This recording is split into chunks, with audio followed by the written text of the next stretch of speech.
Hey everyone, I sincerely appreciate your support. If you enjoy my audiobooks, I would be truly grateful if you could subscribe to the channel.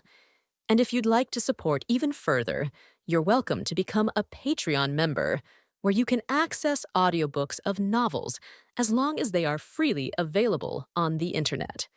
Your kindness and support mean so much.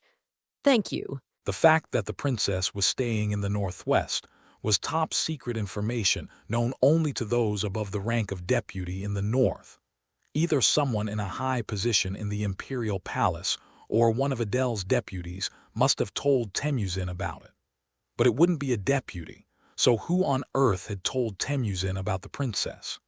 Even after thinking about it a bit more, no distinct person came to mind. Although there was a possibility that the crown prince might have directly intervened, there was no reason for him to make a move on the princess now. In the first place, Muradin's death had only occurred once in all my runs. At that time, I already had a deep relationship with Muradin, so the situation itself was different from now. Still, it was a bit awkward to exclude it. Recalling the letter Renaud had received, I shook my head. There was no sign of the crown prince making any moves. Even if I considered the possibility of Renaud having a change of heart, there was no way the crown prince, who was focused on the relics, would have moved first in this situation. Finding out who he had contacted was a matter for later. For now, I had to focus on saving Muradin first. As I grasped the sword borrowed from Adele, I felt a cold chill. A sword forged of iron from the tundra, a renowned sword that could handle my mana no matter how much I used it. I thought she wouldn't lend it to me, but I never imagined she would be so generous to the extent of lending me a sword. She must trust me in her own way. Responding to that trust was probably what I had to do today. Even if Adele chased after me again, the distance between us had already widened considerably. By the time she arrived here, the situation would likely already be over. The sight Adele would witness then would be one of two things. Either I saved Muradin or we were both dead. As I slowly infused mana into my body, I thought, if I failed to save Muradin, there was a high probability that I would be pressured by various people. In that case, it would be better to die again and aim for regression. I was used to dying. I just wasn't used to others dying. I won't be able to talk for a while. Are you near here? Yes, I'll contact you again once things are sorted out to some extent. Until then, please wait and examine the situation. If I don't contact you, there was always the possibility of what if. Now that I hadn't fully recovered my previous level with only 10% of my strength, it might be difficult to face dozens of people. If Temujin joined too, I would definitely die. The best course of action I could think of was to defeat them one by one. If that failed, I would die, so I paused for a moment and slightly moved my lips. If a situation arises where I am unable to contact you, I'll fight to the death with the enemy commander. So run away as far as you can somehow. Find a way to survive. You talk about dying so calmly. I smiled at her slightly angry voice. After listening to Muradin scolding me for a while, I muttered softly, "Then I will stop communicating with you now." Oh, was I speaking too harshly? That's not it. I think it's about time I moved. What came into my sight was the movement of some of Temujin's forces. After failing to break through the blocked main gate, they were trying to find another passage. I needed to stop them. If they discovered the eastern passage like that, Muradin would be in danger in many ways. Don't get hurt. That's an imperial order. As I tried to answer the words that reached my ears, I quietly put the artifact in my pocket. It was better not to have a long conversation with Muradin. Especially in this situation, I might ruin things by being immersed in unnecessary thoughts. Thump. I closed my eyes tightly at my quietly beating heart. It was a kind of ritualistic action I did before devoting myself to something. There was a high probability that the luxury of hiding my strength, like before, wouldn't work. With full force, I had to squeeze out my strength to the limit if possible. As I grasped Adele's sword again, a blue light rippled. A brilliant light that could be seen at a glance even in this twilight spilled out.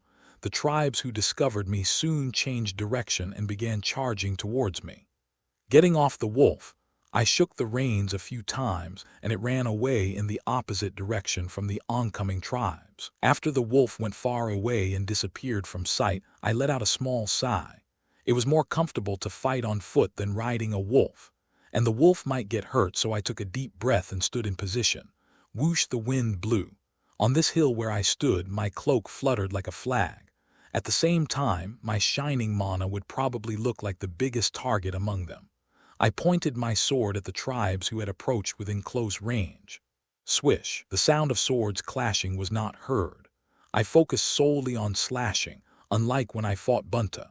It was not to confirm each other's skills, but simply to kill. Piercing through the heart, snatching the enemy's sword and thrusting it into another. The blue line flowing from my sword fiercely emitted light. The breath entering my lungs became vitality, and that vitality was connected to my muscles. I swung my sword while twisting my body and cut down 3 of them. 2, 3. Again, 1, 2. As the battle flowed, my series of actions of swinging my sword and inhaling were all supposed to be connected as one. Even if I gained the upper hand, it would just be arrogance with this number. If my movements were disrupted even for a moment, wouldn't I be the one to suffer?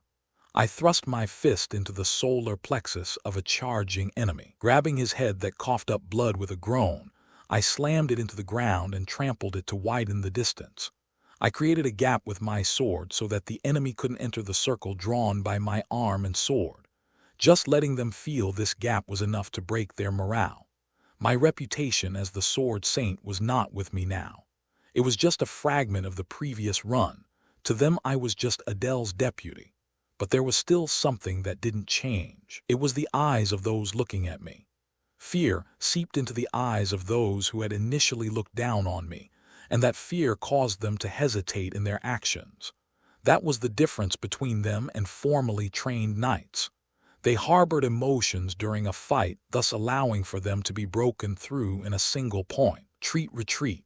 Damn it, everyone run away. At the point when they blew the retreat bugle against one person, the upper hand they showed was already broken and would not recover. I bit my lip at my gradually quickening breath. I couldn't show my weakness even for a moment. Rather than letting them notice my stamina was dropping, it was better to grit my teeth and overdo it. Arg! I thrust my sword into the chest of the tribesman whose eyes met mine and tore it out. Turning my gaze from the one who had become a torn corpse, I swung my sword at the remaining ones. Arrows that were shot blindly embedded themselves in me, and their reckless sword swings hit my body, carving off flesh. I didn't stop. It was because I knew it would be better to forcibly hold them back and show that I still had leeway. Tuyi, as I spat out a lump of blood from my mouth and caught my breath, I realized there were no more enemies standing around. Had I cut down around 30? Only after the eerie moonlight shone on me could I see that I was drenched in blood. Fortunately, not much of that blood was mine. If poison had been applied, it would have been troublesome, but for now it was fine, so there was no problem. Frowning at the gradually increasing stinging pain, I began to move my steps like that. Now that they knew I had come here, their attempt to attack the gate would be delayed. I bought time, I just need to join her. Plop! As I pulled out the arrow stuck in my shoulder, blood gushed out. I roughly tied it with cloth to stop the bleeding, and suddenly, remembering Merijan's words, a laugh inadvertently escaped. I think she told me not to get hurt since it was an imperial order, but by doing this, I had already disobeyed her order as soon as I heard it. Will she be angry? Frowning, I could clearly imagine her standing with her arms crossed, ready to say something. Whenever Merijan got angry at me, it was always like that. It would be quite difficult to appease the sulking Merijan. Laughing at my suddenly rising worry, I moved my steps again like that. This time, I hoped I could see her getting angry like that. I thought about contacting Merijan again, but decided against it as it seemed like I would be fighting again soon. Even though I had just dealt with the tribal warriors, they would probably gather again and challenge me to a fight if some time passed. I had fought them as an example earlier, but if their numbers increased further, it would become troublesome for me. I needed to respond calmly. My purpose now was not to fight, but to save Merijan. Saving her and safely escaping to join up with Adele would be the best course of action. I checked my physical condition, but there wasn't anything particularly bad. My stamina was depleted, but there would be no problem facing a few more opponents. Temujin. Well, I had fought him before, and it was manageable. In the first place, the reason Temujin was tricky was because he would run away here and there using the wolf's mobility. The place where the princess was staying was indoors, so even if I faced him, it would obviously be inside. There was nothing to fear. Phew. Being accustomed to pain was helpful in many ways. I wasn't sure if it was thanks to urea or being stabbed so much all over my body, but these wounds weren't particularly painful. I roughly stopped the bleeding and walked slowly. Even as I exhaled breaths with white mist from the cold weather, my gaze was searching for a passage to enter this building. In fact, the distance from the building was quite far. I had deliberately circled around after fighting the tribes once, so they wouldn't have noticed that I had come here.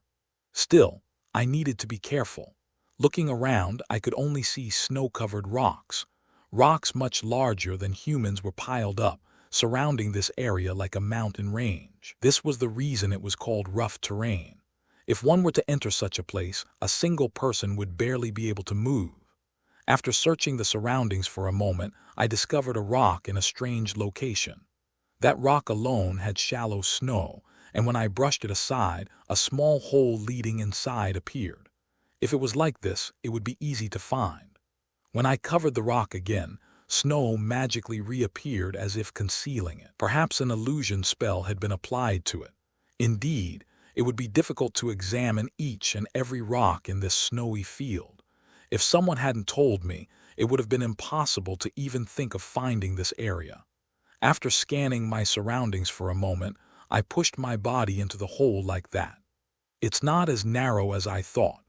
What was inside the hole could simply be called a building. As it was a building directly built by the princess, it was quite luxurious, comparable to having slightly better facilities than a typical research facility. The magic stones embedded here and there lit up the interior like lanterns. As I went straight down the corridor, I noticed stairs leading downward. The place where Murijin was hiding was down there. I spread out mana to detect any possible presence, but there was nothing distinct.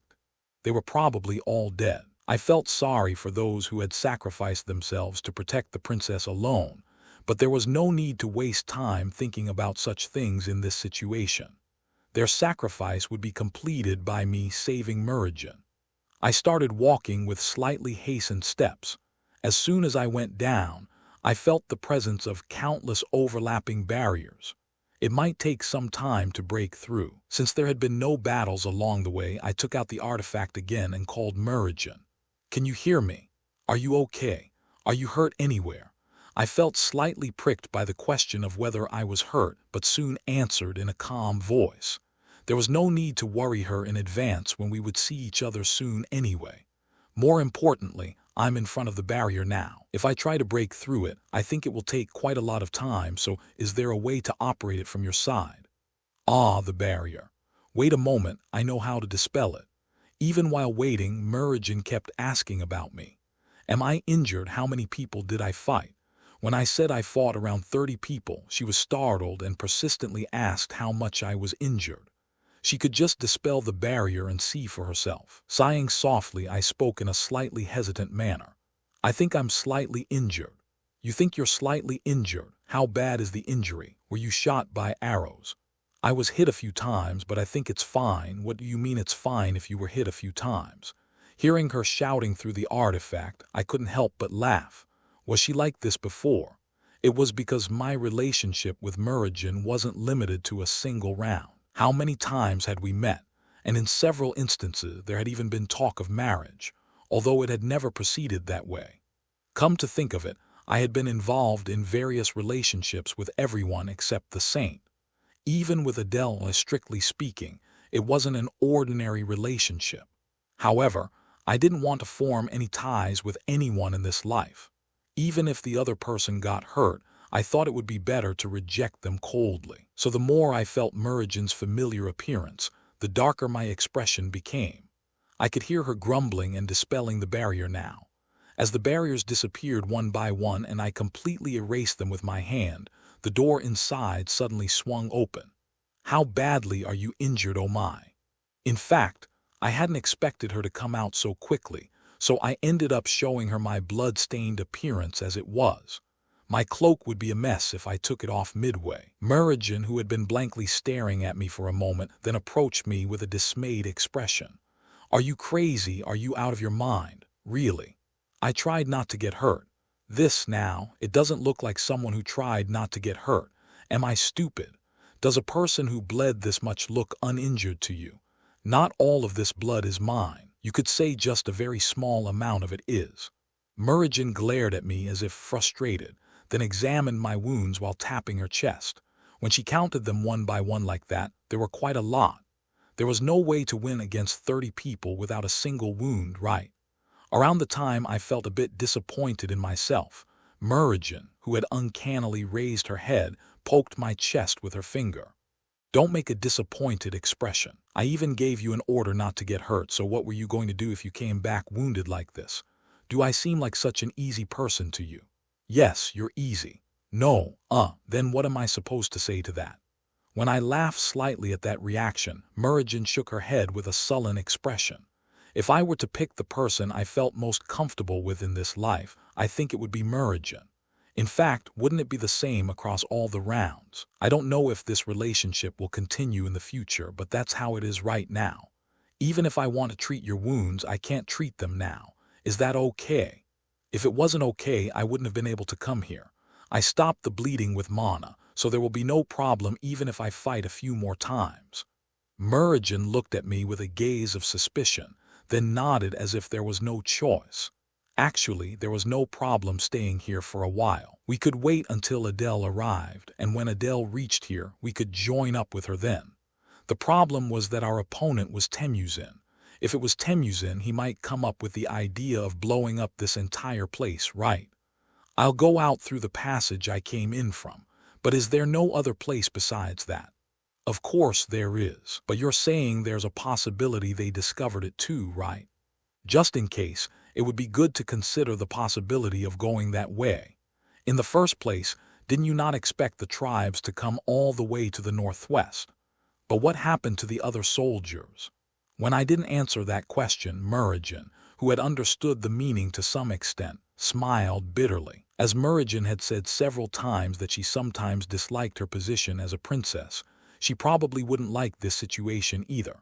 However, she had to lie. For the sacrifices of others to truly become sacrifices, she had to escape safely from here. Wait a moment.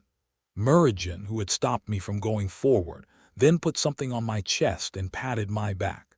When I asked what it was, she turned forward and opened her mouth. It's an artifact I brought in secret. It has the function to temporarily conceal the body. Wouldn't it be better for Lord Taylor, who will be fighting, to use it rather than me? An artifact that conceals the body. I wonder how it should be used during a fight. If we consider unforeseen situations, it would be better for Merigen to have it. However, her expression was so serious that I couldn't refute it and could only express my gratitude. As we walked along the corridor for a while, I noticed the blood trail I had left while walking. Even though I had dragged my feet to erase it just in case, Merigen frowned when she discovered it at some point. I couldn't help but bleed when I was bleeding, right? I don't think it's my fault. If we must assign blame, it would be the fault of the tribesmen who shot arrows at me. Merigen didn't say anything while walking. She only occasionally furrowed her brows while glancing in the direction the soldiers had fought, as if she was concerned about the people who had died to protect her. There was no point in saying anything in this situation. It was better to just give her time to think on her own. In the meantime, what I was doing was spreading out mana to examine the presence around us. Since the tribes might discover the passage, it would be right to attack them first before they noticed us. Not in a hurry, but slowly we moved. A strange atmosphere flowed as we walked together through the quiet corridor. Was there something she wanted to say? I shrugged my shoulders at Merigen, who was staring at me intently. Do you have something to say? No, well, it's just something I've been curious about. Merigen hesitated for a moment, then glanced at me and continued. Why did you come to save me? We barely know each other. There was no need for you to come alone, and it wouldn't have been strange for you to come together with the Grand Duchess. Wasn't there no need for you to come alone? There was a need for that. What did you just say, however? Merigen's words didn't continue. As my expression hardened upon suddenly feeling a presence, Merigen covered her mouth and held her breath. Until just now, there was nothing but a group had entered this building. Not just one or two, but several. Their purpose in heading this way must be to capture Merigen. It seems the tribes have infiltrated. It looks like the defense line has been breached. Merigen didn't answer. She just nodded her head as if waiting for what I would say. The direction the tribes had infiltrated was coincidentally close to the passage we were trying to head towards. Then it meant we couldn't go that way. Fighting while protecting Merigen at the same time would be nearly impossible. We had to find another direction. However, the problem was that I couldn't go with Merigen now. The large and powerful presence I felt must be Temujin's. No matter how much I thought about it, our probability of escaping together was low. We have to go in a different direction. Then we should change directions. Why are you standing there? Merigen grabbed my wrist, but I politely released her hand and replied, I can't go. I have to stop them here for your highness to escape. I don't understand what you're saying right now. You're not thinking of stopping the tribes alone, are you, in your current state? I didn't answer and just nodded my head. Merigen put on a deliberately angry expression. She said it was absurd not to go together and tried to go with me somehow. However, that was impossible. Even if we went together, the tribes would surely block the way and surround this place. Even for me, it would be impossible to break through that while protecting Merigen. It's the only way. Don't you have to live? What about you? Are you thinking of just dying here? I won't die. I'm confident I won't die, and in the first place I can fight the tribal chief. It was half a bluff, but Merigen stared at me intently, hesitating. I thought the situation was the opposite of before. Merigen had opposed going together and died after going alone. Perhaps if I stopped the tribes here, Merigen would be able to escape safely. Temujin alone wouldn't be able to handle me, so he would definitely gather his subordinates here. I gently grasped Merigen's hand as she stared at me intently. It was an act to reassure her and at the same time to hand her the artifact. You can use it when you're in danger. If you escape, go north and join up with the Grand Duchess.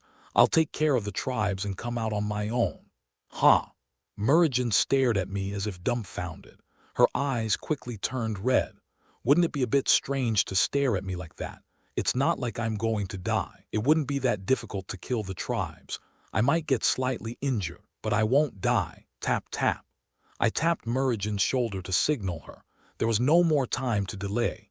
If I drew attention, Merigen had to run in the opposite direction, and I had to stop Temujin here.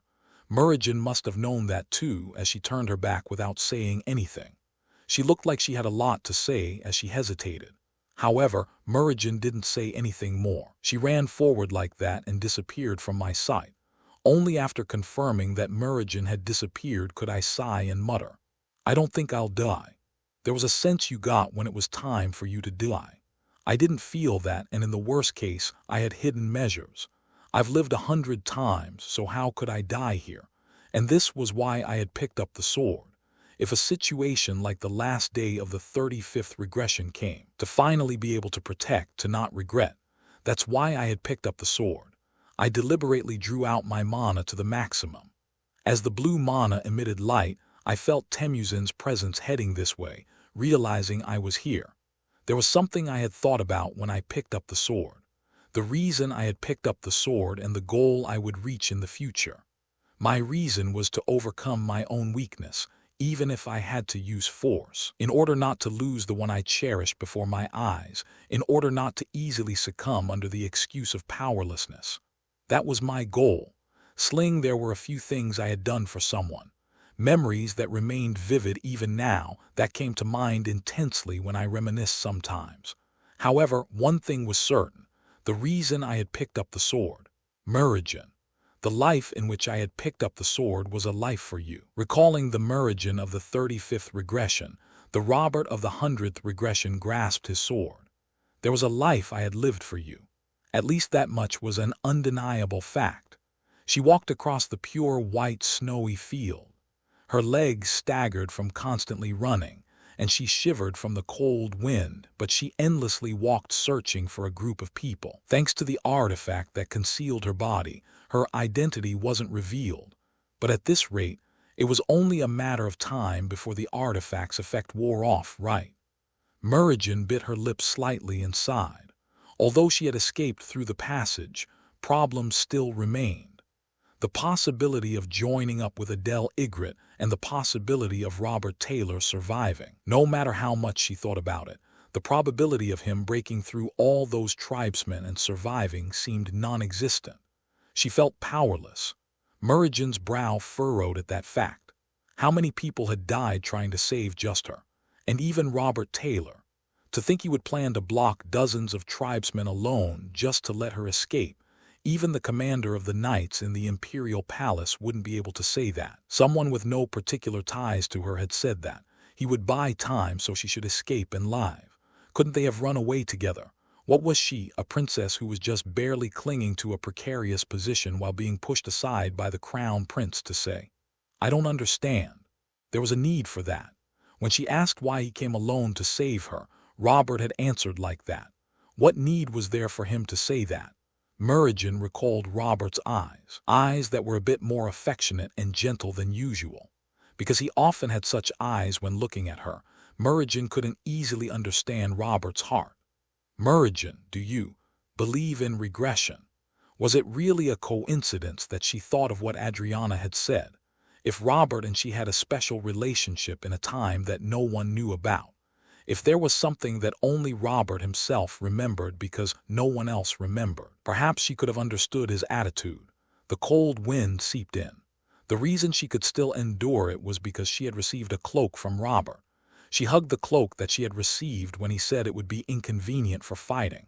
Feeling the faint warmth remaining in it, she recalled the determination Robert must have had.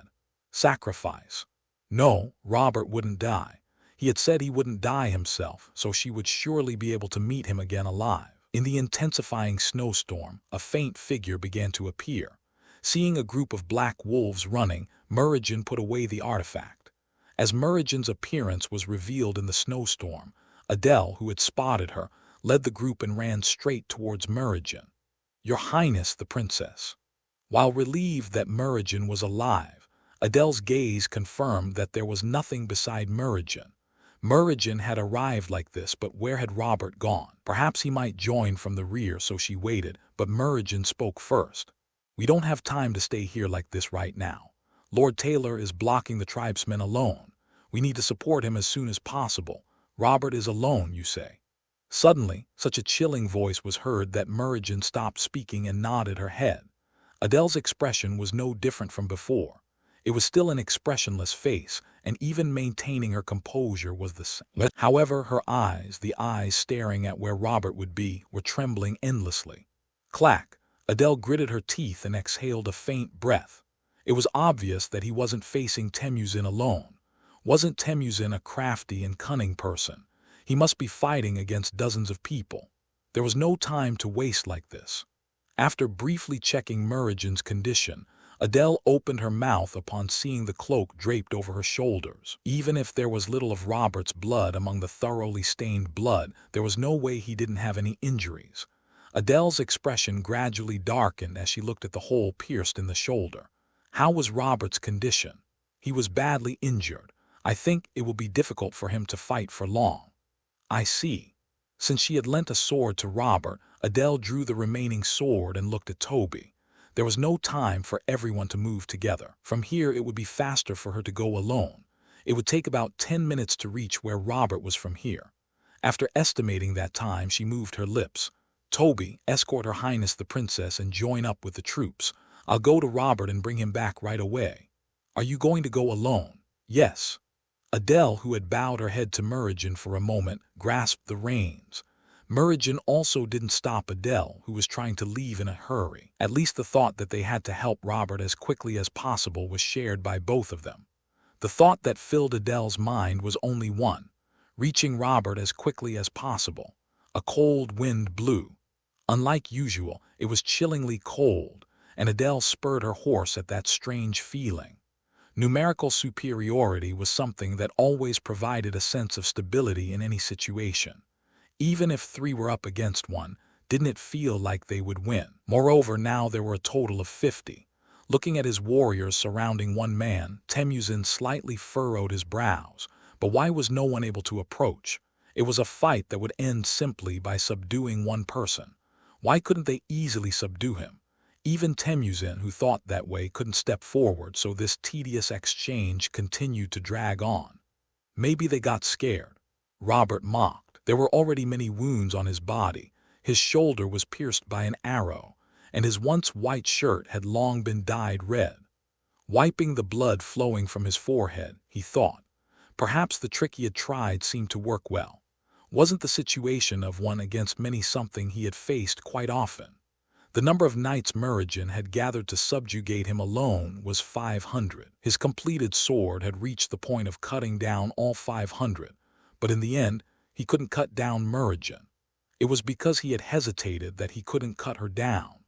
The name Muradin was still someone he couldn't help but hesitate about for his past self. As he cleanly beheaded a warrior whose head was grabbed, the body that fell with a thud collapsed. There was only one way to gain the upper hand in a disadvantageous situation, making it difficult to approach easily and leaving a strong impression. When he swung his sword with a whoosh, the startled warriors flinched and took a step back. "What are you doing now? Are you afraid of just one person and taking a step back?" But he's not an easy opponent. 7 warriors have already died. It's not easy to surround him in such a narrow place. Then just shoot arrows, damn it. Whenever arrows were shot, him cutting them down with a sword was like watching a display of marvelous skill. Out of over 100 shots, only 3 hit him. Was this a level that a human could achieve? While harboring such doubts for a moment, Temujin, who had made a decision, took a step forward. There was no use in sending his warriors who were already scared. Wasn't this the moment when he himself had to fight in this situation? There was a high probability of winning, in Temujin's eyes. After all, Robert's condition was critical. He must have already exhausted his strength close to his full power, so even if he just pretended, it seemed like he would easily collapse. Look, he was already panting heavily, wasn't he? Seeing Robert, who was panting roughly, Temujin grasped his stance. "You don't think I'm tired, do you?" Of course, Temujin's thoughts were plainly visible to Robert as well. It was true that he was tired. In order to gain the upper hand at the beginning, he had to show a bit of an overwhelming difference, so he had consumed a lot of stamina and was currently enduring. 5 minutes. The time he could use mana was so short that it made him want to laugh. If he dragged it out any longer than that, his body would crumble and he would die like that. It was a very short time. However, he didn't think he would die. Was it confidence? No, this should be called certainty, right? He hadn't lived a futile life to the point of dying in a place like this. Warwick, the mana rising like flames, enveloped Robert's body. Unlike before, it burned the surroundings like fire and seemed to absorb the mana fluttering in the wind.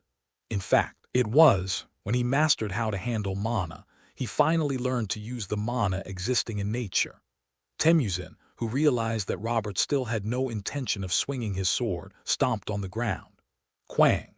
The ground where his foot touched cracked and dust rose. He intended to end it in one blow. Temujin's specialty was putting mana into his body at once, and the sword containing an enormous amount of mana swung and headed straight towards Robert. However, it didn't hit. Robert, who dodged it by slightly twisting his head, brought down his elbow like that. With a gasp and a groan, Temujin frowned. Then he swung his body again, but even that attack didn't hit. Robert's movements were like the flow of the wind, seemingly within reach but not quite. Ugh! Whenever he failed to land an attack, a blow would unfailingly come to his vital points, and Robert's leg swung towards Temujin's legs, which momentarily stumbled. Grabbing the collar of the falling Temujin, he pulled him up. Falling would only give more time. What kind of situation would it be after knocking down Temujin? Robert quickly scanned the area around Temujin and smiled slightly. Perhaps those dozens of warriors would rush at him. As they valued honor more than the life of their chief, they would surely pounce on him in the name of avenging their chief. So he had to show them. Even after the chief was down, he was still overwhelming. He had to make them realize that even if dozens rushed at him, there was no chance of winning. That was the reason for conserving his mana. Robert's fist slammed into Temujin's face. Even as his nose bone shattered and sank inward, he grabbed his collar again, pulled him up, and drove his fist in once more. Bang!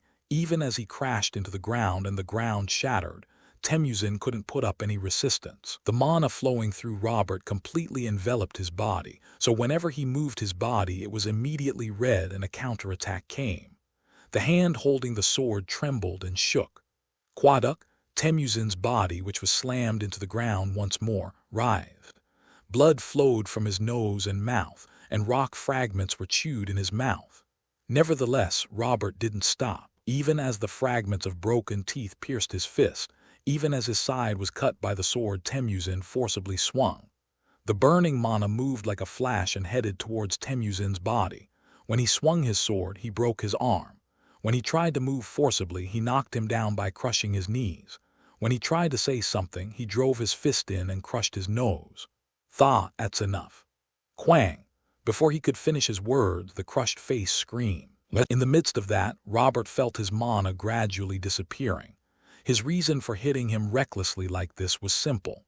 When he looked around, he saw the fighting spirit fading from the faces of the warriors. Some even wet themselves and ran away, and Robert's fists became even faster at the sight. There was nothing to find out.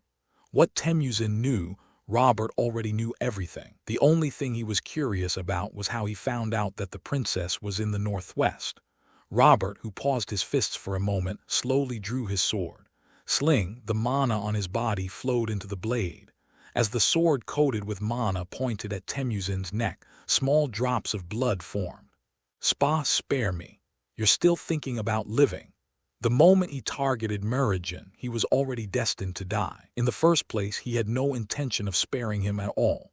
Robert, who scoffed slightly, pushed the sword in, and the blood that had been flowing a little gradually became faster. I have something to ask, and you can answer, right? I can, so please just spare my life. Let me ask first. How did you know that the princess was in the northwest? Did someone perhaps tell you? Then Temujin vigorously nodded his head. Saying that was right, he eagerly affirmed, and Robert's expression turned coldly stiff. The thought he had suspected had become reality. Then who on earth had told him that the princess was here?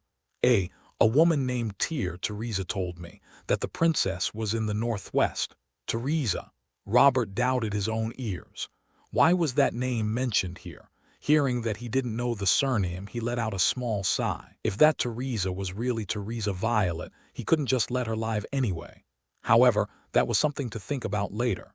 Since she would head south anyway, he had to decide Temujin's future first. She said if you want to receive help from her, come to the Sioux south. It's true, so please just spare me. Temujin begged to live. Knowing that the title of Great Chief was useless at this moment, he somehow dragged his unmoving body and knelt down. Quang quang, blood splattered every time he banged his head. Robert, who had been blankly looking at that sight, then only smiled bitterly. How would they have reacted when Muradin had asked them to spare her? They probably would have just scoffed. Thus, his sword didn't stop.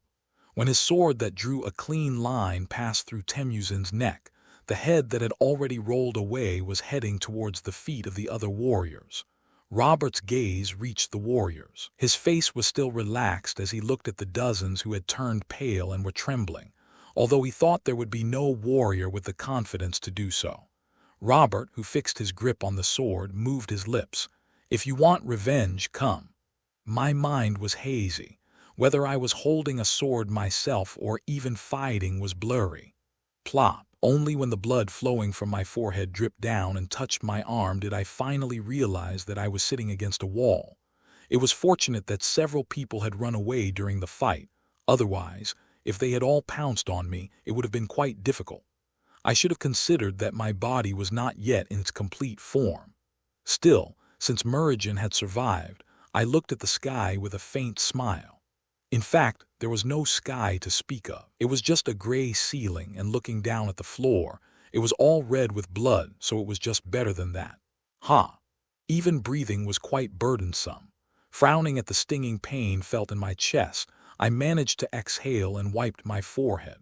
My problem was using mana until I was almost exhausted, killing Temujin and dealing with the guys who pounced afterwards.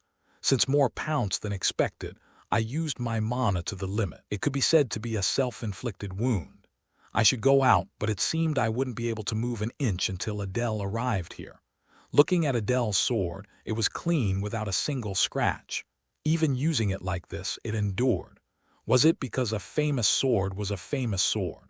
Although I couldn't keep the promise not to get hurt, I was grateful that at least I could return the sword, and that I had properly saved Murugan too. While fighting, I kept detecting a presence. If the tribes had approached near Murugan, I would have noticed, but Murugan seemed to have escaped well through another passage. Since the tribes left outside would have also come in to catch me, she wouldn't have been caught if she had left. She had probably joined up with Adele by now. What I had to do now was simple, preserving my stamina here and enduring until Adele arrived. Feeling the blood flowing from my shoulder, I tore my shirt and roughly stopped the bleeding. Quite a lot of wounds remained. Even after returning, I would have to avoid moving for a while. It might look serious on the outside, but in fact, I wasn't seriously injured.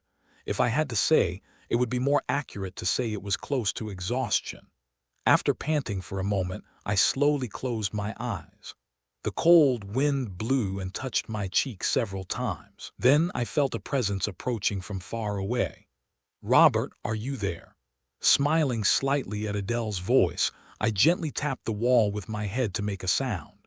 Thud. Hearing the slightly echoing sound, Adele then ran towards me with hurried footsteps.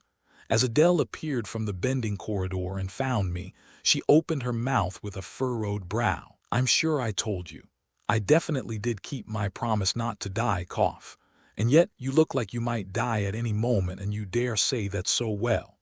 Unlike her tone, the touch wiping my cheek was gentle. Adele, who wiped the blood on my face, stared at me intently. Looking at the wounds that had appeared all over my body, she sighed softly and opened her mouth. "Are there any symptoms of poison?" "No. No one used poison, and Temujin is dead." "I won't say you did well. With these injuries, you won't be of any use anywhere." Adele, who was grumbling, then tore the hem of my shirt and slightly furrowed her brows, especially the parts with many sword wounds. Seeing the wounds that were cut and torn, exposing the bones, Adele's gaze turned to me. I thought she would be angry, but the corners of my mouth, which had been smiling slightly at her trembling eyes, slowly fell. "These aren't wounds to be calm about. It's fine. I've been badly hurt before. I'm not fine with it." "Tusk." Adele took out bandages from her bosom, tore them appropriately, and began wrapping my arm. It couldn't be a proper treatment. She was just trying to stop the flowing blood, and Adele, who had been silently wrapping my arm, glanced at me. After making eye contact several times, perhaps annoyed by my calm face, she moved her lips slightly. "If it hurts, say it hurts. It's my first time doing this for someone else, so I might be clumsy. It doesn't hurt. If you wrap it that gently, I don't think it will even stop the bleeding." "Is that so?" Adele, who swallowed slightly, pulled the bandage and a sudden pain poured out. When I told her to wrap it a bit harder since she was wrapping it too gently, Adele, who was startled as my expression twisted, removed her hand like that. I tried to laugh, finding her startled appearance funny, but the pain I felt this time was real, so I could only grit my teeth. Are you okay? I did it hard because you told me to do it hard." The problem was that it was tied too tightly and the wounds touched each other. Wasn't it natural for it to hurt when the cut parts rubbed against each other? Still, I couldn't say it was Adele's fault. When I said I was fine, even if forcibly, Adele, who had been staring at me for a while, began wrapping the bandage carefully. "This should be enough. Isn't it enough to just stop the bleeding anyway? I'm not usually this clumsy. It's just because it's my first time. Let's go with that." Adele, who glared at me for a moment at my words, slowly opened her mouth while relaxing her eyes. "Joining up with the princess, cutting down all the fleeing tribesmen while coming here and coming for me." Her expression, which had been gradually darkening, softened a bit when our eyes met. "I'm glad you didn't die. And you did a reckless thing, thinking of fighting the tribesmen alone. It was a choice to save Her Highness the Princess. Didn't I come here for that? Did you think of doing that even if you died?" After looking at Adele, who asked in a low voice for a moment, I couldn't answer in the end. I would have come even if I knew I would die. Because the last day of the 35th regression was always a regret I held. Realizing that my silence meant yes, Adele's brow, who had been examining my wounds, slightly furrowed. She probably wouldn't understand why I, who had no relationship with the princess and wasn't even strongly loyal to the imperial family, cared for Meridian so much. It would look quite awkward to anyone. It was a fact that only I could understand in this world. As Adele's eyes, which had been staring at me intently, faltered, she opened her mouth with a small laugh. I had received a favor from her before. Although Her Highness the Princess probably doesn't remember, it was an unforgettable favor for me. I didn't want to hide anything from Adele. However, my regression was something I couldn't easily mention, so I explained it a bit differently. Wasn't it true that Meridian didn't remember and that it was an unforgettable memory for me? A favor? Did something like that happen? That incident changed many things for me, so I repaid it this time, since there was an opportunity. Is that so? If your grace were in danger, I would go alone. Are you still disappointed? Don't say useless things. When I jokingly retorted, Adele frowned and shook her head vigorously. When I laughed slightly, finding her serious expression funny, Adele, who had been staring at me intently, slowly got up from her seat. Now all my wounds were wrapped in bandages. When I tried to stand up together as my stamina had returned, Adele made me sit down again and opened her mouth. Stay seated. Everyone will probably come here soon. Let's rest. It will take time for them to come anyway. Then Adele glanced at the spot next to me and rejected it, shaking her head slightly. The only spots without blood were the ones right next to me. It must be quite burdensome to sit closely together. When I said I understood, Adele looked at me and continued. It's not that I'm burdened by being with you, it's just, well, I need to check the surroundings. It's uncomfortable for you too, being with me. Why is it uncomfortable? It's not like we've only met a few times. Saying that, I slightly moved myself so that Adele could sit next to me. I tapped the empty spot with my hand and Adele stared at that spot. I'm fine. Just sit. What was so uncomfortable about being together when it wasn't just once or twice? As long as Adele was okay with it, I had no problem at all. Since there were times when we slept on the same bed while camping in the previous round, I wasn't in a state to feel any awkwardness. Adele, who hesitated for a moment, slowly approached me as I tapped the spot a few more times. Slide, Adele, who sat down smoothly, shuddered. Perhaps realizing that our arms were touching, she soon sat a little distance away. When I laughed slightly at that, Adele began to glare at me with furrowed brows. Come to think of it, it was indeed a strange situation. Even though it was a gruesome place with corpses scattered all around, she was actually feeling embarrassed about sitting like this. However, this was familiar to us, at least during the time we were together in the north. Adele and I were always together in places like this. After Adele settled into her spot, silence flowed for a long time. Now that the blood had stopped, the dizziness had also disappeared. There weren't many sounds that could be heard in my clear mind. Only the sound of melted snow dripping towards the ground or our faint breathing could be heard. Then when I turned my head, I realized Adele was looking at me. Even though our eyes met, Adele didn't avert her gaze. Rather, she was staring into my eyes, examining something. Blue eyes like mine, but her eyes were much clearer. Unlike me, who could no longer hold any emotions, the cool light felt rather refreshing. The wind of the north always made me think of Adele.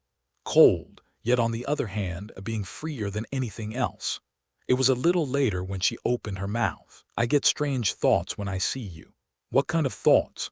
Even when you're right next to me like this, it feels like you'll die soon. I can't take my eyes off you. Was she bad-mouthing me? Around the time I tried to laugh awkwardly, thinking it was a joke, Adele's hand touched my forehead. A slight moisture was felt in her blue eyes. Like a gentle ripple coming in, her eyes that softly swayed touched my face. Even when I touch you, it feels like an illusion. When you don't speak, it feels like I'm touching a ghost and I can't feel at ease. Once again, I felt the sensation of her hand stroking my cheek. Wasn't it ridiculous? To think that the hand of a woman called the Grand Duchess of the North was this warm. Adele's lips moved as she quietly looked at the blood on her hand.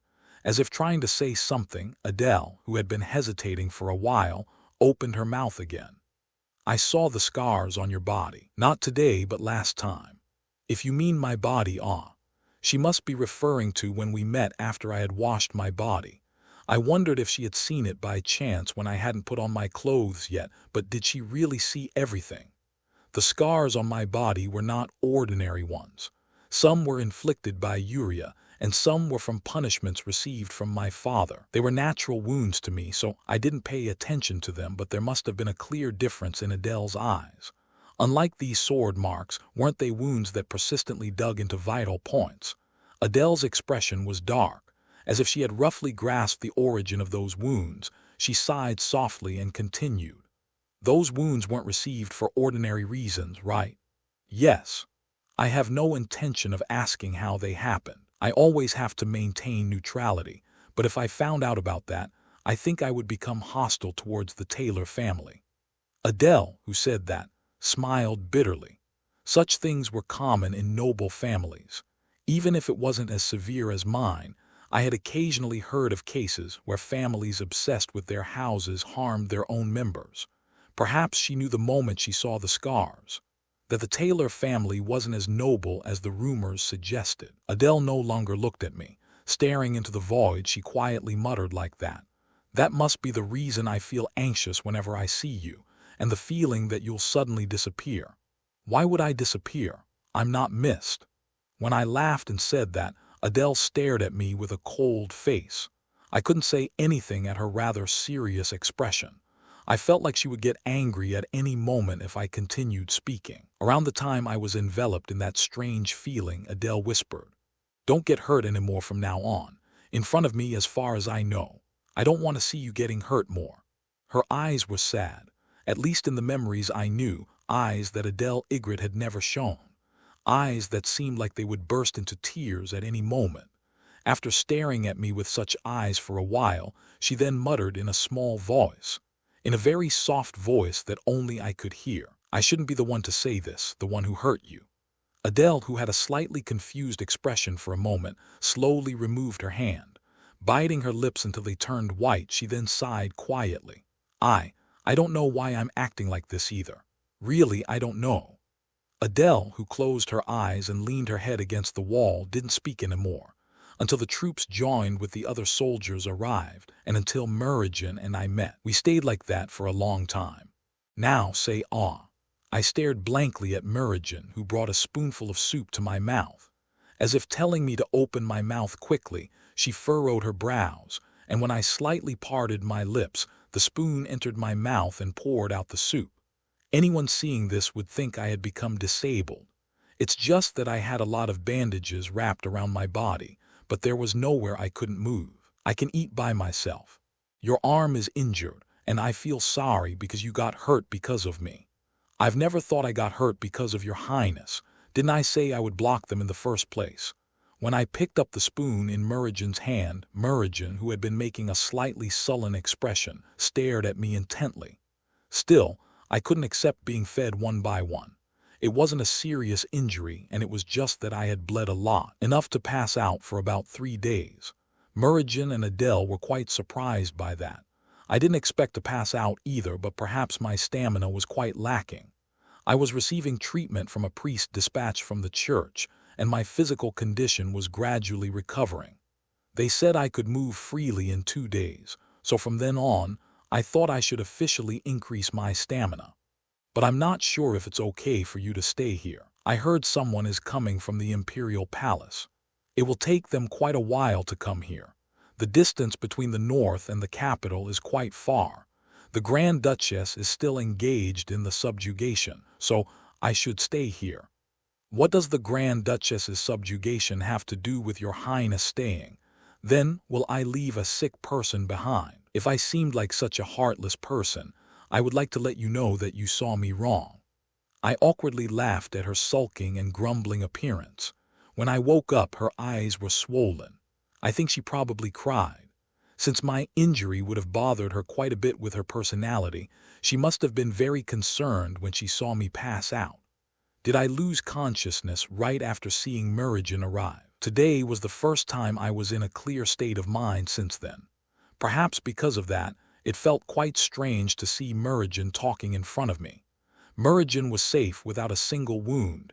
She was alive. Along with the impression that I had changed something, her voice that had been echoing in my ears began to blur. In fact, it was no different from an auditory hallucination. Hearing a voice I had heard more than 100 years ago again, wouldn't it be considered a mental illness? It was because it was a memory that remained in my mind so vividly. It was a memory I always regretted and firmly resolved not to repeat if such a situation came again. Did I succeed this time? I smiled slightly at the question that suddenly came to mind. Didn't I succeed splendidly? Both Meridian and I were still alive. Although I was quite injured, having a few more scars was nothing to me now. I have something to say. Can I say it? Oh, I had something I wanted to say. I guess I should say it now. I turned my head at the voices that I heard simultaneously. One was clear, coming from right next to me, but the other voice was gradually becoming blurry and slowly dispersing. It was a memory of the past. Something that couldn't be heard, that no longer existed. What the Meridian of the 35th regression had said. Blood was no longer flowing from Meridian's chest where the sword had been buried. Wasn't she just a hesitating woman now? When I blinked my eyes once, the illusion covering my eyes disappeared completely. Only Meridian was visible. Seeing her constantly moving her lips, hesitating about what to say to me, I smiled slightly. You can speak. There was no need to beg her to live anymore. If I said such a thing to her who was already fine without a single wound, I would rather be treated strangely. I felt strangely happy. The suffocating feeling that had been blooming in a corner of my heart disappeared, and it seemed to be filled with something refreshing. I thought I should repay you for saving me. Next time, I'm thinking of inviting you, Robert, to Can I love you, Robert? Their overlapping voices were endlessly minuscule. Since only Meridian's voice was clearly heard, the buried voice soon disappeared with the blowing wind. Many things were different. Even if their words were similar, the content she was asking, what she wanted from me, even the situation in which I heard these words were different.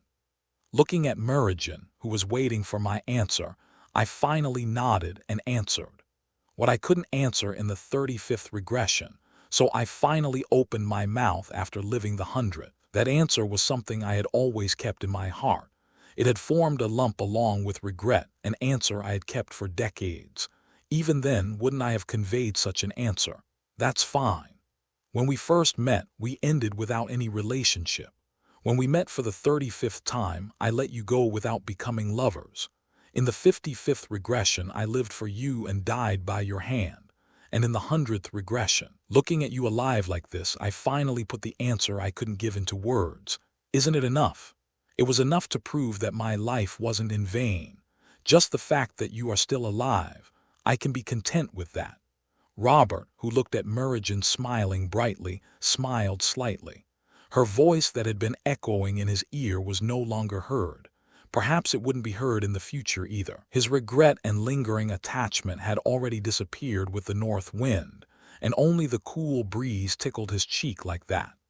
The subjugation of the tribes was expected to take a month, but after Robert directly killed Temujin, it could be said to have ended quite blandly.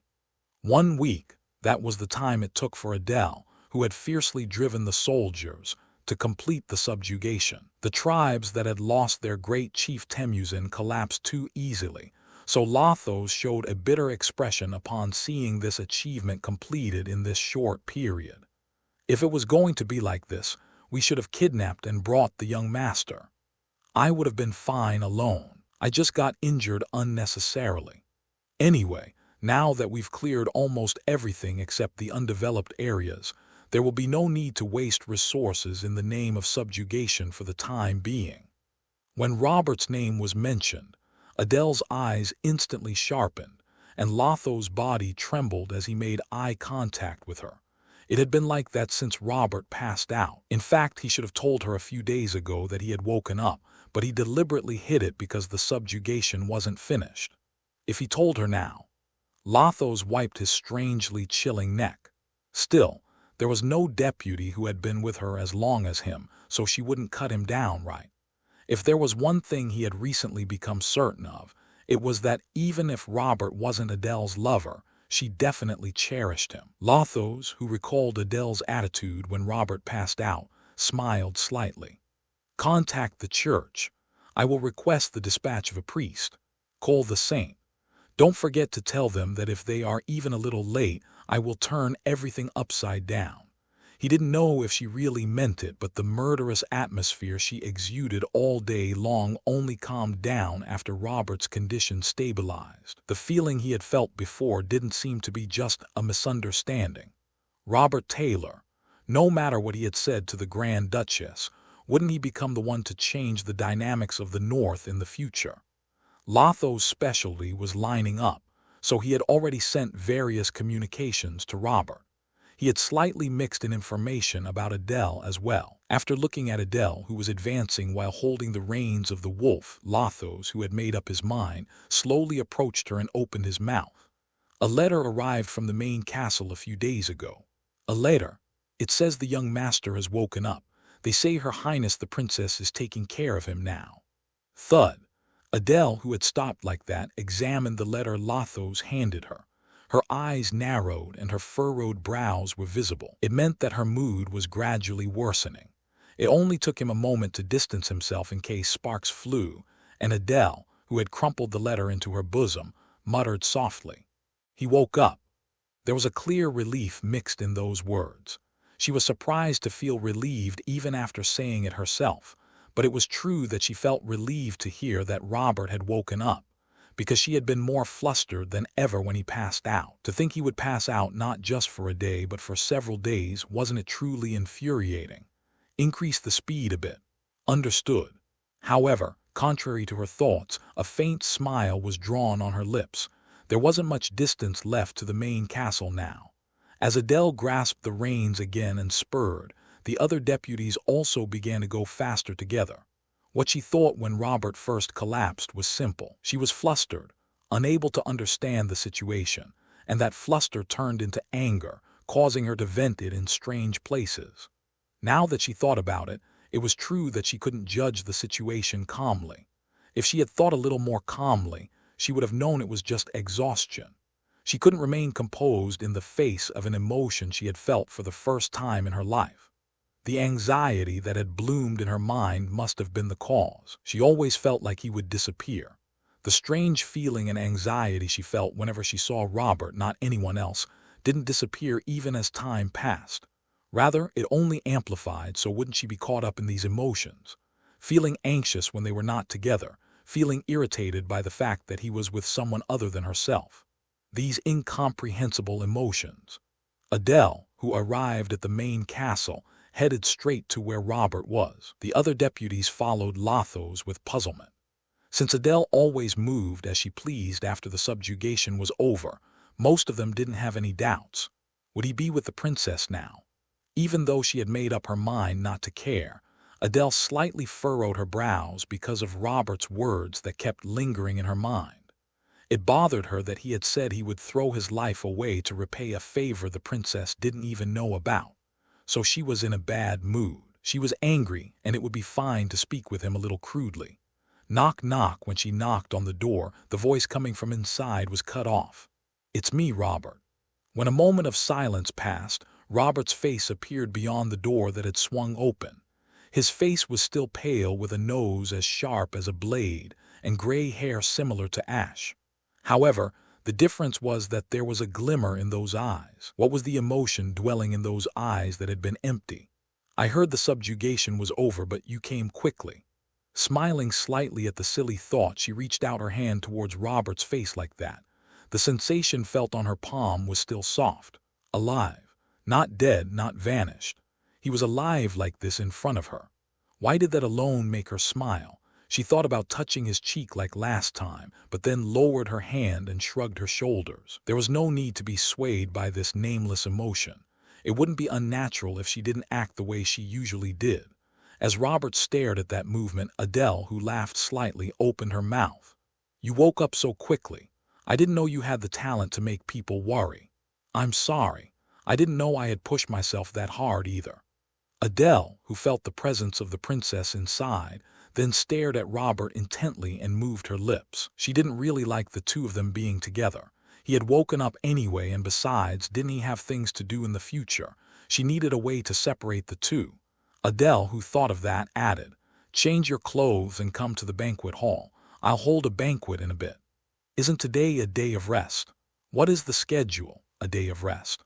Of course it was, but there would be no one to object to this decision. This might not be the case in the capital, but the north was Adele Ygritte's land, a territory ruled solely by the Grand Duchess. Adele, who smiled slightly, then continued looking at Robert. "I decided that way. At least in the north, even the princess was no different. So far, I have not been able to find anything special about Teresa. The same goes for the investigation of the Violet family. It is true that Teresa Violet was briefly away from her position, but whether she had contact with someone still requires further investigation. Few." Supporting himself with one hand, he slowly lowered himself to the ground. His sweat flowed down and drenched his body while dripping down. The muscles supporting his body weight swelled, and rising from the ground like that he completed one repetition. It had already been 3 days since the bandages were removed. His body's balance and stamina had roughly returned, and now he could do this exercise without difficulty. The letter he had read was what Renaud had sent yesterday. Although he hadn't read it and just kept it in his mind, he thought he should think about Teresa's absence in various ways. If it was Teresa who had informed Temujin of Muradin's location, he had no intention of letting her go cleanly like before. It could be said that it was his own way of consideration to end his relationship with Teresa, not the Violet family.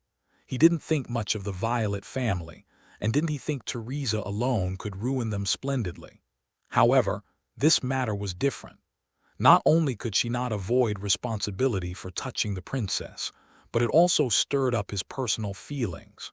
His mind became cold every time his arms bent. There wasn't much time left for him to stay in the north.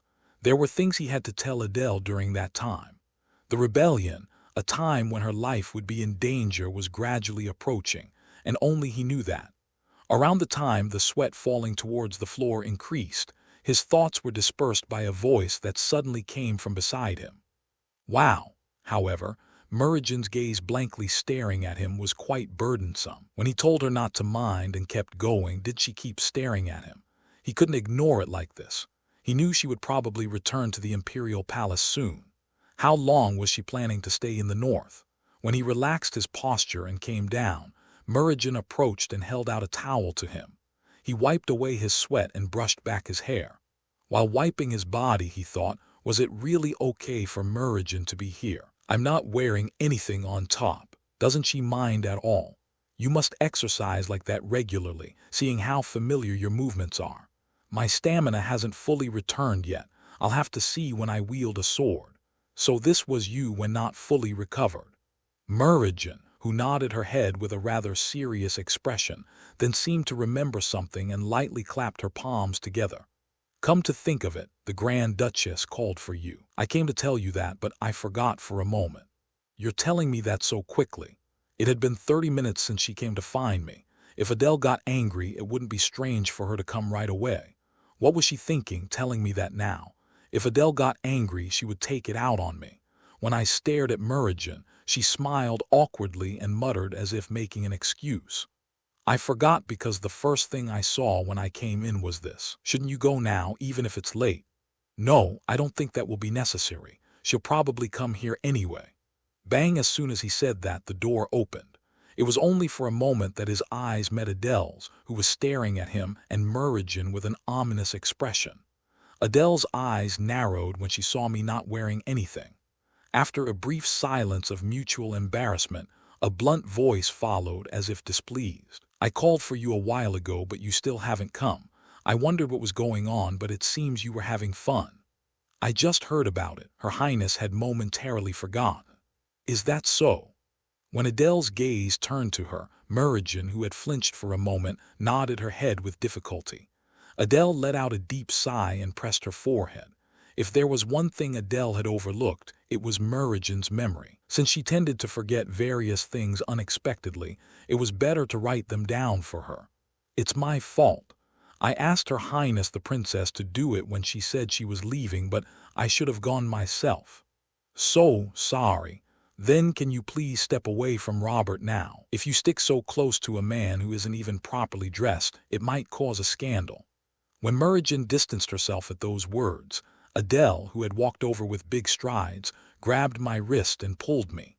I was still not wearing anything, but Adele draped the cloak she was wearing over my body and tried to head outside like that. It was then that Merigen, who had been hesitating, opened her mouth. Wah! Wait a moment. Shouldn't the Grand Duchess be careful too? I thought it wasn't wrong. When I looked at her with an expression asking if it wasn't right since she was also a Grand Duchess, she smiled slightly and tapped the medal on her chest. This is the North. Your Highness isn't the Grand Duchess who rules, hear me. That's right. I'm fine even like this. If false rumors spread, I can just find the person who started them. Adele, who added that, headed forward again. She grabbed my wrist in an attitude of not accepting any more objections. When Merigen couldn't say anything, Adele proceeded without hesitation. Wasn't she going to ask for my opinion in the meantime? Sighing and removing my wrist, Adele, who had been walking, turned her head towards me.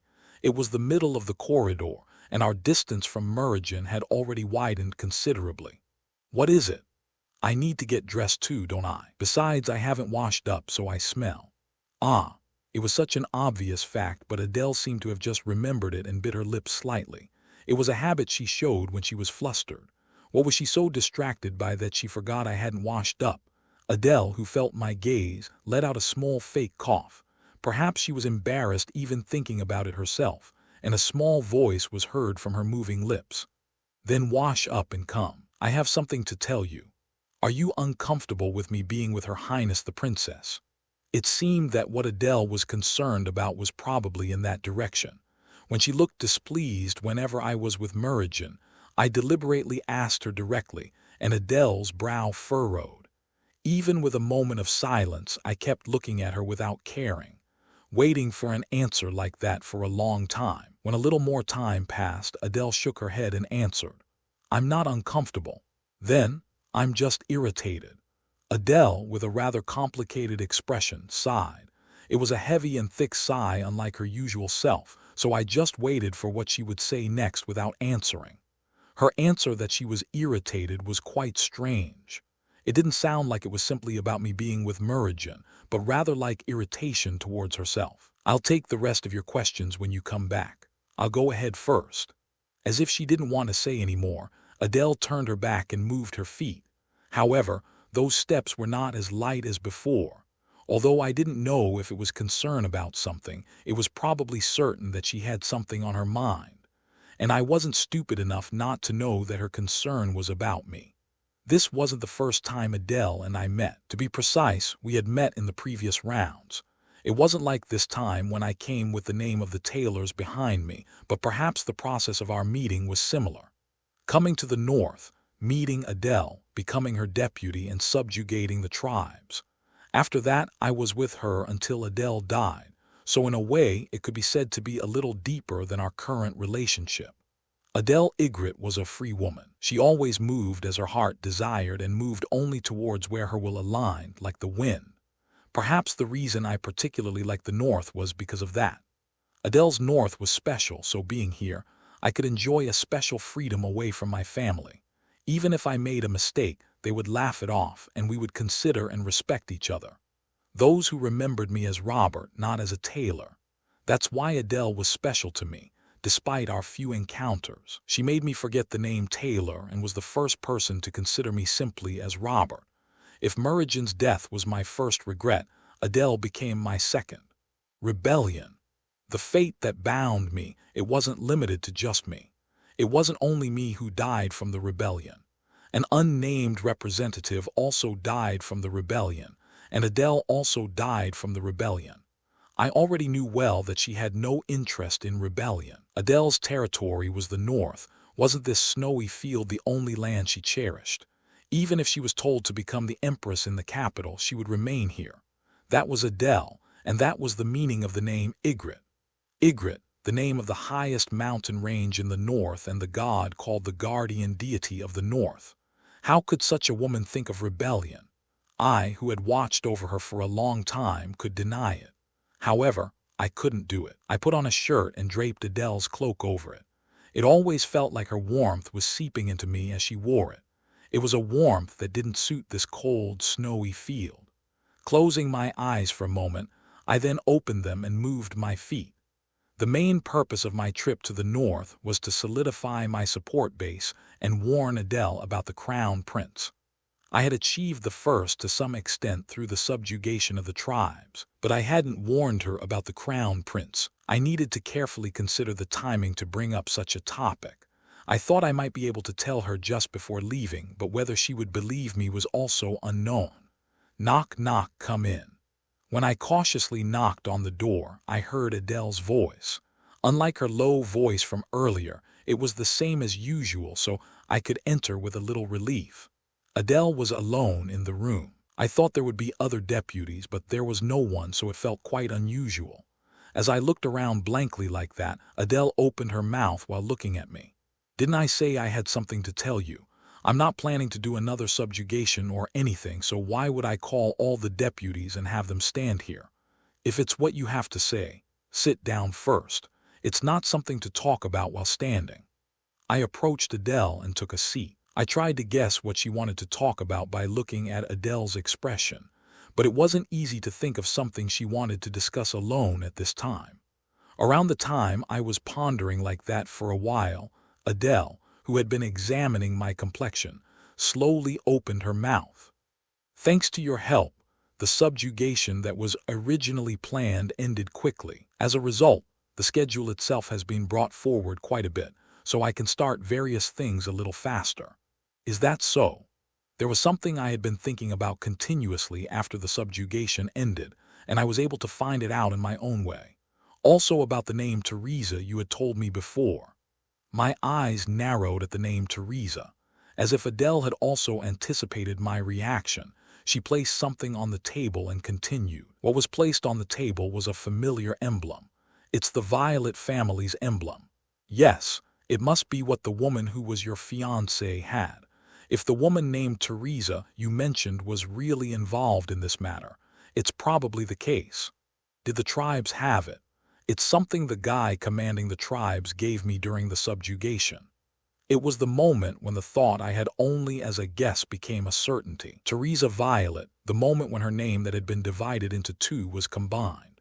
To me, who was staring at the emblem with a coldly stiffened face, Adele moved her lips again. "The woman who gave them this emblem and left said for them to go to the south and find her, and I think you will probably head to the south. Am I wrong?" "You're right."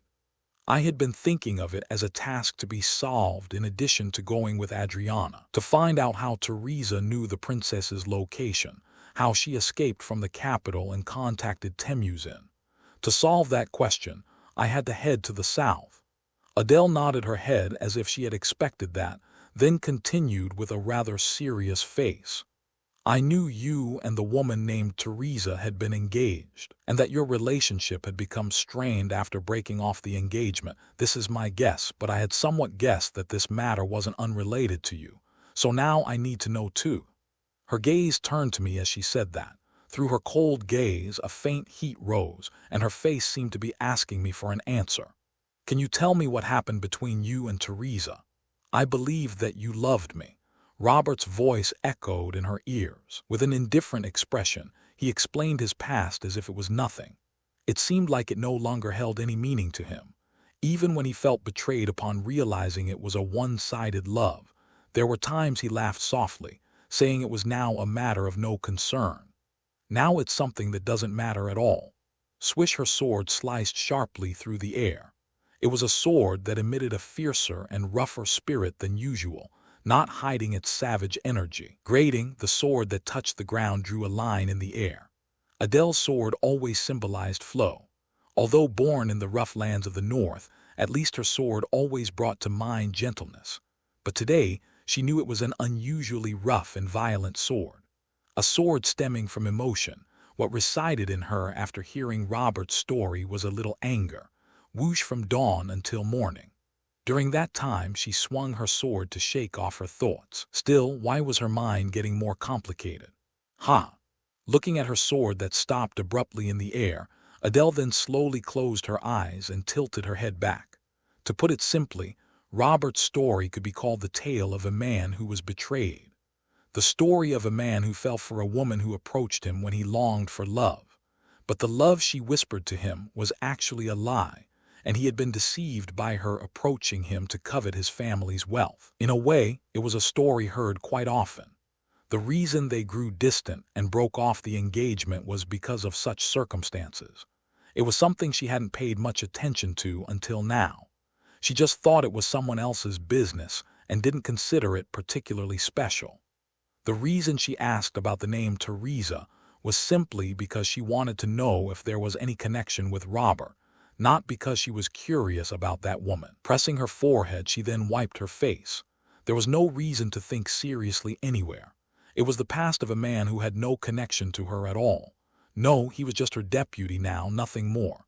In the first place, there was no reason for her to ask, and even if she did, there was no need to think so seriously about it. But still, Adele, who slightly furrowed her brows, exhaled heavily.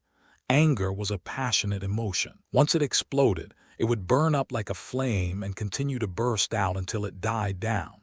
But what she felt now was different. Could it be said that it was a cold state where one's hand would freeze upon touching it? She was surprised at herself for being so calm that she could see more clearly what kind of mind she was in.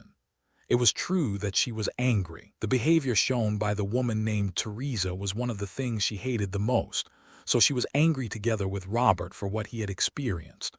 Of course, it wasn't just anger that she felt now. This emotion was more sticky than that. Rather than what happened to Robert, she was bothered by the words he had uttered before that. Even thinking about it herself, it was quite ugly, so Adele put down her sword with a bitter smile. A crude sound of metal clashing was heard, and the space was engulfed in silence again. No sound could be heard. Only the sound of her exhaling breath remained.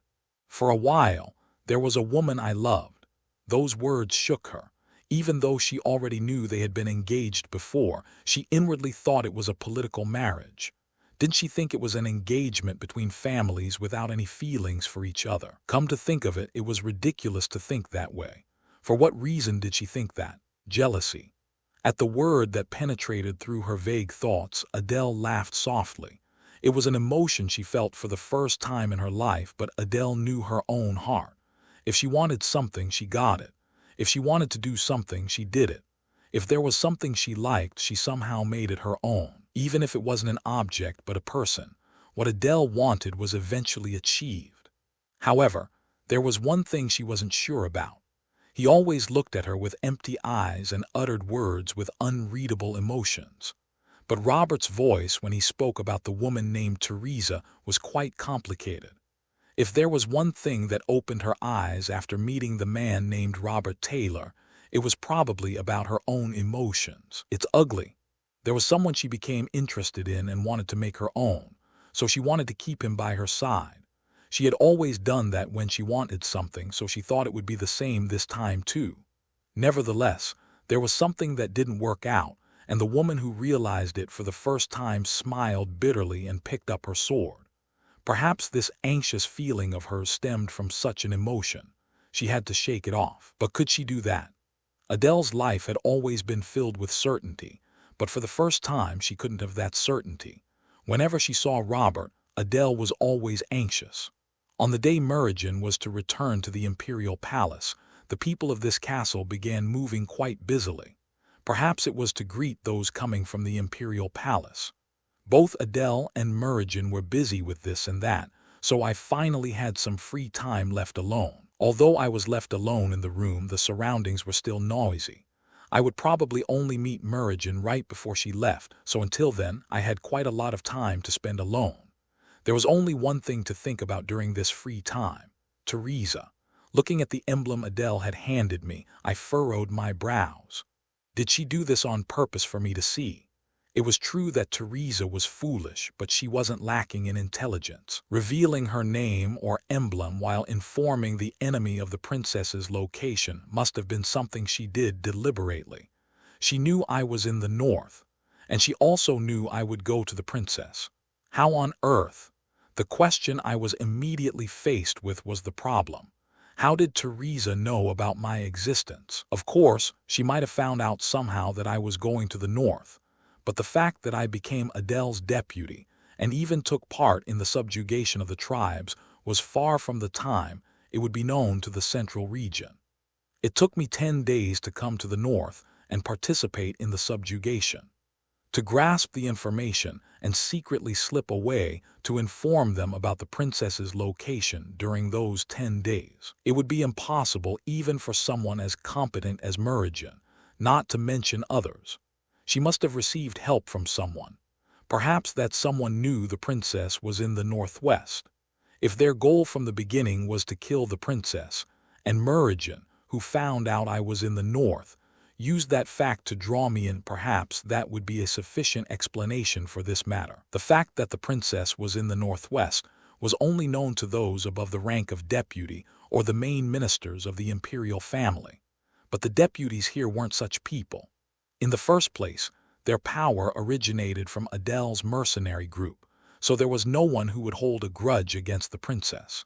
Then the one who revealed information about the princess belonged to the imperial family.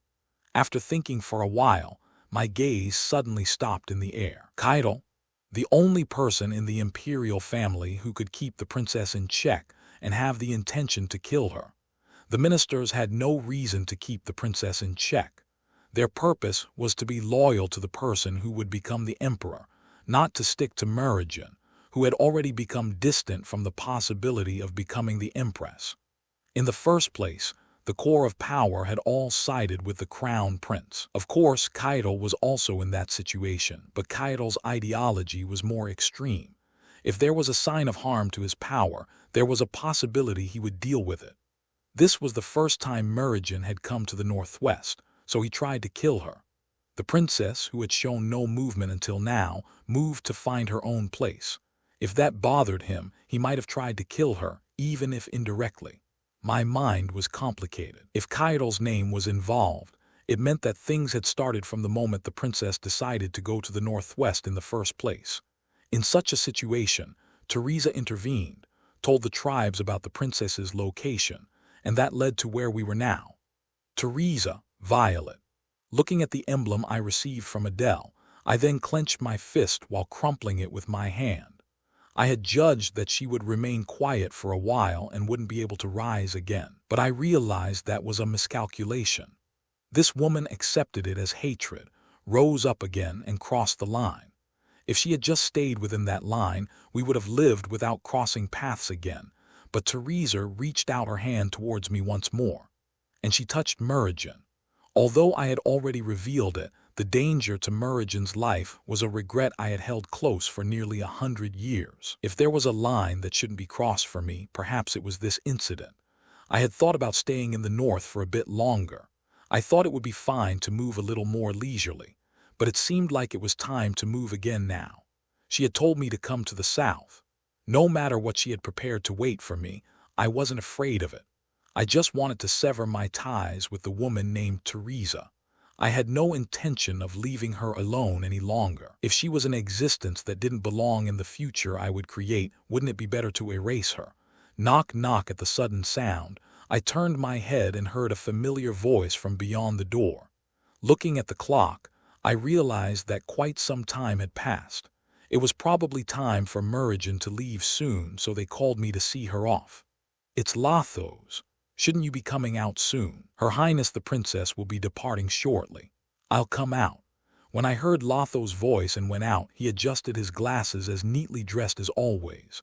Perhaps he had shaved his goatee cleanly too, as he smiled slightly upon seeing my attire and opened his mouth. "But you're quite well dressed. Her Highness the Princess won't be disappointed. Where is her Grace?" When I asked, Lathos, who had been staring at me blankly for a moment, shrugged his shoulders. "She'll probably come out soon, right? But if you're looking for her, you must have something to say to her." "I see." I didn't like the strange smile he wore, but I nodded at his words that she would come out soon. What I had to say to Adele was simple, that I think I need to leave the North earlier than planned, and the words I had intended to convey to her. I would probably return to the capital for a bit, but I planned to go straight to Adriana instead of the ducal residence. Since I was heading to the south, it would be good to establish ties with the church, and I would be moving alone with Adriana in the south anyway. I don't think we need to feel awkward with each other. It would be better to see each other often in advance to erase any awkwardness. Suddenly raising my head, the wind blew. In front of me was the carriage with the fluttering flag of the imperial palace and numerous people. Lathos let out an exclamation, but only for a moment. Then the woman standing next to that carriage caught my eye. I thought it was Merigen, but that cold white hair belonged to only one woman, Adele Ygritte. Around the time I recalled that name, she smiled slightly, as if she had been waiting for me to come. It was quite a pleasant smile. Seeing Merigen off ended quickly. Merigen seemed to want to act familiar with me, but since it was an official occasion rather than a private one, she couldn't casually strike up a conversation with someone. She was a princess. As someone of a status that others couldn't easily approach, we had already said our farewells beforehand. "Did you say goodbye? I met her last night." When Adele, who was next to me, asked, I nodded slightly and answered. Then Adele's smile faded for a moment, but soon returned to her original expression as she moved her lips again. "I see." She looked like she had a lot to say. It seemed she wanted to say various things, but slowly closed her mouth, conscious of the situation. Didn't I also have something I wanted to say to Adele? Of course, it couldn't be considered good news for her, but my purpose for coming to the North in the first place was for what I had in mind. By the way, if there was something different about Adele today, it would be that she seemed to be in a strangely good mood. The fact that she kept smiling slightly whenever she looked at me made it seem like something good had happened, so I cautiously opened my mouth. "Did something good happen today?" "Something good? You've been smiling continuously since earlier." When I pointed to her face with a faint smile, Adele was startled and touched the corner of her mouth. Adele, who had been touching the slightly raised corners of her mouth, then let out a fake cough. Was it my imagination that the tips of her ears had turned red? Adele, who covered her mouth, stared at me intently for a moment. "You're mistaken." When she removed the hand covering her mouth, her faint smile was erased, and she had returned to her originally cold expression. To say I saw it wrong, it was an everlasting smile that one couldn't forget. It was probably just embarrassment or something unrelated to me. Since she was trying so hard to hide it, I just nodded and agreed, not knowing what to say. But was I smiling? When our eyes met again, Adele hesitated and moved her lips. That cautious question was a slightly different attitude from her usual. Rather than her always confident demeanor, should I say she seemed embarrassed? Even if I didn't know what she was embarrassed about, it seemed clear that the smile from earlier had appeared regardless of her will. After pondering my answer for a moment, I then calmly opened my mouth. "You were smiling, and smiling suits you well, better than always wearing a cold expression.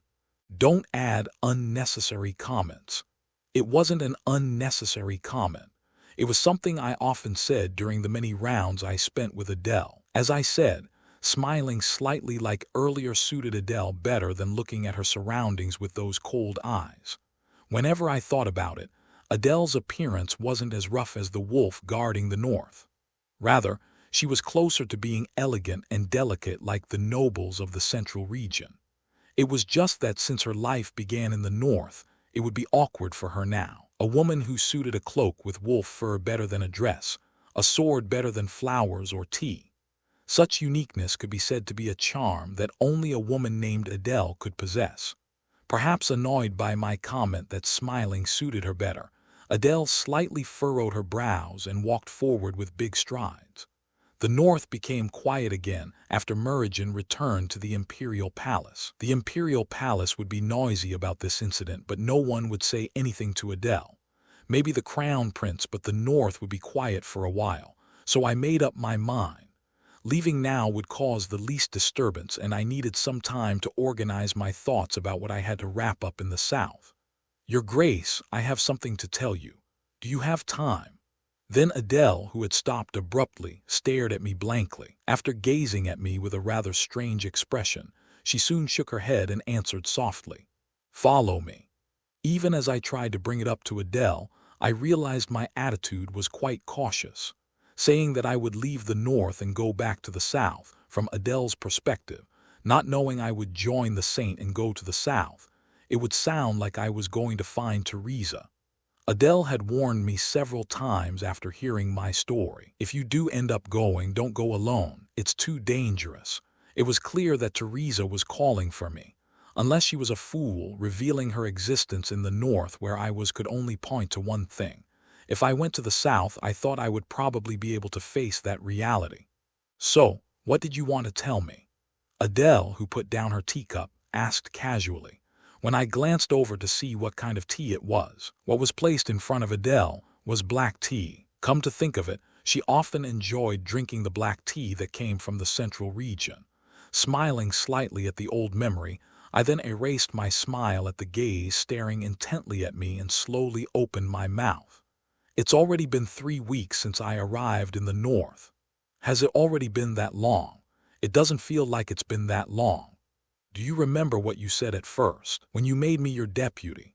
As if something came to mind at those words, Adele, who swallowed for a moment, nodded her head. I wondered how much I had satisfied her heart with that absurd suggestion of trying not to like me too much. I thought she probably didn't mean it sincerely. "Yes, I said I would watch what you do." "Then how much did I please your grace? As a deputy, I mean. As a deputy." As her blue eyes swept over me, Adele, who then chuckled, opened her mouth. "Unfortunately, if you hadn't gotten hurt, I would have kept you by my side. It would be problematic to value a deputy who returned wounded by the tribes." "Is that so? But why are you asking that? There should still be plenty of time left for you to stay in the north." I closed my mouth for a moment at that suspicious question, but I couldn't hide it forever. There wasn't much time left. 2 more days until the new year, and considering returning to the central region after that and joining Adriana, the leeway given to me was at most a week. It would be nice to have more time, but I had to say it now. Meeting Adele's eyes as she blankly stared at me, I carefully opened my mouth like that. "I'm thinking of going back now." Silence flowed for a moment, and Adele, who had been staring at me with her mouth closed, laughed as if dumbfounded and answered, "What? I'm going to go to the central region and then back to the south. I was originally planning to go to the south, but due to Teresa's matter, I need to move a little faster." "The south?"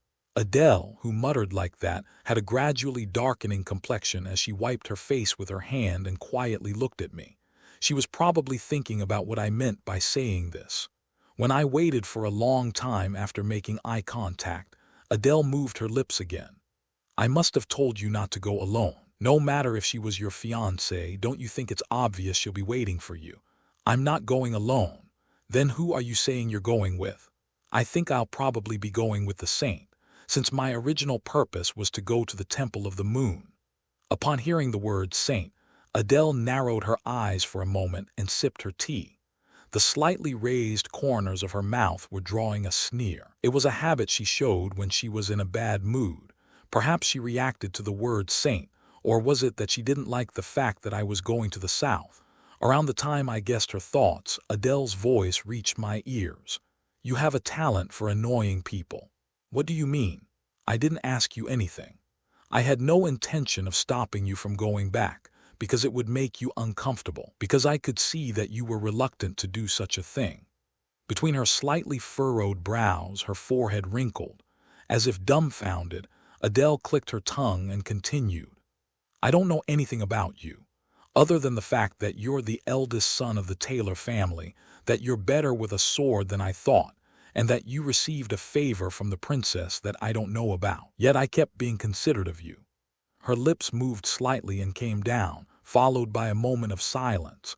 Adele's expression as she tried to say something just looked frustrated. It seemed like she had a lot she wanted to say, but she was confused because it wasn't organized. So I waited until she could fully express what she finally wanted to say. She twisted the corners of her mouth slightly. "But now you're saying you're going to the saint. After making someone's heart so unsettled, you're just going to say what you want to do, what you want to say, and leave like that. I think it's too selfish.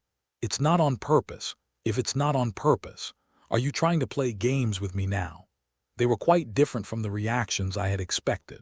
I thought she would be suspicious about me leaving earlier than planned, but I didn't expect her to react so sharply. I was certainly surprised. The emotion mixed in Adele's voice was not anger towards me, but it seemed like she was disappointed. The emotions glimpsed between her wavering eyes were complicated. Even as she expressed annoyance towards me, she was more disappointed than that feeling. About me bringing this up now, about me leaving the North and going somewhere else. This is just a guess, but about me going together with the saint. Only then did I notice Adele's lips. Her bitten lips had already turned white. When the force of her trembling lips loosened for a moment, the bite marks remained exposed. Are you jealous? The words that suddenly came to mind slipped out, and I was startled without realizing it. It was a thought that arose from her unusual reaction. Since she was acting like this at my words about going with the saint, it was connected to her being sensitive about the saint before. I was sure she would answer no. Just as I thought that and was about to open my mouth again, Adele, who had approached me, pushed me against the wall. Thud, my chest was pushed by her hand, and I stumbled back unexpectedly easily. With my back against the wall right behind me, I slightly furrowed my brows as I faced Adele. Did you say jealous? I don't think that's it, but it was a distance close enough for our breaths to touch, close enough to see even the tiny gaps between her pupils. Adele's eyes were slightly reddened. I faced her at that distance. Her scent was sweet. The rose scent I always felt close by filled my nose, and I blinked at the strange feeling that arose for a moment. It is jealousy. I was dazed for a moment, wondering if I had heard correctly, but Adele continued speaking without even giving me a chance to come to my senses. You're right that I'm saying this because I don't want you to leave the North. I haven't finished saying everything I want to say. Who gave you permission to leave here as you please when I haven't even allowed it? Your Grace. Her delicate hand gently grasped the collar of my shirt. Adele, who clenched it to the point of wrinkling the front of my shirt, leaned her face towards my neck and whispered. A small voice, barely audible to my ears alone, seeped into my ear like that. 2 days, you're not in such a hurry that you can't even wait that long, right? When I slightly nodded, Adele, who smiled satisfactorily, slowly released her hand. While smoothing out my cloak, she then sat back in her chair without saying a word to me, who couldn't say anything until then. She waved her hand and added, "There's something I want to show you. So stay." I smiled bitterly at those words, which could be called an order so typical of her, because it was absurd, because it was hard to understand this situation. You always look at me with strange eyes. Do you have something to say? No, I'm just a little worried about you. An incomprehensible exchange. Words she had never heard nor said were clearly a conversation between herself and Robert. The Robert in her memories was someone who had blended more into the North. He had shed all semblance of a noble from the central region, to the point where one could believe he was a member of the mercenary group she led. However, Robert Taylor was a noble from the central region. Even if he wore a cloak, that nobility wouldn't disappear. His unique aura, his eyes that seemed like they would crumble at any moment. They were quite different from the Robert in her memories. Then what were these memories she was seeing? Ever since Robert came to the North, Adele realized that her emotions were gradually twisting with these fragments that often came to mind. They were completely different from the feelings she had when they first met and at the full moon festival. Should she say they were a little more affectionate? Whenever their eyes met, a completely different emotion blossomed, and she vaguely noticed that this memory was causing confusion for her. Hallucination. Auditory hallucination. How long are you planning to stay in the North? We can't be together forever. I will leave when your Grace dies. Until then, I won't go to the central region. The way he looked at her was quite different from reality. Then did this mean it was her delusion? Adele smiled bitterly and got up. The pale moonlight shining through the curtains touched her snow-white hair, emitting a faint glow. This wasn't just an auditory hallucination. It was clearly her memory, but there were too many awkward points for it to be just that. Why was Robert, who said he was leaving for the South, Still staying here? Why was he looking at her with those eyes? But even that was not clear, and only vague emotions lingered. Like the black traces left when a painting was scorched by fire, only the voice and eyes remained in that black illusion. It had been several days since she couldn't sleep properly due to the memories that naturally came to mind when she fell asleep. Was it her delusion, or had she unknowingly had a connection with Robert? Adele hugged her knees at the incomprehensible thoughts. What had been making Adele feel complicated recently was none other than Robert's existence. An existence that couldn't be controlled by her will, that easily slipped away even if she took an interest in him. Couldn't he be considered a particularly strange man in Adele's life? Even while leading the mercenary group and unifying the North, even while becoming the Grand Duchess and coming this far. To Adele, all beings were merely something she could control. No matter how strong they were, if she directly led soldiers and cut them down, she could subjugate them. No matter what problems there were, if she called Lathos and told him to solve them, they would be solved. If there was something she wanted, she got it. If it was somewhere else, she didn't know, but the territory of the North was practically a land where Adele could do anything. From the time she was a young child who had lost her parents and wandered around, as long as she had a single sword, even the neighborhood bullies couldn't use their strength in front of her. I'm thinking of going back now. When Robert said he was coming to the North, Adele had really thought of keeping him by her side. He didn't seem like he would be very active in the central region, and his hidden skills were outstanding to the point where even calling them excellent would be an understatement. So she made him her deputy and intended to watch him play an active role in the subjugation of the tribes. It was during that time that this hallucination came to mind, a memory that couldn't possibly exist, but naturally settled as if it had definitely happened. It didn't take long for the faint anxiety she felt whenever she saw Robert to amplify. The moment the princess appeared alone, a ringing sound was heard in her ears. Without even properly preparing, she ran straight ahead. Why did she have to be in such a hurry?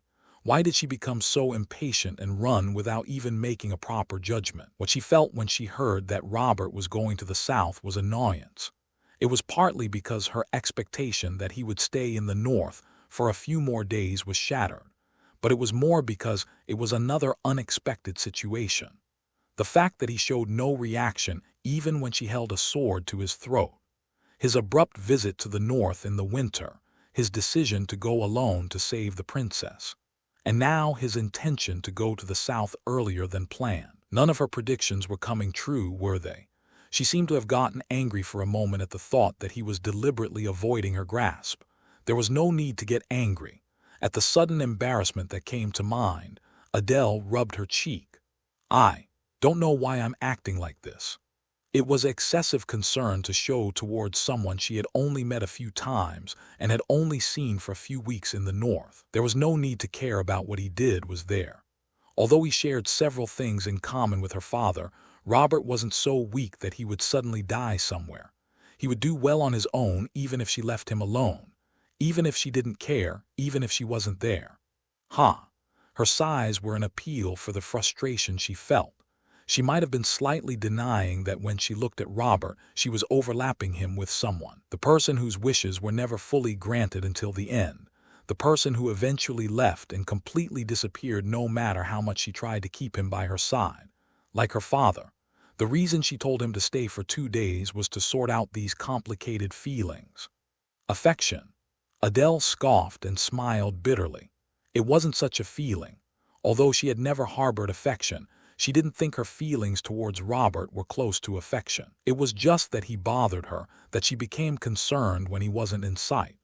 She was anxious, afraid that he would disappear, that one day she would suddenly hear the news of his death like her father. So she was annoyed.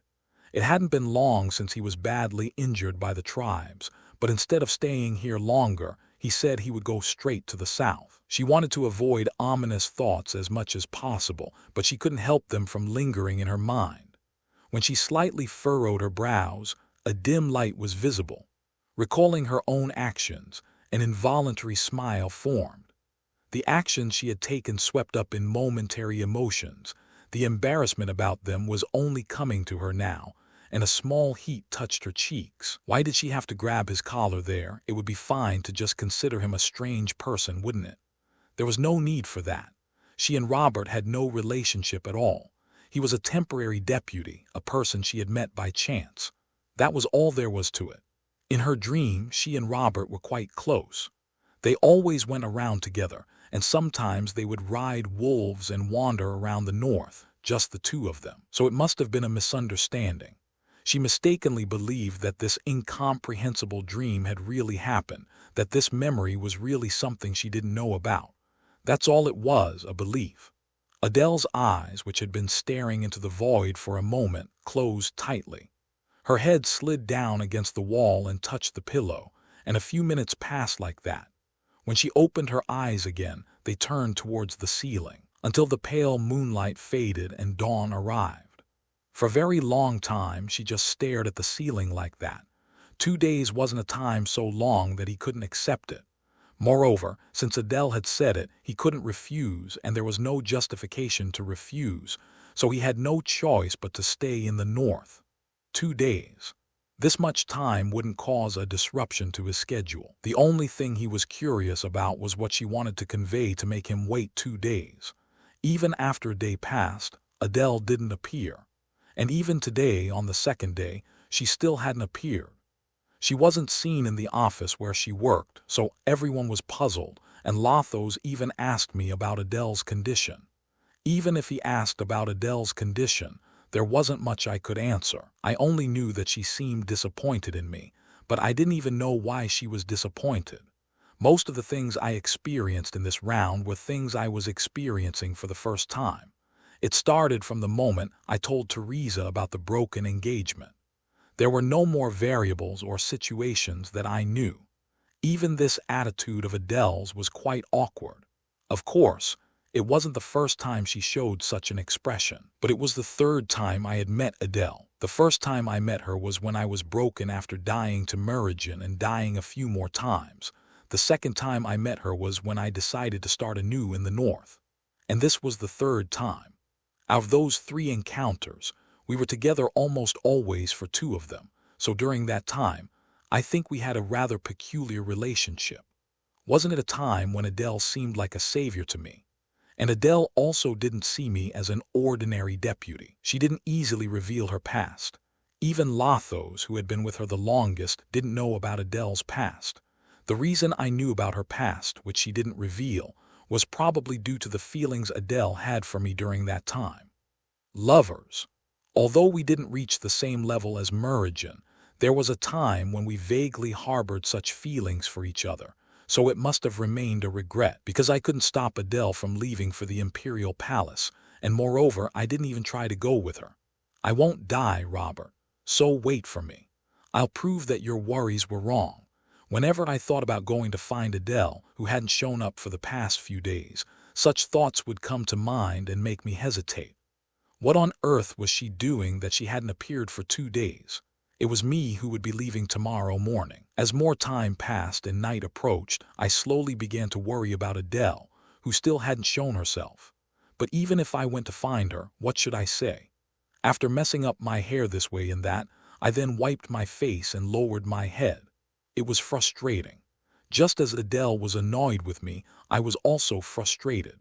Living with memories and feelings that only I knew was bound to wear down a person's mind. There were more than a few times when I wanted to let go of everything when I saw the same actions over and over again, and saw people showing the same actions as time passed. I briefly clenched my wrist tightly and let out a heavy sigh like that. It was me who actually wanted to stay in the north. Since there was no place where I could be as comfortable as here, if I had no purpose, I would have settled down here for good. But I couldn't stand still any longer. To end this regression and die, I had to move even if I didn't like it. Let's not have any lingering attachments, let's not have any regrets. Around the time I was calming my mind like that, I heard a knocking sound on the door. Knock, knock, it's Lathos. Her Grace is calling for you, are you busy? No, I'll go and see her. The sound that had been heard in the quiet room was cut off like that again. After fixing my clothes and heading out the door, Lathos was staring at me with a bizarre expression. It was an expression that seemed to say, "What on earth did you do?" I shrugged my shoulders and opened my mouth. "Did something happen?" No, not exactly. It's just that Her Grace has changed a bit. I thought there must have been some external influence." When I tilted my head at the words that she had changed, Lathos smiled meaningfully and hurried his steps. The place I went to after being told that Adele had called for me was naturally the office. Just as I was about to open the door, wondering what had changed, Lathos approached and spoke softly. "Enjoy your intimate time." "I don't know what you mean." But Lathos disappeared with those words. With the thought of what intention he had said that with, I slowly opened the door. When the scene was finally revealed, I could understand Lathos' words to some extent. "You're here. I wonder if I called for you too late." The Grand Duchess, who always wore a cloak, was gone. The mercenary leader who wielded a sword and killed the tribes did not exist. She wasn't rough. She wasn't cold. Slightly shy, a little gentle. The woman who showed a faint blush on her cheeks was staring at me intently. Adele, wearing a blue dress the same color as her eyes, looked at me while slightly lifting her skirt with an awkward gesture. Hesitating, she moved her lips slightly like that. "It's the first time I've worn it. Does it suit me?" It was a dress that flowed like water. Coupled with the cold moon, it emitted a slightly cold color, but it left an impression that wasn't so cold as it suited her face. The woman who was always dignified had a blush on her cheeks. As if embarrassed, she hesitated and pulled at her skirt. Was this the first time Adele had worn different clothes? The moment my breath caught in my throat and I couldn't open my mouth, Adele's eyes narrowed. As she moved her head, her naturally flowing hair was visible.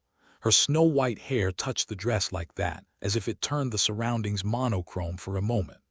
At the same time, what I felt was a sense of incongruity.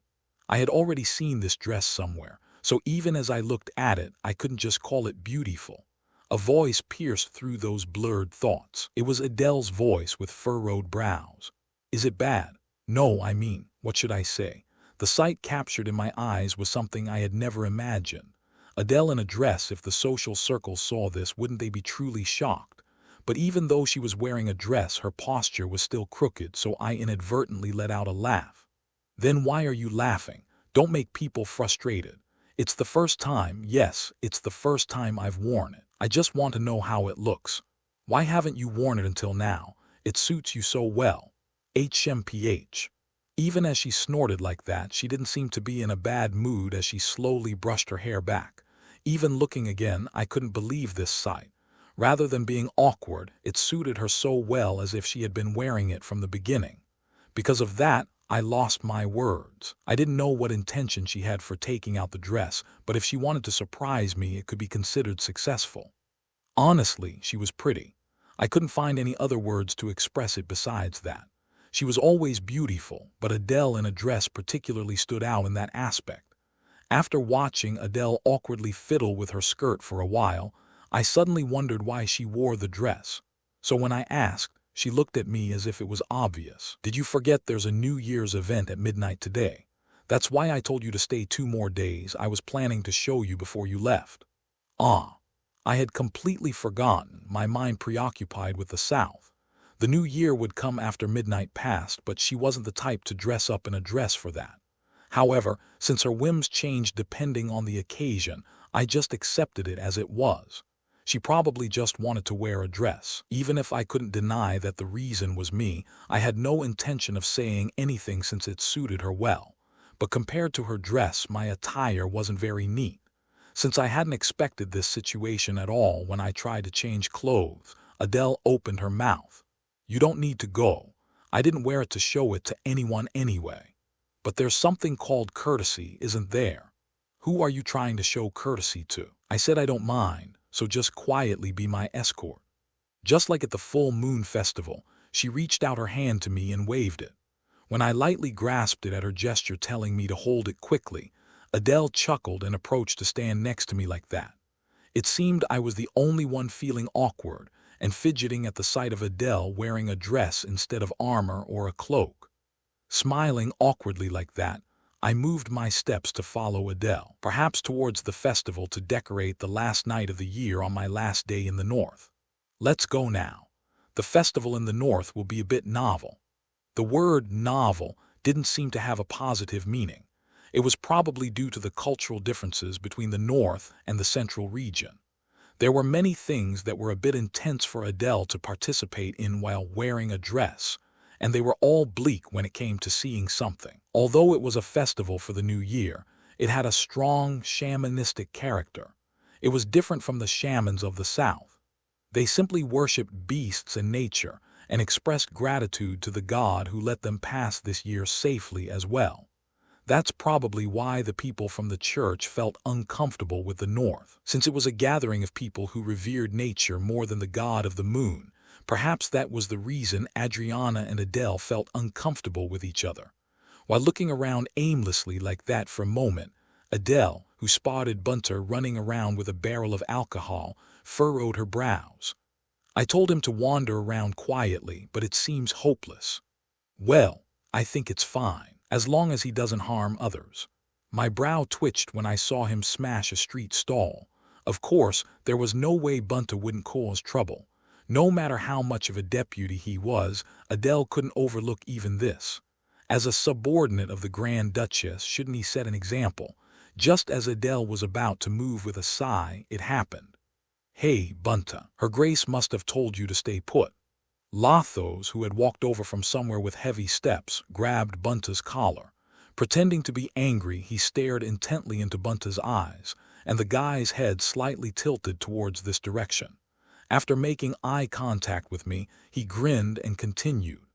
"Her Grace is busy today. She can't pay attention to you one by one. Grab the alcohol barrel and follow me. We need to fix this place." Lathos, who winked one eye disgustingly, bowed his head in our direction and then swiftly disappeared. Should I say he was quick-witted or not? Adele, who had been staring at Lathos with an astonished expression, shook her head and let out a hollow laugh. "He's completely crazy." "Then what will you do now?" I asked, glancing at Adele's dress. Her movement seemed quite awkward even as she walked with me. Her feet would probably start hurting soon, since high-heeled shoes would be quite difficult for her. I didn't quite understand why she was going through this trouble, but I didn't want to see her walking around uncomfortably. As if understanding my intention to some extent, Adele, who had been staring at me for a moment, nodded her head and answered, "I should rest a bit after all. I wonder if your feet are okay." "It's fine. They won't hurt just from wearing shoes for a bit." Then she shook her feet a few times and started walking briskly towards somewhere. The direction Adele was heading was clearly towards the forest. A quiet forest where there were no people, where the entire sky could be seen this winter. Even as we walked between the bare trees, I held onto Adele's body as she occasionally slipped. "Are you all right? You don't need to hold me. I won't get hurt even if I fall." "There's no need to do that deliberately."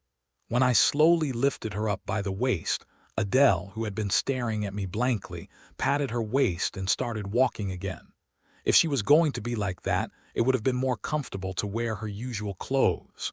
I thought she wore it to give a speech, but there was no speech by Adele at this New Year's festival. The reason was because it was bothersome. If Adele said so, it was an understandable reason. So in the remaining free time, she must have gone to find a dress and put it on. If asked why, I wasn't sure. In the forest that had now become completely dark, a small flame rose with a whoosh. The artifact held in Adele's hand emitted a small flame, spreading into the forest and making a faint light rise around. So it wasn't very dark. We could reach our destination, without much difficulty, in the dim light like twilight. It was a familiar place to me too. It was a place Adele often brought me together with her. I wondered when we would come here in this life, and today seemed to be that day. The only place in this forest where the sky was wide open, where a fallen tree was placed like a chair. In the circular opening in the sky, only a full moon hung lonely. Countless stars dotted like dots next to it. After a moment of silence in the wind that seeped through the trees, my eyes met Adele's as she looked at me. It was a face that stood out even in the dim light. Was it because of her intensely dressed appearance? Adele seemed to have completely escaped the name of Grand Duchess as I slowly parted my lips while looking at her. Is this the place you wanted to come to? Yes, it's a place I often come to, when I want to be alone. But today there are two of us. I know. I brought you here on purpose. Didn't I say there was something I wanted to show you? I thought the thing she wanted to show me was the dress, but it seemed there was still something else left. I wonder what that could be. So when I quietly looked at Adele, she shrugged her shoulders upon realizing my gaze was on her. It was noticeable that her dress was thin. Although it seemed fine to some extent due to magic treatment, this was still the North, wasn't it? After staring blankly for a moment, I opened my mouth again. You look cold. I'm not cold. Me, wearing a cloak, and Adele, wearing only a dress without any outerwear. If someone saw us, wouldn't it be fine to think I was doing something terrible to her? It bothered me. Even if she was okay with it, I was uncomfortable. I approached Adele, who was sitting at the base of a tree with big strides. Adele, who was startled by my approach, then stared at me blankly as the cloak covered her shoulders. I told you I'm not cold. At the sight of her furrowing her brows as if asking what I was doing now, I inadvertently let out a small laugh. My shoulders felt empty without the cloak, but instead my heart felt at ease looking at her. Just stay like that. I'm worried you might be cold. Don't worry unnecessarily. You're leaving tomorrow anyway. Why did you wear the dress? Wouldn't it have been more comfortable to wear what you usually do if you were going to come all the way here? She wasn't giving a speech, and if it was for the festival, she wouldn't be making an official appearance. When I asked, Adele moved her lips for a moment as if pondering her answer. After thinking for a long time like that, she slowly answered while making eye contact with me. It was different from her usual eyes. Softly, as if recalling a distant memory with rippling pupils. I think I wanted to show you this a long time ago. What? When I asked back for a moment, wondering what she meant, Adele shook her head and didn't say anything more. A long time ago. I didn't know what time period she wanted to talk about, but it didn't feel like it was that long ago. A strange question arose and settled in my mind. Just now, her way of speaking seemed as if she was talking about the past that only I knew. The dress Adele was wearing was something I had seen once before. The dress I had seen when I entered the room she was staying in after failing to prevent Adele's death due to the rebellion. The memory of looking at the ownerless dress was still vivid in my mind. Her saying that to me seemed to bring back the memories from that time. It was probably just something she said. It just happened to overlap. No one had ever recalled a previous round. So I turned my gaze again. When I escaped from the old memories and looked up at the sky like that, it happened. Robert, this is what I wanted to show you. Swish along with Adele's voice, I saw something crossing the sky. The sound that I had heard at the full moon festival, the sound that had awakened my consciousness when I was lost in thought like this. Bang! The fireworks that crossed the sky exploded all at once, instantly painting the surroundings with noise. The sound was so loud that my ears felt muffled, and the light was so bright that the moonlight became obscured and no longer visible, dyeing the night sky. White, red, blue. A feast of colorful lights, each different, blinded my eyes. You liked what you saw at the full moon festival last time, so I directly brought it all the way to the north. Bang! The loud noise erased all sounds at once, but Adele's voice was heard clearly. Looking at the light in the middle of the wide open forest, I looked at Adele again like that. For a moment, a shadow appeared. Adele's face under the bright sky was obscured by darkness like that. Nevertheless, meeting the eyes that caught my gaze, a voice was heard from the lips that moved again. It was a slightly cautious voice. Isn't it pretty? Your expression seems a bit lackluster, though. Old memories resurfaced. The woman who had told me to wait, saying she had something to show me but never returned in the end, was here. This was the aftermath. To me, living in memories, it was like a curse, so in the end I could only overlap it with Adele. When the blurry afterimage overlapped to form a single image, I finally saw a faint smile on the face I faced. Light, darkness. In the repeating scene, what remained in my eyes was not the light of the fireworks. It wasn't the moon hanging in the sky, nor the stars regaining their light. It was just a woman wearing a flowing dress. It's pretty. I answered while looking at Adele, not the sky.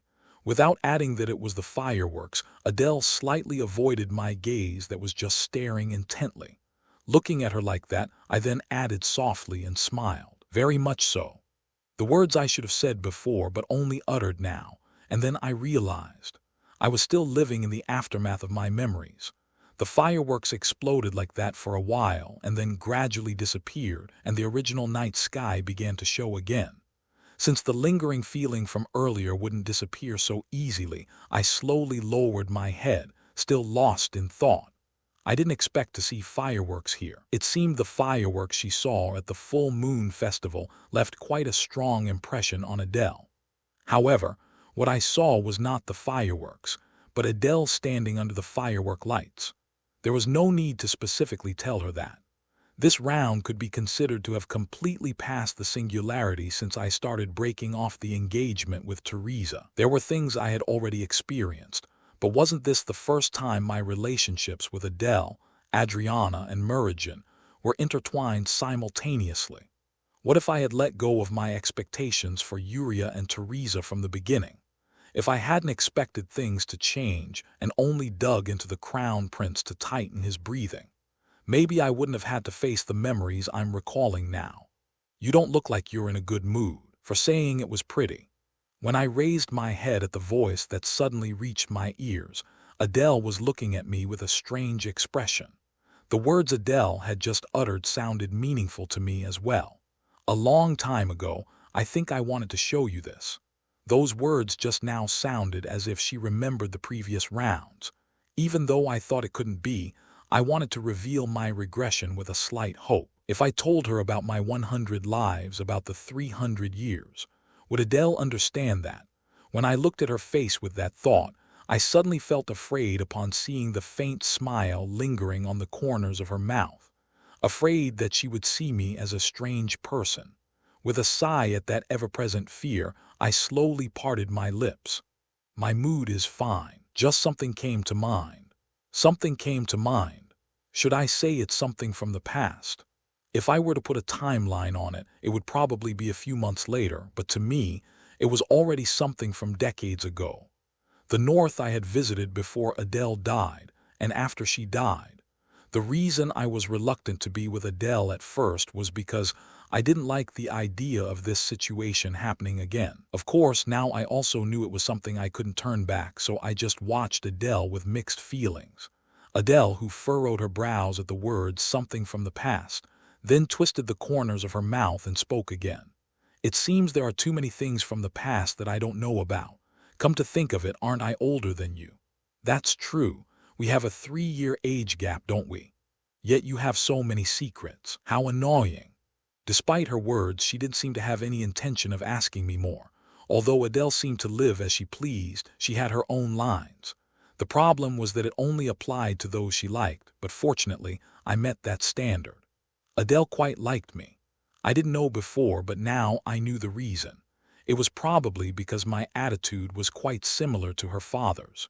The reason Adele first formed a mercenary group was to find her father, to find news of her father who had left her behind when she was young, and to slap his cheek. There were many who threatened the girl who held a single sword. However, Adele's talent was so brilliant that it only took 5 years for her to become the commander of a mercenary group that couldn't find a match in the North. By the time Adele led the mercenary group and received the position of Grand Duchess, there was one thing Adele had lost while gaining many things. When I thought I had gained everything, I realized I hadn't found my father. Adele's expression as she said that looked indifferent. As if it was nothing. Adele's expression as she spoke of it as just an old story was expressionless. But that very indifferent expression was proof that she was agitated. She was overlapping her father with me, because I had heard her say before that she felt like I would disappear one day without a word, just like her father. I was always afraid you would disappear. My father was like that too, with hazy eyes like you. It was the same scenery, but what Adele was saying now was quite different from back then. Perhaps it was a difference in timing, because in the round when I was in the North, I always stayed here regardless of the season. But now I had to leave. I had to leave the north, go to the south, and finish the things I needed to wrap up now. Clearing the memories lingering in my head, I met Adele's eyes again. During these 2 days, I had thought about Teresa's matter, but also about how to bring up the topic of rebellion to Adele. However, I couldn't bring myself to say it out loud. If I said it out loud, I was afraid I wouldn't be able to control my emotions due to the old memories. So I thought of writing it in a letter.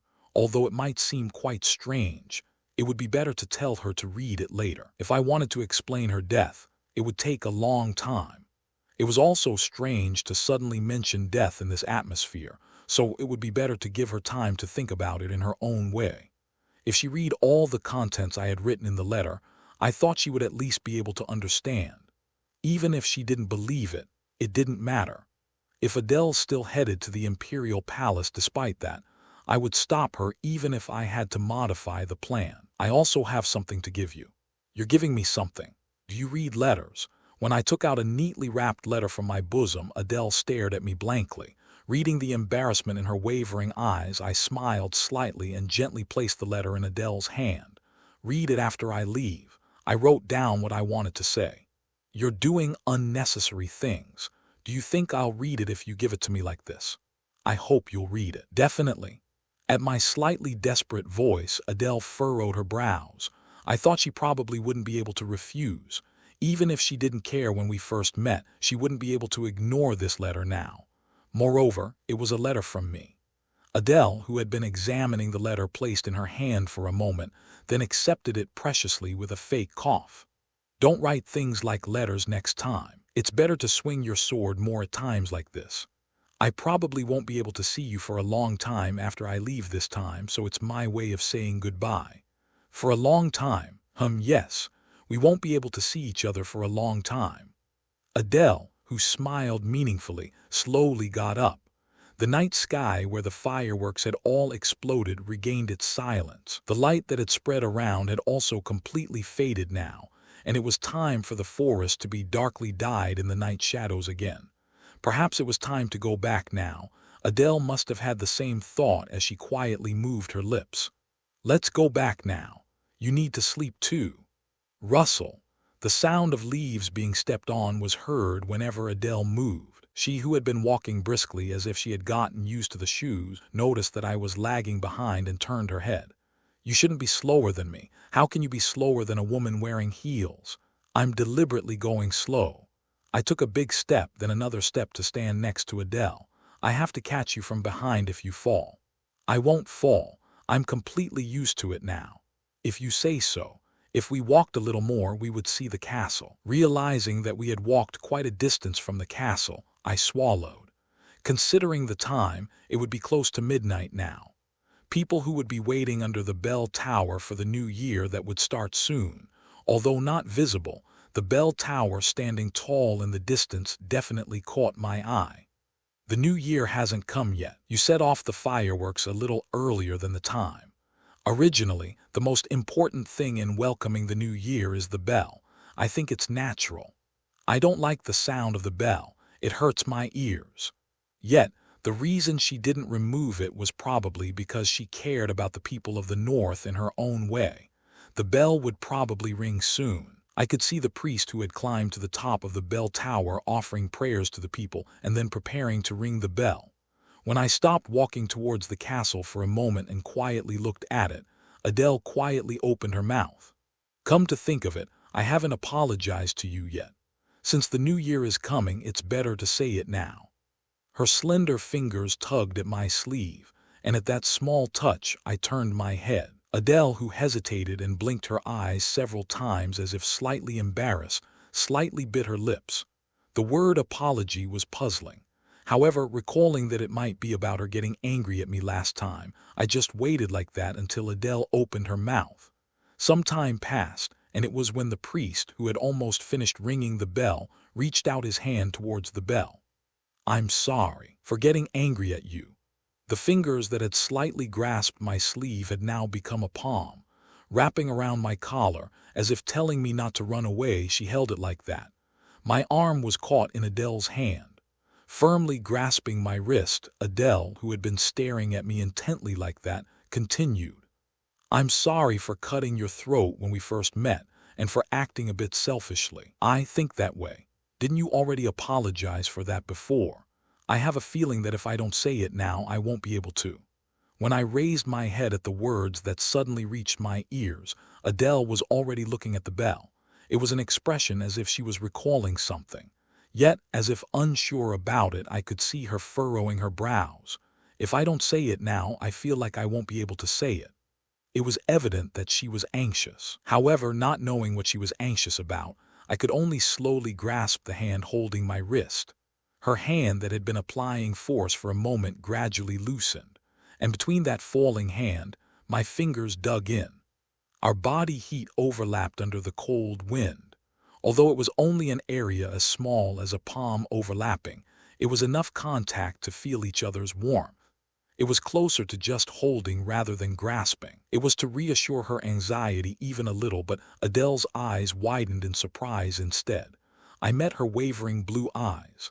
After a moment of silence like that, a moment that felt like a very long time, ding, the sound of the bell announcing the new year began to fill the surroundings. I'm here. I know. I was here last year and I'm here this year too, aren't I? Since the bell had rung, hadn't the year changed? The 20-year-old Robert and the 21-year-old Robert being by Adele's side hadn't changed at all.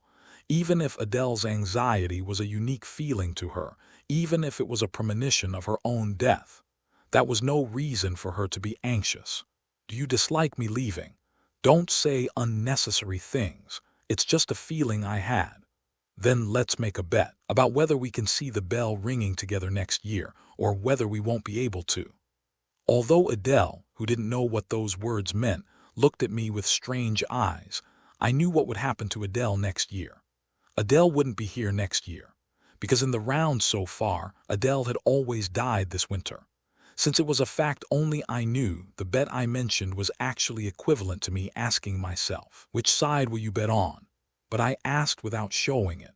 I believed Adele would bet that I would still be here next year, and as I thought, Adele answered without any hesitation, as if uttering something obvious with an indifferent expression. I'll bet on the side where we see it together. Then what does the losing side do? Who knows? The answer to this bet would probably converge to one. The side Adele had chosen, where we would see the bell ringing together. Adele wouldn't die. Even if the future was set that way, it was natural because I wouldn't just watch it happen. Let's say the winner gets one wish granted. Not bad. I thought I should consider what wish she might make, because in this life, Adele Ygritte would definitely survive. Just like the catchphrase Adele always had on her lips, because I had decided so. Aren't you going to see him off? There's no need. I've already said everything I wanted to say. Adele already knew the day Robert was leaving. If there was something she wanted to say before he left, she had already said everything she wanted to say at night. Adele, who recalled the way Robert looked at her at the moment the bell rang, let out a faint sigh. Will you make a bet? She still had questions about what that suddenly brought up word bet meant, about whether they could see the bell ringing together next year. If she called him, he would have to come as he was. Didn't he know best that she would bring him even by force if he didn't come? It was an obvious losing bet, yet he offered one wish. It was true that she couldn't quite understand the overly generous reward. Perhaps he had noticed that she was anxious. The feeling she had was an instinct she had since childhood. When she was anxious, when she was in danger, it could be called a sixth sense that informed her of all those situations almost like a premonition. She had always lived on the edge. Wasn't the North a land where it wouldn't be strange to die at any moment, where people sought each other's lives? In such a place, the way for a girl to survive with a single blade was simple. Detect the threats that would come to her in advance, nip them in the bud, and trample them so they couldn't crawl up. This feeling she had since birth was the driving force behind such a life, so Adele usually trusted this feeling. But what she felt now was different from before. It couldn't be called a bad feeling. Rather, as if whispering that nothing would happen, she only felt a peaceful premonition. Strange. It was a sensation she had never felt even once before. Things would go well if they continued like this. Adele didn't believe in such peaceful thoughts. At every moment in any situation, didn't an ominous feeling follow? What suddenly came to mind was the letter she had received from Robert. Upon recalling that, the peaceful feeling disappeared and an ominous premonition bloomed. There was something. Adele, who thought so and tore open the letter, blankly stared at something that fell from the letter. It was a white handkerchief, the handkerchief with her emblem embroidered on it, which she had lent him when she cut Robert's throat. Chuckling, she picked up the handkerchief. It was a bit ridiculous that it had returned like this when she had forgotten about it, even though it was fine not to return it. Did he remember that she told him to return it? As she put away the handkerchief and picked up the letter, a neat handwriting unlike its appearance caught her eye. Being born a nobleman showed in such places. Robert was born in the central region unlike herself, so wouldn't he write well? I'm worrying about what to write on the first line, so I'll write lightly. I wonder if you received the handkerchief well. She wanted to answer that she had received the handkerchief well, but this was just a letter. After staring intently at the paper for a moment, Adele's gaze turned downward. What was written in the letter was first a simple greeting. He said he had written what he wanted to say to her, but where did he write it? It was after a little more time had passed that Adele's eyes, which had been examining the letter, narrowed. I saw many things while in the north, but I think what I saw the most was the Grand Duchess. I spent the most time with you, had many conversations, and received a lot of help from you. Help?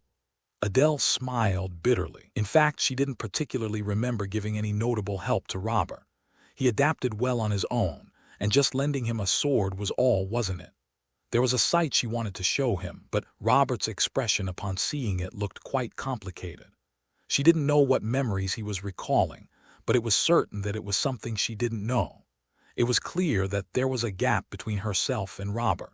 Something she didn't know but Robert knew. Would it be possible not to feel a sense of incongruity in that gap? Although she didn't like that fact, what dispersed her thoughts was the sentence written in the next part of the letter. I said I wrote what I wanted to say, but in fact, the biggest purpose was to warn you. Because the reason I came to the north and wanted to meet the Grand Duchess was not to return the handkerchief. While furrowing her brows at the word warning, Adele soon read the next sentence and let out a small laugh. It was a statement that didn't fit the context at all. She was only filled with questions about the name that she hadn't been thinking about and hadn't been in her mind until then. Nevertheless, her gaze turned downward. Robert's words to her, the words that clearly had the character of a warning, were words that didn't make sense no matter how much she thought about it. Especially since she had been recognized by the imperial family and had risen to the position of Grand Duchess, and had directly received the title from the Crown Prince. Adele's mouth closed tightly. Her eyes, which were always cold, were dizzily wavering with a mixture of questions and confusion. What I want to convey first is, what on earth were you thinking when you wrote this, Robert? I hope you won't respond to the Crown Prince's call. Thump, when I left the north and rode a carriage instead of a sleigh, I finally felt that I had set foot in the central region again. It was a place I didn't want to come to. Aside from seeing Yuria or Keitel's faces, fragments of my memories remained in various parts of this region. Wherever I went, traces of what I had tried would remain. The only thing that was a relief was that I wouldn't have to visit the ducal residence. It seems she has started to move. My eyes narrowed as I read Renaud's letter. The words that she had started to move meant, in short, that she was trying to finalize the preparations to secure the position of family head. Although I would have to wait and see how far she would go, she might even be able to threaten my father. It was better to take measures in advance for such parts. If I lost the initiative while being distracted, there would be disruptions to my plan. The first thing to do was to secure my father's person. My father was the first insurance against the unexpected situations Yuria might cause. Unless my father allowed it, the position of family head wouldn't be determined, so I had to have that authority first. While writing something to send to Renaud, a thought suddenly came to mind and I raised my head. It was about the letter I had written to Adele. She had probably read it all by now. What was written in it was quite a blatant warning, and I had added one more thing to it. Regression. It was something I wrote inspired by what Adele had said, but it was nothing more than a hint. How Adele would interpret this was up to her. If she believed it, it would be in a slightly better direction, and even if she didn't believe it, it didn't matter. I'll save her.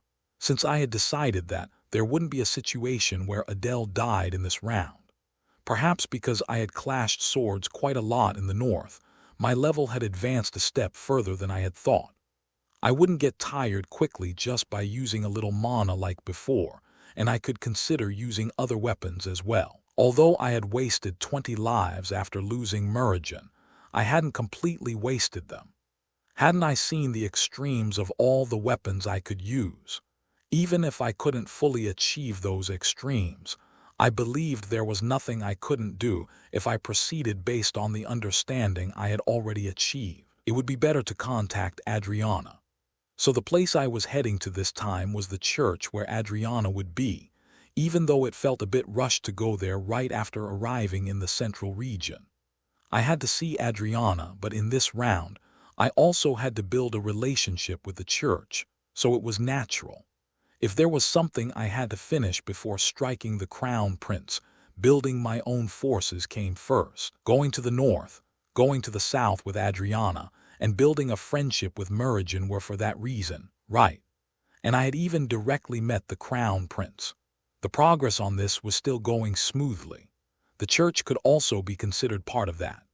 The church the saint belonged to accounted for 90% of the empire's religion, so if I could gain even a little support from such a force, wouldn't it be sufficient preparation for the future? The only uncomfortable thing was that such forces were being prepared for after the rebellion. The rebellion had to be carried out secretly, to the point where even Murigen couldn't notice. Only I, Arwen, and perhaps Adele had to kill the crown prince. There were many justifications to present after killing the crown prince. His strange behavior, and now even the 4 dragons. The problem was that the process was very, extremely, almost impossibly difficult. Although I was completely unfolding fate in a new direction this time, I also had an experience which almost reached the point of killing the crown prince. I recalled failing that and my mind being briefly shattered. It would be quite regretful. With such thoughts, I fiddled with the artifact and sent a message to Murigen. I needed Murigen to contact Adriana. If she was a magician belonging to the imperial family, she would probably be able to extend a communication line to the moon tower. As the ringing tone that had been going on for a while was cut off, Murigen's voice was heard. "Oh, is this Lord Robert?" "Yes, it is. Have you been well? I'm curious about the reason for your contact.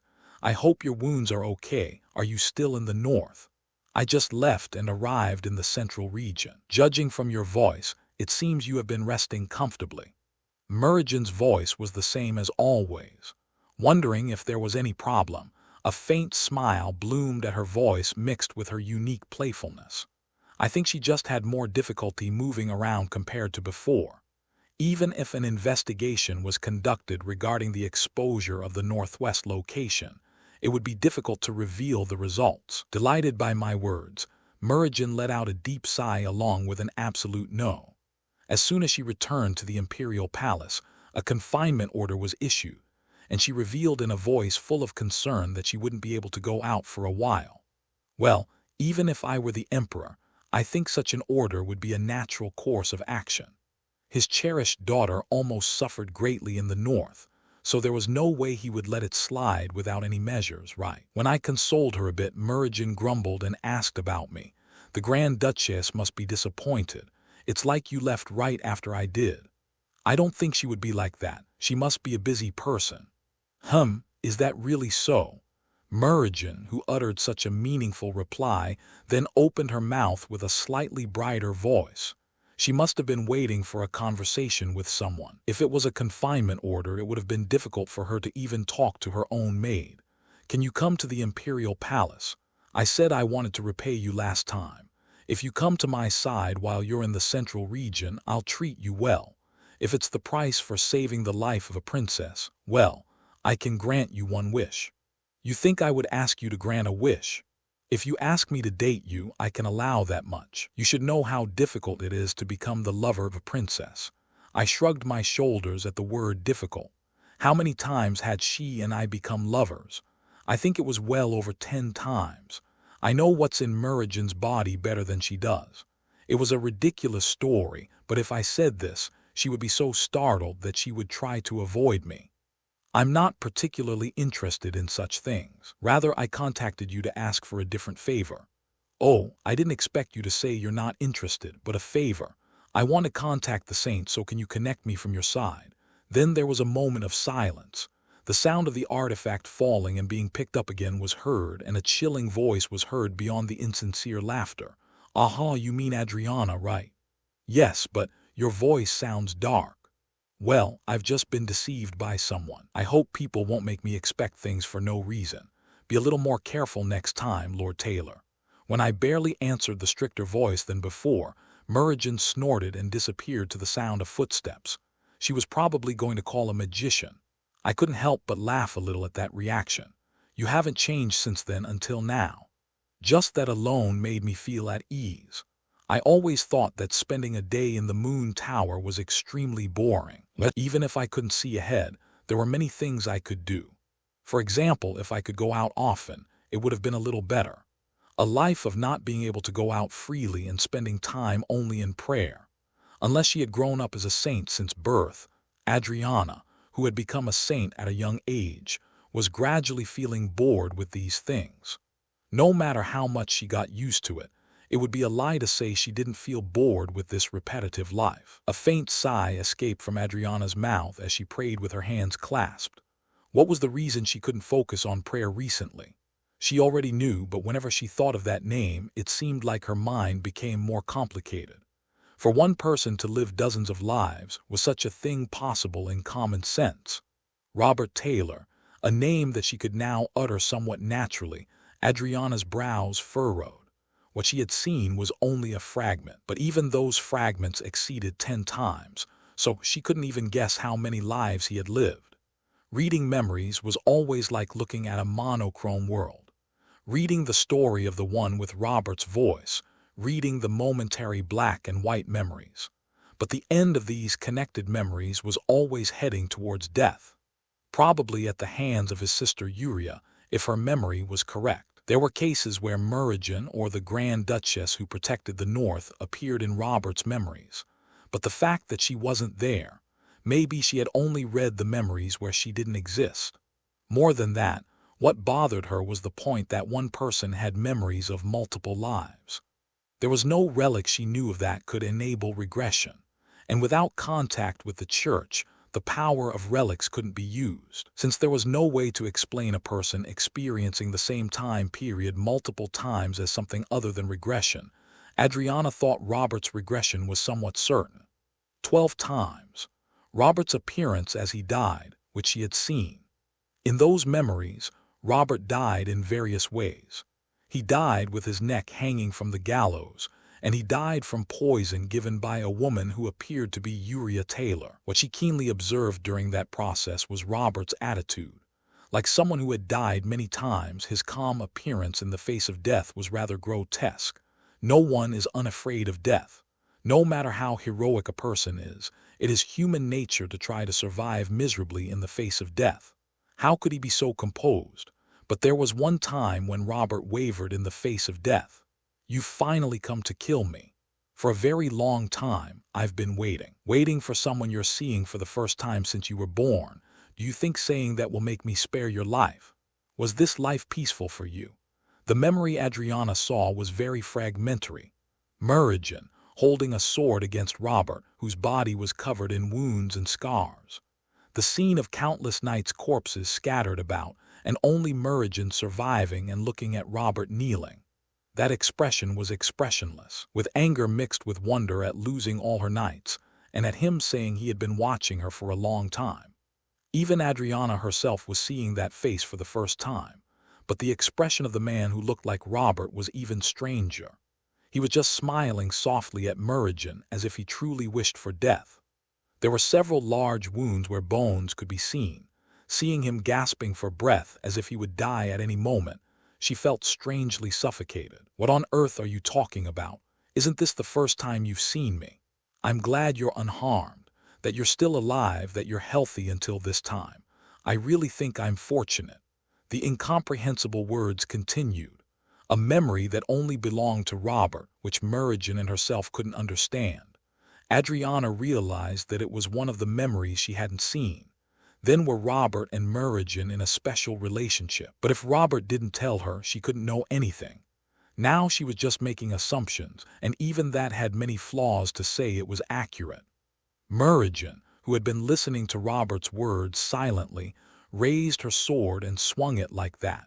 It was an expression that said it wasn't even worth listening to anymore.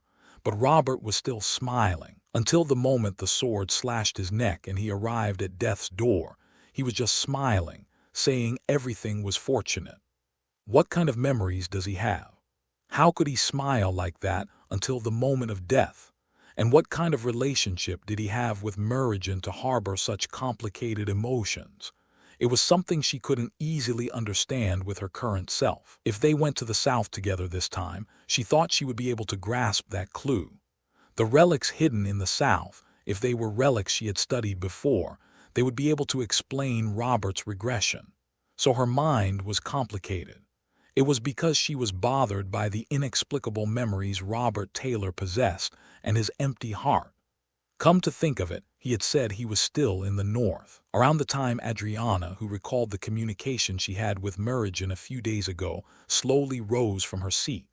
"Your Holiness, there is a message from the Imperial Palace." Hearing the paladin's voice from behind, she pondered for a moment and realized it was Merrigan. It was a bit early to contact her. Did something urgent happen? As she followed the paladin to the room like that, a humming vibration sound was heard from the crystal ball. Merrigan, did something urgent happen? Ah, you received it. It was a darker voice than usual. Even without seeing her face, it seemed like her gloomy expression was visible even outside the crystal ball. She wondered what on earth had happened to make her like this, but at Merrigan's next words, Adriana's shoulders trembled. "It seems Lord Taylor has something he wants to say to you. He contacted me. I wondered what it was. Does he not know I'm not a crystal ball? To me? Yes, anyway, I'll connect you, so receive it right away. I won't take Lord Taylor's calls anymore. Don't forget to tell him that." Oh, okay. He had something he wanted to say to her. For a moment, the fact about regression came to mind, but there was no way he would talk to her about such a thing. If he had, he would have already told Merrigan, but Merrigan also seemed unaware of such a thing. So Adriana, who realized it was about a different matter, slowly composed her voice. She had just been thinking about Robert. What a coincidence that a call came. Shaking her body with a strangely nervous feeling, she then calmly exhaled. Once, twice. It was at that moment that a voice was heard to Adriana, who was regaining her appearance as a saint. "Adriana, it's been a while." Eek. His voice that was heard at an unexpected moment was enough to make even Adriana's closed eyes open. This situation where she screamed in surprise, hadn't she already experienced it once? Robert, who chuckled softly, quietly opened his mouth. "It's been a while since you've been so surprised." I had no intention of teasing her, but Adriana seemed to think I would tease her about being surprised. She said she wasn't surprised at all, and that she had just bitten her tongue because his voice came so suddenly. Come to think of it, wouldn't that be considered being surprised? I think Adriana showing such a side is even better, but she must be conscious of the name of a saint in her own way. Around the time the memory of her earlier scream faded, Adriana let out a fake cough and cautiously opened her mouth. "By the way, what did you want to contact me for? I heard you were still in the north." "Actually, I'm already in the central region. To be precise, should I say the capital? If it's the capital, quite some time has passed since you left the north. It's because I have something to ask you. It would be more accurate to say it's permission." Adriana, who was puzzled by the word permission, soon continued as if she guessed what I was trying to say. "It wouldn't be too difficult to guess, since if I came to the capital at this time, it would probably be one thing. If you're thinking of meeting Merrigan, you don't need my permission. You can meet her at the Imperial Palace, not the Moon Tower." "Why would I go to the Imperial Palace? And if it's Her Highness, I've already seen her too much in the north." "Ah, come to think of it, that's right. Why can't she think of the reason I want to meet her?" It seemed her thoughts were heading in a slightly different direction, so I thought it would be better to say it a bit more directly. I had to be with Adriana anyway unless I was going back to the ducal residence. I'm coming to see you now. What? The reason I returned quickly from the north, and the reason I came all the way to the capital was to see you in person. Isn't it the new year now? Since we have to go to the south together, shouldn't we meet once before that? Adriana didn't answer my question right away, as if pondering for a moment. After a moment of silence like that, a slightly flustered voice was heard in my ear. Did she get surprised by something? A chuckle escaped at her slightly raised voice. Oh, that's right. I was going to talk to you about the South anyway. Are you thinking of coming in person? That's why I was trying to get permission. There's a lot to do in the South, isn't there? Retrieving the relics and going to the Temple of the Moon. On top of that, I had to finish investigating Teresa and the 4 dragons. Would it be possible in a month? The reason I started preparing as much as possible in advance was to shorten this preparation period even a little. There's no need to receive permission. If you want, we can meet now. Will you come to the Moon Tower right away? I will. Then let's save the rest of the conversation for later. But there was something I was going to say. Adriana, who hesitated for a moment, pondered for a long time and then spoke softly. It was a very small voice, barely captured by the artifact. Robert. What was contained in her kind voice was my name. The words she had said before that it was difficult to call my name flashed through my mind. It seemed she still had difficulty calling my name, but the sight of her struggling to say it seemed to be portrayed before my eyes. If her white cheeks turned red and she said that in front of me, what expression would I make? I can call you by your name now, too. You also call me Adriana. We already decided to do that, didn't we? I think the meaning is a bit different now. In a way, we could even say we're close friends, couldn't we? Close friends. When I laughed softly at those words, Adriana continued, "Then shall we see each other in a bit?" She seemed a bit embarrassed. As if it was really difficult for her to say my name, a small sigh was clearly heard in my ear. I didn't know what it meant for her to call my name, but I thought it would gradually get better. I never thought I would become close enough with the saint to call each other by name. But if I ended this life in failure again, it seemed there would be many things to regret in many ways. You're planning to stay here. For now, yes. Since we're not going to the South alone, it's better to familiarize ourselves with each other, isn't it? When I asked if it was okay for me to stay at the church, Adriana looked at me as if surprised. Our conversation at the Moon Tower was simple, hearing about the schedule for going to the South and obtaining permission to stay here. Adriana, who hesitated for a moment, slowly picked up her teacup. Well, it's something I couldn't even imagine. It's not that I dislike it. I just thought you would stop by briefly and return to the ducal residence. I'm not particularly fond of home. It was a joke, but Adriana froze as she was drinking tea and quietly stared at me. Her expression as she sighed had darkened. I didn't know what she had imagined, but it was certain that she had interpreted my words very seriously. I see. Then I can provide you with a place to stay in the Moon Tower, but if it's inconvenient for you, you can refuse. I can just go back to the ducal residence. No, that's not okay with me. You can stay in the Moon Tower. At her resolute answer, I closed my mouth. With her transparent eyes gazing intently at me between her closed eyelids, I couldn't even utter a question about Adriana's incomprehensible attitude. Why was she reacting like this to me going back to the ducal residence? But she showed that only for a moment, and soon Adriana, who had returned to her original expression, opened her mouth hesitantly. There is one problem, though. A problem. It's the first time a man has been allowed in the Moon Tower. This space was used exclusively by me, so even if it's on the lower floor, His Holiness the Pope might find it strange. Or Cardinal Veron. I tilted my head at her words that it was the first time a man had been allowed. I clearly saw paladins down there, didn't I? Since she wouldn't be unaware that paladins reside in the Moon Tower, it didn't make sense in many ways that she didn't know a man had never been allowed. So when I asked, Adriana rather answered as if it was obvious. I've seen the paladins since they were young, so to think of them as men, yes, it's a bit like that. Did she mean she had never thought of them as men in the first place? Suddenly, the faces of the paladins standing below came to mind, and I inadvertently smiled bitterly. It was not normally allowed for outsiders to stay in the Moon Tower, but it was a different story if they were acquainted with the saint. Since the princess also stayed occasionally, I was able to see the interior of the Moon Tower in a bit more detail as I went downstairs with Adriana. As a place to receive the moonlight at the highest point, a faint light sparkled from the crystals embedded here and there. The moonlight seeping in from the pillar placed in the center turned into mana again and supplied mana throughout the tower, and that mana became light, illuminating the tower brightly even on dark nights. I heard the Moon Tower was built when I was young.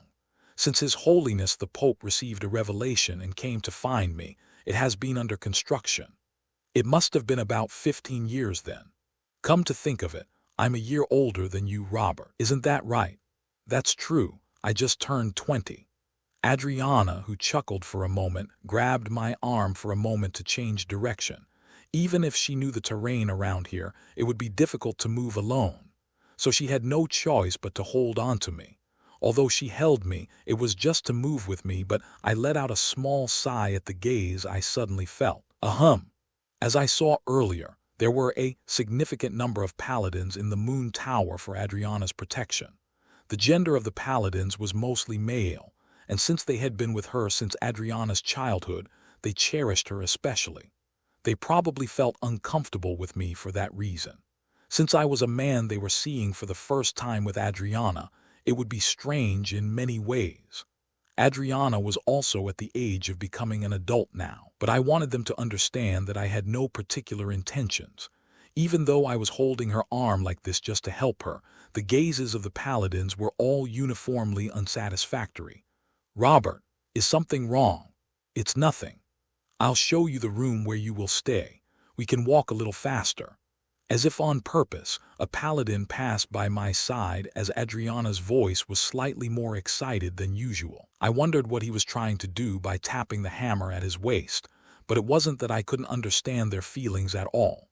If I were to describe Adriana with something, wouldn't the word pure white suit her well? A woman who had never been tainted anywhere, clean and pure and innocent in every way. The fact that she was unable to see ahead evoked people's sympathy. So it made them want to protect her and be more considerate. Perhaps the paladins also saw Adriana with such feelings. Since I also couldn't help but feel my heart softening when I saw Adriana, I could understand even if they acted a bit fiercely. As we passed the paladins like that and reached a certain point, Adriana, who had been holding my arm for a while, released her hand and abruptly stopped. Wait a moment. I think we just passed it. Isn't there a door 2 steps back from here? That's right. That might be an empty room. I don't sense any presence inside. When I opened the door following her words, it indeed opened and a cold wind seeped in. It was a room where no human warmth was felt at all. A room that seemed to have been unused by anyone for a very long time. However, the interior was decorated in a somewhat luxurious manner, so it seemed to be a room used for guests to stay. Murigen used to sleep here sometimes. Since there's no other room that can be called a guest room, would you like me to give you a different room if you're uncomfortable? It's fine. It's been a long time, so it doesn't matter. I'll ask for your understanding separately. Wait a moment. It's probably dirty since it's been empty for a long time. Adriana, who said that, then clasped her hands together and emitted holy power. A brilliant light began to swirl around. Like a small torch, the light gradually spread around and tiny dust particles scattered and dispersed in the air. After a bit of time passed, the dust in the room completely disappeared, revealing a room with only pure white color remaining. It's a bit better now, right? Didn't you overexert yourself? You didn't have to do this. Overexert? Even if I look like this, I'm the saint, you know. I laughed softly at her slightly proud face. It was a slightly different feeling from when I saw Adele. Should I say it felt like looking at a white puppy? I unconsciously reached out my hand towards her head, but then I realized she was the saint and withdrew my hand. If I had patted her head like that, I would have been treated strangely. Around the time I was staring at Adriana for a moment, Adriana, who turned her head towards me, secretly grabbed my arm. If you're going to unpack your luggage in the room, it would be better to do it a bit later. Today is the day Cardinal Vayrod is here, so I have to let him know that you're here. When you say Cardinal Vayrod, do you mean the head of the Paladins? Vayrod Alistan. I had heard his name several times in some rounds as well. Although I didn't have many contact points with the church, he was known as the strongest within the church. When an order to subjugate me was issued, I had clashed with him a few times, so he wasn't someone I couldn't say I had no connection with. He was old enough to be called an elder. However, his strong and upright personality and incomparable military power made him stand at the peak of the Paladins. Adriana, who nodded her head saying that was correct, then opened her mouth slightly as if she had remembered something. As if perplexed, she bit her lips slightly and opened her mouth. Come to think of it, I had a short prayer today, but he won't scold me for that, right? Have you been scolded before? Cardinal Vayrod is like a father to me. He raised me almost on his own since I was young, and I met him much more often than other paladins. He still has the flower ring I made for him, you know. I was surprised to hear that the fierce-looking old man had someone he cherished. When I fought him, it was like seeing a berserker. He swung a hammer larger than his height back and forth, and when he got slightly injured, he healed the wound with holy power and fought. His body wasn't easily cut, so it was very troublesome when he charged at me like that. Even while I was thinking that, Adriana continued to talk about Vayrod. She said that although he had a tendency to overprotect her a bit, he was a kind person, and she seemed to have a considerable friendship with him. As Adriana talked about him for a long time like that, she finally started talking about other paladins as well. The paladins always like me. The priests do too, but the paladins are particularly so. It does seem that way.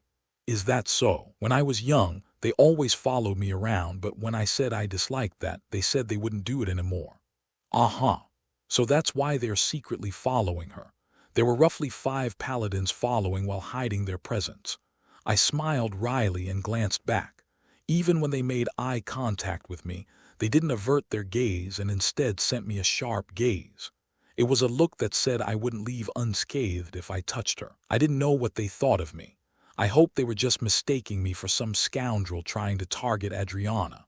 The way they looked at me was more like looking at a pagan than a scoundrel. There were some who gritted their teeth when Adriana's body touched mine. I was just holding her to help, but if they heard what happened on the roof of the Moon Tower, wouldn't they burst into tears? I think we're almost there. I can feel Cardinal Vayrod's presence. As she said, when I walked further following Adriana, I felt a fierce and powerful presence. It was a pressure that made my body tingle just by getting close. Since he was my opponent when I was called the Sword Saint, this was probably natural. But perhaps because he was younger than I knew, his presence wasn't as mature as back then. Vayrod. At Adriana's voice, that presence began to move, and soon, along with heavy footsteps, an old man revealed himself. His beard was not yet dyed white, but his physique was still large. Revealing heavy armor that seemed to burst with muscle, along with a bright red cross in the center of his chest, he exuded a tremendous presence. Your Holiness, you're here. It's been a while, Vayrod.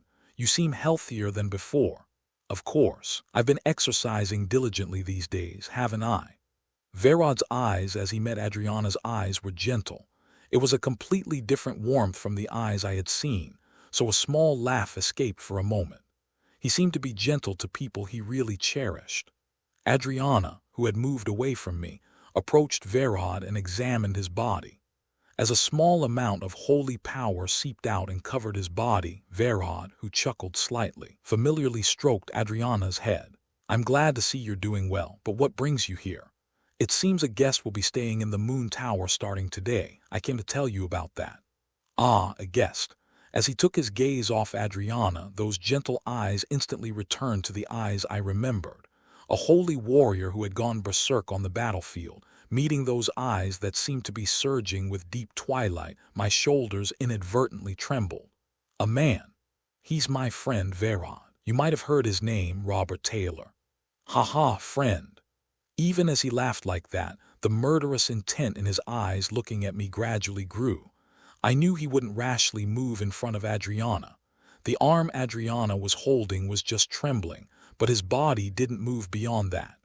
but I could clearly tell that his attitude was different from the other paladins before. If the other paladins just sent an unpleasant gaze, this paladin named Verod, I had a feeling that he would definitely be a threat to me.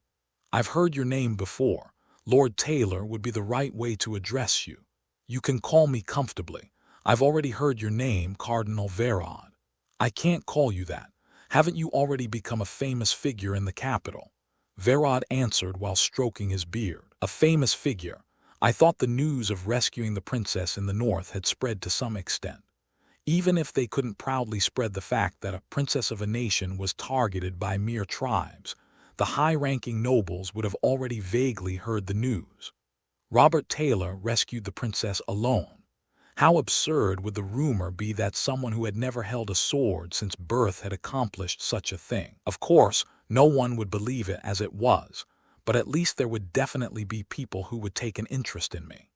Perhaps the reason Yuria started to move was also because of this rumor. Even if she knew I had gone to the north, she couldn't ignore the achievements I had gained.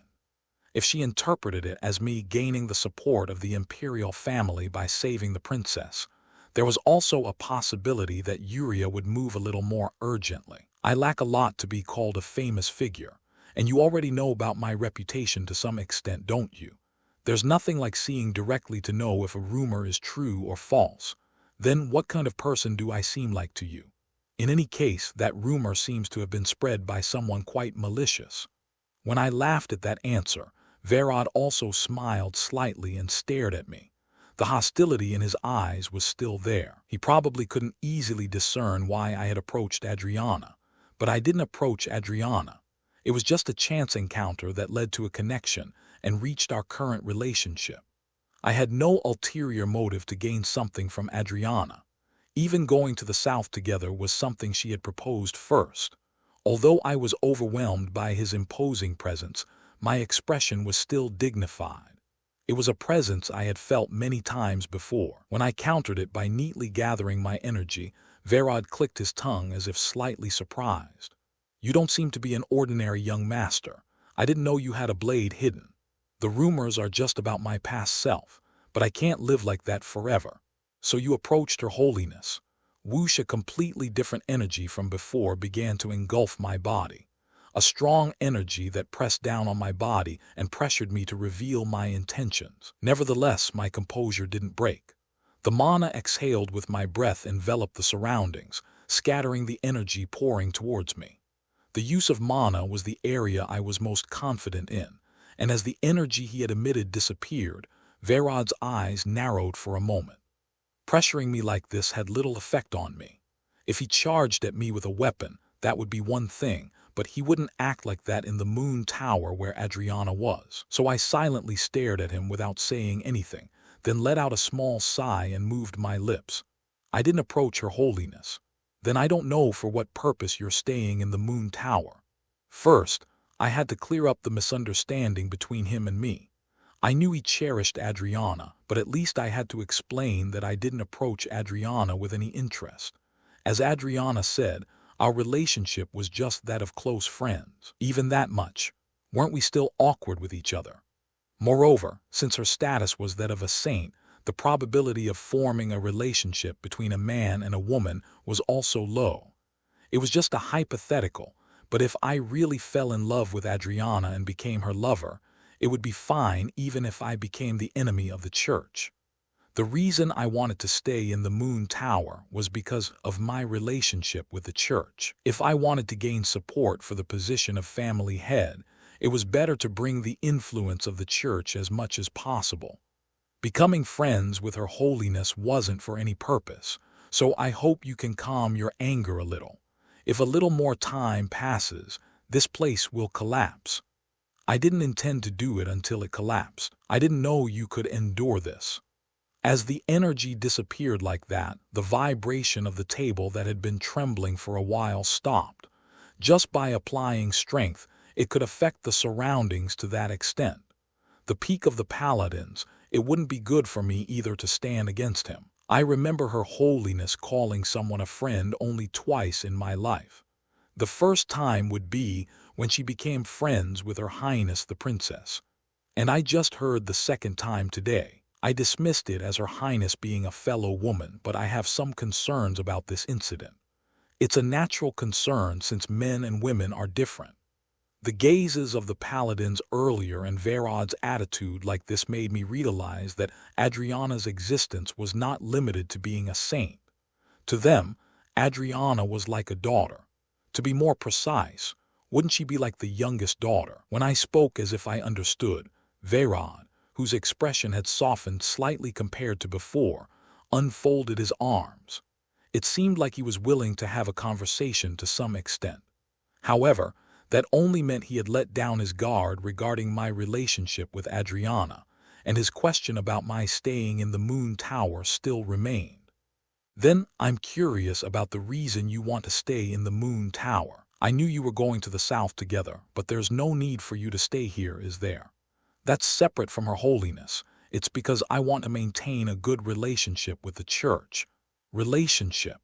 I'm the eldest son of the Taylor ducal family, and the current heir is Uriah Taylor, but the authority to become the family head still exists with me. Verod's brow furrowed at the name of the family head. Unlike Adele's title of Grand Duchess bestowed upon her for unifying the North, the title of Duke that had existed since the founding of the empire belonged only to the Taylors, the leader who presided over the aristocratic class. Wasn't that the position of the Taylor family head? Verod, who was staring intently at me, seemed to have already understood my meaning. But saying that intention out loud would be a different story. After catching his breath for a moment, he muttered in a low voice, "You need the church's support. I think you know what it means to have the church's support.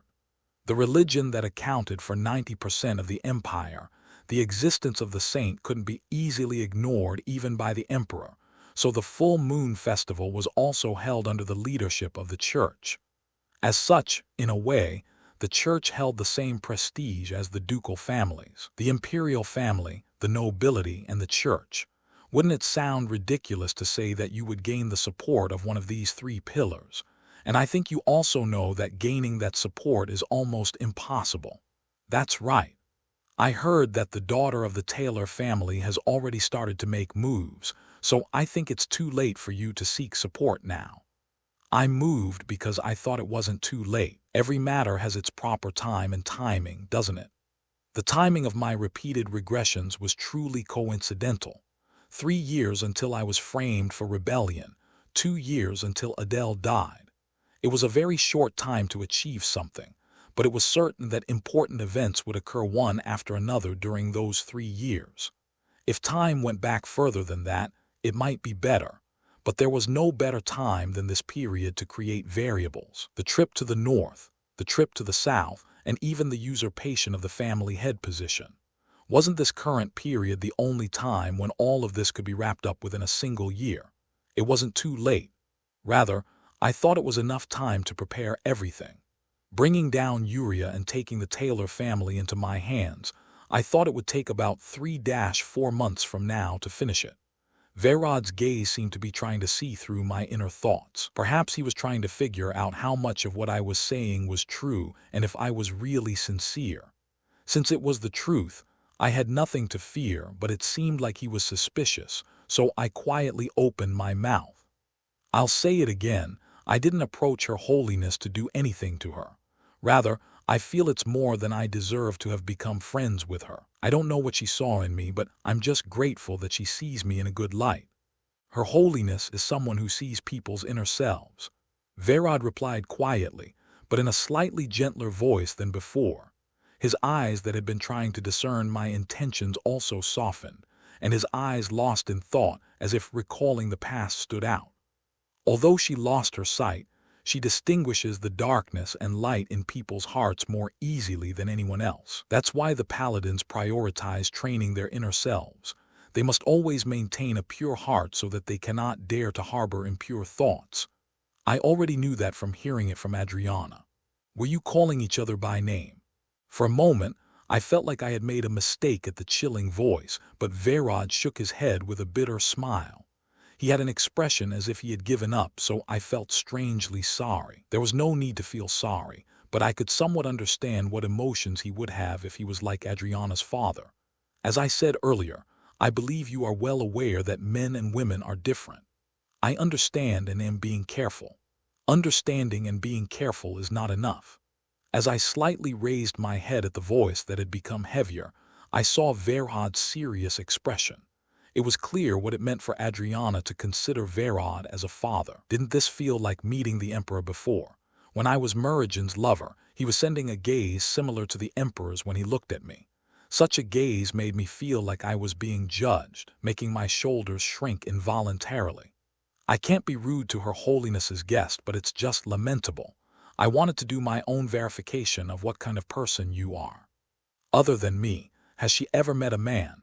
She has never even allowed them to approach. If I had stayed in the Moon Tower, it would have been very difficult for you to see Her Holiness. Was I very lucky? When I smiled awkwardly, Verhod closed his mouth with a slightly dissatisfied expression. Wasn't it because of this overprotection that she was unaware of the ways of the world? I had no intention of blaming Verhod, but I did have such thoughts when directly facing him. If you're worried that I'll do something strange, you don't need to worry. I think so. But if you do anything improper to Her Holiness, screeched Verhod, who placed his hammer dragged on the floor next to him, stared at me intently. Then you'll find out what the purpose of my hammer is. Ha ha. Anyone who saw this might mistakenly think I had come to get permission to take Adriana as a lover. If it were such a situation, Verhod would be in the position of a father-in-law, but would such a day really come? I already knew that Verhod would also accompany us on the trip to the south. Maintaining a relationship with him while also maintaining a close relationship with Adrian. Just thinking about it made my head throb. Would it even be possible? I was sure I would have many occasions to be alone with Adriana in the south. I just hoped he wouldn't have any strange misunderstandings. A male friend. He already seemed to view me as someone in that kind of relationship with Adriana. I just hoped he wouldn't have any more misunderstandings like this. In the gaze I briefly met, the hostility was still there. Although not as sharp as before, it would become more intense if I tried to do anything with Adriana. As I watched Verhod muttering words like male friend to himself, I sighed and shook my head. Wouldn't it be better to just be with Adrian? It seemed I would have to avoid him as much as possible while staying in this Moon Tower. It seems you're done talking. How was it? As I left the room, leaving Verhod behind, Adriana peeked her head out as if she had been waiting. I always thought it wasn't the movement of a woman who couldn't see ahead. But Adriana was a saint. There were things she could do with just holy power, and she could see things that ordinary people couldn't, right? I pondered for a moment at the question of how it was, but it was embarrassing to tell Adriana directly. Even though I knew she had feelings close to affection for me, our relationship was far from being lovers. There was no need to say that I had been warned that I would be seriously hurt if I messed up. We didn't talk about much. He just asked a few questions about me. Cardinal Verhod seemed a bit suspicious of you, but it seems he didn't yell at you like before. I smiled awkwardly as Adriana laughed as if she was relieved. He didn't yell at me, but I was pressured by his energy the whole time I was in that room. If I told her this, would she get angry? I was a bit curious to see Adriana get angry, but I nodded my head and agreed. Since she considered Verhod as a father, there was no need to deliberately bring up bad things about him. However, I wanted to avoid meeting Verhod often. Like the paladins here, I thought it would take quite a lot of time to gain their support, unlike the priests. With Verhod right behind the door, I lightly grabbed Adriana's arm and hurried my steps. Oh, let's go together for now. We still have to finish the conversation we were having earlier, don't we? It might be a bit rushed, but I thought Adriana would understand. If I talked with Verhod for a long time, I felt like my impression of the paladins would worsen in many ways. Adriana chose the rooftop as the place for our conversation, not the room. Like when I first came to the Moon Tower before, a refreshing breeze blew past my cheek. I liked this breeze. A cold and dry breeze that made my chest feel refreshed for no reason, without any sign of rain. Since it was the end of winter and the weather was cold, I naturally approached Adriana and draped an outer garment over her shoulders. You always seem to wear thin clothes. Is it because your holy power is warm? Ah, that's not it. It's just a habit. No one will be happy if you catch a cold. You should pay a little more attention. If she caught a cold while being with me, their opinion of me might worsen even more. There was also the problem that my heart felt uncomfortable when she was wearing thin clothes. When I covered her with my clothes for a moment, Adriana, who had been looking at me, smiled softly and answered, "Aren't you cold? Is it because it's warmer here compared to the north? I think that's part of it. It's much colder there after all." "What kind of place is the north?" "I heard it's a place where it snows a lot, but I've never been there." If I were to describe the north, the first thing that came to mind was Adele's face. Of course.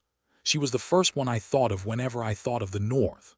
We had a deep connection, and recently I had been racking my brain in many ways to find a way to prevent Adele's death. Other than that, nothing else came to mind. But suddenly, I remembered the bell that had rung to announce the new year. It wasn't something that existed in the central region, so wouldn't it be considered a characteristic of the north? There was a big bell. It rang to announce the new year. "Ah, if it's in the north, you must be talking about the new moon bell. I've heard about it." I think that left a deep impression on me. I was so busy during my time in the north after all. Adriana, who tilted her head at the word busy, soon stared at me blankly with a stiff expression. The outer garment I had draped over her emitted a pure white light, and soon it spread and began to envelop my entire body. I was puzzled by the warm energy covering me for a moment, but Adriana, who let out a small sigh, continued, "I always think this, but whenever I see you it seems like you return injured. This time it couldn't be helped. Wasn't Her Highness the Princess in danger? Still, you got more scars. Come here." As I slowly approached at her slightly stern tone, Adriana, who had furrowed her brow, reached out her hand towards my chest. The holy power that had been spread throughout my body gathered in one place, and along with a slight tingling sensation, an itchiness was felt in the wound. "Stay still. I'm erasing the wounds that haven't fully healed. There's no need for you to do this. I'm not okay with it. When you come back injured like this, it makes me feel uncomfortable."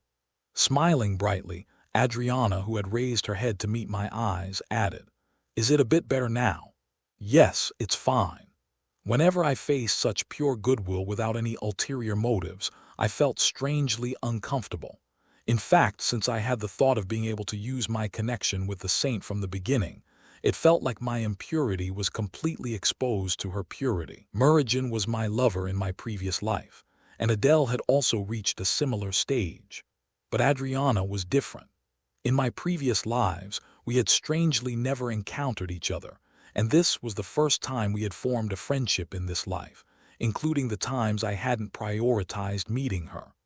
This was the first time I had met a woman of this type, so there were many awkward aspects when dealing with Adriana. For example, when I saw her smile like this, I couldn't think of how to answer. I just smiled faintly and somehow replied. Her blonde hair flowed white in the wind as if dipped in moonlight. When it overlapped with the dark night sky, it was like looking at the Milky Way. Like the afterimage of the hazy moonlight, my gaze was captivated for a moment by the shattering white light. Murugan was very worried. "She said you were unconscious for 3 days. It was due to a lack of stamina. I wasn't seriously injured, but for an ordinary person to faint for 3 days, how exhausted must they have been? That's why I also prayed, so that Robert could wake up a little faster." She smiled softly as she clasped her hands, and her face slightly blushed as if she was a bit embarrassed by what she had said. I thought Murugan would have told Adriana, but it seemed she had told her quite a lot. It was also a bit embarrassing to hear from someone else that I had been unconscious for 3 days. Fainting after fighting the tribes, if it were like before, I couldn't even have imagined it. "I'll consider it as waking up early thanks to you. But didn't you mention the South earlier?" "Ah, right. Did you bring me here to finish that conversation? I know we're going together, but I still don't know the details." Adriana, who swallowed for a moment as if pondering, then slowly continued. Her voice was slightly excited. "We'll probably stay in the South for about a month or a month and a half. There's the matter of moving near the Temple of the Moon, but this time we plan to seriously examine the issue of Southern magicians. It could be a bit dangerous. If it were dangerous, I wouldn't have brought you along." This time it's just an investigation, gathering solid evidence, and it's closer to sightseeing than anything else. Sightseeing. I don't think it's a bad idea. Considering the free time that would arise under the pretext of sightseeing, it was better to move with such a purpose. I could also secure time to move independently, and above all, securing relics was also one of my goals. There was a possibility that it would be a problem to collect relics while avoiding the church's surveillance network, but I was also confident in disguise. Adriana seemed to have quite a lot of expectations for this trip to the south. It was probably because it was the first time she had taken such a long trip far away, but she also seemed to quite like the fact that she was going with me. I didn't know what she liked about me so much. We hadn't done much together, and it was probably just that she had read my inner thoughts. As I stared at her blankly like that, I noticed Adriana's hair that had fallen over her cheek. I carefully grabbed the hair that was being sucked into her mouth at the corner of her lips and brushed it behind her cheek like that. It was such a natural action that Adriana didn't say anything, but I also hurriedly removed my hand, feeling like I had made a mistake. "Oh, I'm sorry. I saw your hair and unknowingly moved it. I was a bit surprised. I never thought your hand would touch. I used to do that naturally when it happened to Meridian, so I naturally reached out to Adriana as well." When I apologized with a smile, Adriana, who had been looking in the direction where my hand had left for a moment, moved her lips slightly. "Did you do that to Meridian too?" I was puzzled for a moment at her slightly dark voice and tilted my head at Meridian's name suddenly coming up. It wasn't a context where Meridian's name would come up. So when I tried to ask back, Adriana, who smiled brightly, shook her head and said it was nothing. "But you seem to have changed a lot compared to last time. When I see you now, I'm relieved that you don't look as dark as before." "Is that so?" "I don't think anything has changed." "No. A little more, how should I say it? It would be better to say you look warmer. Rather than being dark and cold like before, it seems like you've gained a bit of warmth." Adriana said that when she looked at me, it was like looking at a dead person, as if I was someone who wished for death. She said she was strangely worried about my barren heart. Didn't she say that? It was true that my heart had become much more at ease after visiting the north, but looking warmer, well, I couldn't easily understand. Usually when your heart becomes at ease or you harbor affection, it becomes like this. "Do you have someone you like?" "I don't think that's the case." "I thought it wouldn't be strange for you to already have a lover." "I had one." I said that while thinking of Meridian, the lover I had in the previous round, but now it was a life that had been extinguished by my death. Although my emotions had been worn down from repeating those many lives, it was thanks to relationships like Meridian and Adele that I was still able to live as a person. But wasn't I living this life thinking it would be my last? Since liking someone was just a luxury, I didn't want to harbor affection anymore. So I tried to keep as much distance as possible, while maintaining a certain level of friendship so that our hearts wouldn't be further connected, so that even if I suddenly disappeared one day, they wouldn't remember me. Adriana, who had flinched at the words that I had one, then stared at me intently. The corners of her mouth that had been smiling brightly seemed slightly distorted. With a darkened face, I carefully continued to her who was gazing at me like that. "But not anymore. I probably won't have one anymore." "Is that so?"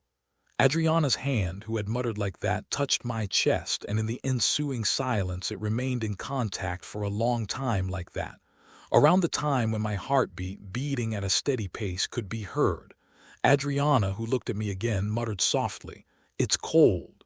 Suddenly, the wind blew. Instead of the slightly refreshing wind, it felt like a cold and chilly knife-like wind was blowing, piercing through the flesh.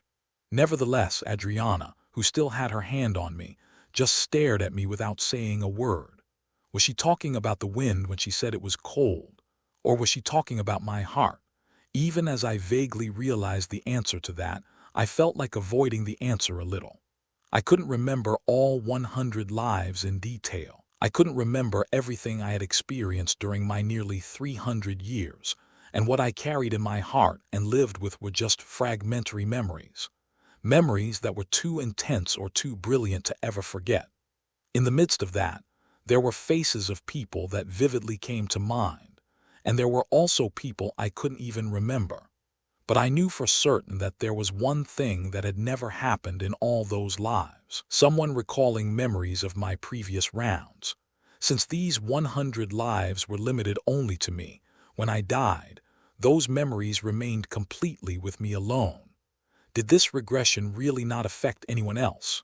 No matter how many times I thought about it, I believed that only I couldn't belong to the time that went back. The person who said they loved me until yesterday became a stranger when I regressed, and the one who had been like an enemy whispered to me that they loved me again. The question of whether I was the only one feeling this sense of discrepancy was something I had been pondering endlessly since the beginning of the regression. I had also investigated the moonstone before, but after the first round I experienced, I couldn't find any records of the moonstone, could I? The moonstone I had used seemed to not exist at all, as if it had completely disappeared. It was natural. Since the moonstone had disappeared because I used it, it was natural that it wouldn't exist in subsequent rounds, right? So I had completely given up on that. If it weren't for what Adele had said to me, I probably wouldn't have had any doubts about this at all. A long time ago, I think I wanted to show you this. What did she mean by that? I couldn't understand. But since this was the first time she had said such a thing to me, the more I thought deeply about it, the more my thoughts sank into a quagmire. Adriana's attitude was also unusual. She reacted particularly sensitively to the name of Meridian, who was just a close friend, and whenever she looked at me, she made an uncomfortable expression. Perhaps only Adriana herself knew the reason for that. It wasn't simply a matter of my inner self. I just felt a rather subtle feeling that there was something more than what she had told me. The room where Meridian had occasionally stayed, and where I was now staying, unexpectedly had good sunlight coming in. Staring blankly at the light coming in through the window, I then wiped my sleepy eyes and slowly got up from the bed. I always used to wake up around dawn, but today it was a bit late.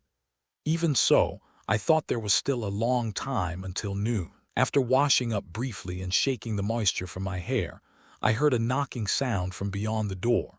"Robert, it's me, Adriana." I was a bit surprised that Adriana had come to see me at this hour, but I wiped away the moisture appropriately and opened the door. She seemed to have woken up quite early, as she was already fully dressed. When I slightly opened the door, Adriana, who had a servant beside her, grabbed my arm and slowly entered. Adriana, who had been carefully touching my arm in a bathrobe, tilted her head and looked at me. "You're not wearing your usual clothes. It's a bathrobe. I just finished washing up." I didn't make a faux pas, did I? "It's fine. Since I've already washed up, I just need to change clothes." I laughed softly as Adriana was startled at the words that I would change clothes. Would I change clothes in front of her? Even if she couldn't see, as Verod said, men and women were different. I tapped Adriana's nose, who was blushing as if imagining something, and then playfully opened my mouth. "I don't know what you're expecting, but I'll change clothes a bit later." "Oh, it's not like I can see anyway." "Expecting what?" "But what brings you here? As far as I know, there's nothing special today." Departing for the south was a matter of a few days later. I had to receive a report from Arwen about what he had investigated so far, and this time I was thinking of having Renaud procure about 2 swords. Today was rather leisurely in many ways. Didn't Adriana not even mention meeting today? So when I asked in puzzlement, Adriana, who had been hesitating slightly, carefully moved her lips. You don't know much about the church below the Moon Tower, right?" "I don't know much about the church.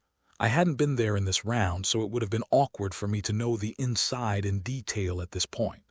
When I answered with that thought, she smiled brightly for a moment and continued, "Then I'll guide you. I have a lot of free time today." "Is that so?" "I'm fine with it, but wouldn't it be inconvenient for you on your day off? I like going out of the Moon Tower no matter what. If you don't like going together, there's nothing I can do, but that's not the case, right?" Why would I dislike it? Just being with Adriana was a gain for me. If she was someone the saint cherished, what would the people of the church think? It wasn't that I was using Adriana. She directly said with her own mouth to be together, so even if the paladin said anything, I could be upright. I didn't really plan to move today, but if Adriana was going to be with me, I would have to make time and move. When I permitted it, Adriana smiled happily, but there was one thing that was confusing. Was she happy to be with me, or was she happy to go out? Her unreasonable favor sometimes caused misunderstandings in people, so there were times when I had to be careful. There were two ways Adriana walked. If it was a place she had perfectly memorized the terrain of, for example, her own room, she could move around sufficiently on her own without anyone's help. But if it was unfamiliar or the terrain was too wide, she needed the help of a servant. Even if walking while clinging to an arm might look a bit ridiculous, such help was necessary for Adriana to get around. Tightly, as if worried that she might fall, Adriana's body clinging to my arm slightly touched my side. When we first walked, it was just to the extent of supporting her, but after she almost fell earlier, she was now completely holding my arm. No matter how often she visited a place, the positions of objects couldn't always be the same, especially since it was a church where many people came and went. It meant she had to rely on me a lot to walk. Adriana also seemed to know that she was excessively clinging to me as she slightly blushed and lowered her head. "I'm sorry. Normally, it would be fine to just touch, but you don't need to mind it. Other people will probably understand, right?" I said that, but in fact I couldn't help but be conscious of it. I laughed hollowly at the strange sensation of her touching my arm, but I smiled bitterly at the gazes of the priests glancing at me. The fact that I was staying in the Moon Tower must have already spread widely. Since it was a rumor circulating in such a small place, they would curiously look at me who had gained the qualification of being the saint's friend. Although they were a bit more favorable than the paladins, there were sometimes those who expressed hostility towards me. I ignored such looks and walked. If I interpreted every malicious gaze one by one, it would only be tiring for me. Excluding such things, it would be enough to just focus on what I had to do today. As I walked with Adriana for a long time like that, at one point as we passed somewhere, Adriana abruptly stopped.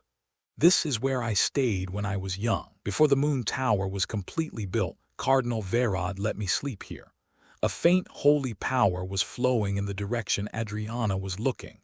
Fortunately, the door wasn't locked, and when we went inside, Adriana swept the surroundings with a slightly gentle smile. "I wonder if the arrangement I remember will still be the same. Originally, there was a drawer right here. It doesn't seem to have changed much. Isn't it preserved just as it was when you stayed here? Is there a bed in the left corner?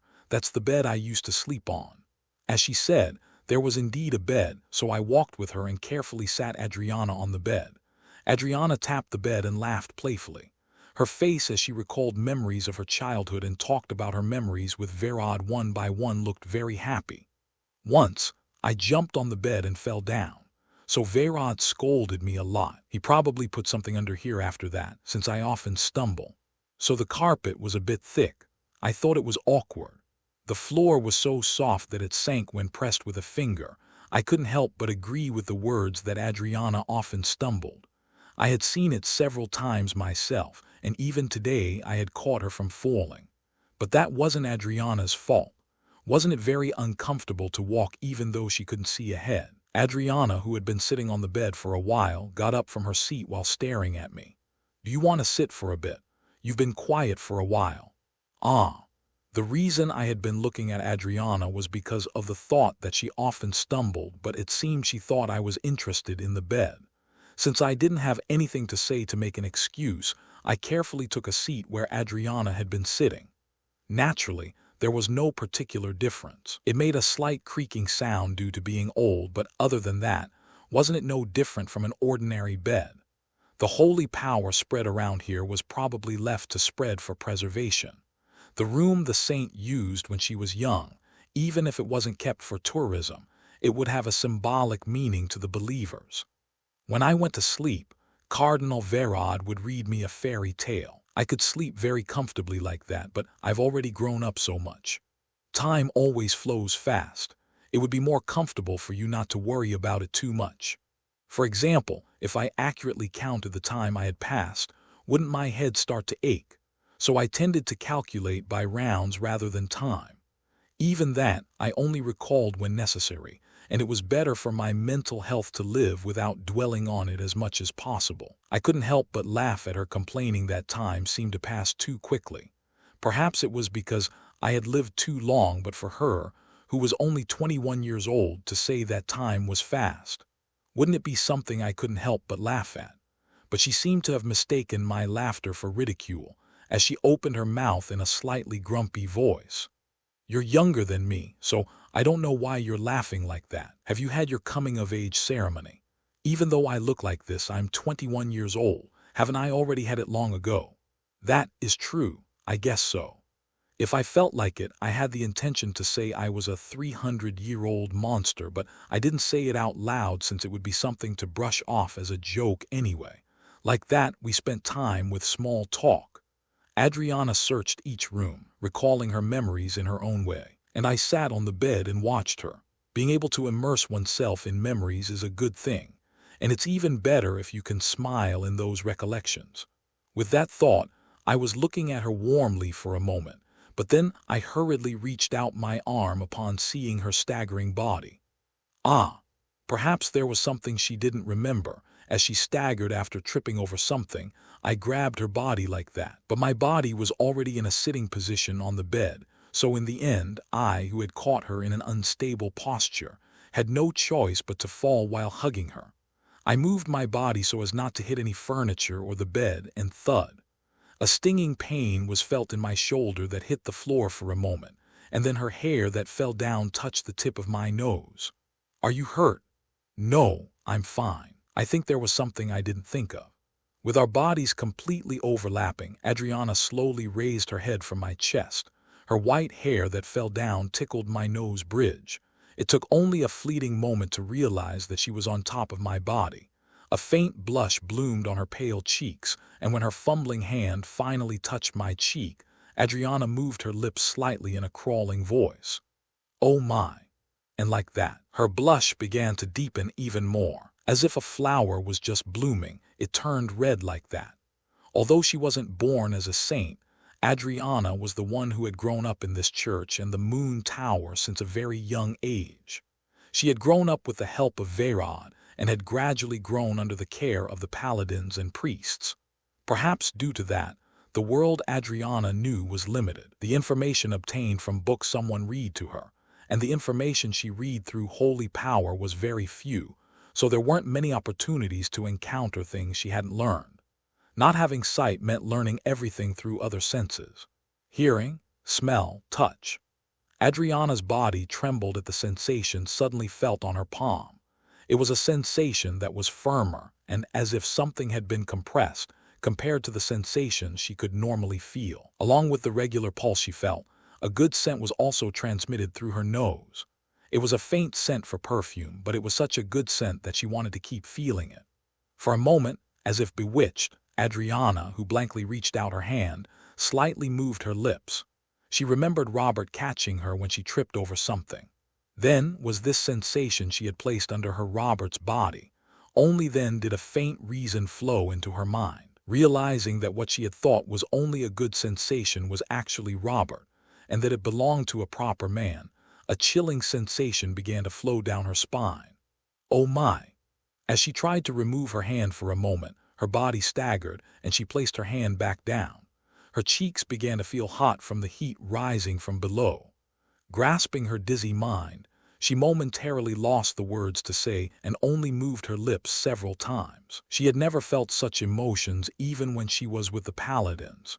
In a way, it could be said that it was just a difference in perspective. She had thought of the paladins as grateful people rather than men, but she had thought of Robert as a real man.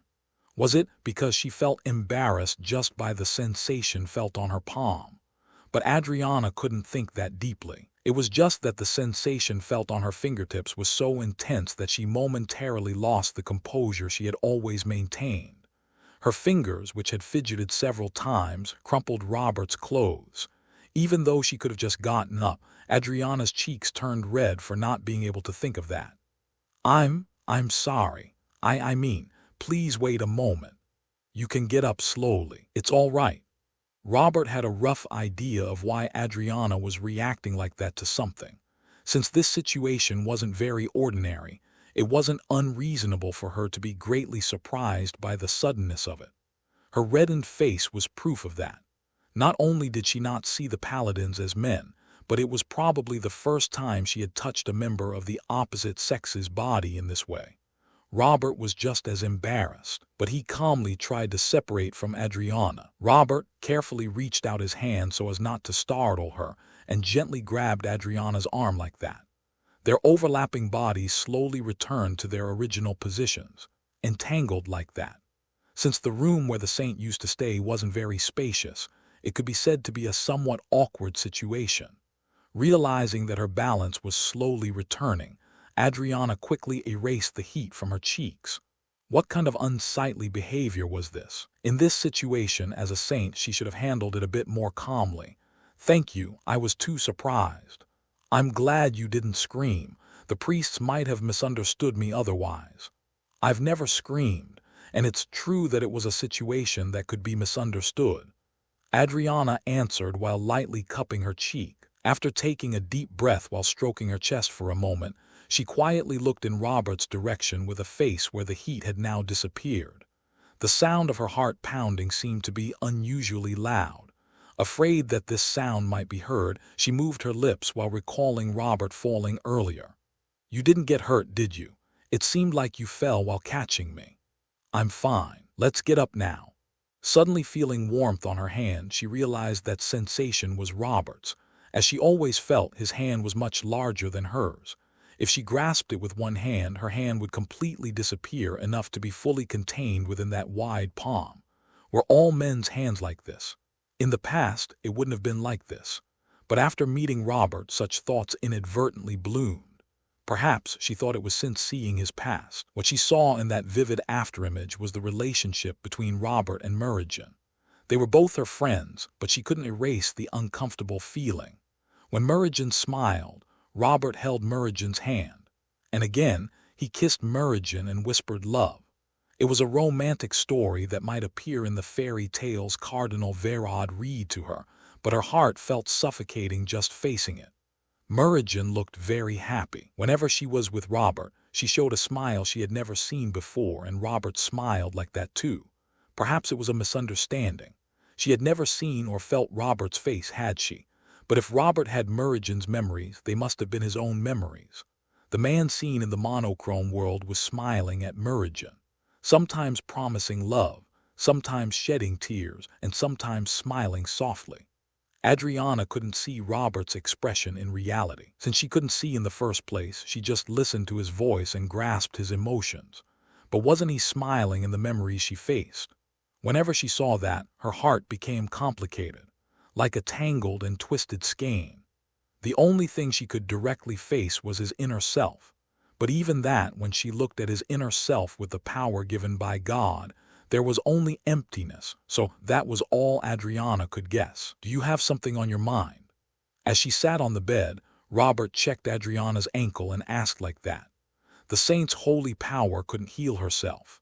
Since it was a blessing given directly by God, it could only be used on others, not on herself.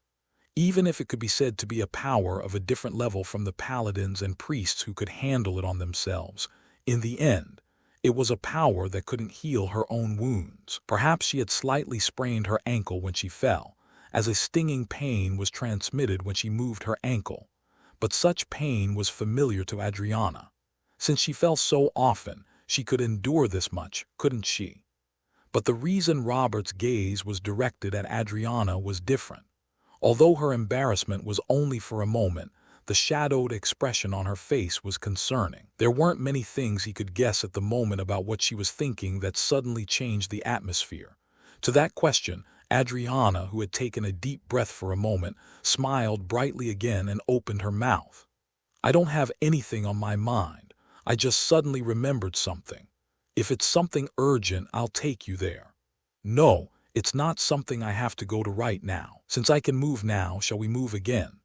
If she stayed in this room, her thoughts would become complicated. When she opened her mouth with that in mind, Robert grabbed Adriana's hand again. The interior of the church was wide, but the time it took to explain it passed very quickly. As if she had blinked and opened her eyes, Adriana let out a hollow laugh at the fact that it had suddenly become dawn. All she had done was explain the places she visited every day while walking around together. And yet, to think time had passed like this. Robert had returned to his room, so Adriana, who was left alone, had to head to the Moon Tower. But she didn't go. The path she was taking now was a place she could move sufficiently without anyone's help. There was a place where only the saint could enter, a place where no one could even approach unless chosen by God. As she stepped on the hairline crack drawn on the floor, holy power began to drain from her body. If it weren't for her, one would have to use the power of relics to enter. Since the power possessed by relics and her own power were completely identical, this power shrouded in secrecy was Adriana's origin. The holy power she had gained in exchange for losing her sight was the only key to access this place. So Adriana moved her steps like that and headed to the basement of the church. A chilly coldness pierced her body. If Robert had been here at this time, wouldn't he have covered her with his cloak? Although it was consideration she had only felt a few times, that emptiness seemed to feel unreasonably large. When a chilly wind blew, she could see the faint light scattering in her closed eyes. She wasn't afraid. She had already often come here when she wanted to think, hadn't she? Leaning against the wall like that, taking one step, and then feeling the holy power entering her body again, Adriana stopped her steps. Was it here? As she reached out her hand forward, a large rosary hanging on the wall was touched. This was also a type of relic. It was a relic that only the saint could use, the reason she came here today. To put it simply about that reason, it was about a man she had recently met. Robert. It hadn't even been half a year since they met. They met at the Imperial Palace, they met on the streets. After that, exchanging a few calls was all. When they met at the Moon Tower, it might have been their longest meeting. She thought he was a bit unusual from the beginning, because when she accidentally glimpsed into his heart, she faced an emptiness that was so empty that she couldn't feel any emotion. She became interested. When they met again, his attitude towards her was still the same. With a gentle tone, just by listening to his voice, she even thought he could be considered the warmest person she had met. But his heart was still empty. No matter how many times she saw it, it was the same. As if he was about to die at any moment, as if he would disappear before her eyes. She felt anxious. So she left a promise to meet him next time, but didn't he say he almost died in the north? Adriana, who laughed softly, let out a heavy sigh. When she first heard that story, she couldn't help but be very surprised. The person she had been in contact with until a few days ago was dying, and her heart even became impatient as she heard the Grand Duchess quietly scolding her. Whether you come in person or not, send a clergyman to the north, someone who can save even a dying person right now. What was contained in the Grand Duchess's calm voice was anger. Rather, it was more terrifying than openly expressing anger, but Adriana seemed to vaguely understand that feeling. If someone she felt anxious about even when they were together got hurt like that, she would have acted like the Grand Duchess. But she couldn't come forward. It was because of the name of the saint. If she suddenly disappeared from the Moon Tower, it could cause confusion, so she slowly knelt on the floor, recalling the face of Cardinal Verad, who earnestly dissuaded her. A cold sensation touched her knees.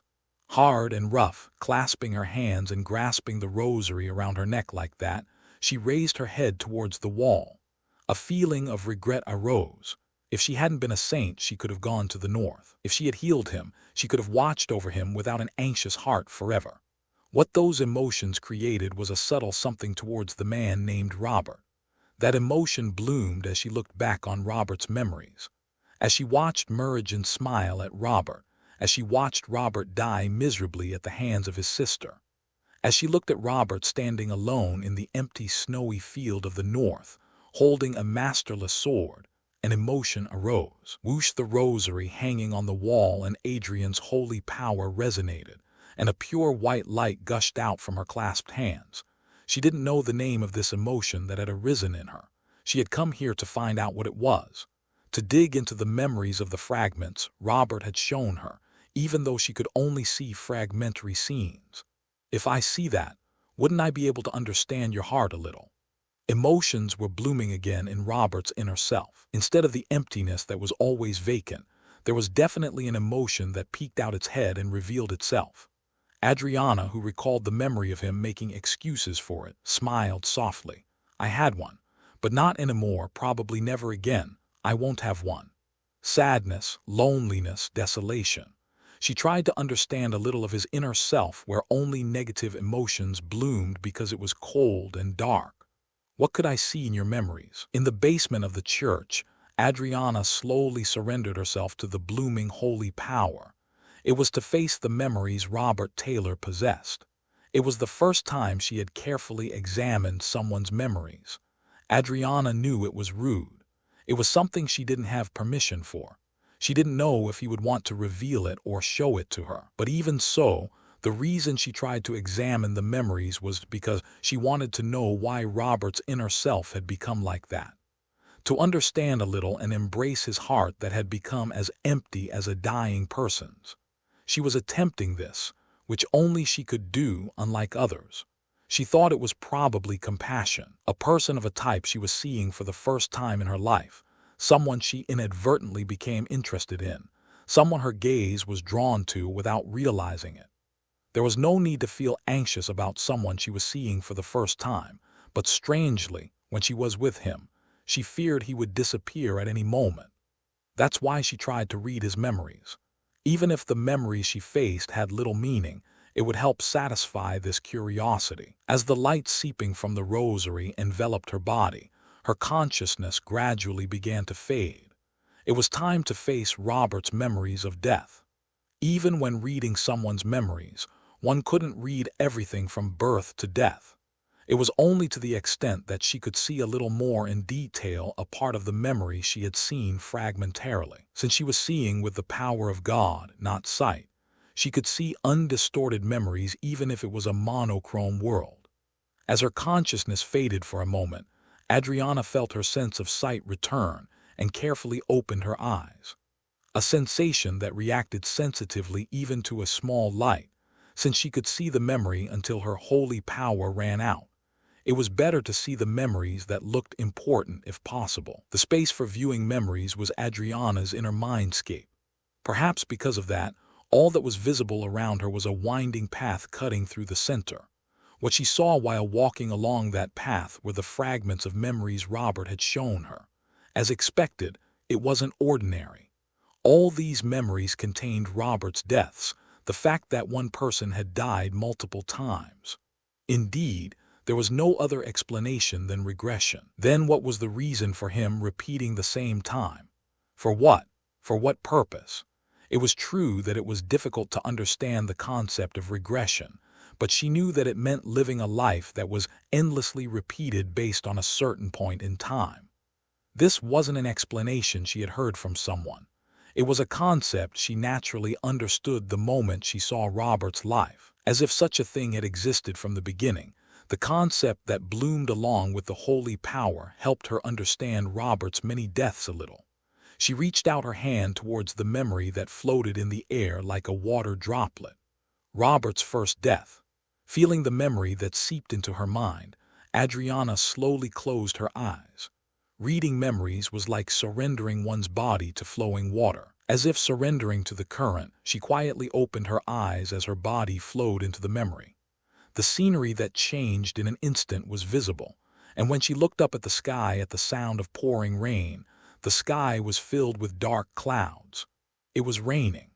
In the cold and dark sky, a chilly wind blew, and the grass that had lost its light was only swaying aimlessly in the wind. Next to it was a large mansion, and Adriana quickly realized the identity of that mansion.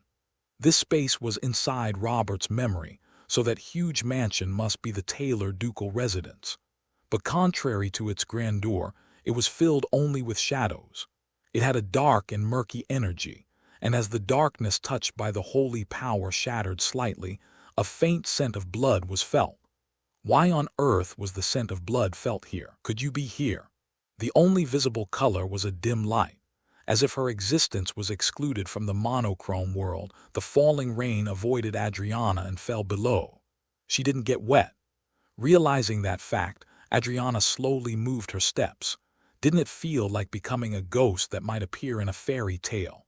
Even when touching the wall, her body passed through, and even other people didn't notice her presence. It must have been natural. Rather than going back in time to the past, she had just become a spectator of memories. Surprised for a moment when a butler passed through her body, she then stroked her chest and exhaled a deep breath. From being able to see to people passing through her, they were all sensations that were difficult to get used to. If she lost her sight again, wouldn't it be very inconvenient? Being able to see something was a very comfortable thing. Since she could directly see the expressions of those looking at her, wouldn't she also be able to directly see the smiles she had only imagined? As she walked through the dark corridor for a long time, there was one question that arose. Where were all the people in this spacious ducal residence? Although there were people occasionally passing by, she couldn't see Robert's face. She clearly remembered the appearance she had glimpsed in the memories, that face that smiled softly at Meridian despite having cold eyes. I had one, was the talk about the person he had in his heart referring to Meridian. They must have already faced each other several times in this life, so there was no way he wouldn't have any feelings. Then what thoughts would he have? With what gaze would he look at Meridian, who had already been his lover in his previous life? Adriana's brow furrowed at the question that suddenly came to mind. It was something she didn't need to care about. It was an emotion Robert would decide for himself, and even if she cared about it, nothing would change. Erasing the thoughts that were trying to fill her mind, she walked through the quiet corridor again like that. Even without the sound of footsteps, her sense of discomfort only grew in the silence. What she wanted to see were the memories of when Robert died, and wasn't it strange that the place of such memories was the ducal residence? It was a little later when Adriana, who had been walking through the spacious ducal residence, stopped her steps. At the faint voice coming from below, her steps abruptly halted. "You've always been like this, always pathetic, useless, and foolish." Realizing that the cold and dark female voice belonged to Robert's sister, Uriah Taylor, Adriana moved her steps again. It wasn't very difficult to head downstairs. When she infused holy power, her body floated lightly, and when she reached out her hand towards the floor like that, the basement scenery began to appear. Fully inserting her body into the basement, she landed on the floor like that. Thud. Adriana, whose feet touched the ground, quietly looked around. This basement seemed to not only have a single room, but to continuously proceed downwards. An iron-made door, and the person locked inside. She frowned upon seeing them. She realized it was a secretive affair that was usually entangled in aristocratic families. In a way, it could be said to be a rumor that had spread like an urban legend. The prestigious noble families each hid something underground, disposing of traitors and directly kidnapping dangerous elements. It was surprising to see that reality unfolding before her eyes, but she closed her mouth tightly for a moment and turned her head. The time she could remain in the memory wasn't very long. Wasn't finding Robert the priority now? After offering a prayer towards the fallen people, she began walking again in the direction where she heard Uriah's voice. The closer the voice got, the more sound she heard. Someone was screaming in pain, begging for forgiveness for something. A sound escaped through gritted teeth. It was a familiar voice. Robert Taylor, the person who always whispered softly to her, was screaming in pain, and Adriana's complexion turned pale. Biting her trembling lips, Adriana carefully looked ahead. The scene before her was too gruesome. A man tied to a chair, vomiting blood, and a woman indifferently looking at such a man. Who would believe they were siblings? A scene of torturing one's own family, yet not feeling even a bit of guilt. "Robert!" Adriana's voice didn't reach him. Screaming at the piercing blade, screaming at the pain of heated iron burning his flesh, Robert's eyes rolled back white. Tears stained with blood were flowing from his eyes. His lips, which had been bitten to the point of being torn, were full of wounds that had been cut and torn, exposing the bones. "Sister, please, I was wrong. This time it's a misunderstanding, you know. I don't even have the thought of rebelling. Forgive me, please." "How can I believe you don't even have the thought of it?" Poof. As the iron skewer pierced his thigh, a scream escaped from Robert's mouth again, but it seemed like he couldn't even scream anymore. A momentary struggle escaped, followed by a faint breath and his head drooping, that was all. Why on earth? When your family? She couldn't understand the word rebellion, but no matter what, it was true that she couldn't understand. No matter what mistake he made, it wasn't a reason to be tortured like that. At least in Adriana's common sense, there was no sin that deserved torturing a person to that extent. She could see that his fingernails and toenails had all been pulled out. Blood dripped from him, and the blood that had pooled like a pond on the basement floor was flowing. Nevertheless, Robert was still begging for forgiveness. She didn't know what sin he had committed, but it wouldn't be a sin deserving of such punishment.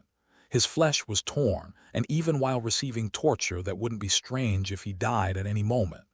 The words Robert kept repeating were always the same. "I'm sorry. I've been keeping an eye on you lately because your behavior has changed. I thought I saw the possibility of you not being a disgrace to the Taylor name, but to think you would do such a pathetic thing. I'm sorry." The sharp blade cut into his thigh like that. The flowing blood showed no sign of stopping. A transparent liquid was sprayed on top of it, and Yuria smiled slightly as she watched Robert writhing in pain again. Adriana realized that smile was purely out of joy. At the fact that Robert was suffering, at this reality where he had fallen like this and was being subjected to her. She was genuinely happy, as if she had been hoping for this situation. Her legs lost strength and she couldn't even walk properly. If this reality she was witnessing was truly Robert's memory, it meant he had experienced this many times. It wasn't the first death he experienced, was it? Even though she had seen more than 10 memories, was it really possible for him to smile softly at her despite that? Her trembling hand reached out into the air. Although it didn't reach because she couldn't walk, the tip of Adriana's hand was directed towards Robert. To the man who was bowing his head in front of Yuria Taylor, barely clinging to his consciousness with a faint mind. Of course, it didn't reach. The hand reaching for his cheek passed through Robert like that. Even the blood pooled on the floor didn't stain Adriana. It was natural, wasn't it? She was just looking back on memories, so she couldn't provide any help to Robert. Nothing. She couldn't heal those wounds or punish Yuria Taylor. All she could do was watch. The death she would witness after this would probably be the same. No matter how many times she saw it, it was the same thing. No matter how many times she looked back, it was the same thing. She couldn't provide any help to Robert. Even though it was natural, why did she dislike that? She clenched her hand that had touched the floor tightly, until her hand turned white. For a long time, Adriana, who had removed her trembling hand, raised her head, and Yuria Taylor had already disappeared. In the silence where only Adriana's breathing was heard, Robert's faint voice penetrated. "Even this time, it doesn't change." His narrowly opened eyes weren't empty like she knew. Rather than anger or resentment at his own pain, they were filled with only compassion for the disappeared Yuria. It was puzzling, but Robert's words continued. "Even this time, you don't believe me." Tears flowing down his cheeks fell below. Unlike when he was in pain, they were transparent in color. Regret for something, and upon hearing those words, Adriana realized that this life wasn't his first life. Even though he had already gone through several deaths, those eyes weren't empty. Then the Robert she knew. Had he experienced even worse than this?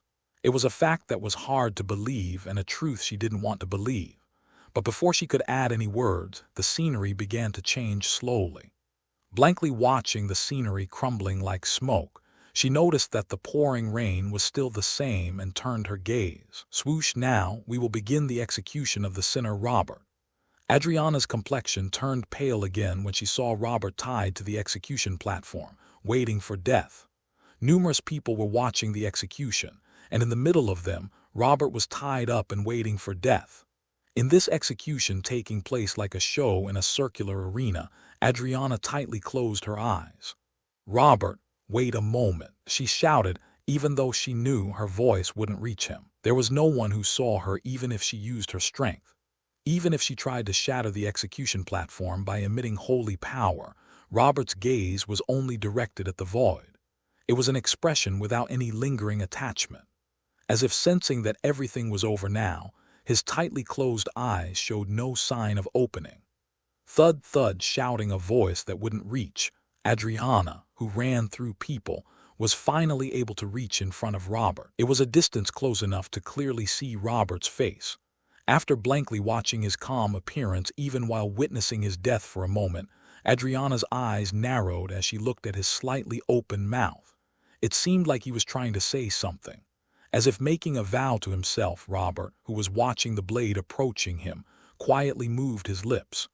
Next time, definitely. Was it referring to the life that would come after this? Adriana couldn't understand. She couldn't even understand this unexpected memory, but nevertheless the memory continued. Like dust scattering in the wind, the world began to disperse like that.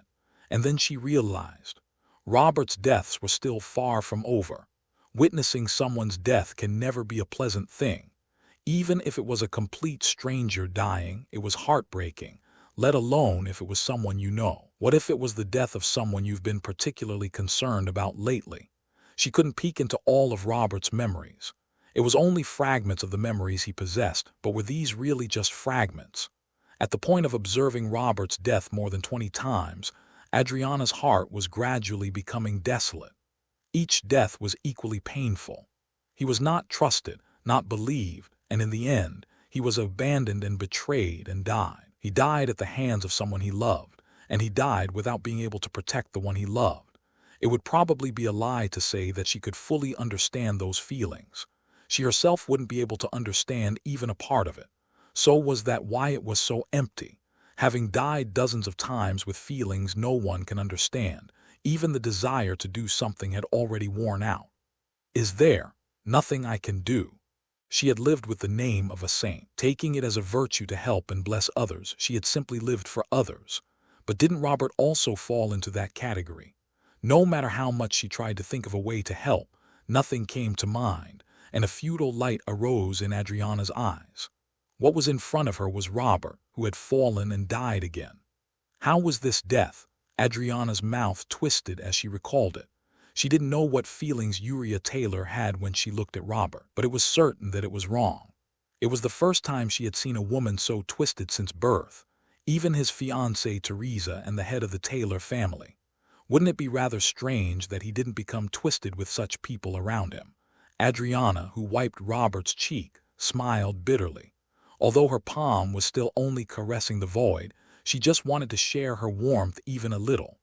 Perhaps in his previous lives, Murigen had played that role. It had already been 4 times that she had faced a life where she became Robert's lover.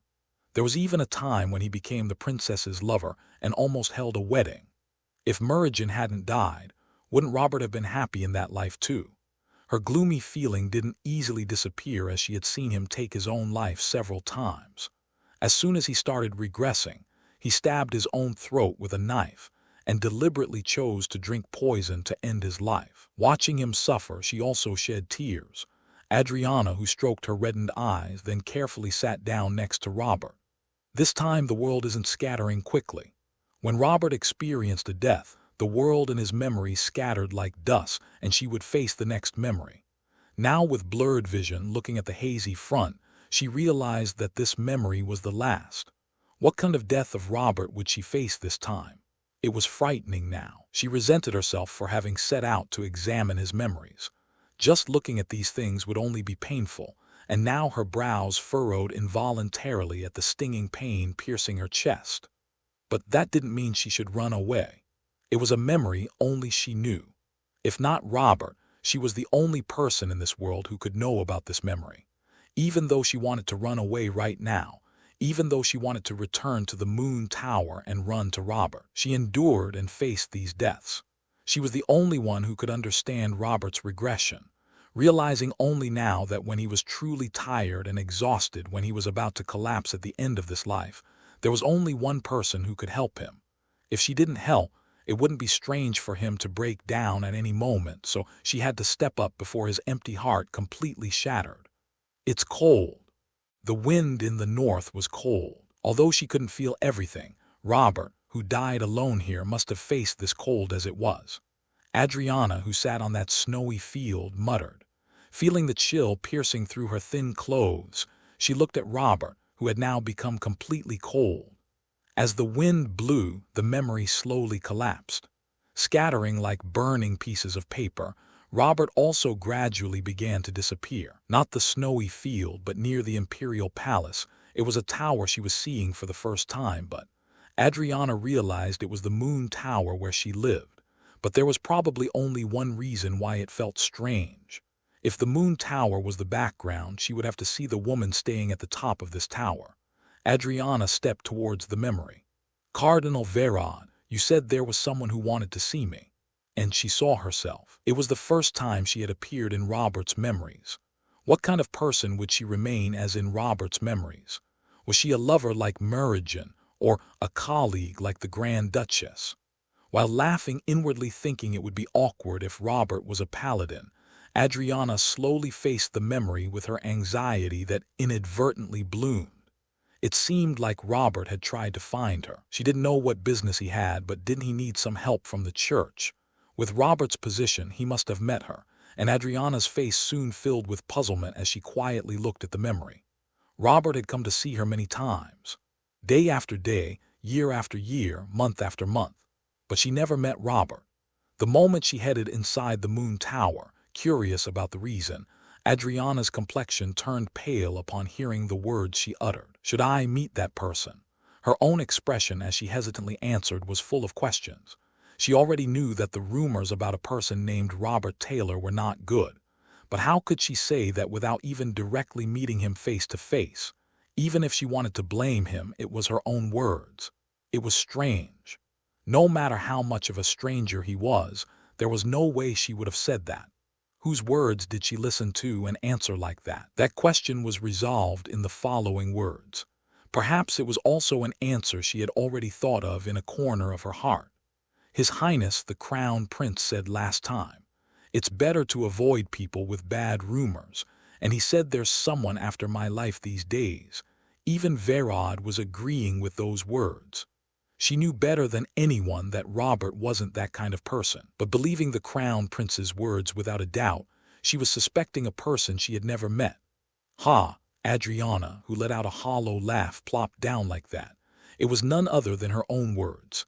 No matter how she made excuses, no matter what other reasons there were, in the end, it was her who had abandoned Robert.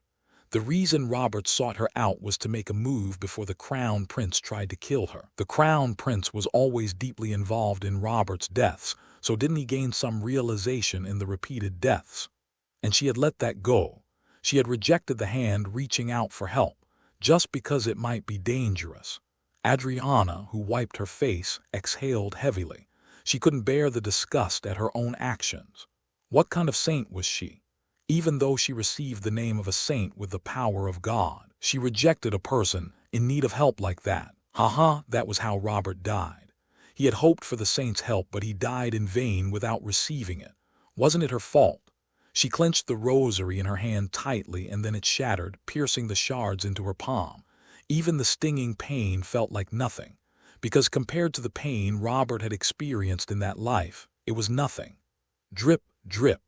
The blood flowing from her palm dripped towards the floor. Although his memories had ended, the last memory she saw still remained vividly in Adriana. I. If she had listened to Robert's words even once, could he have survived then? It was a life that had already passed. Even if Robert resented her, it wouldn't be strange. Even though blood flowed, the feeling of pain wasn't very severe. She just got up from her seat and moved her steps staggeringly, leaving the shattered rosary as it was. She had witnessed countless deaths. Sometimes she was angry together. Sometimes she watched those deaths while crying together. She resented the fact that she couldn't help him, but she had even been directly involved in his death. Wasn't the compassion she harbored truly ridiculous? Unlike when she came here, Adriana's steps were just heavy. She staggered and walked with legs that had no strength at all.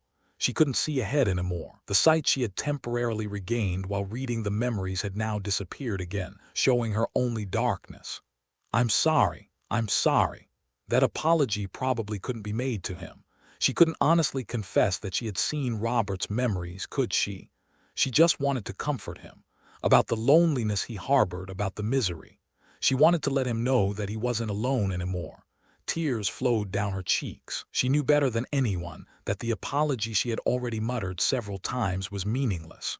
She also knew well that she could no longer apologize for that anymore. Since the Robert she should apologize to had died, what would be the point of apologizing to the current Robert? It was already too late. The flowing wind was still cold, even colder than the wind she had faced in that snowy field, and this wind would reach Robert too. She couldn't even imagine the sensations he felt. How cold would the wind flowing in that empty inner self be? So Adriana walked, forward again, towards the moon tower where Robert would be alone. At the creaking sound, I briefly looked at the window and saw where the wind was coming in. Although it was time for everyone to be asleep now, I didn't realize it was too late because I was reading the documents Arwen had sent. The only light left in this room was a single candle, and I was lost in thought for a moment, looking at the moonlight dimly shining through the open window. In the past, I couldn't even enter. I had tried several times, but each time I was blocked by various reasons and had never entered. But now I was in here like this and even sleeping. Wasn't fate a really curious thing? If I had met Adriana then, would I have already ended the regression? It was not that I didn't imagine such assumptions, but it was after I had somewhat let go of my lingering attachments to the past. Now, well, I think it couldn't be helped. It would have been better to find a way out in something other than the church, because there were aspects where I acted a bit foolishly. Those thoughts were dispersed by the presence heard from the corridor. Wondering who would be moving at this hour, I approached, and soon the door opened and a familiar face entered my sight. "Robert, do you have a moment?" "Adriana, your eyes. Did she cry until now?" I hurriedly reached out my hand upon seeing her red and swollen eyes. There was nothing strange when we parted in the evening. What on earth happened at night? I gently caressed her cheek. I asked what had happened, but Adriana just shook her head and responded with silence. "The night is cold. Come inside." I was surprised, wondering what had happened to you. "I have something I want to say, and something I want to ask of you." Adriana, who stopped at the doorway, moved her lips. Her voice, mixed with tears, seemed like she would burst into tears at any moment, so I quietly looked at her for a moment. I didn't know what happened, but it was certain that she was agitated. Would she need comfort? Hesitating for a moment, I gently opened my mouth to Adriana like that. "If it's a request, I will gladly listen." "Will you hug me?" For a moment, my mouth stiffened at the words I heard. I didn't know how to answer. I didn't know what she meant by saying that. Adriana, who had been looking at me like that, then smiled slightly and continued. "The wind is cold, more today than yesterday." Thud. Adriana, who had buried herself in my arms like that, wrapped her arms around my waist. Burying her head in my chest, my body just froze coldly for a moment as she sobbed like that. A warm warmth was conveyed to me. Tears dripped on my chest, and her hands held my waist tighter and tighter. "I'm sorry. I'm really sorry." I didn't know the reason for her apology. I didn't know why she had come to me sobbing and hugging me, nor why she had come to me at this dawn. But if I asked about that in this situation, it wouldn't be polite. Right now, the best thing would be to just comfort her. My hands, which had been unable to find a place for a moment, gently wrapped around Adriana's back, patting her, comforting her as if saying it was all right. "I don't know what you're apologizing for, but there's nothing you need to apologize to me for." Even if it was about a past life, that was still the case. I had never, not even once, resented the woman named Adriana. I gently hugged the woman who was sobbing like that without a word. Feeling the body temperature being conveyed, the chill of the winter wind touched that warmth and just scattered. "So, you don't have to apologize." Adriana's warmth was cozy, enough to forget for a moment that the current season was winter. If her sincere intention was to hug me because she was cold, it must be clear that her feelings were conveyed. Although I didn't know what she had seen to make her cry like that, Adriana, who had sobbed in my arms for a long time, fell asleep like that. After looking at the woman who had collapsed in my arms for a while, I let out a small sigh. There wasn't really anything she had to apologize to me for. What was she feeling guilty about to apologize like this? Throughout the many lives I had lived, I had never been directly entangled with Adriana even once. Moreover, there was nothing to apologize for even while spending time together today, so regarding today's incident, I thought I would have to ask about it later. Since she was a saint, I thought she might have seen something special. If you sleep like this here, it will be troublesome for me. Since she had fallen asleep while being held in my arms, it was difficult to wake Adriana up directly. In the meantime, she had fallen into a deep sleep, so I carefully lifted Adriana's body, which had fallen while hugging me. I thought if Verod saw this, he would explode for various reasons, but I couldn't just send Adriana back to her room in this state. I guess I won't be getting any sleep today. When I laid her on the bed and covered her with the blanket, the strength of her arm that had been holding me loosened.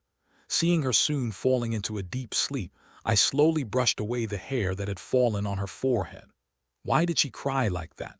No matter how much I thought about it, I couldn't think of a reason for her crying. Also apologizing to me, suddenly hugging me saying she was cold. Then suddenly, I noticed the wound on Adriana's hand. The wood splinters stuck in it looked quite painful. Did she come all the way here with such a wound? It seemed like a rosary had been stuck in it. Since the one hanging around her neck had disappeared, when I carefully pulled out the splinters, blood flowed out. I think it must have hurt a lot. Nevertheless, the fact that she came to me meant there must have been an important reason to come this far. I didn't know what it was, but I could honestly feel a bit of gratitude. When was the last time I was held in someone's arms?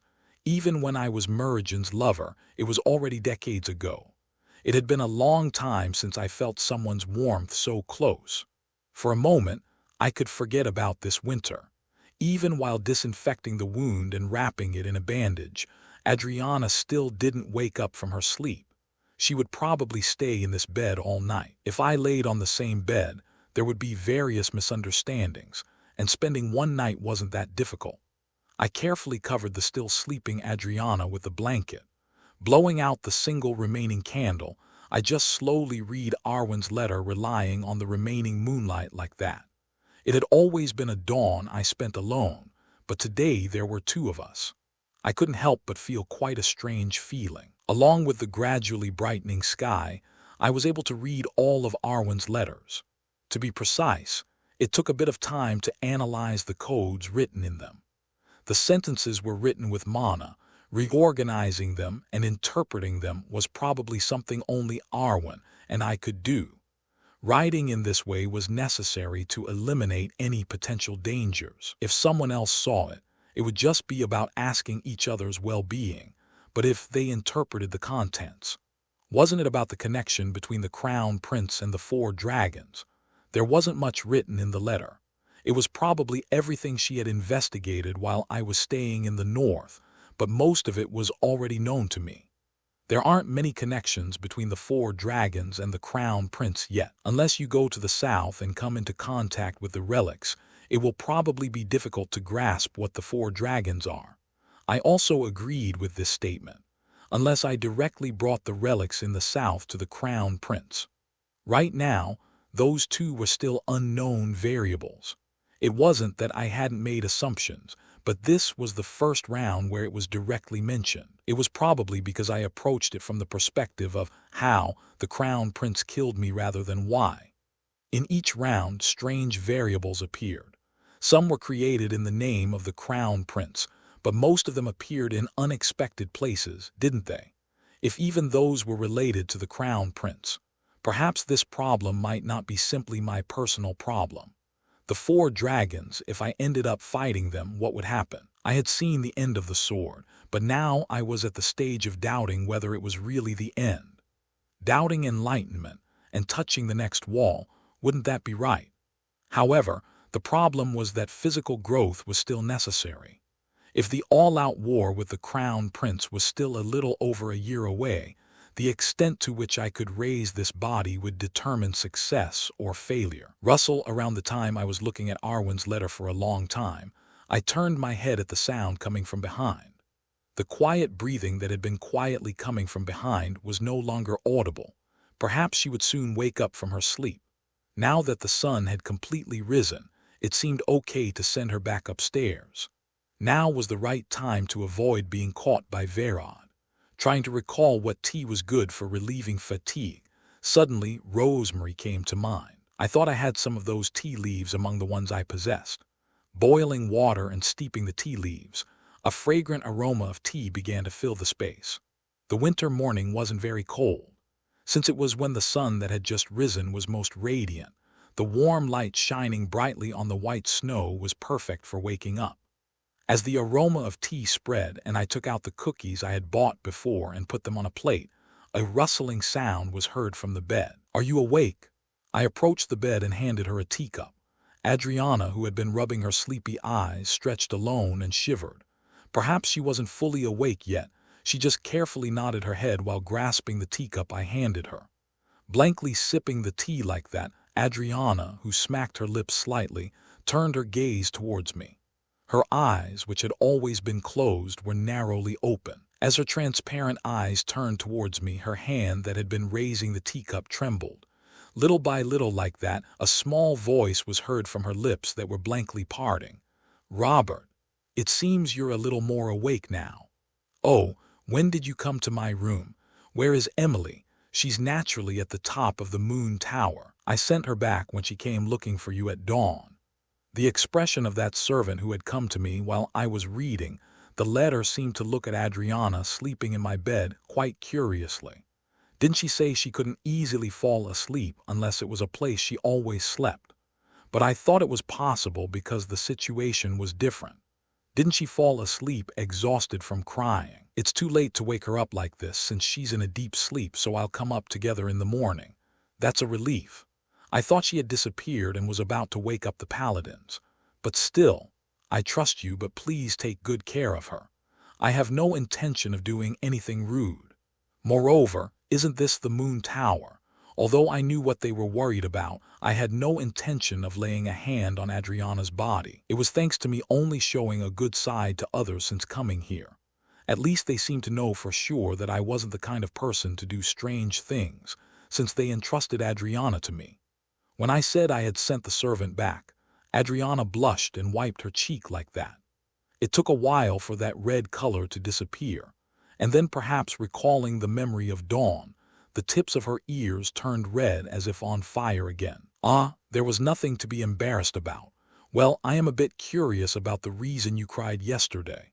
Don't say such things. I know it too." When I laughed at her crawling voice, Adriana tapped the bed with her feet. Now that I think about it, it was quite an embarrassing memory. She suddenly came to me and hugged me, then apologized for a long time and cried until she fell asleep. Even I felt my cheeks burning when I thought about it, so the emotion she felt must be even more. Adriana, who had been hugging her knees and keeping her mouth shut for a while, slowly turned her head towards me. Her cheeks, which had been completely red, had regained some of their color. As if ready to explain about yesterday's incident, her gaze directed at me didn't leave for a long time. "You're still here, right?" "Of course. Where would I go? Can you hold my hand for a bit? I'm feeling a little anxious." After looking at her shadowed expression, I nodded my head slightly with a small smile. I didn't know why she said she got anxious whenever she saw me. Both Adele and Adriana. They always said they were anxious that I would disappear. When I gently grasped her hand after pulling back the blanket, Adriana shuddered but clenched my hand. Our fingers intertwined between each other, and I quietly looked at her hand that was completely held. It seemed like she was telling me not to run away. As if she had foreseen a future where I disappeared somewhere. This attitude of hers was quite difficult to understand. But I didn't particularly open my mouth. Waiting for her to explain herself, I just held hands with her for a long time like that. The name of a saint seemed to shine in moments like this. Even though she had just woken up, her appearance wasn't disheveled at all, and her red lips moving against her pure white skin particularly stood out. Hesitating, she had an expression full of things she wanted to say to me. "I will wait until you speak, so you can talk slowly. There's still plenty of time." "I don't intend to waste a lot of time. It's just that I don't know how to explain what I saw." I sat next to Adriana and waited for a long time, sometimes looking at the window, sometimes looking at Adriana's face.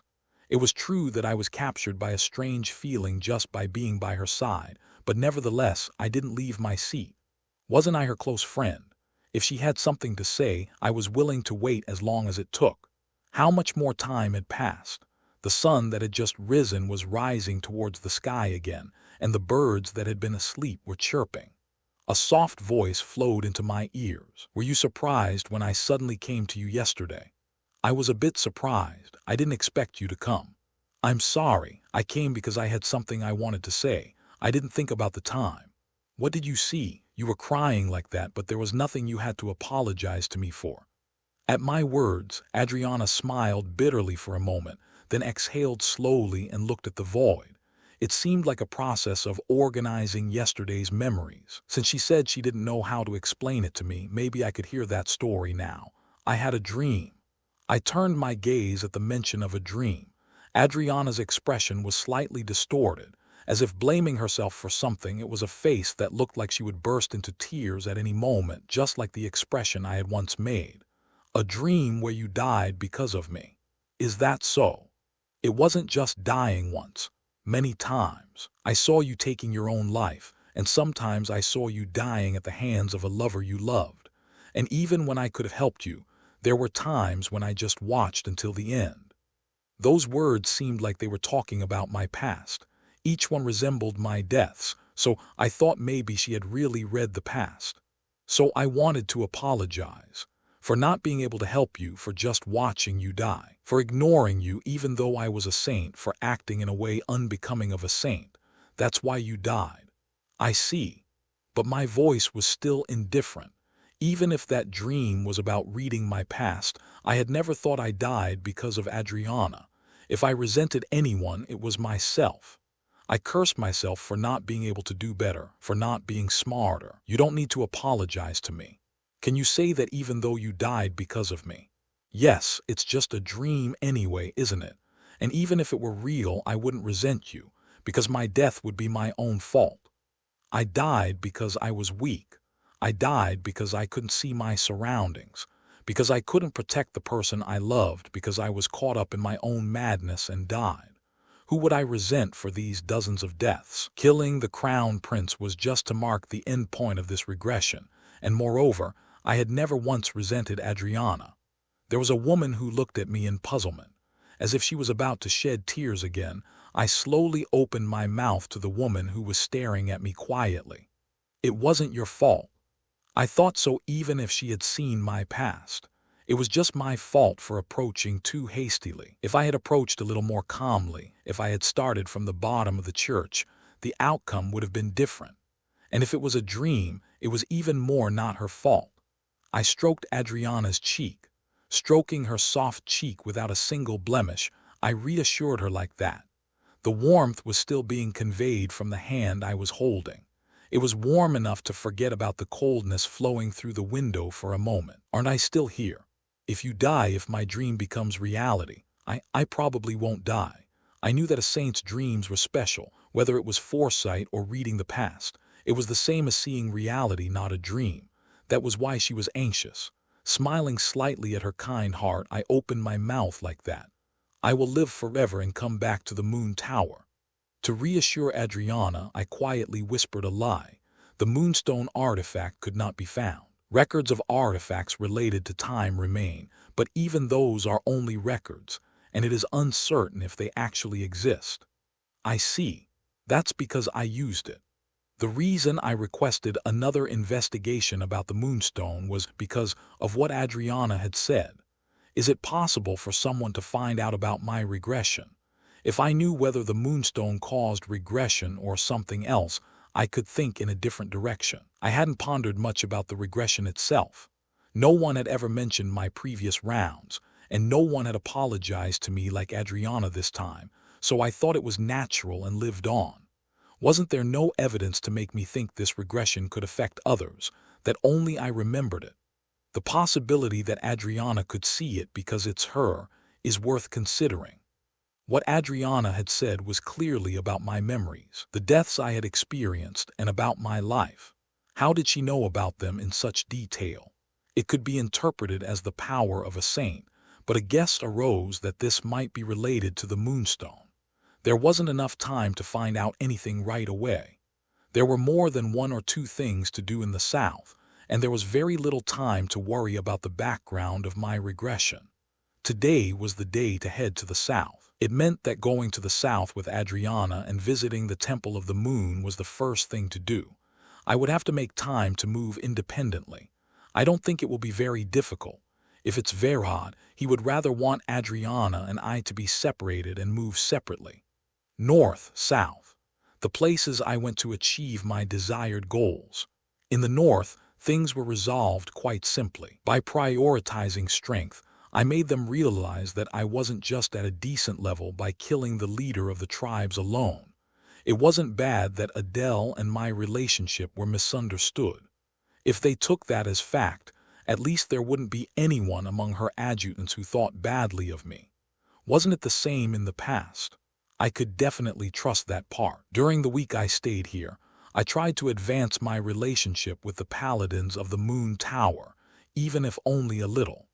Since there were so many people who thought of me as a bastard, in the first place, Adriana also realized that my reputation was bad and helped me in various ways. So now I didn't receive blatant glares like before. It was because I trained together when the paladins were training, giving them the perception that I wasn't a fool with no abilities like the rumors said. Compared to the paladins, my body was weak, but my skills could be said to be similar to Verod's. When asked where I developed these skills, I just answered with a smile. Wouldn't it be a bit strange to say I learned them while getting hit directly by Verod? Adriana fell asleep in my arms, and like that, another week passed. The gains I obtained during this short period were not few. Just being recognized as Adriana's friend and guest, not a stranger, was good enough. It should be about time. Tucking the letter Arwen had sent into my bosom, I slowly emptied the thoughts that had filled my mind. Staring at the ticking clock for a moment, I picked up the luggage I had prepared in advance and moved my steps. Knock, knock. As I opened the door where I heard the knocking sound, Adriana was waiting beyond it. My worry that our relationship might become awkward after that was just my own concern. Rather, it wouldn't be an exaggeration to say that we had become a little closer, so Adriana, who naturally grabbed my arm, opened her mouth. "Are you all ready?" "Yes, but where is Cardinal Verod?" "I sent him separately. We're taking the carriage with just the two of us anyway." "That's true." Verod would probably think Adriana would be disappointed by this, but Adriana had quite a lot of expectations about going to the south. Didn't she say it was the first time she was going this far? Although she had a heavy goal in mind, it was a schedule closer to sightseeing for a few days with the Temple of the Moon as a base. I also decided to take it lightly for now. Unless I encountered Teresa, there wouldn't be many occasions to face each other until we went far from the Temple of the Moon. If she had sensibility, she wouldn't have come all the way to the Temple of the Moon. If Adriana was also put in danger, she wouldn't be able to die peacefully then. "Robert, I forgot something for a moment. It's fine now." Perhaps wondering why I wasn't saying anything for a while, Adriana asked while hugging my arm. I had a lot of thoughts about Teresa in many ways. I tried to just leave her alone, but didn't she directly step forward and create various incidents? It was time to see the end. The relationship between Teresa and Robert Taylor had to end in the South. After putting Adriana in the carriage, Adriana grabbed my sleeve as I tried to sit across from her. "Sit next to me. I'm fine. I think Cardinal Verod won't be okay with it, but I guess it doesn't matter. Surely he wouldn't say anything about what the saint had allowed." I laughed as I made eye contact with Verod, who was playing the role of the coachman for this carriage. At first, he was scary, but now he just seemed like an overprotective father who cherished Adriana like his own daughter. Even so, he couldn't do anything if Adriana got angry. Should I say he was like that kind of grandfather? If Verod gets angry, tell me, "You're my friend." I'm always grateful for that. What? It's just because I feel sorry. Adriana still felt quite sorry about the dream. Even if I said it was okay, she said she wasn't okay and took care of my convenience. While this was burdensome in some ways, I thought there was nothing bad about it. Like that, I sat next to Adriana. Entrusting my body to the carriage that was slowly starting to move, I turned my gaze towards the window. "Robert, have you contacted Meridian?" It was a moment later that I heard a voice directed at me like that. Laughing at the gesture of pulling my sleeve, I remembered that I hadn't contacted Meridian even once. I had intended to contact her, but I seem to have forgotten for a moment because of what happened with Adriana. I haven't, but I guess I should. You haven't done it even once. I thought you would have done it at least once since it's the room Merigen stayed in. I couldn't because of you. What? Because I was thinking about you all day. I was worried about you crying in front of me. It was an excuse in its own way for not being able to contact Merigen, but when Adriana heard those words, she let go of the sleeve she was holding and coughed. Seeing her slightly reddened cheeks, I realized I had quite misspoken. They were words that could easily be misunderstood, especially if it was between a man and a woman. I see. Adriana, whose ears had turned red, leaned against the opposite side of the carriage and quietly stared into the void. That appearance was funny, so I laughed for a moment, but I realized that even if I tried to talk to her, it would only have the opposite effect. It would be better to try contacting Merigen instead. As I took out the artifact and let mana flow through it, a signal sound was heard. Beep, and then again, with a short sound, a voice was heard from the other side. It was quite a blunt voice, as if she was sulking, with a voice that sounded like her lips were sticking out even without seeing. I laughed softly. What's wrong? Why did you contact me? I was curious about what you were doing, so I contacted you. After forgetting about me for a week, I guess you're a little curious about what I'm doing now. I didn't forget. Since I stayed in the room where your highness used to stay, I thought about you sometimes. Oh, I guess you stayed in the Moon Tower. When I affirmed, Merigen was a little surprised that the other paladins had allowed it. The Moon Tower was called a forbidden area for men, probably because their role was effective. If even Merigen reacted like this, just the fact that I entered it meant Adriana had shown me a lot of convenience. I received help from Adriana. We're friends, aren't we? Friends, I think it's a good excuse. I'm curious about how you managed to trick the innocent Adriana, but I'm busy right now, so I can't talk for long. I guess things are going well in the Northwest. By now, the Terranite mine should have exploded and there would still be leftovers. When I asked, Merigen was silent for a moment and then sighed. Sometimes I think Lord Taylor has a bit of a strange side. How did you know when I didn't even say it? I just guessed, because that's the only reason why your highness would be busy. The Terranite mine exploded properly. I want to say it's thanks to you, but strangely, when I think of the Northwest, I feel bad. I just feel sorry. Your wounds have all healed, right? Her voice was a bit darkened, so I smiled brightly on purpose and answered. If it was about my wounds, it was fine to say my body condition was much better than before. Perhaps because Adriana had flowed holy power through it, my body had been strengthened compared to before. Merigen opened her mouth as if she was relieved by my answer that I was fine. I hope you don't overdo it like that next time. No matter how much danger I'm in, you disregard your own life too much. I'll be careful. It's not about being careful. I heard you're going to the south this time too. I don't usually say this, but please, if you think of me even a little. Merigen hesitated for a moment, then whispered softly. What was contained in her voice was a faint tremble. Worry, compassion, and sympathy for me spread gently. Unlike usual, it was quite a soft voice, so I just listened to her voice silently. Come back safely. Answer that you understand. All right. Even if you say that, I can't believe you. Let me hear Adriana's voice next time you contact me. I guess she's not with you right now. She is with me, but I don't think she's in a state to talk. Is she sulking or something? Okay. Then contact me later. I'm quite busy. Take care. Looking at Adriana, who was still staring into the void, I answered okay to Merigen, who was particularly emphasizing that she had become busy. I didn't know if I could keep the promise about not getting hurt this time. It would be nice if I could keep it, but the South wasn't such a generous land. With a thud, I quietly looked at the artifact where contact was cut off. I thought it wouldn't be bad to contact her from time to time. Wasn't she a woman whose voice made me feel better just by hearing it when my thoughts became complicated? My thoughts that had become complicated by my regression and the moonstone had already disappeared. Putting the artifact in my bosom, I slowly approached Adriana, whose condition had become quite good now. Robert, are you done with the communication? Yes, it ended a while ago. But why are you so surprised? I just got closer. Your arm touched me. didn't you hold my hand well, saying you were anxious? Seeing this reaction made me unknowingly laugh. Although going to the south had a complicated meaning for me, at least in this moment, I could forget all those thoughts. Adele, Adriana, and Meridian. In this life, I could say they were all such existences to me. Leaving behind Adriana's face that had turned red again, we quietly looked out the window like that, leaning against each other. The scenery changed rapidly, powered by the speed of the horse.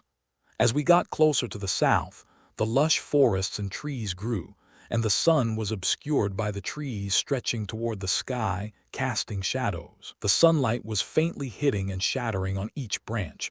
Darkness descended, and I realized that the south was approaching in that darkness. The dimly spread forest shadows devoured the road, and only the carriage's lantern revealed the path beyond. This eerie atmosphere must be the warning the south was sending us. Dark and murky, chaotic and violent, wasn't this land where the dragons once lived, trying to steal the sun? Clop clop, only the noisily sounding horse hooves cut through this silence. Like that, we were moving forward, towards where this forest shadow was getting deeper. To be precise, towards the south. The 4 seasons were a term that applied no matter which region you went to, but it was different in the south. The land without winter, where green foliage flourished all year round, the word winter didn't exist here. Unlike the central region or the north, the scenery of the south that maintained the appearance of summer as it was could be said to be like magic. If we're talking about the continent, this place should also be considered central. The wind is so warm. It's because mana overflows in many ways. Isn't this where the 4 dragons died? To be precise, it was sealed, but the fact that it was a land where a dragon slept had many meanings in itself. Even if that existence was brutal and evil in the end, wasn't it an existence with incomparable vitality? Such an existence was sleeping under here. The overflowing vitality seeped into the earth, and what we faced was ultimately the meaning of this south. Actually, I don't know much about the 4 dragons. It's a kind of taboo word. Adriana quietly answered after checking if there were any other paladins around. The reason the lunar church rejected the 4 dragons was simple. They tried to take away the moon they served, so would they like such a dragon? The reason they didn't properly manage the relics in the south was also the same. They were reluctant just because the 4 dragons were involved. The lunar church's hatred for the 4 dragons, in a way, wasn't it even greater than the imperial families? However, the current imperial family was more dangerous than the lunar church because of the crown prince who was trying to use the 4 dragons in earnest. But what I, who came to give him the relics, had to say, I don't think so. The Temple of the Moon can be said to be the largest temple in the south. In a way, it could be seen as the form before the cathedral in Aden, right? Since this place used to be the capital of the empire in the past, it's probably correct to see it that way. I feel a sense of familiarity. It's like I've visited here before. It was probably because her origin was in the moon. This Temple of the Moon was known as a place where relics were sleeping, and it was also the place that was closest to the moon, like the Moon Tower. If we compared it to the Moon Tower, wouldn't there be not much difference? As the clattering sound stopped, Adriana, who realized we had arrived, glanced at me. For about a week from now, I had to stay alone with Adriana. It would take quite a long time for the other paladins to all arrive, and Verod and the other priests were very busy trying to make this area a base. Adriana was a saint, and I was a very free nobleman whose skills were recognized by the paladins.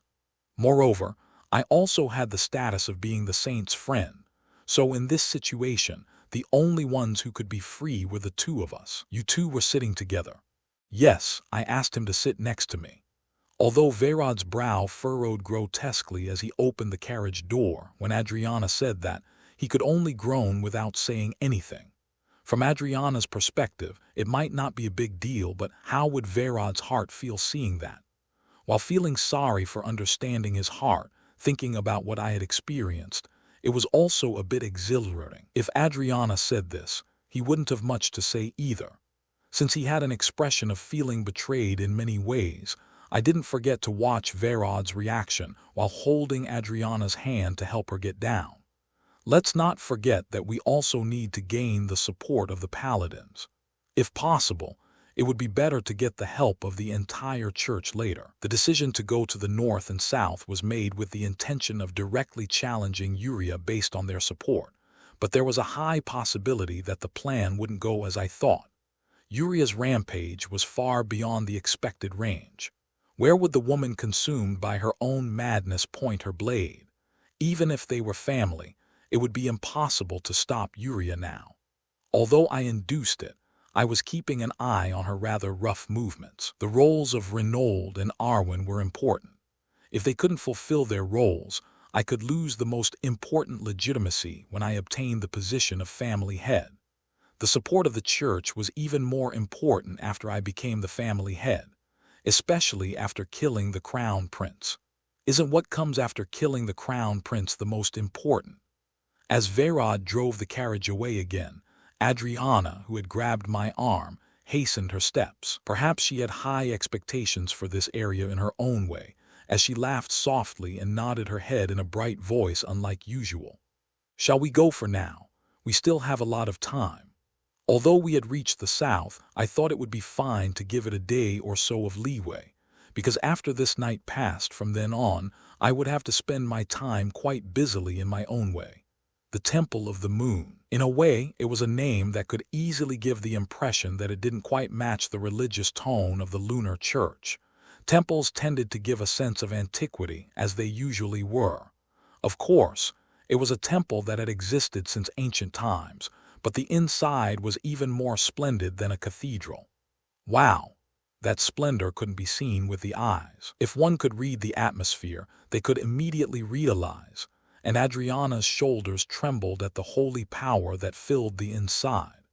Intoxicated with ecstasy and exclaiming in admiration, she carefully removed her hand from my arm and reached out towards the surroundings.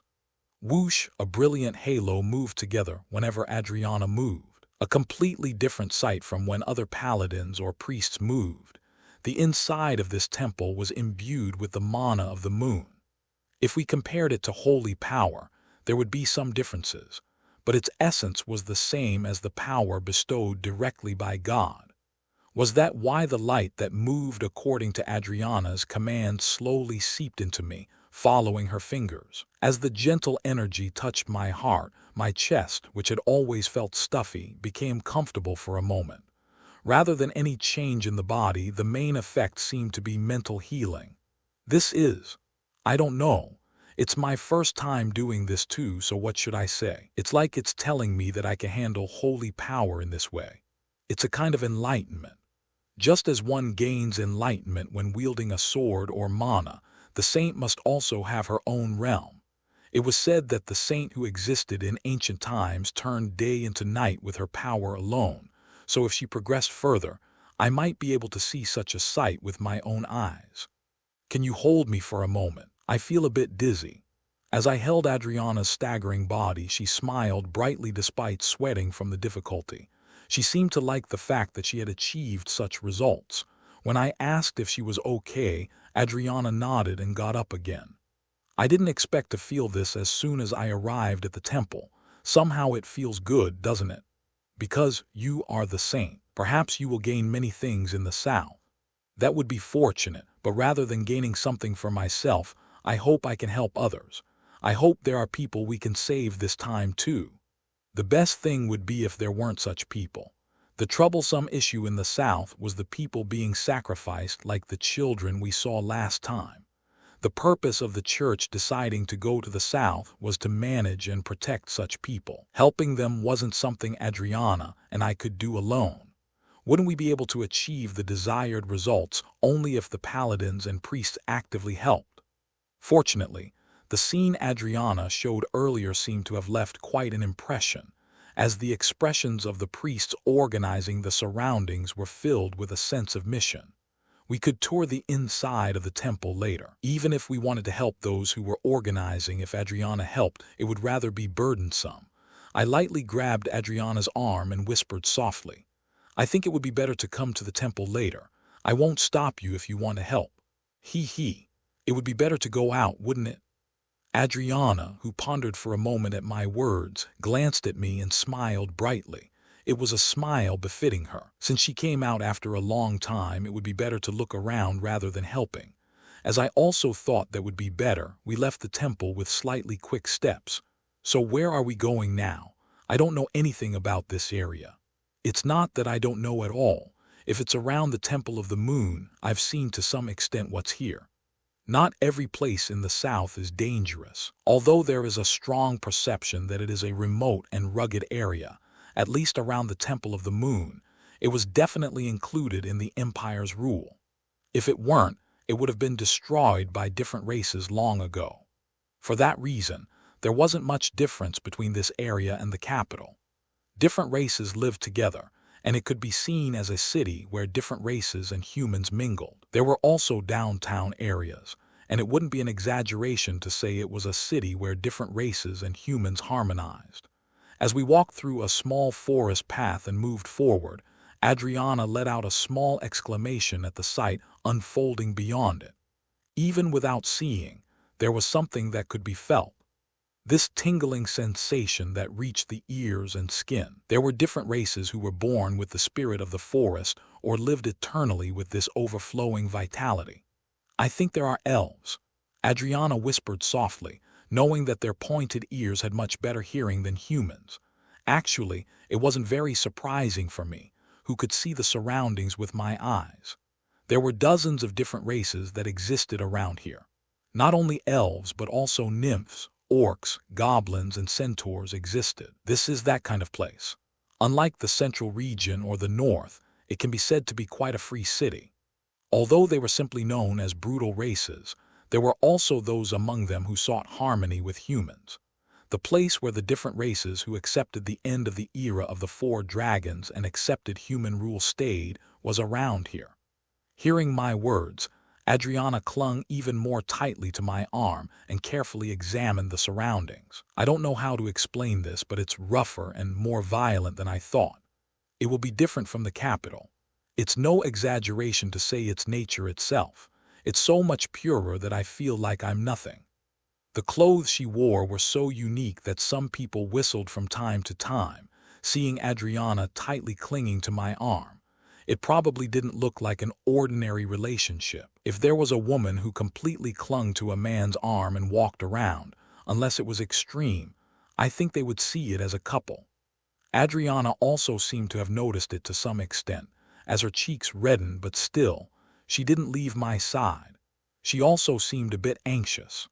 I didn't think it was because she was worried that I'd disappear like before, but because of the different races that filled the surroundings. The inner selves of different races were clearly different from humans, so for Adriana, it could be said to be truly a glimpse into a new world. Shall we walk a little slower? Will you be all right? I'm fine now. I was a bit startled earlier, but now I've completely grasped it. The holy power that enveloped her flared up for a moment and began to disappear on its own. With a much more comfortable expression, the strength of her hand that had been holding my arm loosened a little. I'm sorry for holding on to you all this time. You don't have to mind it. I didn't mind you holding on like that. Really, don't say such things. Laughing at the playful words I uttered, Adriana tapped my chest. As I turned my gaze slightly, my head abruptly stopped. There was a chilling energy running down my spine. To the extent that the warmth I felt from Adriana was momentarily forgotten, all my senses were on edge, pouring towards a single woman my gaze had reached. It was a woman wearing a robe. As if she hadn't seen me, she was just moving forward with some giants. Although her face was covered so I couldn't see it fully, my eyes gradually narrowed upon seeing the earrings on her ears. They were familiar earrings. As far as I knew, they were earrings that only one woman in this world wore. Robert, just a moment. Could you wait for a moment? Ignoring the voice calling me worriedly, I watched the woman blending into the crowd. I couldn't chase after her. Since Adriana was beside me, if I chased after her with Adriana, it could rather invite danger. However, the thought of the woman I had just seen didn't disappear. She knew I was here and came. I was prepared and had already envisioned the end in my mind. Nevertheless, I didn't expect to encounter her so quickly. Teresa, my expression gradually turned cold as I muttered that name softly. I didn't want to place great significance on revenge. It wasn't to vent what I had suffered, but I simply wanted to put an end to this relationship. So I had let her live. Although I was betrayed many times, I didn't really want Teresa to die, because she was someone I sincerely loved at one point when she first approached me, because I accepted it as salvation. I had just tried to end it by excluding her from my life. But looking back now, doesn't it seem like a poor excuse? The room next to Adriana's room. The sight of myself blankly staring at the desk without doing anything was simply pathetic. I met Teresa. To be precise, I had discovered her unilaterally from my side, but it was true that I had confirmed Teresa's presence in the South. I had already prepared to meet her, but what I was thinking about now were the memories of Teresa. When I first met her, when I met her for the second time. The fact that the end point with that woman, who had always been my fiancée without leaving my life, was not far away evoked various strange emotions in me. Salvation. If I were to remember when I first met her, couldn't I say that? It was similar when I met her again. She was the woman who first approached me warmly when I was hated by everyone. I thought that way without knowing it was a mask. If I had known, I wouldn't have been hurt. My pouring sighs scattered in the wind. Teresa was different from Meridian or Adele. Her first impression was good, but as time passed, that emotion became twisted. Now I think it was a relationship that didn't hold any meaning to me. She was just a woman who reminded me of my foolish past. My past where I tried to embrace everyone and move forward, where I tried to walk a path with no glimpse of hope. Why are you crying here? What's your name? The lingering attachment I thought I had abandoned at some point bloomed again. As I always say, this regression makes a person unable to look only at reality. No matter what I see, the past is connected, and no matter what I do, memories come to mind. Whatever action I took, it was no different from repeating what I had already done once. Living in memories. Living in the afterglow created by memories. I didn't know if there was anyone else besides me who repeated regression, but that life was simply terrible. Unable to see only reality, what could be more cruel than this? When I was with Adriana, I forgot about such things for a while, but not anymore. The moment I came to the South, I had no choice but to face the past. Now that I had seen Teresa, I could do nothing but put an end to this relationship. Call me Teresa. I've heard a lot of rumors. Can I call you Robert? I shook my head at the rushing memories. The memory of when I first met Teresa was already quite embellished. It was when I didn't even know about the existence of the moonstone, so didn't I live for a while thinking it was the salvation that had come to me. Getting up from the desk, I approached the window. Along with the moon tower, this was the place where the moon could be seen from the closest. It was not a tall tower, but a place where the strangely tilted moon was close to the ground. The tree branches stretching towards the sky were intertwined like a net, and the moon was barely hanging on that green curtain. Cold. As if it might shatter at any moment, the precariously frozen moon was carefully emitting its light. Is it an exaggeration to think that the moon and I are similar? In the midst of these repeated deaths, I thought that the one who might break soon could be me. If I couldn't endure a little longer, I might end this life without even knowing it. Holding my trembling hand with my other hand, I looked at the pale moon like that. I saw the cold moon. I saw the chilly moonlight enough to shatter like this and dye the sky in darkness. Revenge is a sticky emotion. No matter how many times it's repeated, the name of revenge cannot be justified as something good. The goddess is a villain. Never good. Wasn't she born with the name of a villainess from the beginning? Ha ha. Teresa's lips twisted. The Violet family had long since collapsed. Even that barely survived, and everything had already shattered the moment her brother died. Teresa, who wiped her cheek, muttered softly, "Robert." From the beginning, he was a man who she approached to use the Taylor family. Without a bit of emotion for that man, she only wanted to revive the Violet family by using his family's wealth and name. In the process, she didn't expect him to sincerely fall in love with her, but now she thought that feeling might also be a lie. If he had truly loved her, would he have brought up the dissolution of their engagement first? From the beginning, he knew everything. The reason she was trying to approach and everything she did afterwards, He had only acquiesced to destroy the Violet family. Isn't it the Taylors? A place where only psychopaths who would do anything for their family gather, so she shouldn't have let her guard down with someone who was called naive there. It was her own fault. If she hadn't approached, if she hadn't thought of using the Taylor name in the first place. If she hadn't, everyone wouldn't have died like they did now. She killed the butler who had been serving her since childhood. She killed her parents who doubted her, and when she barely escaped from that madness, everything had already collapsed. The world turned upside down when she saw the crumbling cracks. If there was one thing she finally realized, it would be the name Robert Taylor. Why did she think it was his fault? Actually, it was all his actions. It wasn't her who killed the butler. What was the butler's name? She couldn't even remember now. Maybe it was Robert's doing. Ahaha, that's right, it wasn't her fault. If anyone was at fault, it would be Robert Taylor. Why was she thinking it was her fault again? Because everyone was watching her. Didn't she make her own decision? Thwack, Teresa hit her head that had been momentarily possessed by madness. Her disheveled hair was stained with blood, but it wasn't her own blood. The blood of those who were sacrificed. She was trying to gain power through those sacrifices. She needed a lot of people anyway. She cried a lot when she sacrificed her mother and father. They loved her so much, but how did they get fooled by Robert and try to kill their own daughter? The voice that denied it, saying what kind of nonsense that was kind. Teresa hated liars. Robert, who whispered that he had done nothing, was the liar she hated and feared the most. Splat, splat. Lightly stepping on the puddle made of blood, she climbed the mountain of corpses. Her feet slipped and sank, and even when she stepped on someone's intestines and cut them, she didn't care anymore. All of this was for revenge. Lady Teresa, have you come to perform the ritual again today? As she turned her head at the sudden voice, she saw a masked man bowing his head to her. Was his name Cain? He was the first one to approach her, introducing himself as a magician. Saying he knew her circumstances, he asked if she would attempt revenge. Of course she was suspicious, but that suspicion had to be dispelled surprisingly easily. He even gave her information that the princess was in the northwest, so would someone like that really harm her? Princess Merigen was indeed in the northwest. Thanks to Robert personally going to rescue her, she could quickly let him know that she was still alive.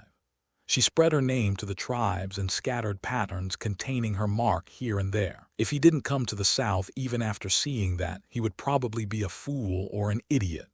But she thought Robert would come. He had prepared everything to bring her down, so wouldn't he come all the way to the south to finally destroy Teresa Violet? Robert has arrived in the south. We will probably encounter him soon. He came faster than I thought. I thought he would come a bit later. I heard he's with the church, but it would be dangerous to target the saint anyway. Targeting the saint was almost impossible.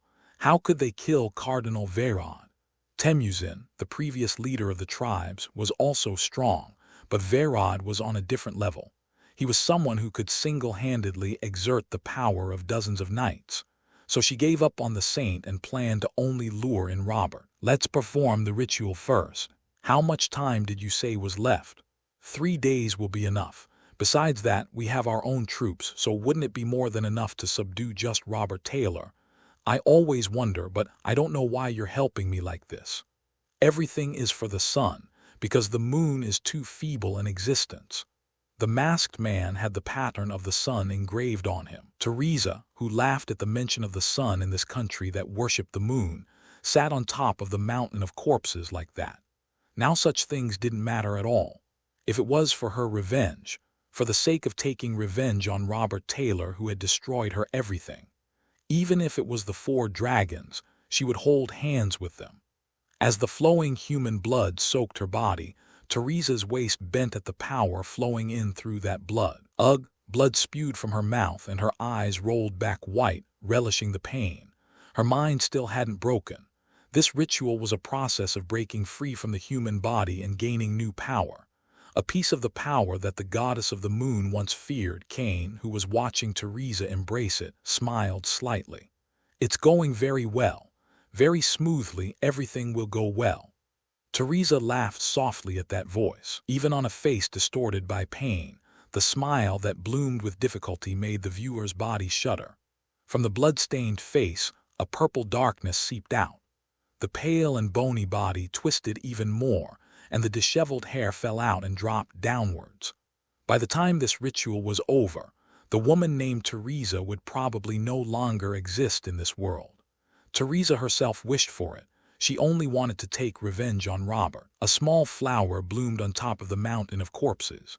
It was such a small flower that no one noticed, so none of those watching the ritual noticed its existence. The flower, blown away by the wind and falling, scattered its petals one by one like that. Purple petals, sometimes white, sometimes yellow petals, flew in the air like that and fell into the pool of blood, turning red. Soaked. Disappeared. The existence of a flower that no longer remembered its own light disappeared so futilely like that. Even the woman who was once pure in her purpose was disappearing like that. Violet, the name symbolized the violet flower. The violet flower that no one could remember anymore disappeared like that. Even the last petal futilely. Like that, it withered. When Teresa raised her head, what she saw was the moon visible above the wide open ceiling. An unusually chilly full moon was shining down on her. As if blessing her rebirth, that light felt rather refreshing. When I first heard the name Moonstone, there was a strange sensation I felt. Should I say it felt like something that existed at one point but had completely disappeared at some point? What I felt when I tried to read the memories related to it was a sense of incongruity, even after repeated thoughts. It was strange that the memory was completely empty, as if it never existed at all. It existed, but it doesn't exist. The peculiarity possessed by artifacts. That was the problem I couldn't reach even after researching for over a decade. What characteristics did the artifacts created by the goddess of the moon and the four dragons have? The moonstone that Robert Taylor had described was about regression, turning back time and living while endlessly repeating a certain point. Even though I didn't know why he asked about such a terrible punishment, it was true that I had a strange feeling about the name Moonstone. The same feeling as what I had just muttered. It definitely existed in this world, but at some point, its existence had completely disappeared. If that moonstone really exists, what I'm most curious about is its effect on the surroundings, whether the people around can recall memories of the regression. Artifacts cannot simply affect only individuals. How could something with the power to reverse time and stop space only affect one person? Moreover, regression means turning back the time of not just one person, but everyone. If my prediction is correct, Arwen, who picked up a pen, began to write down the contents she had calculated herself on paper. Her hypothesis about regression had been somewhat established. It must have been because Robert Taylor brought up the story of the moonstone that it gained substance. Resonance. A phenomenon that occurs when the power of an artifact can no longer endure after its effect has been manifested for a certain period of time, causing it to collapse. I had already seen it a few times through other artifacts, so if regression through the moonstone was possible, that artifact would also experience this effect. The stopped time could not stay in that place forever. Since the nature of time is to flow originally, it is its essence to eventually move from its place and try to return. Arwen, who tapped her temple, narrowed her eyes. If Robert Taylor had really repeated regression through something called the moonstone, if it wasn't the first time but he had already repeated it many times, they would probably be able to recall it. People other than Robert would slowly begin to recall those memories. Memories were like colors that gradually seeped in. Like slowly dyeing a white canvas, the memories that emerged were far from coming all at once. They would probably return slowly. The memories would return so naturally that the person wouldn't even notice, and at some point, they would realize they had regained all their memories. If regression is repeated, how many times will the memories return? The formula drawn in the air moved with mana, and a white line was drawn on the glowing pentagram. When the hand of Arwen, a woman who wouldn't be strange to be called the pinnacle in the study of magic, stopped in the air, her eyes were just narrowly open. To be precise, it was because she couldn't believe her own calculations, because she didn't want to believe it. 101 times. Can a person endure 100 deaths? Even if they endured it, their mental state wouldn't be sound. It was just an inference. Based on the fact that he asked her about regression and the Moonstone artifact, she had only estimated the number by making her own hypothesis. But if this number was close to the truth, Arwen, who smiled bitterly for a moment, stared at the void. The Robert Taylor she met didn't show any signs of wavering. That was the problem. It meant that the inner self of a person who looked fine on the outside had already reached a state where it wouldn't be strange for it to collapse. It seemed that a bit more investigation was needed regarding the Moonstone. If a little more time passed, even Robert's mere approach could revive past memories. If such a thing happened, at least it wouldn't matter if a few people in the Empire broke down. The door of the general store run by her closed, and a bluish light began to swirl in the curtained space. A space filled with mana. It seemed that this general store wouldn't reopen for a few months anyway. For the time being, it would be better to live as the magician Arwen. Although I saw Teresa, I don't think I'll go find her first. There's no reason to move unless she sends some signal, and I came with Adriana at her request anyway. It was true that I had somehow become her guard. The reason Verod had tacitly allowed this role without saying anything was because my skills were decent. But if I left alone and disappeared somewhere, even those who thought well of me would be puzzled. If I met Teresa, there was no way I would return unscathed. I thought I might die or get severely injured. I wasn't afraid of dying, but what I was thinking about was after killing Teresa. I didn't know what emotions I would feel. When I try to kill Teresa, if she regrets the things she had repeatedly done herself, would I feel a little relieved? Even if that's the case, I think the emotions I would feel would be far from exhilaration or relief. It would be complicated. Enough that it wouldn't be strange if my head exploded right away. I sweated enough to soak my head and wipe the sweat with a towel. I had been in this state ever since I saw Teresa. I would swing my sword until I collapsed from exhaustion, and when I was about to collapse, I would finally lie on the ground and quietly look at the sky. This made me feel a little better. Not being able to do anything rather helped empty my complicated mind. After lying like that and looking at the sky for a long time, I suddenly raised my head at the sound of footsteps approaching. Under the dark sky, the brightly shining white light made me realize who it was right away. "You were here." I heard a sound and came. "Isn't it dangerous? Don't come alone next time, bring paladins with you. The paladins are always secretly hiding behind me. I know everything." I had long known that Adriana had been watching me for a while. To be precise, she had been constantly watching me since I saw Teresa and returned. Was my dark expression that obvious? Since what she saw was my inner self, it could be that I couldn't hide it even if I wanted to. As I got up from lying down, I tapped the spot next to me. I had already used mana to blow away the sweat I had shed. Normally, I would just let it flow, but it wasn't polite to do that next to Adriana. Adriana, who carefully sat down following the sound I made, soon realized she was right next to me and flinched her shoulders. "Is it because I'm too close?" "It's not that. It's just that you seem to be having a hard time these days." I didn't think I was showing it that much. "The world I see is a little different from what Robert sees. When we went out together last time, did something trouble you?" I laughed softly at that cautious question. It sounded like she was blaming herself. From her perspective, since I had changed after going out with her, she must think there was a problem. It wasn't Adriana's fault. If I had to say, it was my fault for not being able to judge coldly. "You don't need to blame yourself. This is my personal problem." "Is that so?" "It will probably be resolved soon, so you don't need to worry. If I kill Teresa with my own hands, I think this worry itself will be resolved." There was no need for Adriana to be concerned. This was the first time I had a connection with her, and it was too trivial a matter for her, who had done nothing wrong to me, to worry about. But Adriana quietly looked at me. Her slightly tightly closed mouth seemed to deny what I had said. The voice that came from her mouth that eventually opened was a bit loud. As if she was angry, a blunt voice unlike her usual self was heard. "Even if it's a decision made by you, I don't think everything is right." "What?" "Even if you try to take on everything alone, it can't always go in a good direction. You already know that, don't you? That not everything is achieved by not telling anyone and moving forward alone." That voice was quite resolute, so I was momentarily taken aback by her unusual attitude.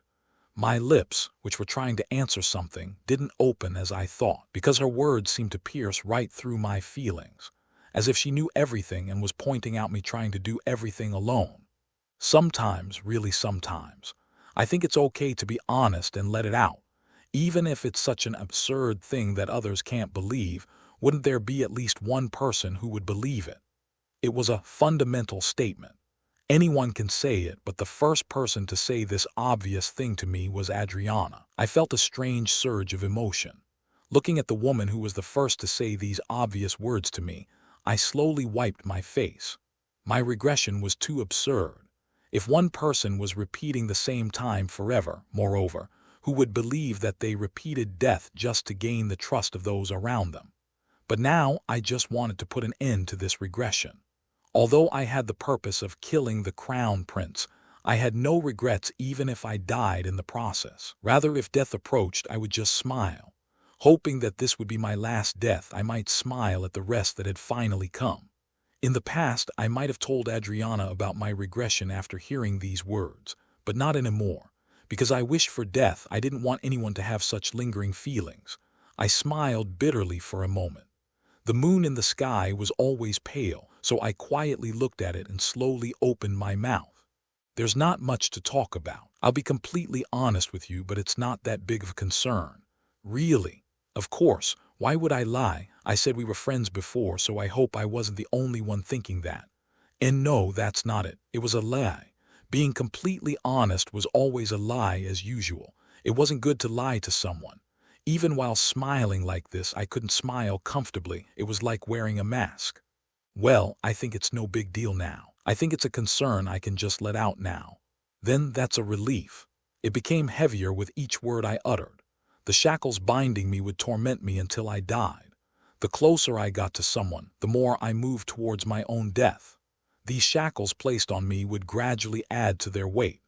But that was the path I had chosen. Even if the truth about this was revealed and I was hated, even if the person who had a connection with me turned their back on me, it meant I could endure it because I had chosen it. I stared at Adriana's face for a moment. Her face that had never frowned was always wearing a gentle smile. I believe in you. You're a good person. Did you see my inner self? That's right. No matter how empty it is, I'm a saint. I can know such things as much as I want. When I laughed at Adriana's words, Adriana, who laughed along with me, stifled her laughter with a chuckle. I wanted to correct that one thing she said about me being a good person. I looked at Adriana again. When she knew everything about what kind of person I was, thinking about how that smile would change, I felt a stinging pain in my chest for no reason. Very rarely, I sometimes thought it would have been better if I hadn't met Adriana at all. If that smile turned into contempt, if the voice that had softly whispered to me turned cold, I didn't have much confidence to endure it then. Yes. If one day I suddenly disappear, even if I suddenly disappear without a word. The day I would face Teresa was not far away. I didn't think the possibility of me dying there was very high, but my death was definitely a predetermined future. If that day came, I still only hoped that Adriana would smile softly at me. Without regret, without lingering feelings. I wanted her to forget me like that. I hope you won't hate me too much. Adriana was puzzled by those words, but I didn't say anything more. I just blankly stared at the sky for a long time until the moon was hidden by the clouds again. The flowing wind was telling me that time was approaching me. It was telling me that the time for me to pluck the violet flower myself would soon come when the violet flowers wither. As always, there were times when I became very depressed. I think when I was with Adriana was such a period for me. Should I say I was carried away by the mood, even though I shouldn't have said it? Sometimes I did want to tell someone everything about my regression, but maybe it was because such times overlapped. I thought my heart had weakened. After sleeping for a night, those depressed feelings had all disappeared. I also knew well that it wasn't good to be caught up in such emotions. And if I thought about it a little more, it was indeed thanks to Adriana. Murigen, Adele, and Adriana. The women I reconnected with in this life always gave me mental stability. The problem would be that all three were women. If someone saw us, they might misunderstand the relationship between me and them. Well, it wouldn't be right to say I had no feelings at all. Smack, I tapped my cheek once and got up from the bed. Seeing that I was having such stray thoughts, it seemed my physical condition had improved quite a bit. Until yesterday, I felt like I would die several times, so if Adriana hadn't hugged me, I wouldn't have been able to endure it. If I were to pick the best choice in this life, it would indeed be meeting Adriana. It was the same for coming to the South. If it weren't for Adriana, I wouldn't have been able to come so easily. Thinking about it, I seemed to be strangely drawn to her, but anyway, it meant she was no longer an ordinary existence to me. Thump thump. Laughing softly at the sound of footsteps coming from the other side, I boiled tea for the guest who would probably come soon. Today, I felt quite refreshed. I was always in this state after escaping from a bout of depression. It was better to enjoy this current feeling, because after this sun that was up now set, I would probably face terrible sights. Robert, are you there? Knock knock equals as I grasped the doorknob at the voice knocking on the door in a bit of a hurry. With a creaking sound, Adriana's body came forward. Since it was clear with what intention she had come to see me, I just quietly looked at Adriana while holding a teacup. What should I say first? After pondering for a moment, I opened my mouth like that. Good morning. How brazen of you to say that after what you said yesterday. Do you know how worried I was? You said not to hate you even if you disappear. Don't say such things even as a joke. I understand. By the way, you seem quite angry. I'm not angry, I was just a little worried. It was quite different from the feeling I had when I saw Adele. If I were to call this cute, that would be the right expression in its own way. Without realizing it, I tried to stroke her head, but I abruptly stopped and handed her a teacup. Adriana, who received the teacup from me, sighed deeply like that. It seemed she had thought a lot during the night. I felt sorry that it was because of me, but I had said it without much thought. But you look like you're in a good mood today. There's nothing bad. I let out all the bad feelings thanks to you. Then that's a relief. The depression I occasionally experienced didn't come after informing me when it would come. It just came without warning and stained my thoughts. Even so, once I let it out like this, wouldn't I be fine for a while? This time, the difficulty was probably because I saw Teresa. It might be a little harder after I killed Teresa, but that was for later. Right now, I want to enjoy my current leisure. This moment of facing each other with just a table between us was the time I could say was the happiest for me. You have a bit of leeway today. Clang clang Verod, who lightly deflected my sword, said. I agreed with the statement that I had leeway. Actually, it wasn't very easy for me to show my skills as I had been mentally struggling for the past few days. Now that mental burden was gone, it was probably the right state to bring out my maximum potential. Regaining a realm I had once reached was not a difficult task. Since it was a path I had already taken, it wasn't for nothing that I set the deadline for my full recovery at 2 years. At this rate, I would soon reach a useful level.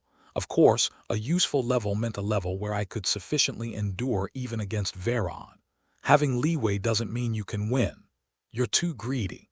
Do you know there's no paladin who can rival me? I know. However, the goal I envision is a bit higher. You sound like you want to become a sword saint. Sword saint, it wasn't a name that interested me much. Why would I be interested in something I had already reached? I was aiming for a stage above what was called a sword saint. What should I call that? Maybe it wouldn't be limited to the sword.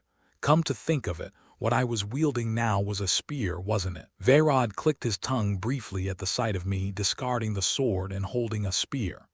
It was a natural story, but a spear was always a tricky weapon in close combat. It was a much longer weapon that could cut or pierce like a sword. Some paladins even gave disgusted looks at the sight of me handling a spear as proficiently as a sword. Is it talent? It's effort. That's what geniuses often say. I wonder what he would say if he knew it took me 100 years to reach this level. Anyway, to them, I would look like a young master who hadn't developed any calluses on his hands. I would just seem to do everything well with talent. I didn't mind this perception. In the future, even if I did something, wouldn't people say, if it's Robert, it's possible? But in the end, as time passed, I was the one getting tired, so I barely dodged the heavily striking hammer and raised my hand. A direct confrontation with Vayrod was still too much. However, raising my condition to this level was a good achievement.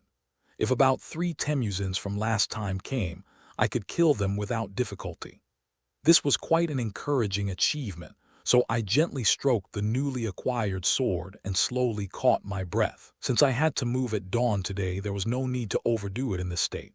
Like that, as I sat down to rest for a moment, Veyrod's voice soon reached my ears. "Is the saint alone? She's probably with the priests. She usually does that when I'm with the paladins. Even though you're usually stuck together, you pretend not to care at times like this." Was he paying attention to that? As I laughed once, Veyrod's brow furrowed. I already knew well that he was particularly concerned about Adriana, to the extent that he really treated her like his own daughter. What he was probably worried about was that the relationship between me and Adriana was getting too close. "You don't have to worry too much. We're just friends, aren't we?" "I don't know what you mean, but the saint isn't someone with low standards. You seem to think quite badly of me." Objectively speaking, honestly, there wouldn't be many people as good as me. Even if it was the result of repeating countless regressions, wouldn't I be someone who had achieved quite a lot at a young age in others' eyes?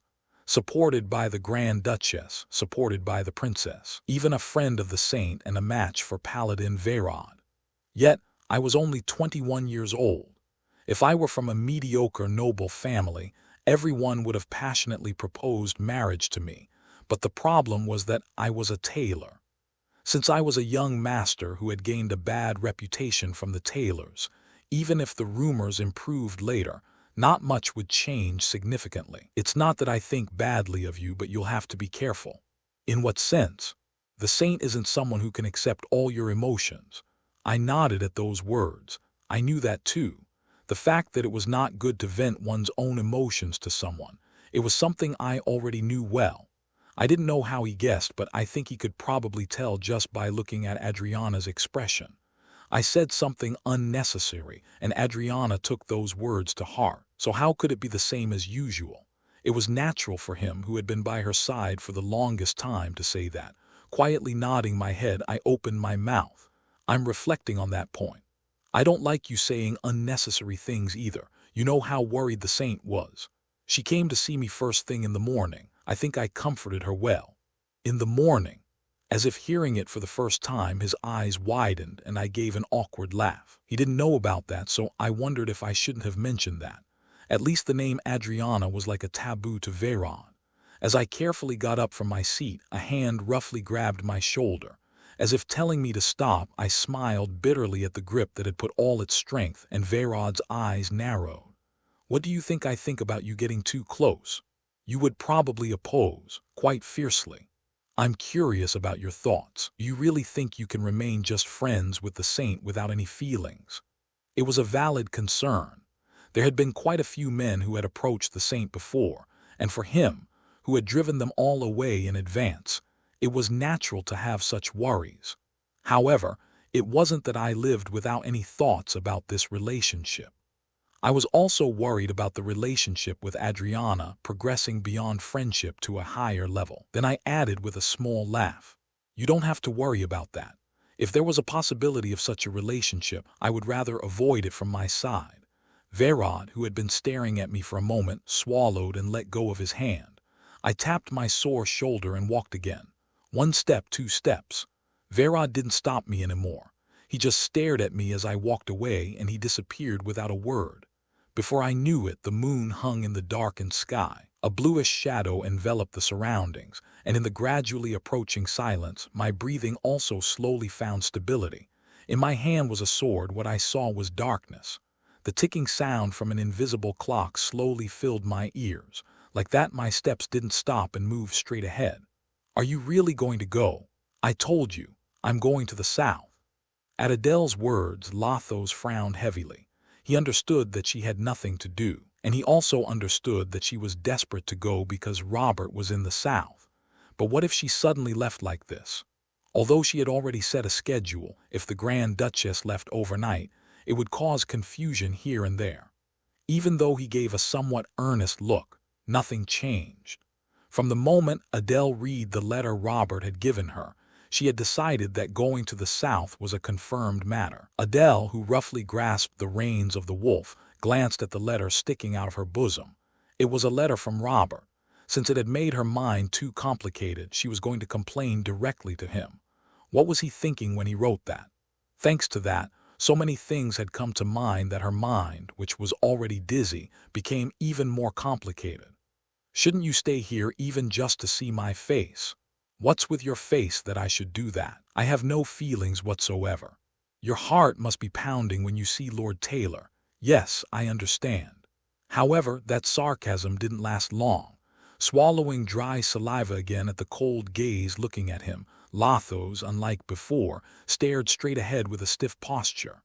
Looking at him with such an expression meant that she had already made up her mind completely. It was all over.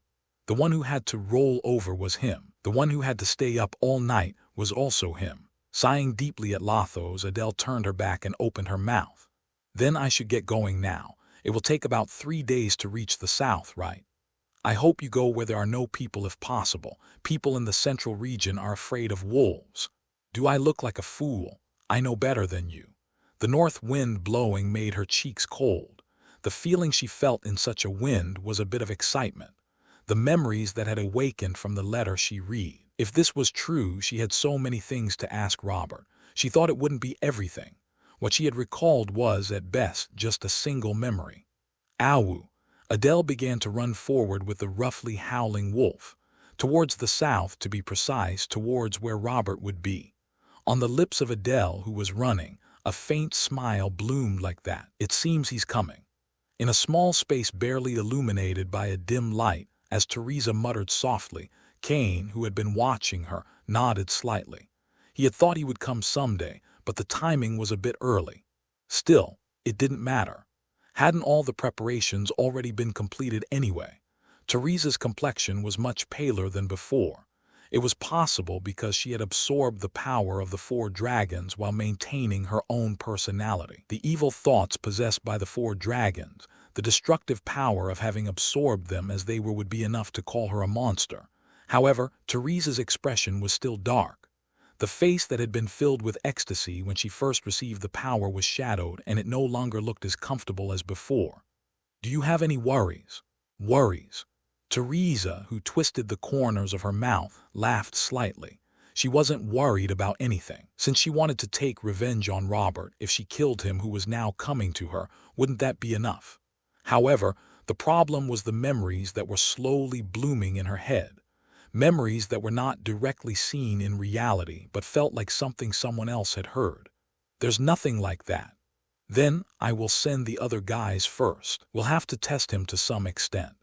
As she nodded at those words, the memories that had taken root in her mind were gradually increasing in size. They weren't her memories. However, it was clear that they were her memories. Robert, did you really trust me? You're such a fool. To be seduced by a woman and give her everything, even your heart.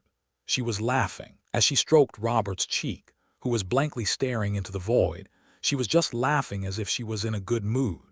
She didn't know why she was in such a good mood, but Robert's expression resembled what she had imagined. As if he would crumble at any moment, the desperate expression was the face she had been picturing for a long time. I never loved you, but thank you for loving someone like me. Even as she stabbed a dagger into his heart, Robert didn't move. His empty gaze only drew in the void. Even as blood flowed from the corner of his mouth, even as his heart was torn and he died. Those hollow eyes never looked at her until the end. Eventually, his body that had turned cold and stiff collapsed. Teresa's memory of seeing the body that had become a corpse without even moving ended like that. But why did she feel pain from herself? It was just a memory, but as if a dagger had been stabbed into her own heart, blood was gushing and leaking out near her heart. It's not just a simple memory. She didn't know what this meant. She also didn't know why the wounds she had inflicted in the memory were appearing identically on her body this time. In the first place, she couldn't even be sure that this memory was her own, so when did Robert die? The blood that had been gushing and leaking out slowly began to stop. Since her body had already become a monster, this level of injury would naturally heal quickly, but the pain remained. As the pain grew greater with each memory that emerged, Teresa slowly got up from her seat and moved forward. The pain that would disappear if she killed Robert. From the beginning, it was Robert who had been tormenting her. No, was it her fault for approaching him in the first place? She had approached him to extort some wealth, and this was the result in the end. As her face was reflected in the transparent window, the corners of Teresa's mouth trembled slightly as she looked at herself. The cracked skin could no longer look like the woman from before. It was already irreversible. Wouldn't it be the most beautiful ending to kill Robert and face death herself in the end? I wish he would come quickly. I hate waiting. As the wounds on her body increased, Teresa took one step forward at a time.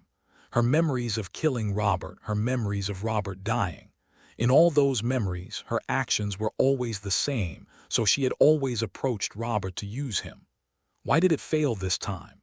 She had always betrayed Robert and siphoned off his wealth, so why was it exposed this time and ended up like this? She probably wouldn't know the answer unless she heard it directly from him.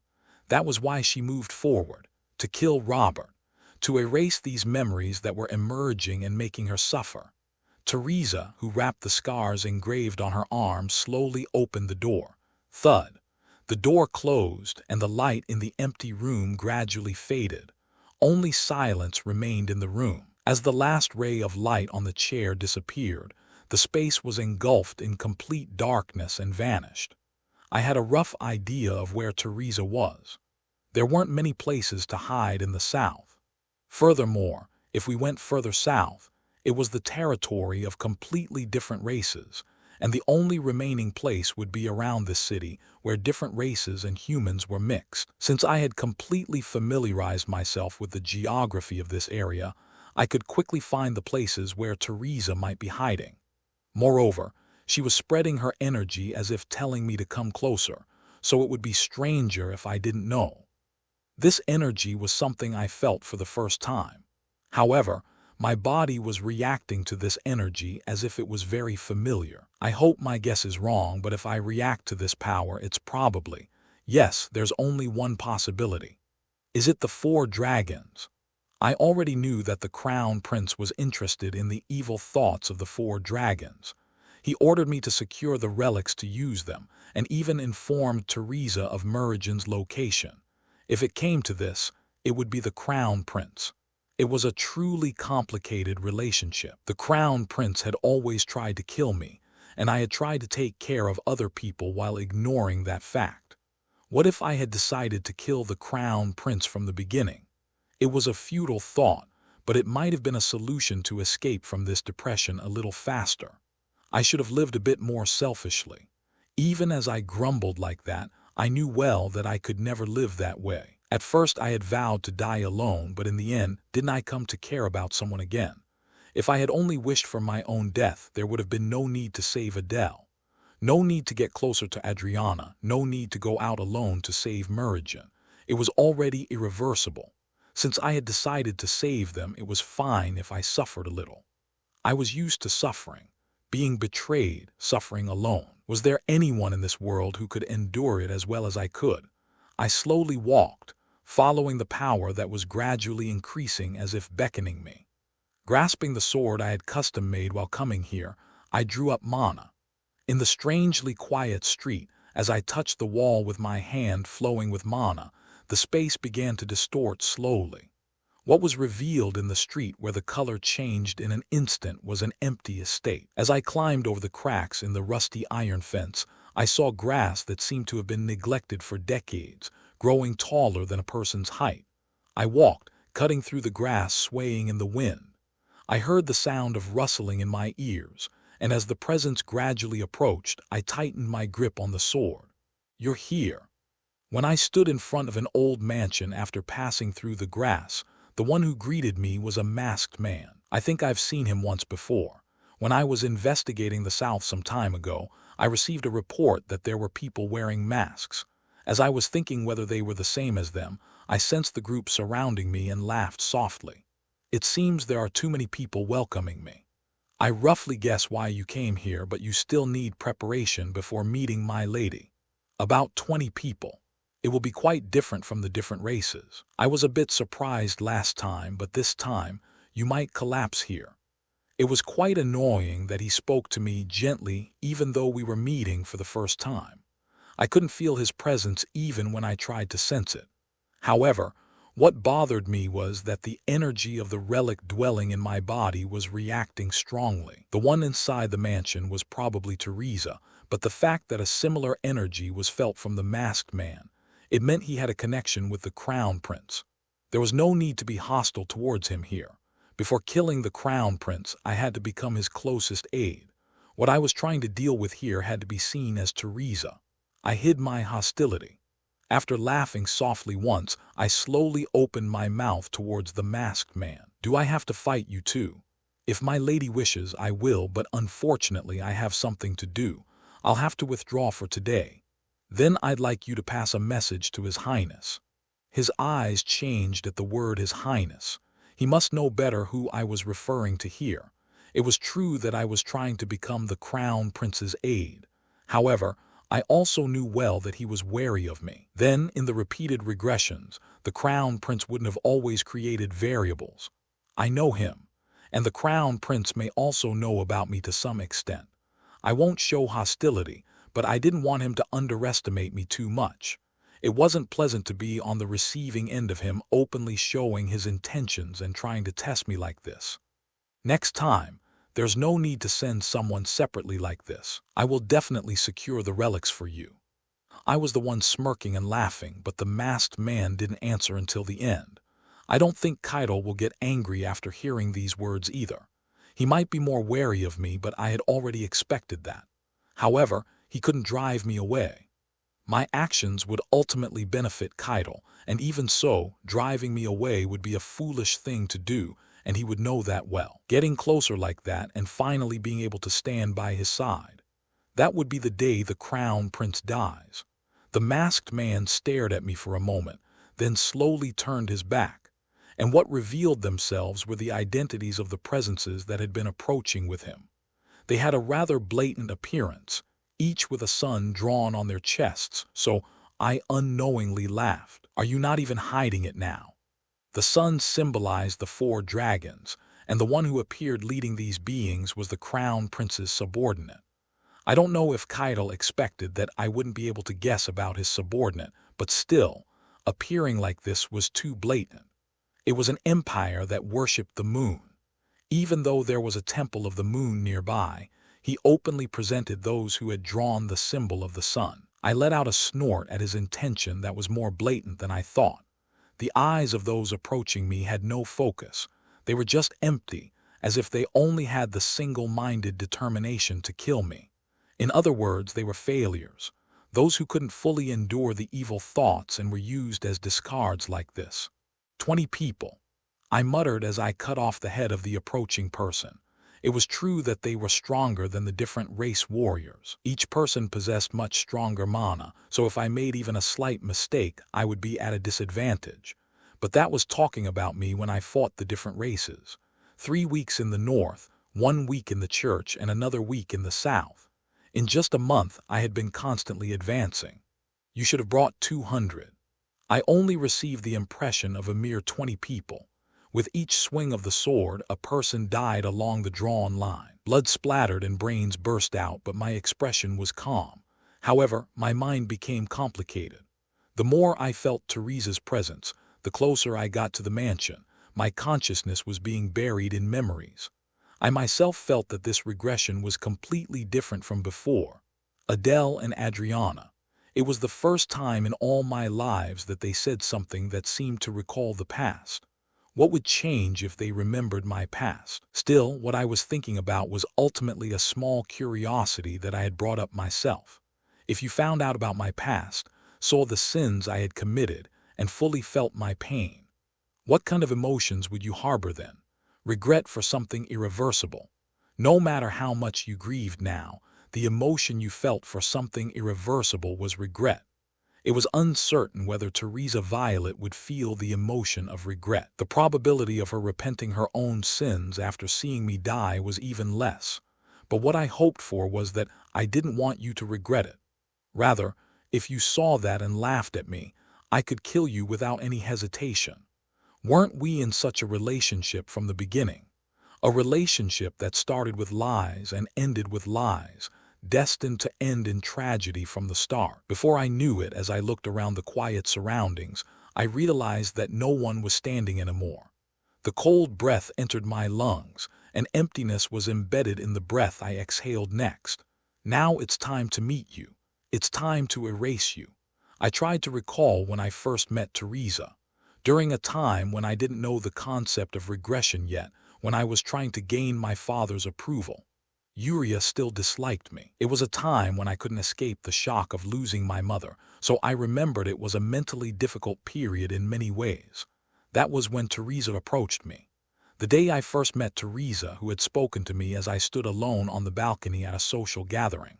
Creak as the old hinge swayed and the door opened, dust scattered. There was only one person's presence in the old mansion. Teresa. Recalling that name, I took a step forward.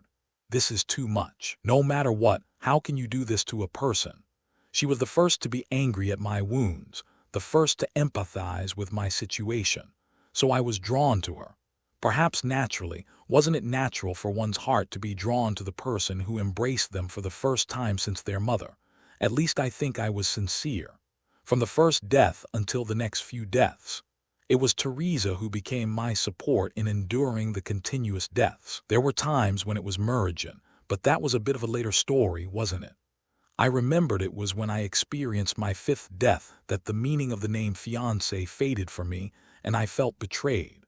When I first died, all I thought was to focus on my family. Although it was unfair to be accused of treason by the crown prince, I judged that such suspicions would be quickly resolved if I gained the trust of my family. Weren't we the only ducal family in this empire? If they denied it, even if it was the crown prince, he would have no choice but to dismiss the treason charges. But it didn't change.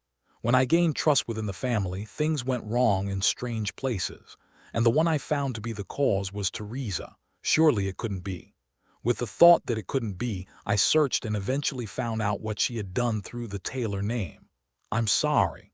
I didn't expect to be caught like this. I was a bit surprised. Since when were you investigating me? A person's mask changed in an instant like that, and the woman who always smiled warmly showed a colder sneer than ever. There was no more affection in those eyes. The woman who had smiled at me, who had promised love and a future, was gone. I didn't believe it. I just thought it was only for this regression, and I repeated deaths that weren't even necessary. If Teresa manipulated everyone, I died. And if she showed such intentions, I died. And when I saw her siphoning off wealth again, I hanged myself. What I realized in the lives that repeated countless times was that I had never been loved in the first place. I think I wandered quite a bit from that period.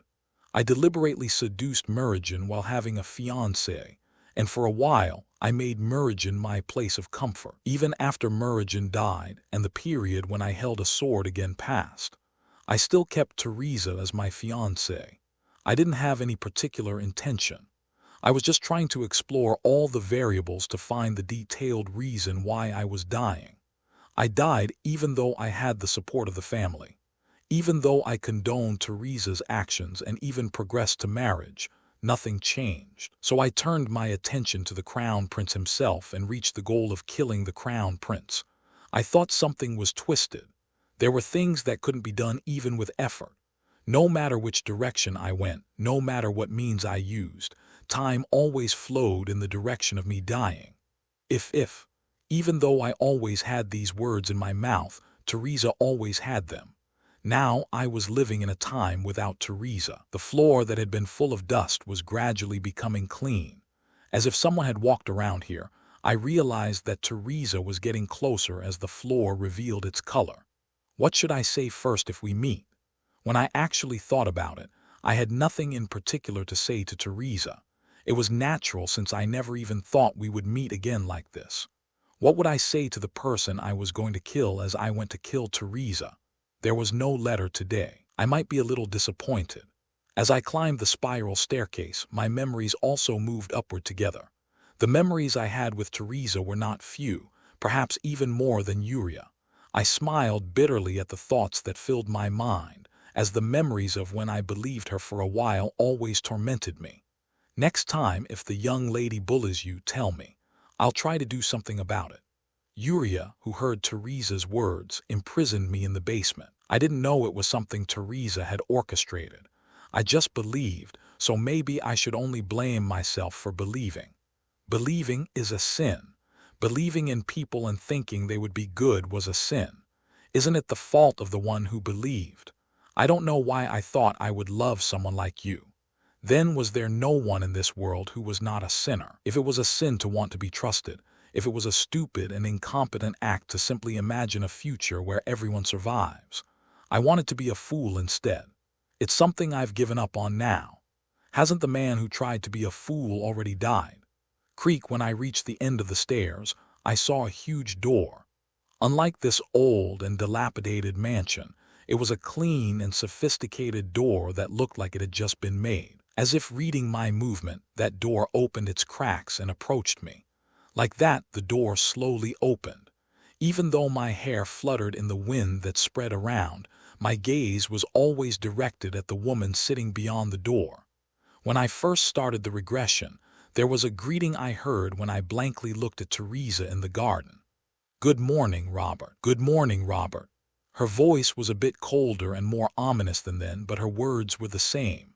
However, there were quite a few differences in what I saw, because now I was hearing the words that I had always heard with the garden as the background inside a blood-stained room. I gripped the sword. Tightly grasping the hilt with a trembling hand, I looked at Teresa like that. The blood-stained woman was looking at me. Eyes that I thought would be filled only with hatred but were filled with indescribable emotions were directed at me. It's been a really long time. By the time Robert came to find her, all her memories had already returned. Teresa laughed softly. The wounds that filled her body were the ones she had inflicted on Robert, so she thought he had endured them well. Even though she had gained this much power, it was painful. So how did he endure this with the body of a mere human? She learned that he had lived 101 lives. Since she also belonged to Robert's 101st life in the end, she now knew that the Robert who had come to kill her was completely different from the boy she had first met. If it wasn't for that reason, he wouldn't have brought up the dissolution of their engagement. I don't know if I should say it's been a long time or that we've met too many times. Actually, I'm confused right now. I can't even call you human anymore. Did you want to take revenge on me that badly, while abandoning even your own identity and killing people? Robert's gaze was directed at Teresa's body itself. Rather than a human form, it was closer to the appearance of a demon that the 4 dragons had once summoned. Skin that was not just pale but had a grayish tint, and eyes that were dyed black. He knew she had been influenced by the 4 dragons, but the constantly regenerating flesh couldn't be called human no matter how you looked at it. I had no choice. Everything was ruined because of you. Then she burst into laughter with a snort. Her mind, which had been confused as she regained her memories, had somewhat returned. She was the one who killed her family and the servants. Even her brother's death was just a coincidence in the end. Robert had seen her brother's death countless times, so in the end, he had successfully completed his revenge on Violet without touching anything. There was no revival. Once she had come into contact with the 4 dragons, there was no possibility for Violet to be revived in this empire. Rather, it was amazing that he didn't abandon her until he died 100 times. If she were Robert, she would have dealt with the person who betrayed her first. Sorry, Teresa laughed softly. If she called this emotion she felt now sorry, it was too vicious an emotion even for her to think. Didn't she approach him without a hint of love in the first place? Then she got caught, and in the end it got twisted and turned out like this. There was no reason to be sorry. However, this disgusting thing wriggling in her heart, this was a more complicated emotion. The emotion that had continued as the regression repeated, the emotion she had gained by killing Robert countless times and feeling that pain. The heart that had only wished for revenge had somewhat faded, and the eyes turned towards Robert slightly wavered. "You're a pitiful person." Should she call this compassion? It might be a ridiculous emotion for a man who had risked his life on foolish things and died 100 times, and for herself who had killed such a man countless times to harbor. However, now that she realized she was twisted herself, and knew that not everything was Robert's doing, she was able to look at him from a slightly more objective perspective. "I don't know what you mean by pitiful. If a person dies 100 times and still lives like that, wouldn't anyone think so?" "What?" It was a face that showed the greatest emotion among the expressions she had seen so far. She laughed softly as she saw his body tremble. Perhaps there was no one who had figured out the memories of his previous regressions until now. A giggling laughter leaked out from her torn mouth. Robert's eyes became a bit more serious, and his blue eyes without a hint of color were directed at Teresa. "Did you recall it, the past? I remember everything now, how I killed you, how you died." She stared intently at the finger pressed against her temple, then added with a snort, "I've recalled it all. So that's why you were so relaxed. I thought you would be a little crazy." "Why would I go crazy when it's all my doing? And recalling memories won't change anything." Rumble, rumble, the ground began to vibrate. The ability she had gained while receiving the power of the 4 dragons was special. Strength that ordinary people couldn't possess. There was power that only beings called magicians could obtain. Eventually, Teresa, who pulled out red tentacles from the ground, twisted the corners of her mouth. "I can't die peacefully here." Xing Teresa's eyes took on a tinge of color as she saw the sword being pulled out cleanly. That sword was not ordinary. It must have been a sword wielded by someone who had mastered the sword at some point, not the powerless Robert. She didn't see all the lives he had lived. She had only glimpsed the lives in which she was involved in his death, in which she died by his hand. If she called this emotion regret, she thought it didn't fit. This was resignation, simply because she had realized what she had done herself. Now she could let go of everything and not care. Wasn't there nowhere to return for herself who had killed her family? Even if she lived here, she would eventually die somewhere. If that was the case, it wouldn't be bad to die at the hands of the fiancé she had been with for a very long time. "Ah, there's one thing I want to tell you." As she whispered in an alluring voice, Robert's body trembled again. It was just ridiculous how he reacted to her every word. What kind of heart was that man standing here with? The man who had sincerely loved her at one point and later realized he had been betrayed.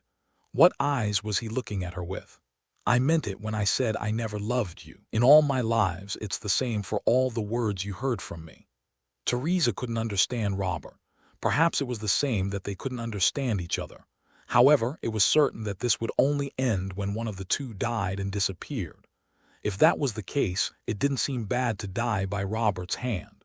From the beginning, it was a relationship bound by bad fate, so if he suffered by killing her, wouldn't that be the cleanest ending? Teresa. There was a man who had softly whispered to her. Yet there was a woman who had only tried to use him and even killed him. Teresa, who recalled the letters that had always been sent to her, laughed softly. Soon that laughter grew louder and louder, as if it had turned into the laughter of a madman. Crack!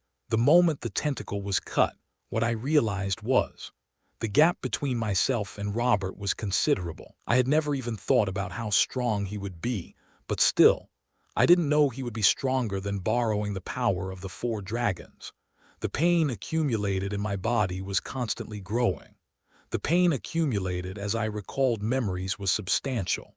My heart was gouged out, my intestines were pulled out, and I couldn't concentrate on the fight itself due to the stinging pain choking my neck. It was the pain Robert had experienced. I didn't know why I was experiencing it. If I were to explain this, wouldn't the word karma be the most fitting? Karma. Teresa smiled bitterly as she recalled that word. The gap with Robert was gradually narrowing. Each time Robert swung his sword, the mana that bloomed cut off other tentacles, and the power that seemed to be always full was slowly disappearing. There was no hesitation in his swing. Maybe it was because of what I said. He had erased his hesitation at my words that I had never loved him even once, which had no meaning to me. I laughed with a snort as I briefly met his eyes. I didn't know why old memories came to mind in this situation, whether it was especially memorable or whether I longed for that time now. What I couldn't deny now was that Robert had sincerely loved me. So the thought that bloomed was the letter I had read before, the letter Robert had sent me when we first met, which could only be the same no matter what life he led. Wasn't it written before his regression began? Since it was also the first time I had received a letter, it might have been especially memorable. Writing a letter to someone for the first time, I'm writing with a slightly trembling heart. To be honest, I'm ashamed of our last meeting, because I didn't want to show you my crying like that. Crunch, Robert's eyes narrowed as he cut off the tentacles rising from the ground. Teresa's momentum had weakened a bit. Why? I didn't know the reason. However, it was certain that an opportunity to penetrate would soon come. The mana dwelling in my body rotated and surged. Like flames, the burning mana slowly began to engulf the surrounding space. The abilities Teresa gained while absorbing the power of the four dragons were similar to the race called demons. I'd have to look into how she absorbed the power of the four dragons, but for now, wasn't getting closer the priority. To be honest, you were the first person to empathize with my situation. Should I say you understood me rather than empathized? You smiled for me, approached me warmly, so for now, I want to say thank you first. There was no hesitation. I had no hesitation at all about putting an end to this relationship. Even if she understood all the pain I had suffered in the end, Teresa would die by my hand. I didn't wish for repentance or regret. Rather, it would be better if she disappeared cleanly. I thought it would be better if she disappeared now. Although it might be something only I was agonizing over, Teresa was an existence that made me recall the past. The time when I repeated foolish things, the time when I found faults in myself for every situation. Crunch, I ran while cutting off the tentacles digging into my arm. As mana seeped into the wound, it slowly began to heal. Although not as much as holy power, there was no problem stopping the bleeding. I ran. Forgetting about the pain, I bit off the tentacles trying to stop me with my teeth. Cutting with my sword, barely calming my heart that was beating as if it would burst, I kicked the ground and moved forward. You might be laughing now as you read my letter. Actually, I don't know what to write either, so I'm just rambling and writing anything. I've learned a lot about this kind of refinement since I was young, but I guess practice is different. Suddenly, a laugh escaped. Teresa slowly wiped the corners of her mouth and reached out her hand towards Robert again. The tentacles that stretched out in the air strongly pushed Robert away. Although it was surprising that he blocked it again with his sword and charged, Teresa herself knew well that this was just buying time. But why was she blocking this? The futility that had bloomed in her chest at some point was a very subtle emotion.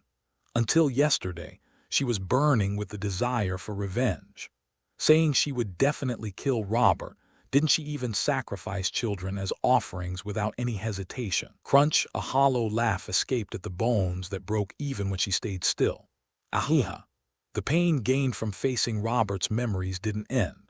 The pain that flowed in all day long, it got worse and more painful. Her clenched teeth began to shatter as they ground against each other. Humans are truly cunning, aren't they? Teresa knew well that she was just ordinary. That was why she used others and tried to revive her family by borrowing the Taylor name. But even knowing all these facts, was it possible to say that she still tried to love that person? She thought it was impossible unless one was a fool or an idiot. But even if Robert was such a person, that wouldn't be the case. Why would she have been deceived by a fool or an idiot? However, Robert thought that was the right thing to do. She couldn't understand. Even in the midst of this pain gradually worsening, it was the same that she couldn't fully understand Robert's thoughts. If it were her, she would have killed him long ago. Before it even came to this situation, she probably would have killed everyone. I'm not someone who fits well with the Taylor name. I'm a bit weak and more naive than others.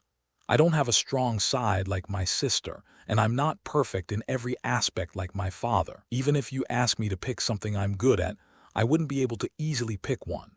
I'm that kind of person. I have many shortcomings, so if you're close to me, you might be disappointed a lot. I knew I had many shortcomings. It was the same when I first regressed. I was able to endure repeated deaths without getting tired in order to fill those lacking points and make up for the parts I thought were insufficient. Perhaps my strength was in this mental aspect, enduring dozens of deaths and the fact that all memories become those of one person. It was a lonely and miserable thing, so there were many times when I went a little crazy. It was not easy to cut off your own arm. There were times when I became so devastated that I couldn't do anything, even taking my own life. I endured it and came this far. It would be a lie to say I didn't think about the next regression. As my relationship with Adriana deepened, as I met Adele again, as I became a little more intimate with Meridian, I made a vow to finally make this life the end point. This was the end. If I killed Teresa this time, I would never face her again. If we met, wouldn't it be in hell? Robert, who smiled bitterly, swung his sword towards the void again. It was not the void. As the tentacles losing momentum were cut off, the gap with Teresa had narrowed significantly. It wasn't far, until the sword pierced that heart. Even so, the reason I'm sending you this letter is because I want to continue our meetings. You may be surprised by my two straightforward words. However, I want you to know that this is not a letter I'm writing on a momentary impulse. Robert's breathing was getting rough, but it was the same for Teresa. It was certain that she had little strength left to use force. Perhaps 2 more times, and if even that attack failed, her chest would probably be pierced by that sword. But why was she hesitating? In this situation where it wouldn't be enough to reach out and block the attack, why was she hesitating for a moment? As the content of the letter she had seen at some point came to mind, there was an emotion that slowly filled her heart. She was loved, with not a hint of falsehood or deception in that heart. She was simply loved purely when there was a time. So was she harboring these feelings? Now that she was sorry, now that the moment had come when her body that had felt all this pain was crumbling, was she finally harboring a feeling of being sorry? I heard the weather will be nice tomorrow. When I went directly to the Moon Tower and asked about the weather, they said it was the only day when it wouldn't rain no matter what. So I'm sending this invitation. It's a garden that my mother and I have been tending since I was young. I planted violets especially, so I wanted to show you in person. Even thinking about it herself, it was absurd, so Teresa's hand slipped weakly as she snorted. The tentacles that had been heading towards Robert also crumbled weakly. Tap, tap. The sound of footsteps running towards her without hesitation was heard. The mansion that had been affected by her power gradually disappeared, and then the sky was visible through the completely open ceiling. If you come to my garden tomorrow, I hope we meet with different expressions from our last meeting. I was crying then and you pitied me. But next time. Whoosh. Flames engulfed Robert's sword. The moonlight was obscured by clouds, so only dark shadows filled the space below the mansion. The mana that burned through the shadows rose and headed straight for her heart. Teresa's gaze was on the tip of the sword. What would Robert's expression be like as he thrust the sword towards her? Would he cry like when they first met, or would he be smiling like when they met again in the garden? I only hope that we can face each other with smiles. But it was just expressionless, and the corners of her mouth twisted at the futility that enveloped her body. Blood gushed from her mouth as the sword pierced her heart. The tentacles wriggling on the ground crumbled, and only her limply hanging body fell powerlessly towards the ground. What hung on Teresa's lips was a smile. The clear smile that no one could deny must have flowed from memories. To Teresa Violet from Robert Taylor. Teresa's body slowly began to disintegrate. The sword stuck in her heart also disintegrated, but another sword was already ready in case of unexpected situations. She would probably die and disappear soon. It was refreshing, but on the other hand, it was bitter. Because I didn't have a deep emotional grudge against Teresa to call it revenge, and this was just killing her to prevent any possible variables in the future. I hoped she would die in pain. However, it seemed she had already suffered that pain enough. The wounds that appeared on her body that repeated regeneration and injury were familiar, because I had long realized that she was receiving the pain I had suffered in previous regressions like karma. What on earth was the moonstone I possessed? I never thought it would not only repeat regression, but also affect others and make them recall memories. Teresa's eyes, which had been vomiting blood, turned towards me. It was different from the first time. Her eyes that had been simply murky had a slightly clearer light, like when I first met her. I wish you would kill me quickly, but that would be difficult, because you crossed the line too much. Her regrown bones shattered again, and her intestines popped out and were torn apart on their own. It was terrible even to look at, but Teresa's expression was nonchalant. Although I could feel her flinch occasionally, her gaze was still on me. She who had vomited blood countless times stopped vomiting for a moment and slowly moved her lips. I think you know, but you're a really foolish person. If you had killed me long ago, none of this would have happened. You know that too, right? I know. If it were me, I wouldn't have died 100 times. There's a limit to being stupid, but 100 times. Cough. The blood that burst out from all directions flowed and formed a pool on the ground. As her power disappeared, the mansion also disappeared, leaving only an empty estate. Raindrops began to fall one by one from the heavily clouded sky. Plop, plop. As I looked up at the sky, which seemed like it would rain at any moment, Teresa's voice reached my ears. Do you think I'll regret it, what I did to you? Not at all. Then do you think I'll be sorry? Not at all. Then Teresa, who burst into laughter with a snort, smiled slightly. After laughing for a while looking at the sky, she wiped her face like that and turned her gaze to me. The light in her eyes was dim, transparent, as if it couldn't contain even a bit of light. I'm sorry. I turned my head at the sudden voice, because it was an unexpected word, a word I never even thought I would hear from Teresa. For a moment, I blankly looked at her. I just felt like I had to say this. Her lips, which were gradually turning pale, parted with difficulty. It was as if she was squeezing out her last strength. Her body, which scattered like dust, began to flutter in the air. Her body that had been constantly injured and regenerated stopped, and only her cold, stiffened flesh was visible. Her lips that had moved countless times stopped like that. Even the sound of her breathing that had been heard in this space for a while ceased. Eventually, only her empty eyes touched the void. Teresa. There was no answer even when I called her name. She had closed her mouth after uttering words I had never expected. There was no way for an answer to come back again, because she was dead. Only the sword stuck in her heart was left stuck in the ground. Her mouth that had been moving until just now, her eyes that had been looking at the void, had now scattered like dust and disappeared towards the sky. She was dead. Teresa was definitely dead. Since I had stabbed the sword into her heart myself, it was certain that she was dead. The woman who had recalled my regression was dead. I had killed the woman I loved in my first life with my own hands. That was the reality. Suddenly, laughter escaped me and I looked at the sky with my lips twisted. Swish, my body was drenched by the pouring rain. Her blood had pooled thickly on the ground and flowed with the rainwater, and before long, even the place where Teresa had been lying became indistinguishable. Water dripped from my drenched hair, plop, and flowed down my chest, touching my arm. The stream of water that flowed like that fell down my fingers. I couldn't find the moon in the gloomy sky. Only the dark clouds that poured down rain were plenty, and there was only a silence where no light could be found. I thought I would feel refreshed if I killed Teresa, because I had never sent Teresa off like this in all my past. Thinking that everything would go well now, didn't I think I could celebrate in my own way after killing her like that?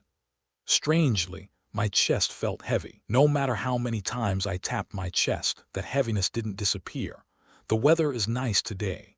I read in the letter, did you really go all the way to the moon tower to ask about the weather? I thought if we met, it should be the day with the best weather. I laughed with a snort at the memory that briefly came to mind. It was different from that day. It was different from the day when the violets were in full bloom, the day when that summer was about to begin, the season when it rained at the end of winter, the season when the violets that had shone purple for a while withered and disappeared. Feeling the chill from the rain soaking my body, I looked at the void and closed my eyes quietly like that, holding my breath. I hated rainy days, because whenever I recalled the day I died, it was a day when it rained miserably. The sound of rain heard in a damp, humid, and stuffy space evoked emotions I had forgotten. so I hated it when I was getting rained on like this because it looked like I was crying. Robert. After Teresa died, I tried to live as if nothing had happened. In fact, nothing would change much. It was a relationship that only I remembered, something only I knew. If I suddenly changed, it would rather be more awkward. It was true that it was complicated. It was also true that I tried to escape from such thoughts. I had already experienced many times that it was not good to be swayed by such things. It was just that Teresa died. Just that someone I loved in the past died. Someone who could no longer hold any meaning to me had just died. By my hand. Robert. I didn't know how many times she had called me, but when I raised my head, Adriana was staring at me. This kind of thing had been happening often these days. Me spacing out alone and getting caught by Adriana. It was not something I really wanted to show when we were together, but things didn't always go as people wanted. I'm sorry. I was just thinking about something else for a moment. We have to move from here tomorrow. Do you remember what I said I wanted to do for you last time?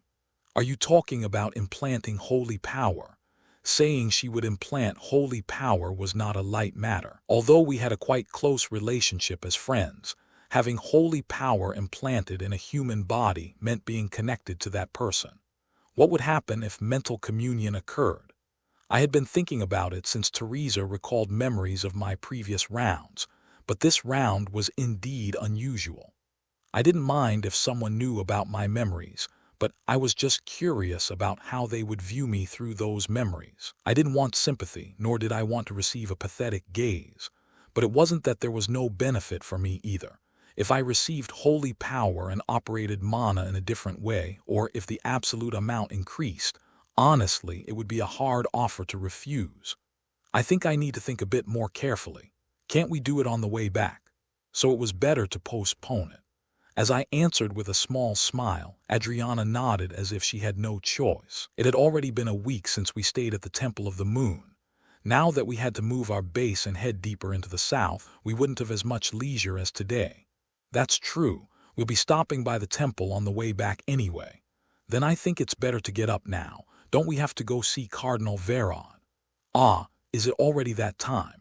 As we were heading deeper, the risk Adriana would be exposed to was also considerable. Of course, there were the paladins and Verod who arrived later, and me. Wasn't protecting Adriana the top priority of this group? No matter how many times we were careful, it wasn't enough. As I reached out my hand, Adriana, who felt the movement, carefully grasped it. Now it seemed okay to have this level of contact.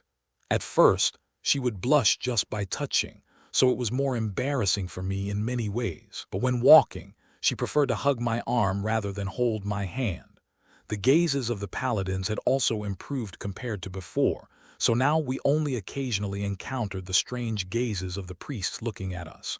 I feel much more refreshed while staying here. I feel like my body has become lighter too.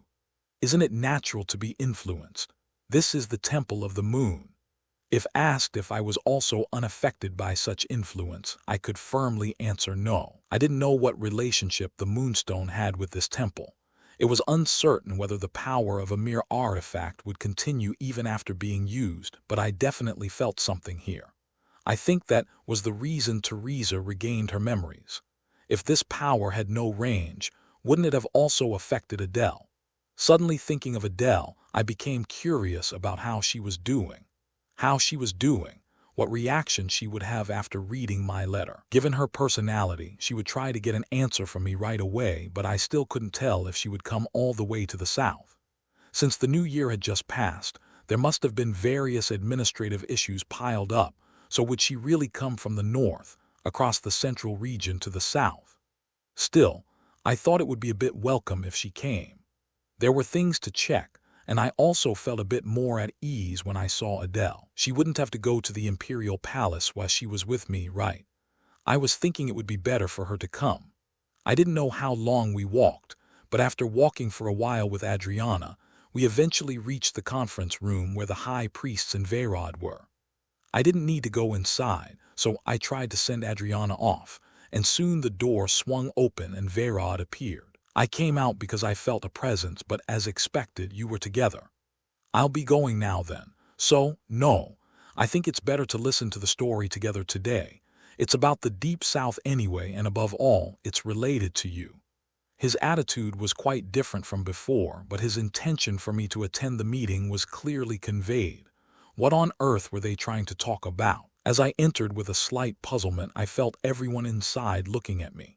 If there was one thing I realized at that moment, it was that today's topic was probably about me rather than the South. Did some problem arise?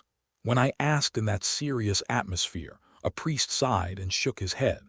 Judging by his slightly hesitant attitude, it didn't seem like I had done anything wrong.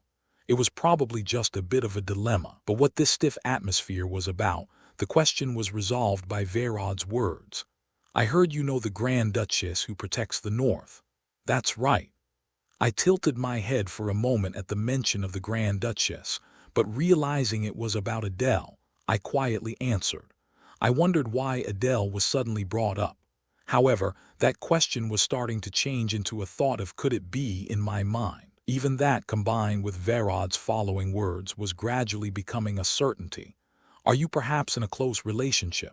For example, like how you're friends with the saint? Calling us friends would be an exaggeration, but I don't think we're distant either. Not a close relationship. That's what you seem to be saying. Then I think an explanation is needed for this letter. I quietly looked at the letter Verod held out. The handwriting seemed scribbled, but I soon realized it was written by Adele. This was her habit of writing carelessly. Seeing the contents written inside, a hollow laugh escaped my mouth. I'm coming to see Robert. The rest of you can leave first, but leave Robert behind. The letter with the Grand Duchess's seal was neatly stamped. Seeing that, I unknowingly let out a sigh and slowly wiped my face with my dry hand. I didn't dislike her straightforward personality. Rather, I liked that aspect of her and kept her close. However, it was true that her personality made things difficult for me.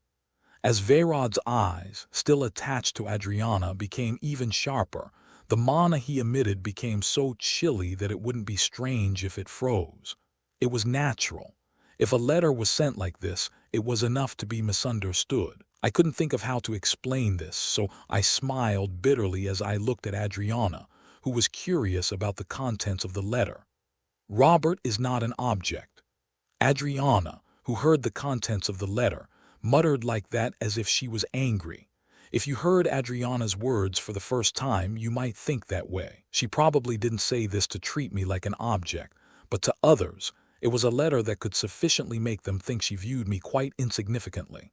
Unlike her usual self, Adriana, who was fuming and gripping my arm even tighter, looked at Verod. When did you say the Grand Duchess would arrive? She said she would probably arrive at night, so I think she can join us before we depart. How does she think of you? I thought we were in the same situation before, but I guess not. I didn't know what she meant by same situation, but it seemed her opinion of Adele had turned negative. She didn't like her very much in the first place. Since Adriana was strangely uncomfortable with Adele, I also had a negative view of Adele and Adriana meeting. In fact, their personalities were almost opposite.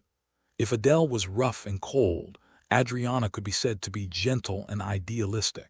If such incompatible women met and if I was caught between them, well, I didn't think it would be a pretty sight.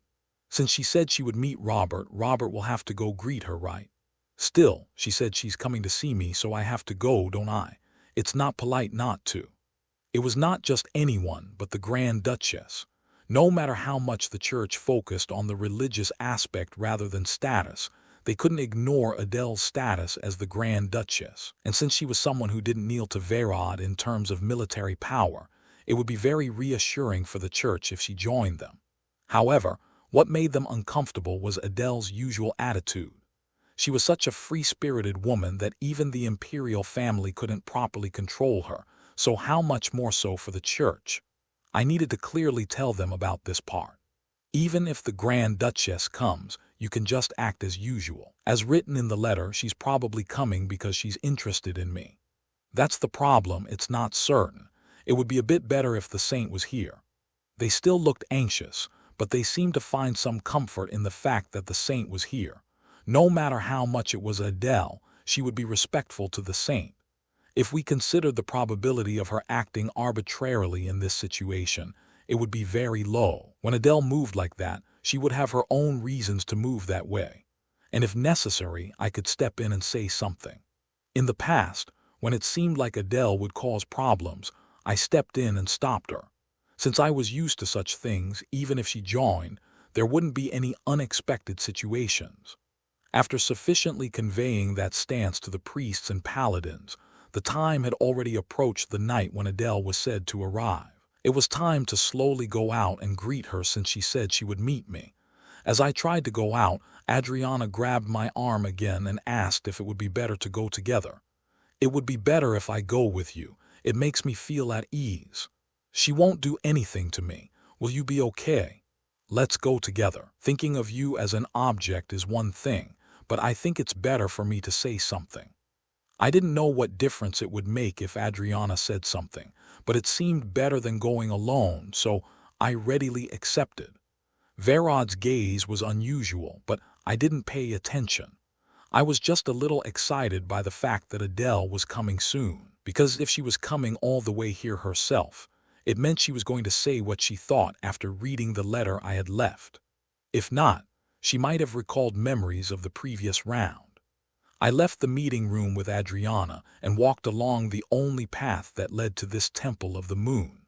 Although it was a bit embarrassing to have her tightly holding my arm, I didn't say much since it was her way of thinking of me. Still, the more we walked like this, the clearer the presence I felt from far away became. The sound of a wolf stepping on the dirt, the breathing of a woman riding while holding the reins. It was more distinct to me than ever before. I think we'll meet soon. Ah, really? The time it would take to get there would be but a moment. Hearing my words, Adriana hugged my arm with a determined expression. Clinging close enough to be unnecessary for simply walking, she stopped her steps at the sound that had now grown loud enough for ordinary people to hear. Like that, I looked into the darkness. I faced the white wolf that appeared, cutting through that darkness, and the woman holding the reins on top of it. Her pale blue eyes were still the same as the moonlight, so when our eyes met, a laugh unknowingly escaped. It seemed to be the same for Adele.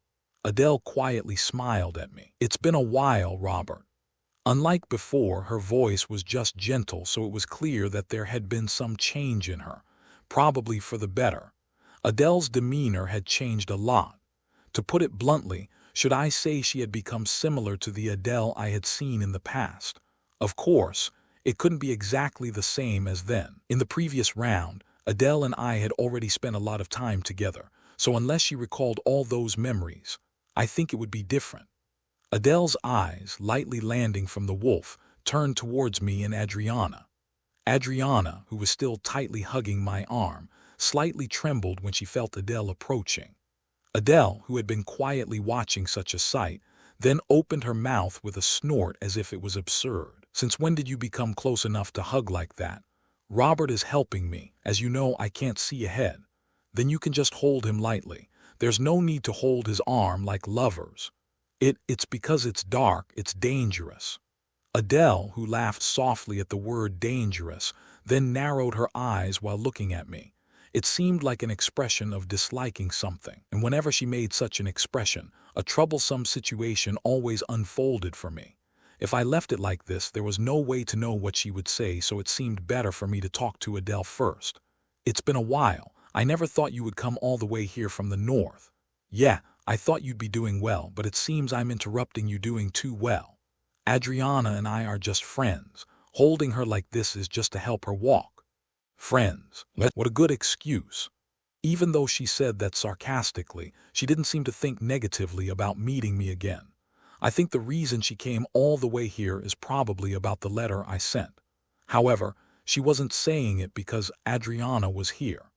Adriana's grip on my arm became a little stronger.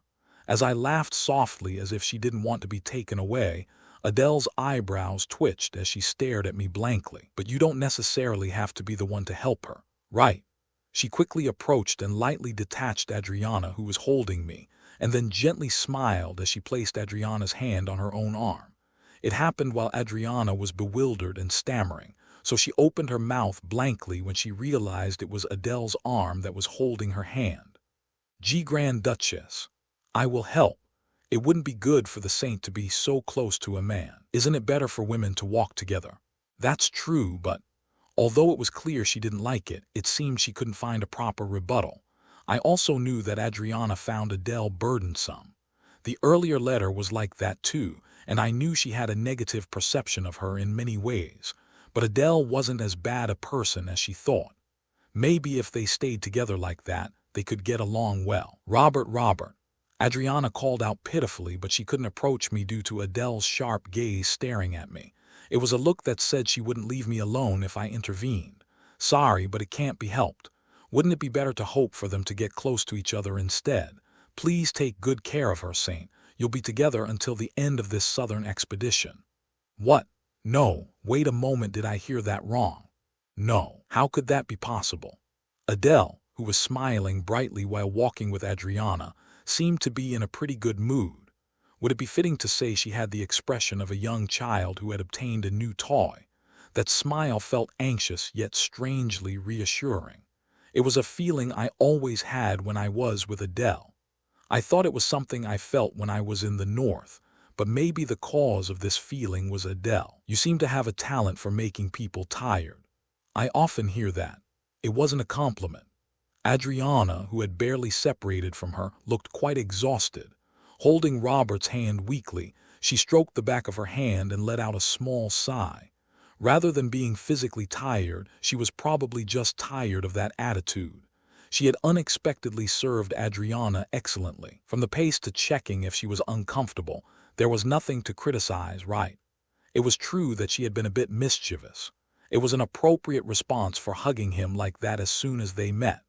Not only teasing someone, but showing such an appearance when coming to greet him. She wanted to say something to Robert too, but it wasn't easy to talk to him with the memories she had in mind. What she had thought was just a dream turned out to be memories. She had a feeling that it was only a fragment, but the emotions she had in those memories were similar to now. Rather, it could be said to be even deeper, so it was complicated in many ways. If Adriana hadn't been here, she would have talked about it right away. Adele's gaze turned to Adriana. She doubted whether it was okay for her to be so close to a man even though she was a saint. She knew Robert didn't have any particular feelings, but she couldn't help but have strange feelings. With a sickly and slender face, and a face that always had dark shadows, he wasn't bad looking. No, rather it would be correct to say he was handsome. It wasn't that her heart was drawn to that appearance, but she knew that women had been frequently entangled with Robert lately. The princess, and now even the saint, Adele, who had counted the number, smiled bitterly. Although she didn't know her exact feelings yet, she still had a sense. There were already 2 fish caught in the net Robert had spread. Adele didn't include herself in that. This wasn't being caught in a net, but rather emotions that had bloomed from old memories. She hadn't recalled all the time she had spent with Robert. She only remembered a few major things, and even that, she didn't know everything in detail. Since it was a memory she had recalled while reading the letter, she had only come here with a vague sense that she had to face Robert. But when she actually saw his face, she didn't know what to say first. It was good to meet him, but there were too many things to say. What memories she had recalled, what the contents of the letter meant, and what he meant by telling her not to meet the crown prince. From 1 to 10, it was a problem that it was all incomprehensible. Robert had too many secrets that only he knew. It had always been like that, but even in her own memories, there were still many secrets. Couldn't he talk about it a little now? It wouldn't have been an ordinary relationship. I heard you came all the way here because of Robert. The voice of the saint, who had been particularly concerned about her from earlier, suddenly broke her thoughts. It was true that it was because of Robert. Still, she needed to make some excuses to some extent. Adele didn't forget Robert's expression when he looked at her earlier. Seeing him look a bit embarrassed, it seemed her letter was the problem after all. She thought it was straightforward while writing it, but there was no need to make him uncomfortable. She knew well why the saint had come here. She had heard it was to deal with the magicians in the south. Since the north was also paying attention to that issue, it would be difficult to say it had nothing to do with her. If I had to say, it's because I need to investigate the magicians. There are magicians in the north as well. Then the letter. I also have something to see Robert about. I just didn't write both. When she made a suitable excuse, Adriana, who had been staring blankly at Adele, soon nodded slightly as if she understood. In fact, there was no need for her to ask more. Even if she said she came to see Robert, there was no reason for her to be concerned about it. However, she was curious. Why, out of so many people, did she specifically mention Robert? She was probably the only person who had read Robert's past. Seeing their relationship in those memories, she also knew that the two of them were entangled in more ties than expected. It would have been nice if she could see their expressions, but there wasn't much she could know in detail just by looking at their inner selves. As she was lost in thought for a moment, Adele moved her lips towards Robert. "Can I see you for a bit later? I have something to say." "I don't mind. I'm not going to take long. I just have something to ask so you can come to my room." "Let's do that." The conversation flowed so naturally that she didn't notice, but Adriana didn't like Adele's commanding attitude towards Robert. She understood the difference in status. However, both before and now wasn't Robert with her. Nevertheless, was it right to treat him like her adjutant? This wasn't just a matter of a sense of justice, but a matter of right and wrong. She knew that Adele and Robert felt comfortable with each other, because while reading their hearts, she felt that the two of them felt at ease when talking to each other. Her brows furrowed unknowingly, and a blunt voice leaked out from those small lips. "Robert is not an object." It was enough to surprise herself when she uttered it, because she had never spoken in such a voice since she was born. Her voice, that had always been soft and kind to everyone, was particularly sharply spat out at Adele. However, she had no desire to make amends, because Robert was her friend. Adriana thought it was natural for anyone to step up like herself if they treated a friend like that. Ha ha. Of course, it was Adele who burst into laughter at those words. Robert looked at Adriana with a slightly perplexed expression, but it was clear from her serious expression that there had been some misunderstanding. She probably judged that there was a problem with Adele's attitude. The moment he was about to say something, Adele reached out her hand to stop Robert and slowly opened her mouth. "I don't think of Robert as an object, but I'm curious what made you say that. I know you spoke to Robert in a commanding tone since you sent the letter. Robert may have been your adjutant in the north, but here, he is my friend and a colleague of the Paladins. I hope you understand that. No matter how much of a Grand Duchess you are, you can't treat the Saint's friends so carelessly." "I see, friends." When Adele nodded for a moment, Robert felt a strange uneasiness at the smile on her lips. What did that smile mean? Adele, who laughed with a snort, looked at Adriana. From earlier, it had been quite annoying to hear her say that she was close to Robert, that they were friends. Although she didn't think they were in a similar situation, there was still a hierarchy between women, wasn't there? Friend, she didn't care what they called it, because she and Robert were a bit closer than friends. Recalling her memories as proof, Adele moved her lips, reviving the memory of what Lothos had babbled a few days ago. "It's true that Robert and I are not friends. You know that well. To show more respect to Robert, we're probably a bit closer than that. A while ago, my subordinate said something about my relationship with Robert. What was it? The corners of her mouth drew a soft arc and then formed a more alluring smile than ever. It was the expression she always made when she was about to say something troublesome. As if playing a prank, her mouth opened with a nonchalant smile. "They said Robert was my lover, didn't they?" Click. The teacup Adriana was holding suddenly shook strongly on the saucer. Even her eyes, which were always closed, opened slightly, and a clear emotion settled in those transparent pupils that couldn't contain even a bit of light. That emotion was a clear bewilderment. Adele, who was also holding a teacup, laughed softly. "For illustrations and release notifications, join our Discord recruitment notice. We are recruiting Korean translators. For more details, please join our Discord server. Prev." Next, no one present was foolish enough to not understand what the word lover meant. Not me, not Adriana, and not Adele. We all inevitably grasped what that word implied. The immediate impression naturally was surprise, but on the other hand, it seemed Adele was rather enjoying the situation. The faint smile on her lips was exactly the expression she showed when she was playing a prank. Lover, that would mean. In other words, a fiancé, I suppose. I don't know why such a rumor is circulating, but to my subordinates, Robert and I seemed that close. Wasn't lover a closer relationship than friends? Ha, it's just a rumor. I don't think they really thought that way.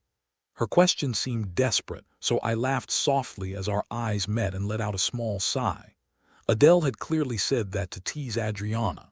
If I took Adele's side in this situation, it was obvious Adriana would be flustered, so I gently grasped her hand that was holding the trembling teacup. When the warmth of my hand touched hers, Adriana, who had calmed down a bit, exhaled lightly. I thought it wasn't something to react to this extent, but I suppose it would be surprising to have the title of lover attached to someone you have feelings for. It was probably a natural reaction and something I could call my karma. She's just saying it as a joke. You don't need to mind it. Right. It's not true, right? How long has it been since my engagement was broken off? She's not someone with no thoughts like that. Adriana seemed to think that statement made sense as she frowned slightly while looking at Adele. Of course, from Adele's perspective, it wasn't a lie. Since she heard it from her adjutant, she must have heard it from somewhere too. Even with Adriana's gaze on her, Adele just smiled carelessly. As if it didn't matter either way, Adele shrugged her shoulders at me and opened her mouth. Well, it's just a rumor. But what I wanted to say is that I'm not treating Robert like an object. You know how I think of Robert, don't you? I do know. I also heard about the communication from the north. Was it about when I was injured? Even if Adele treated me a bit lightly, I didn't criticize her for it because that's just how she was. Rather than treating someone like an object, this way of treating me could be considered a closer relationship, couldn't it? So I just let it be, but Adriana just misunderstood it a bit deeply. As I slowly explained, her expression gradually softened. Eventually, Adriana, who smiled slightly, let go of my hand and opened her lips. I think I misunderstood a bit, but it's a bit uncomfortable to hear you talk to Robert like that. I'll be careful. I'll keep that in mind in front of the saint. When Adele said that, Adriana also smiled brightly at her and slowly got up from her seat. Then I think you two can talk now. Since the purpose of us coming out to greet you together has ended, I'll go in first. You don't have to follow me out. There's a priest waiting in front. Will you be all right? It's fine, and it's been a while since Robert saw the Grand Duchess too. We'll be together tomorrow anyway. Adele laughed at the emphasis on the words together tomorrow, but Adriana just bowed her head towards us and walked away like that. Her steps leaving without hesitation seemed quite light. I swallowed dryly for a moment, looking at the door that closed with a thud. I was busy just dealing with Adele, but if Adriana acted like this too, it felt like my head was starting to throb for no reason. You went a bit too far. After Adriana disappeared into the room, I spoke to Adele, who was silently looking at that spot. I thought she would refute Adriana's words, but to think she would blurt out such a thing. It was troublesome for me in many ways too. When did Lathos hear about that? Even if he had noticed, I deliberately tried to be careful in case Adele heard. You're the one who went too far. You even wrote a letter telling me to come out alone on purpose, but you were sticking with the saint like that. I thought you would know to some extent why I was coming. I had no choice. We've always been like that while staying in the South. Adele, who stared at me for a moment, then sat down laughing with a snort. She probably separated me like this to ask about the contents of the letter. Although I had prepared to some extent, now that I was actually facing her, I was honestly nervous. Adele was still the same. Not only her personality, but her appearance hadn't changed at all since I left the North. In fact, how much could she have changed in just 2 weeks? But these past few days had been busy for me in many ways. It wouldn't be an exaggeration to say that 2 weeks felt like 2 months to me. Adele, who had been stroking her snow-white hair, just looked at me silently like that. She might have been choosing the words to say. What I wrote in the letter wasn't just 1 or 2 things, but issues that required deep thought. When I see you. When her red lips moved, Adele's eyes couldn't meet mine directly. She looked a bit confused, overlapping something with me, but at the same time unable to have confidence in it. Adele, who was like that, quietly added while stroking her forehead, I don't know what to say to you. I don't mind whatever you say. Sometimes you can even get angry and I'll accept it. Why would I get angry at someone who hasn't done anything wrong? No, I can't say you haven't done anything wrong. Maybe now it was okay to look me in the eye as her blue eyes curved gently, but the shaking was still there. What was she thinking? What did she come all the way here to say to me from that barren wilderness? After looking into my eyes for a moment, Adele opened her mouth like that. You've made people confused, so it's a sin. And that too to the Grand Duchess who protects the North. Do you have any idea how big of a sin this is? Is it because of the letter I left? Yes, because of that, strange memories came back to me. The word memories always elicited a response from me. If I had to pick the most unusual thing about this round, wouldn't it be the memories?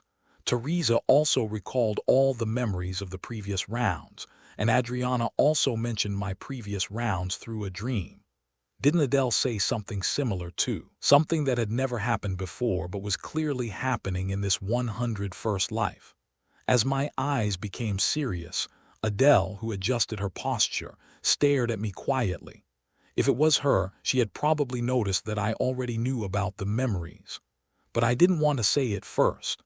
I wanted to hear it first, because if I talked too much about the memories, she might become confused. I have memories of meeting you 2 years ago. The moment I heard those words, what came to mind was the memory of when I first saw Adele in all my lives, when I had abandoned the name Taylor and ran away. Adele looked at me curiously as I laughed at the fact that I recalled that time. You were probably crying, begging to be saved, asking to be taken away. How do you know that? You've never been like this to me. Please continue talking for now. It was too early to answer how I knew. It was too soon to explain my regression with just this level of memory. When I urged her to continue the story, Adele frowned for a moment and began to speak with a sigh. Her words didn't continue for very long. To begin with, the memory she recalled was short, and it was too fragmentary to be called a single life. However, the emotions in that memory seemed to be definitely influencing her. The way she looked at me had changed. I wasn't dull enough to not realize that. Is that the end of the memory? Yes, the last thing was what happened in the forest where I was with you before. She didn't seem to remember the death. She didn't remember the warning I had given her, nor the words I had spoken to stop her from going. It would be fortunate if she was just hiding it, but at this point, it didn't seem like Adele would hide anything from me. Her eyes gazing at me, who had been silent for a while, shone with peculiarity. They were eyes that held a question. It was a natural reaction since I had supplemented and explained her memory. After staring at me for a while, Adele opened her mouth with a serious expression. So now an explanation is needed. How do you know about this memory, and why did you warn me about the Crown Prince's death in the letter you wrote to me? I don't understand anything at all. I thought you would ask me if you read my letter. That's why I wasn't particularly surprised that you came. I hope you don't just brush it off as a secret this time.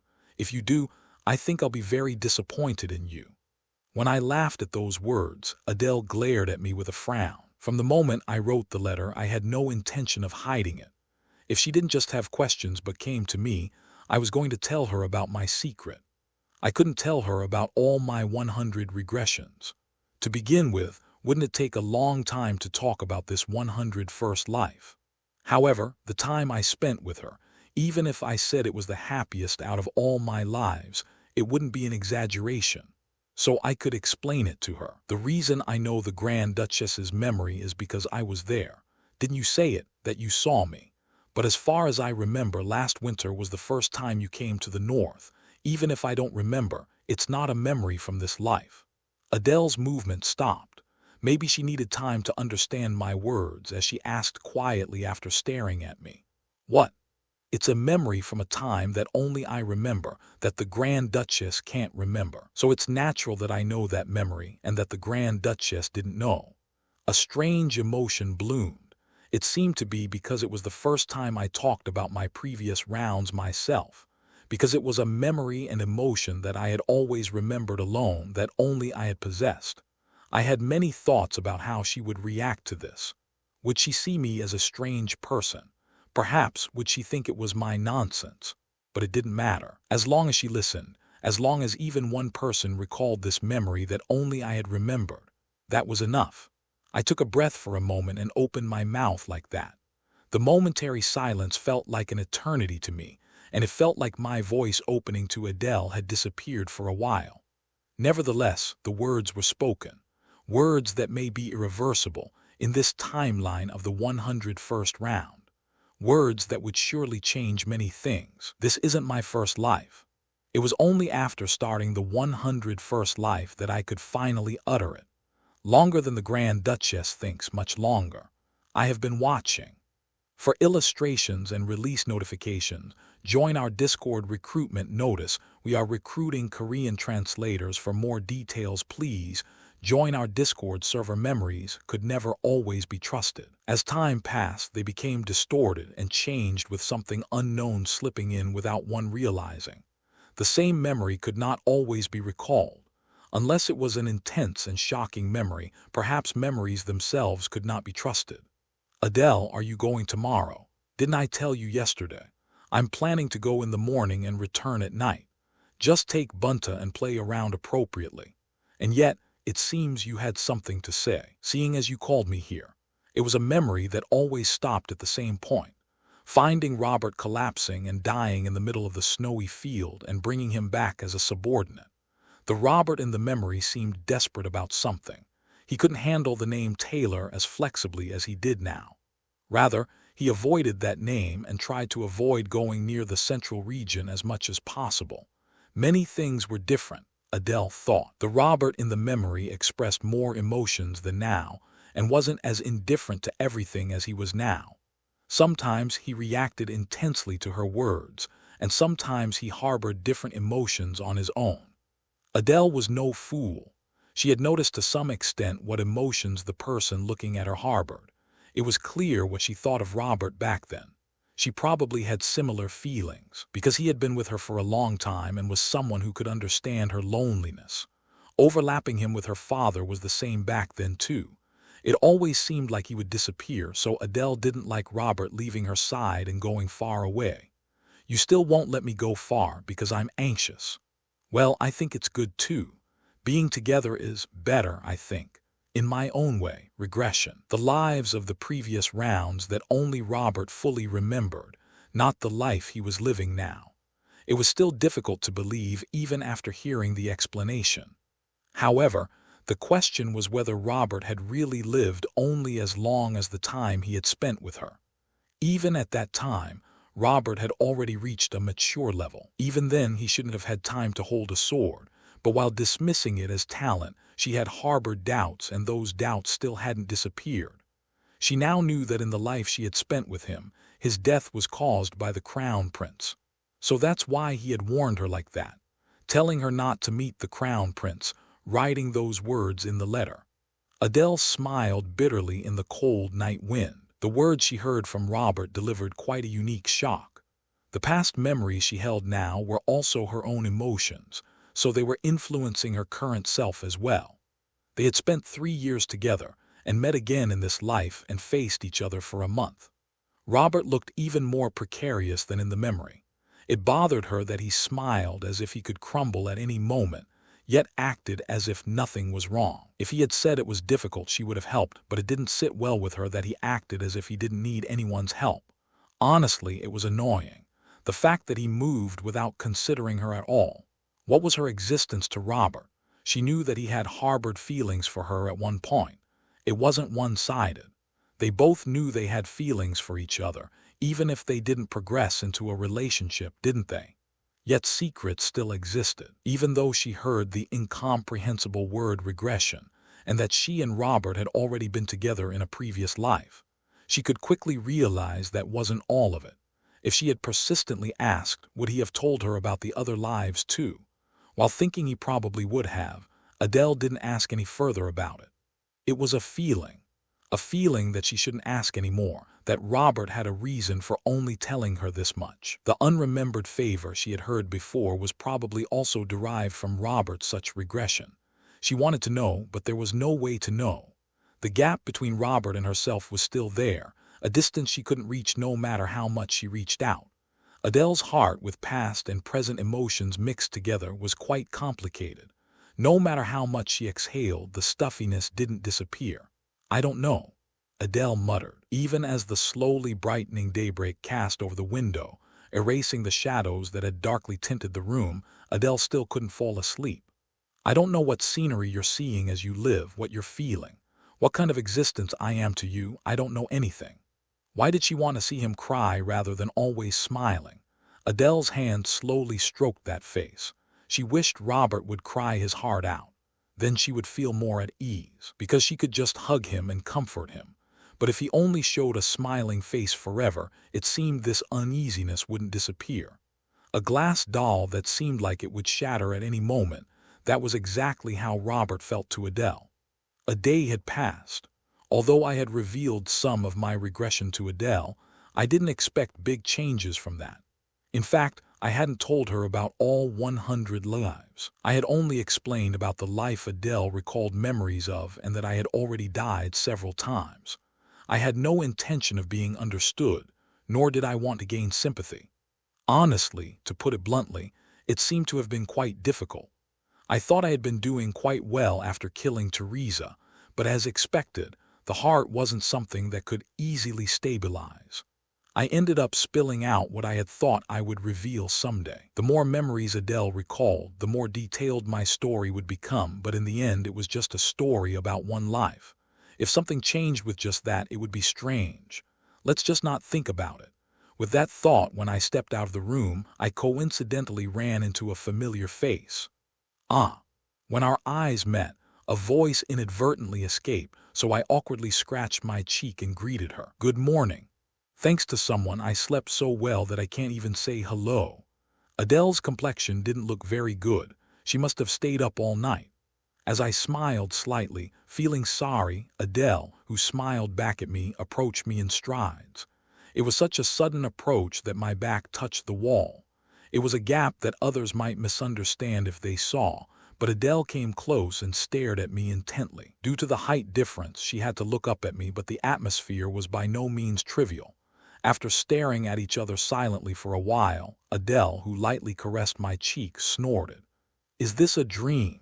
And then she distanced herself again. She seemed to have wanted to confirm something. Seeing that I answered it wasn't a dream, she must have mistaken me for an illusion. As I touched the place where her hand had brushed for a moment, Adele's gaze fell on me. I just touched you for a bit. I thought I might be dreaming again seeing you. I must have seen you often in my dreams. Did I appear in your dream today too? No, I couldn't sleep. I thought what I was seeing now was a dream. Adele was unexpectedly calm. I thought she would be confused, but she seemed to have cleanly organized her thoughts in her own way. I couldn't help but be curious about what she thought of me when she looked at me, but I couldn't ask her directly. As I just silently looked at her, Adele slightly turned her body and made way for me. Let's walk for now. You were going to have a meal anyway, right? The distance to the dining hall was quite far. Adriana was taken care of by the priests, and I always joined her in the afternoon. The morning was free, so I could spend it with Adele. But why did it feel awkward walking like this? Actually, it was my fault for talking about the regression, but I was pondering what to say first. The one who broke that silence was Adele. I decided not to think about what you said yesterday for the time being. Is that so? In the end, it's a previous life anyway. Even if I remember now, nothing will change. It just sounded like you were saying that time was different from now. There was nothing particularly wrong with Adele's words. They were correct. In the end, it was a previous life, and even if she remembered, nothing would change in this life. Just like no matter how much I recalled the past, I could only focus on the present in the end. It was just surprising that she had easily reached that conclusion. How long did it take me to reach such a conclusion? Police car light, important notice police car light, this text was ripped off from. Please only read it on the official website. As I looked at her with that thought, Adele opened her mouth with a frown. You look like you have complaints or something. It's not that, I'm just surprised. You're more surprising to me. I can't even believe that you're repeating deaths, and it's more surprising that you're here like this now. Worry was faintly forming in her eyes that were blue like water. Her voice was a bit curt, but I knew well that Adele was worried about me. From the moment we ran into each other earlier, she acted like that towards me because she was worried. I thought walking like this wasn't bad either. Come to think of it, it had been quite a while since we walked with just the two of us. We walked, maintaining a barely touching gap between our hands. Sometimes our steps matched, then fell out of sync again. For some reason, I was conscious of how Adele was walking, matching her stride, matching the direction of her feet. I think we used to do this often when walking before too. Would Adele remember that now? It was a feeling from the past. Even if she recalled that memory, the feelings from then and now couldn't be the same. I had died dozens more times than then, and Adele wasn't fully ready to accept the memories yet.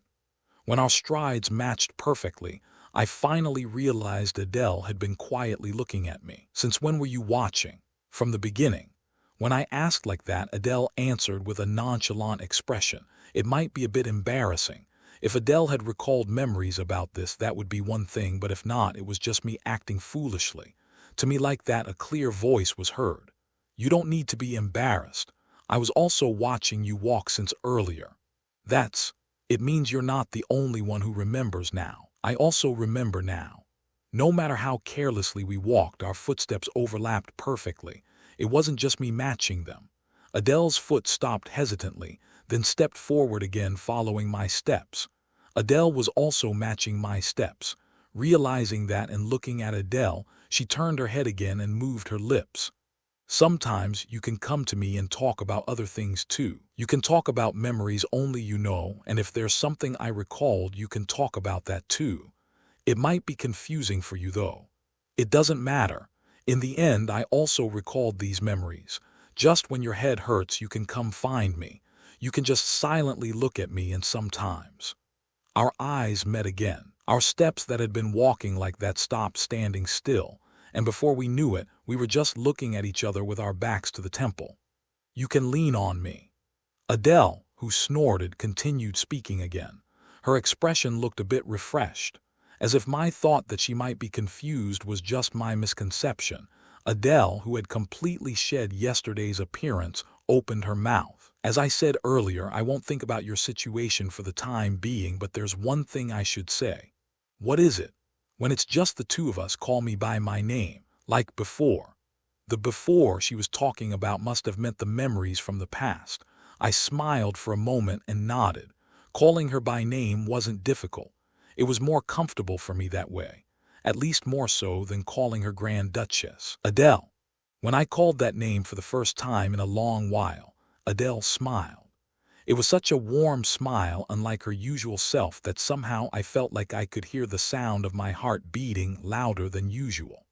For illustrations and release notifications, join our Discord recruitment notice. We are recruiting Korean translators. For more details, please join our Discord server. As always, I love the dawn. I loved the faint light that dimly bloomed before sunrise, and the gentle silence filled only with the sound of insects when everyone was asleep. I wondered if that was why my eyes always opened at dawn. As I saw the faint light upon waking, I smiled slightly. My body felt particularly light that day. It was probably because I had completely resolved the worry I had harbored about Adele's arrival. The method she chose was not understanding, but simply focusing on the present. After all, it was the past, wasn't it? No matter how much attention I paid to past events, there wouldn't be any immediate changes. When she, whom I had worried about the most, maintained such an attitude, my mind became at ease. I thought that was probably why my body felt light too. Originally, we were supposed to leave the temple and head south yesterday, but it seemed the schedule had been pushed back due to Adele's arrival. So departing from this place was now today's task. What we would gain from entering deeper into the southern region wasn't much compared to what I had expected. For the time being, it would probably be enough to pay attention to Adriana and Adele. Adriana's favor towards me was equivalent to the priest's favor, and the paladins, led by Verod, were already thinking well of me. Even if something strange happened, they wouldn't blindly blame me. At least now they knew for sure what kind of person I was. Yuria. After the southern journey ended, it would be time to officially tread the path. Although killing Teresa wasn't in the plan, I already knew well who was unnecessary in my life. I was still in contact with Renaud. Although I didn't know what methods he was using, Renaud was excellently performing the role I had entrusted to him. In many ways, it seemed leaving him had been a good choice. The task you entrusted of securing the target is progressing well without difficulties. The young lady appears cold, but occasionally she kills subordinates when things don't go as desired. Support for her is fading, and it can be said that the situation is becoming fitting for her name, Iron Blood.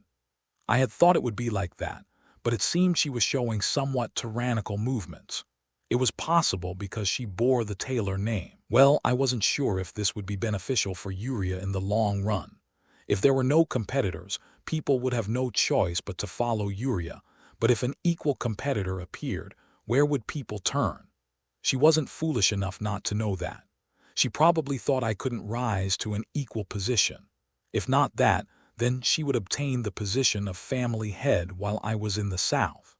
I had mostly grasped the patterns of Uriah's likely actions. Unless she suddenly went mad and committed suicide, her range of actions was in my hands.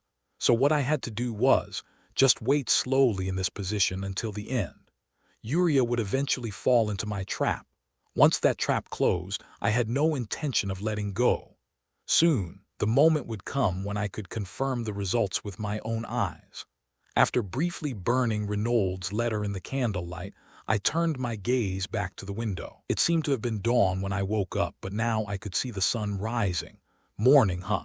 I wondered who I should go see first. Since I had seen Adele yesterday, I thought I should go see Adriana today. It seems you slept in late yesterday. Before Adele came, I often met Adriana in the mornings. Although the priests took care of her, the only person I could meet here was Adriana anyway.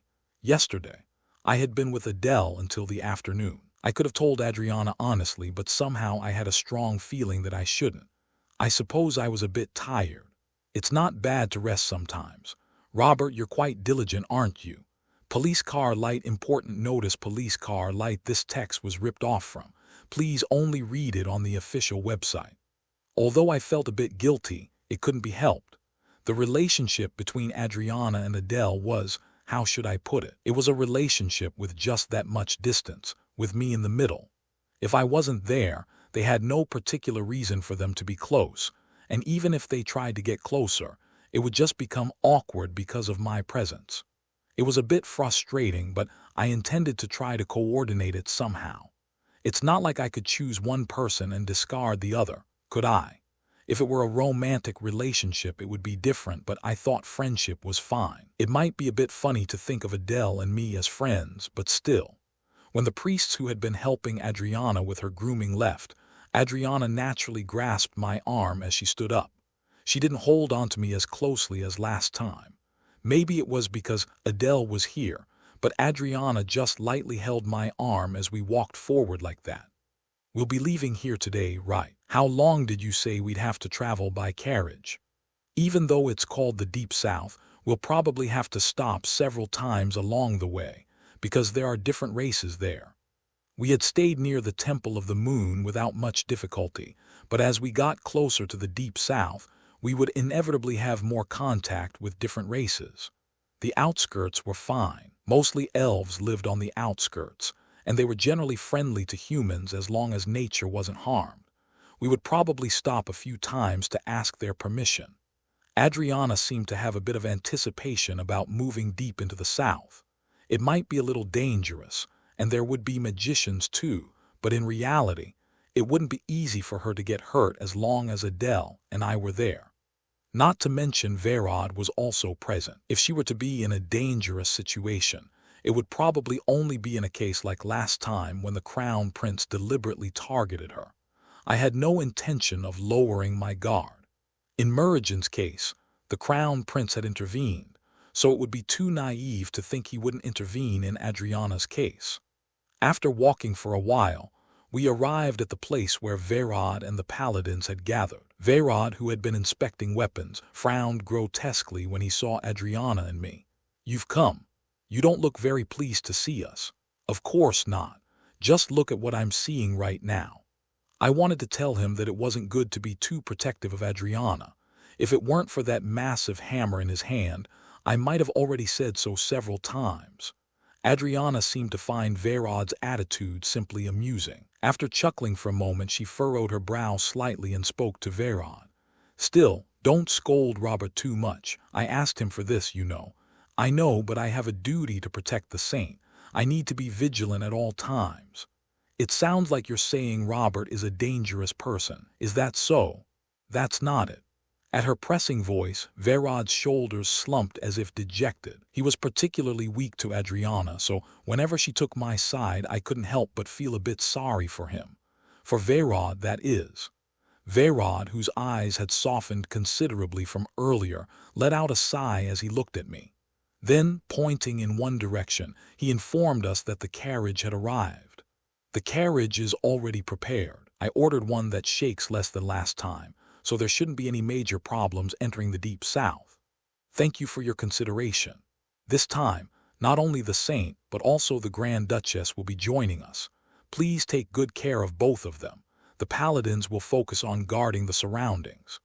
Adriana reacted to the mention of the Grand Duchess also joining, but I didn't react much since I already knew Adele would be riding in the same carriage. We had talked about this topic just yesterday, about who I should travel with when going south. Adele had asked if she could ride her wolf alongside us, but the southern swamps were inconvenient for wolf travel. Even that carriage, which looked ordinary, actually had magical engineering applied to it. So Adele would also ride in the carriage. Adriana didn't seem to like that fact very much, and she started grumbling quietly. "Weren't we supposed to travel together? This is different from what was planned. Please understand. Now that the Grand Duchess has joined us, we can't go separately." It's not that I dislike the Grand Duchess, but it's still awkward. There was no way to change their different personalities. I could only hope that the two of them would come to understand each other a little bit. Even Merigen and Adriana had differences in personality, didn't they? Yet they became best friends, so maybe Adele and Adriana could get along well later too. As we approached the carriage, Adele was already seated inside. When the door opened, Adele patted the seat next to her and called my name. "Robert, come over here. The three of us won't be able to sit together." Wait a moment. Where are you calling Robert to?" "To the seat next to me. If you were originally sitting facing each other, it shouldn't be much different." Adriana, who had clung to my arm again, shook her head. Seeing that reaction, Adele looked at me blankly, and feeling oddly guilty, I answered, "We sat together last time. The seats were wide enough to sit side by side." "I see." Adele's eyes turned cold as she smiled strangely. It was brief, but it was an expression she often made when she saw or heard something she didn't like. Seeing Adriana clinging tightly to my arm, that smile deepened, and finally Adele got out of the carriage, approached Adriana and grasped her arm. "It seems it would be better if the Saint and I sit together. That would be fair, wouldn't it?" I didn't ask what was fair. The two women talking about me had quite an obvious purpose.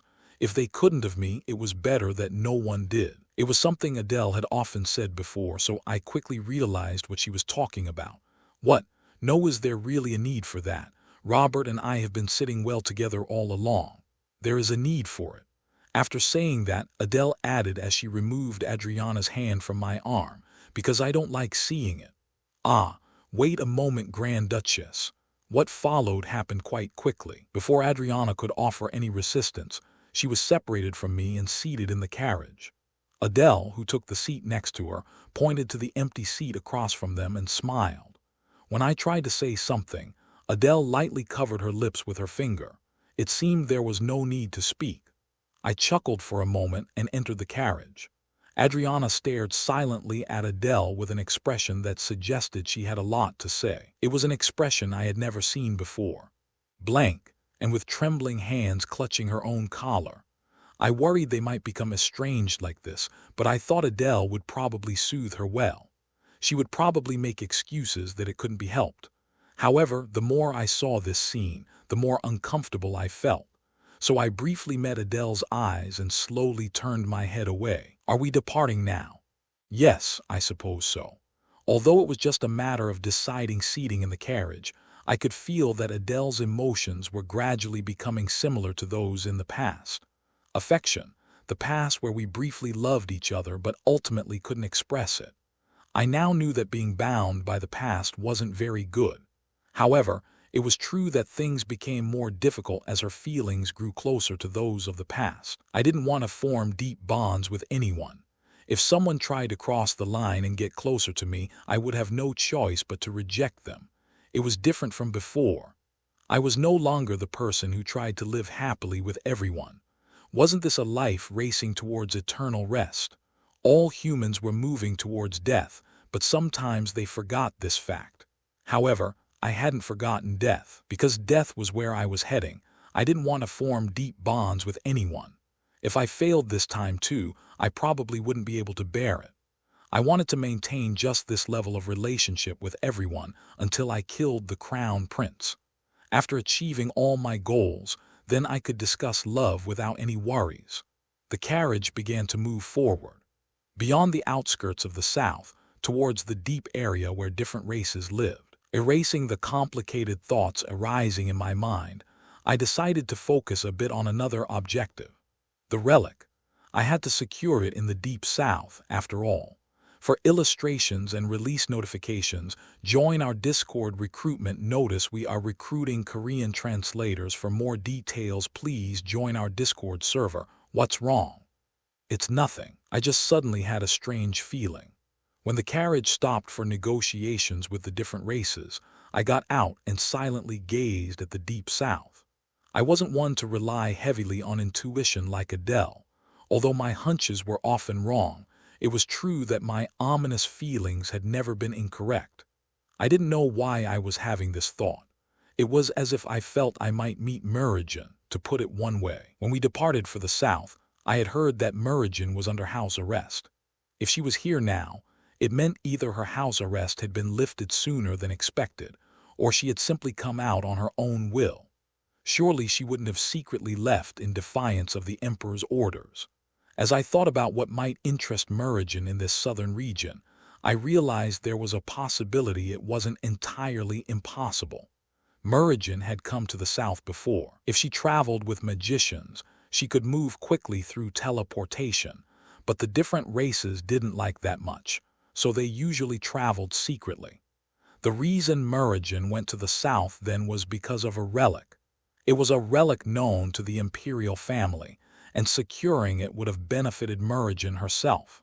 It was different from the relic I was looking for. The one Merijan wanted to secure was created by the moon god, while the one I was after was related to the 4 dragons. Merijan's power had increased slightly after the recent Terranite mine incident. She now had enough influence to exert some authority, but it was still weak compared to Keitel. If she was still concerned about that, maybe we could meet here. I hoped that wouldn't happen. You seem to be thinking about someone else. Did you learn mind reading in the north? When I asked that, Adele shrugged and approached me. Negotiations with the different races were the job of Adriana and the paladins. As such, we had nothing to do, so we were inevitably quite leisurely until the task was finished.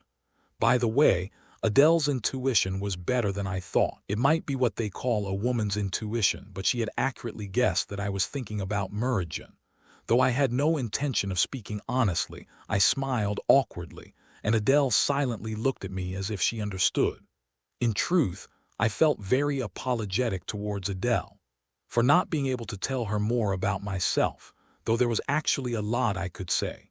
I thought that if I said more, it would only increase her confusion. If there was any consolation, it was that she was now somewhat wary of the crown prince. If she was cautious on her own, she wouldn't die as futilely as I had seen before. If an unexpected situation arose, I could step in. If we could get through this year like that, I might be satisfied even if I lost the bet I had made with her. When this is over, do you plan to go straight to the central region? I suppose so. I should start preparing what I've been planning. Adele knew that I intended to become the family head. I thought she probably understood the meaning of this southern trip to some extent, but she didn't know my purpose after becoming the family head. Rebellion. I wanted to tell her that I was planning to instigate it, but somehow we hadn't been able to have that conversation. I would be busy for a while after becoming the family head. I would have to absorb power in my own way and gain the support of the nobles to reign over them, at least to the point where mere nobles wouldn't be able to interfere with me. In that sense, Adele's support was quite powerful. If the Grand Duchess supported me, it meant that 30% of this empire supported me, didn't it? If you want, I could help, considering what that sister of yours did to you. Adele's mood didn't seem very good as she gritted her teeth. Perhaps it was because she had read my memories, or because of the memories I had told her about in the past. Having heard that all the wounds covering my body came from one person, I suppose it was a natural reaction. How could she do that to her brother? She really has an interesting way of thinking. It's in the past. Well, it wasn't just once or twice. I'm seeing it now, so I can't help but be irritated. I've had to hold myself back from attacking the Taylors several times after recalling these memories. Adele hesitated for a moment, then added as she looked away from me. I couldn't ruin the plan you had set up. I should thank you then. You don't need to care about me that much. As I always say, you have a talent for making people worry. I see you even when I don't want to. Since we shared memories, it was comfortable that we could communicate on many levels. At this point, Adele was probably the only one I could talk to like this. Teresa, who knew my other memories, well, she was dead. The parts of me that bothered her were always the same. The anxiety that came from feeling like I might disappear at any moment, and the mental state that seemed like it could crumble at any time. I was fine with it, but Adele seemed to care more about it after hearing that I had died several times. After watching Adele stare at me for a while, I finally chuckled and shrugged. If you're that worried, why don't you just come to the central region? Once I become the family head, no one will have anything to say about it anyway. Not a bad idea. No, it's worth considering. I had said it jokingly, but Adele seemed to be thinking about it quite seriously. When I asked if she was really thinking of coming, surprised, she opened her mouth as if it was obvious. Are you really thinking of coming? Don't you have things you need to do? Lathos will handle it. He did it before anyway. Police car light, important notice, police car light. This text was ripped off from. Please only read it on the official website. It seemed I had brought up an unnecessary topic. As I looked at Adele seriously considering my words, I silently sent a prayer for Lathos. It seemed Lathos' unfair treatment wasn't much different in this life than in the past one. Perhaps that was his fate. It must be miserable for him. Adele left, saying she was tired and I was alone again. When I was with others, it was different, but when I was alone, my thoughts naturally multiplied. As I wanted to avoid my mind becoming too complicated, I tried contacting Meridian, whom I had briefly thought about earlier. Adele, Adriana, and Meridian, they all had their own brilliant aspects, but they were people I wanted to take care of until the end in this life. Even if I died, it would be better if at least these people lived. It would be good if Meridian was in the Imperial Palace rather than the South, but I wasn't sure if things would go as I thought. It didn't take long for a voice to be heard again after the brief connection tone. When the familiar voice reached my ears, I couldn't help but smile. Have you been well? I've been fine, thanks to someone. Was she still upset about the last incident? When I laughed out loud at her somewhat grumpy voice, Meridian opened her mouth as if displeased. You've been contacting me privately quite often lately. I hope you remember the purpose of this artifact. Wasn't it given to me for casual conversation in the first place? If you prefer, I'll only discuss official matters from now on. That's not exactly what I meant. You can contact me often. Just don't talk about other people. I understand. Anyway, I contacted you today to talk with Your Highness the Princess. After a brief cough, a much clearer voice than before came through. Even just from her voice, I could sense her expectation, so I grinned at Meridian's tone. If what you just said is true, I might forgive your previous rudeness. Has your heart changed a little now? Do you think of me sometimes? It seems so. Oh, really? Really? I don't think it's something to joke about, but did I offend you? Of course not. It was just unexpected. Meridian's voice was full of emotion she couldn't hide. I smiled softly at her voice, which was trying to maintain the dignity of a princess while clearly pleased with what I said. When talking with Meridian, I couldn't help but think a lot about the old days. Her jealousy, her affection. Maybe because I had seen it so many times, I could tell what emotion she was feeling just from her voice. So, what's the reason for this call? It's not really just to check on me, is it? I really did want to ask how you were doing. We're heading to the deep south now, so I had some free time. It seems you didn't travel with magicians. If you had, you would have arrived quickly. We want to avoid friction with the different races. It can't be helped. As I said that, I focused on the sounds coming from Merigen's end. Not just her voice, but including the surrounding sounds. When we had talked in her room before, the sound had echoed slightly, but this time there was no such reverberation. It meant she was in an open space. She could be talking from a garden, but using such an artifact in a place like a garden wasn't Merigen's style. At least when talking to someone she was interested in, didn't she prefer places without people? It wasn't the Imperial Palace. Then where could it be? The sound that resolved this question came from the other end. The chirping of birds flying in the sky, a sound that would never be heard indoors like the Imperial Palace. Chirp, chirp. I smiled bitterly as I realized it was the sound of birds native to the south, not the central region. I had hoped Merigen wouldn't be here, but it seemed this ominous feeling had been spot on. I squeezed my eyes shut. Just imagining it made my head hurt. I'm asking just in case, but are you somewhere other than the Imperial Palace right now? What are you talking about? You know I'm still under house arrest. You know what? Merigen had a personality that couldn't lie. When she lied, her voice gave it away, so she often got caught trying to deceive Keitel. Maybe it was because we had spent so much time together. Now I could tell what she was thinking just from her voice, so I realized Merigen was lying. Your Highness, you're really not good at lying. I could hear the bird sounds just now too. I think you know what that means. Are you saying I'm in the south? Aren't you? I thought it might be the case, but you really are there. Chirp, chirp. There was a time lag, but the chirping sound that had been coming from Merigen's end now reached my ears too. This time, not from the artifact, but from right above my head. What could that mean? The direction the bird had flown from, that is, it meant Merigen was in the deep south. When I asked again, Merigen muttered in a small voice as if resigned. Please keep this a secret from Father. If I get caught this time, I might have to stay in the palace for a whole year. What were you thinking, huh? There was only one thing I could say to Merigen who spoke like that. I didn't think she had come to the central region alone, but still, it was the deep south. It had happened before, and I remembered that Merigen had returned safely then too, but I couldn't help but worry. Wasn't Merigen like a sore thumb to me? I swallowed for a moment and then opened my mouth, trying not to sound angry in the gentlest voice possible. Stay right there. Don't move a single step until we find you. I felt I would only be at ease if I could see her with my own eyes. By the way, if Merigen was here, did it mean all three of them would be gathered, including Adele and Adriana? Somehow my head started to ache, and I sighed while rubbing my forehead. It was a headache in many ways indeed. For illustrations and release notifications, join our Discord recruitment notice. We are recruiting Korean translators. For more details, please join our Discord server. I might have been a little angry about her coming all the way here in secret when she would have been safe in the Imperial Palace. Merigen was complicated.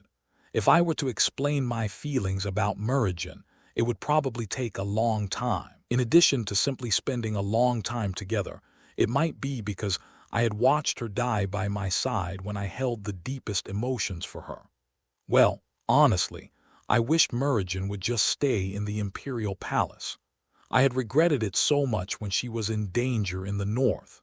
Didn't I think it would have been better if I had died instead, feeling like I had said something unnecessary? I thought she paid a lot of attention to her position in many ways, and that was why she would act like this.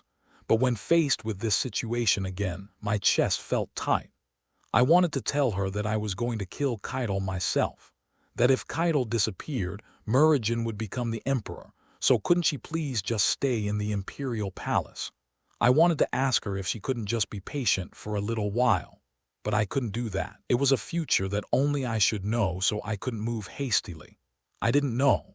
I felt like I needed to see her face before I could say anything.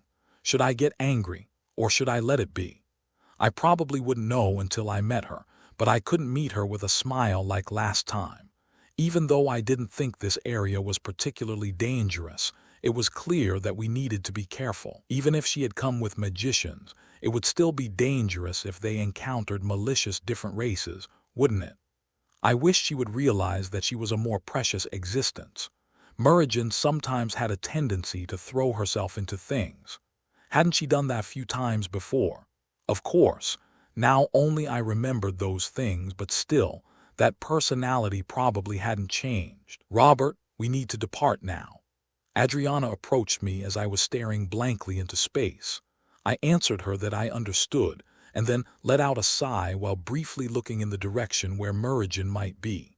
I knew well that nothing would change by just standing here like this. Even if I want to make a change, wouldn't it only happen after meeting her? I had thought about many things after dying multiple times, but what I wished for in this life wasn't anything grand. Adele Adriana Murigen. Police car light, important notice, police car light. This text was ripped off from. Please only read it on the official website. I just wanted everyone to live happily.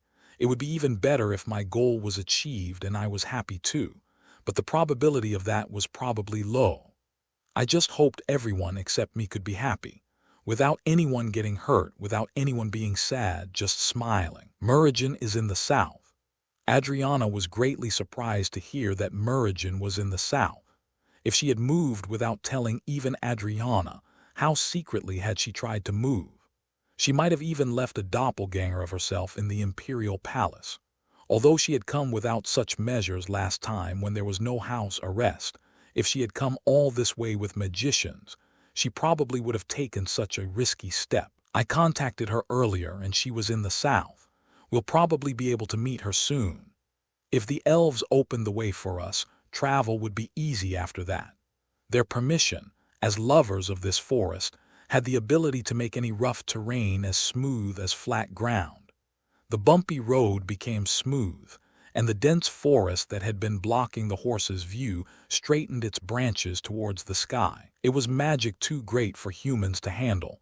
The reason there were many magicians in the south might be to imitate this magic. Adele silently looked at Adriana sitting next to me. It seemed she had sat like this because it would have been awkward to force her to sit elsewhere like before, but her expression was not ordinary. So the princess is in the south. I wonder if there's any reason for her to come all the way here. It's just a guess, but she probably needed something from here. There are relics in the deep south. I think that's probably what she needs. Adriana, who knew Murigen well, answered. As she would be able to understand Murigen's circumstances to some extent, I nodded slightly at her words that Murigen might need a relic. I didn't know the exact reason this time, but that was likely the case. There would be no reason for her to come all this way otherwise. As far as I remembered, the relic in the deep south didn't have a clear purpose. However, it was said to have been directly created by the moon goddess, so both the church and the imperial family were strongly attached to it. I thought the church would have secured it long ago if it weren't in the deep south. However, the deep south was a place full of many different races and dangers. Instead of dispatching their already scarce personnel, the church had given the name Holy Land to the deep south. The place where the moon slept, the place where the moon shone more brilliantly than any night in the middle of the continent when the empire prospered. Sacrifice. It was funny that this name overlapped with a word meaning sacrifice, but it meant that for the moon to shine, the light of those stars must be buried. Perhaps it was the most fitting word. So the princess is there. You'll probably be able to meet her soon. If we go this way, we should arrive in a few minutes. When I spread my mana, Adele's brow twitched slightly. She probably felt my mana, but that mana was advancing towards the depths of that forest. When it reached the depths of the forest, I felt what I thought was Murigen's faint mana. I frowned and opened my mouth. She's definitely there. I had hoped it was just my imagination. She must have known it was dangerous. I wonder if the situation was that urgent. Who knows, something might have happened while we were unaware. Thud. The carriage stopped, and after helping Adriana down, I immediately tried to head down myself. A hand stopped me. When I turned my head, I saw Adele silently looking at me. You don't look happy. Are you displeased that the princess is here? Something like that. I wish you'd be honest. Is it about memories I don't know? At that question, I looked around for a moment, and after confirming that no one was there, I smiled bitterly. That seemed to be enough of an answer, as Adele released my arm and spoke. Her expression looked somewhat complicated. Maybe it was because there were still memories she didn't know about. Still, there's no need to get angry. Why would I be angry? Because it looked like you were going to get angry if you went out like that. I know you care about the princess more than I realize, but still, just. Adele briefly touched her forehead and let out a deep sigh. She looked like she didn't understand why she was advising me herself. From the perspective of someone without memories, it would be completely incomprehensible why you're acting this way. It becomes more complicated than you think. Ha ha. If her intention was to improve my mood, I think it worked perfectly. I had felt like I was going to say something to Merijan as soon as I saw her, but hearing Adele's words made me smile slightly. It would be strange to show too much concern for Merijan here. From Merijan's perspective, she and I weren't that close. If I had gotten angry, it might have made the relationship awkward instead. When I smiled, Adele lightly pushed my back, telling me to go. That gesture seemed a bit cute. Was it jealousy?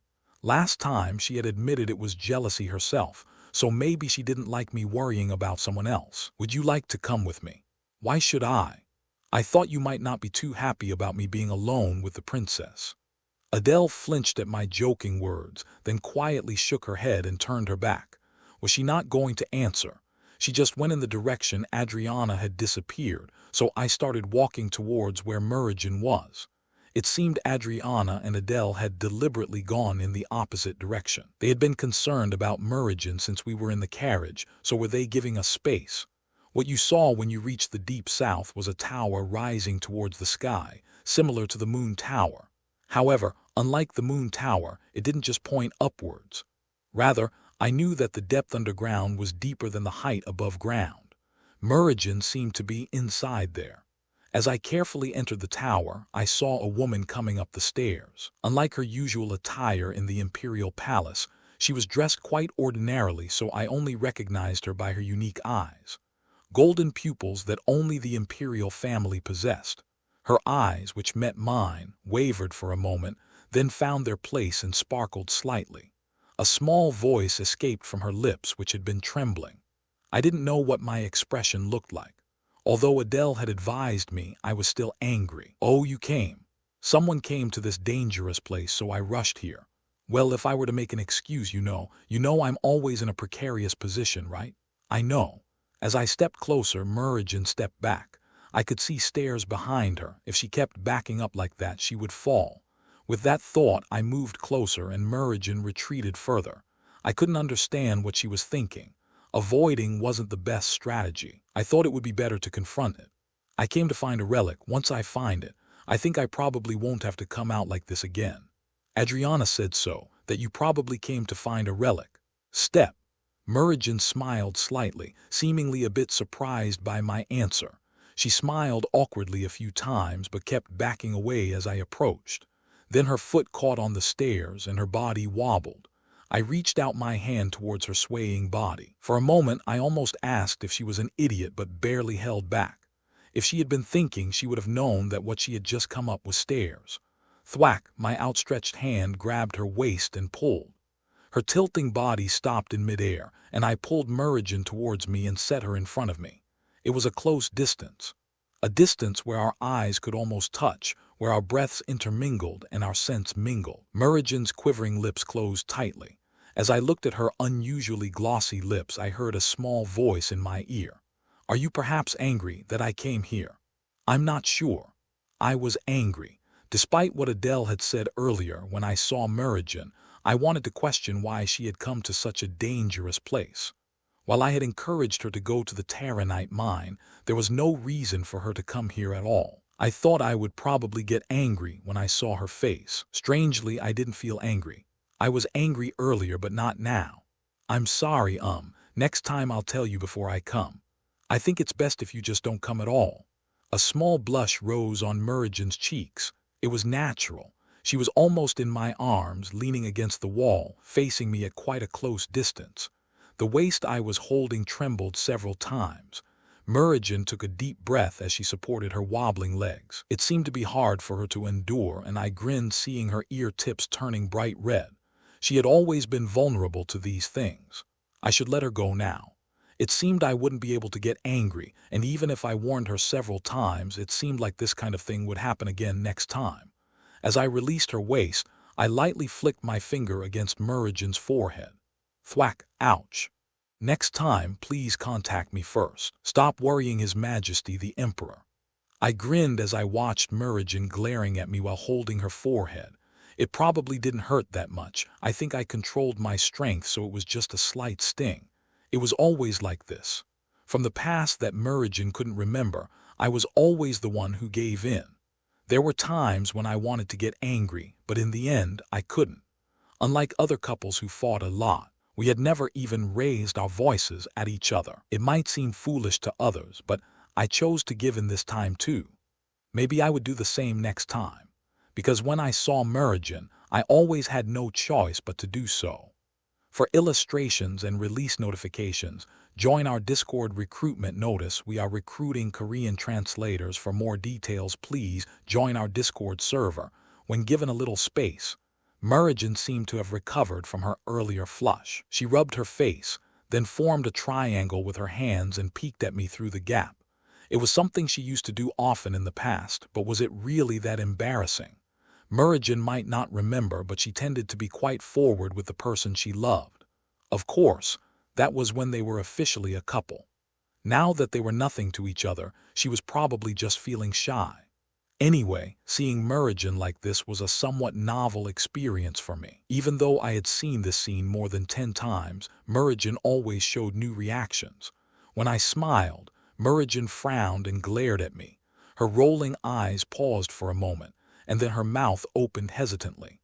This might be an impertinent question, but have you had many relationships with women? I didn't expect that to be your first question, but I've only been with one person in my life.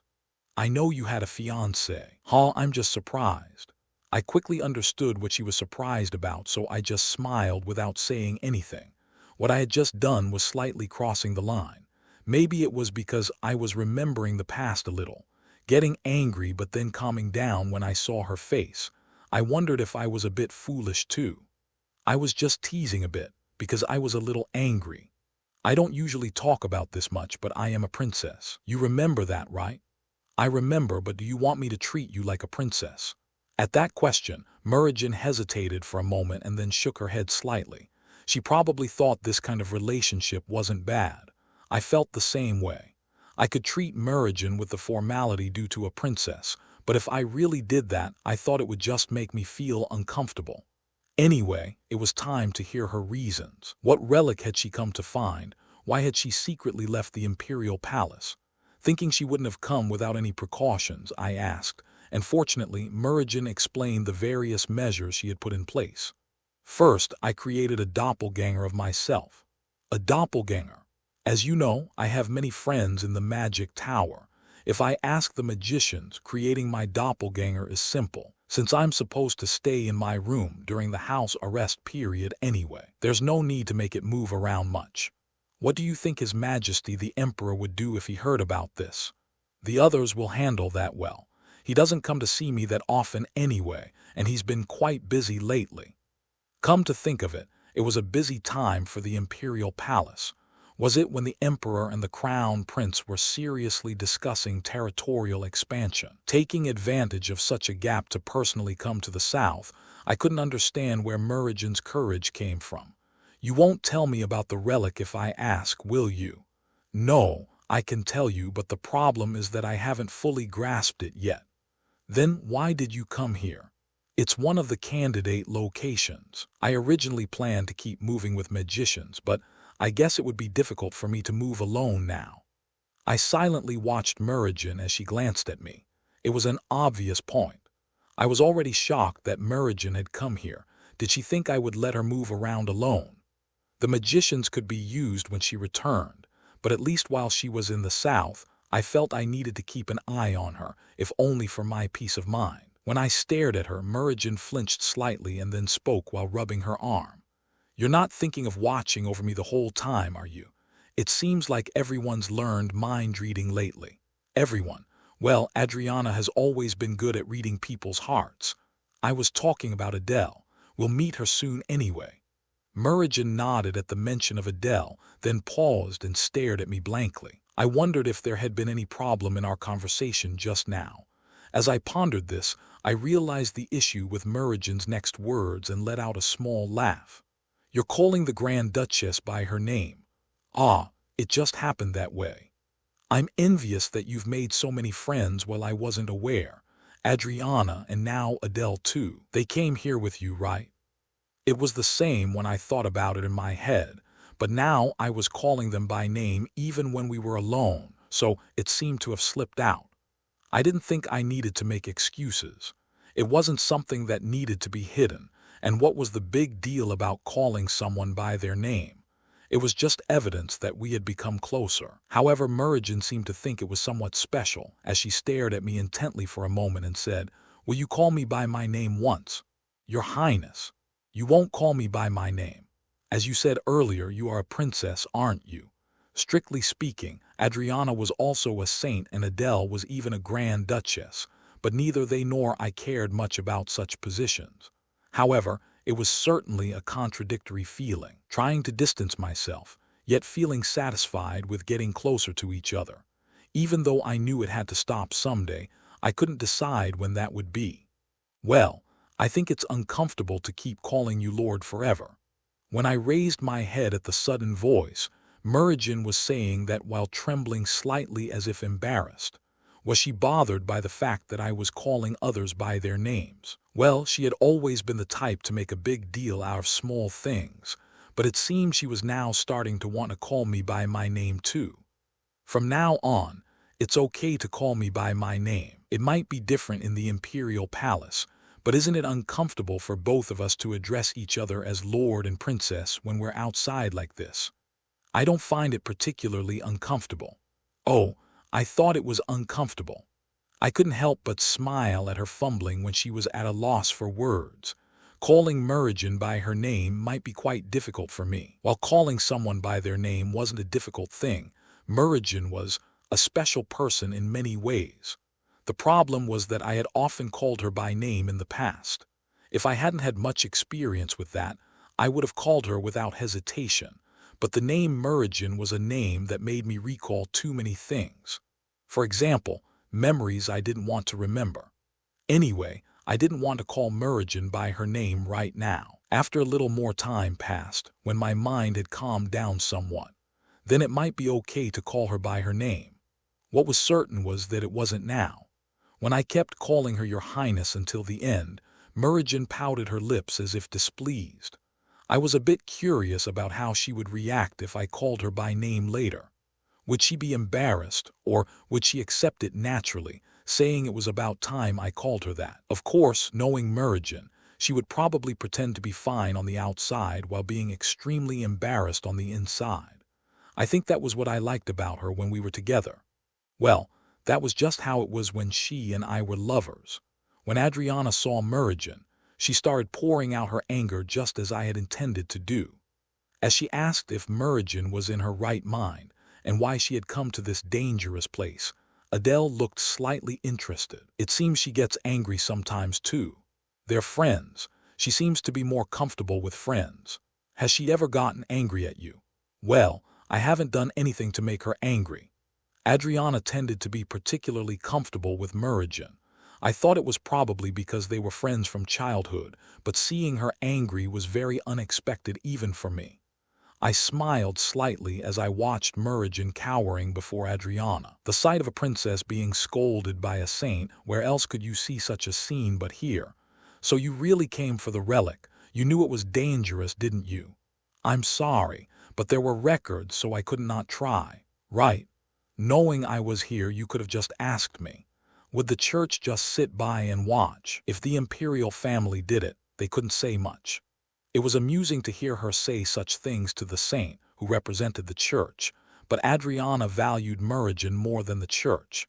It was admirable that she worried more about Merigen even after hearing such words. I thought that kind of heart was a big reason why she was the saint. Usually, when becoming friends with Merigen, one would think about using her. In the past, when I was in a relationship with Merigen, I had asked her to introduce me to Adriana. I thought meeting the saint might provide another solution, and I remember Mergen agonized quite a bit over that request. I learned later that the main reason was that Adriana didn't want to, but I think Mergen and Adriana became friends like that because they were similar to each other. Adele just quietly watched the two of them. She didn't have friends in that kind of relationship. Although she had subordinates like Bunta and Lathos, those were relationships of colleagues and subordinates, not equal relationships like this. She might be envious deep down. Since Adele's inner thoughts were always difficult to grasp accurately, there was no way to know unless I asked her directly. So, do we have to stay here? Adele turned her gaze towards the surrounding paladins. It was correct to set up a base here, but there was some free time while the other priests and paladins investigated the magicians. In other words, it meant we could move around this area a bit. I was also interested in the relic Mergen had mentioned. Although it wasn't the relic I needed to secure, I thought it was natural to be interested since I had used relics myself. I plan to ride around in the carriage. There are various places in the deep south besides this tower, aren't there? Then I should go too. This is troublesome. If you really feel that way, you don't have to come. I don't want to make you uncomfortable. When I said that, Adele laughed as if exasperated for a moment, then shook her head and moved her lips. I told you earlier, I feel uneasy if I don't keep you in sight. As she said that, her gaze still rested on Mergen and Adriana, who were together. Mergen, who had been one-sidedly scolded until just now, was now just smiling, probably talking about something else. Her gaze as she looked at them was a bit cold, so Adele blinked for a moment and muttered softly, "But I can't let you go alone either. Then I guess we'll all go together." Adriana was with us from the start since I had followed her. Of course, I had no intention of leaving Mergen alone, and since Adele had said she would come too, the four of us would have to move together. As we walked towards the carriage like that, Adele suddenly opened her mouth looking at me. "By the way, how will we sit in the carriage?" I thought it was a trivial question and was about to open my mouth, but I felt my words getting stuck in my throat at the gazes pouring on me. Mergen, who had been talking with Adriana, looked at me. Clearly Adriana, who couldn't see, and Adele too. They were all just staring at me blankly as if waiting for my answer. In that subtle silence, as I blinked my eyes for a moment, Adele smiled gently and asked again, "I'm curious about your thoughts. How do you think we should sit?" Through many regressions, I thought I had found answers to many questions. I had figured out solutions to what were called difficult problems, and I thought I had reached a certain level of wisdom in my own way. But it seemed that might have been my misunderstanding.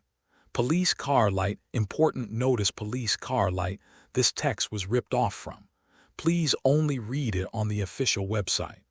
I couldn't easily open my mouth to this difficult problem in front of me. For illustrations and release notification, join our Discord recruitment notice. We are recruiting Korean translators. For more details, please join our Discord server.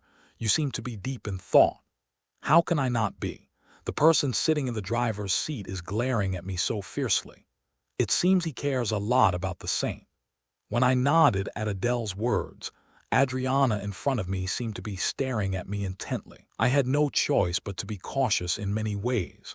It was just about deciding the seating in the carriage, but considering how these women thought of me, I realized it was a much more important issue than I had expected. That was why it was difficult.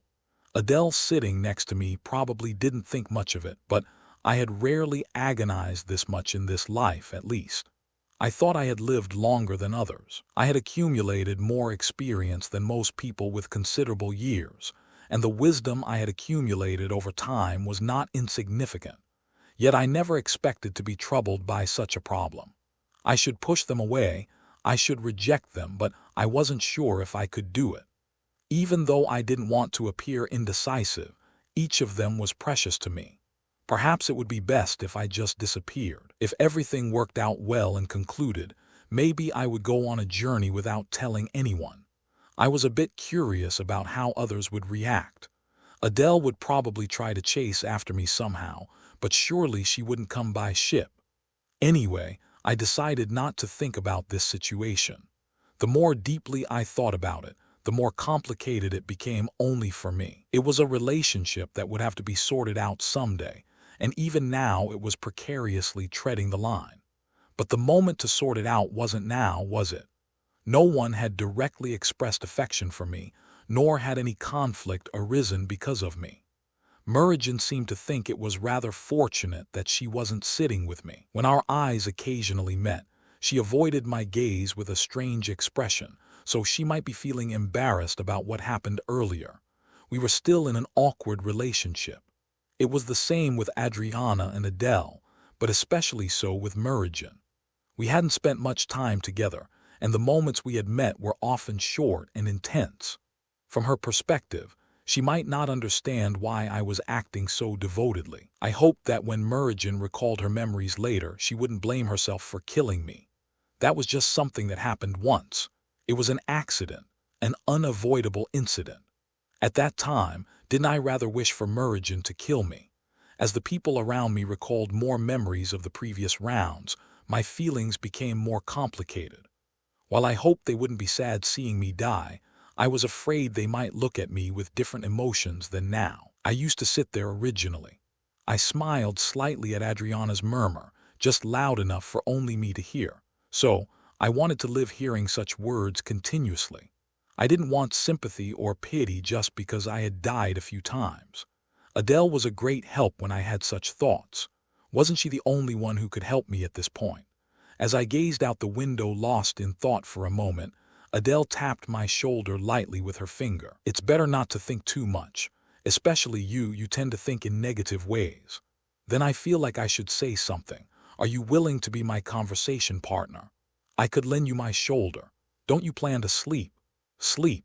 To be honest, I was a bit tired from worrying about Murigen.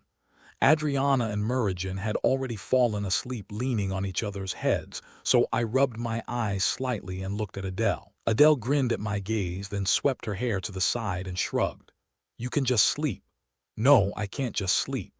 Adele pulled my head and buried my face in her shoulder. When I mumbled, unable to breathe for a moment, she released her grip with a small laugh. I thought this would make it harder to sleep, but contrary to my thoughts, my body must have been quite tired.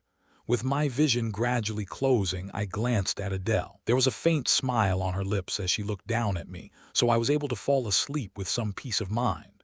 It seemed like I had fallen asleep like this before, in old memories that Adele would now remember too. It's the same, Adele muttered, looking at Robert sleeping on her shoulder. There was no particular need to act like this, but in the memories that had been coming back more and more lately, there had been times like this. The suppression of different races in the middle of winter, which had already ended long ago in the present, but was still ongoing in the old memories.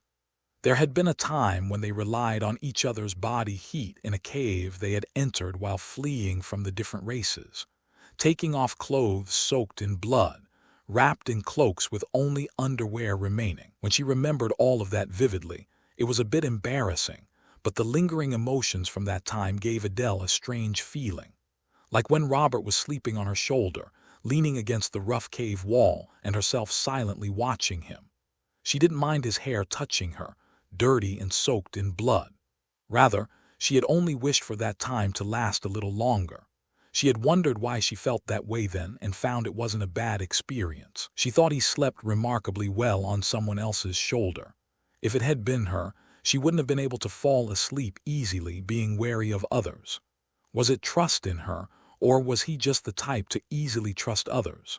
Given Robert's usual behavior, it was probably the former, but Adele found it difficult to judge Robert's heart accurately. At first, his eyes had just been empty. They were eyes that didn't reflect any emotion. She had wanted to hold on to him because he looked like someone who might leave at any moment. These days he showed quite emotional sides, but because the change was so sudden, she couldn't tell what he was thinking.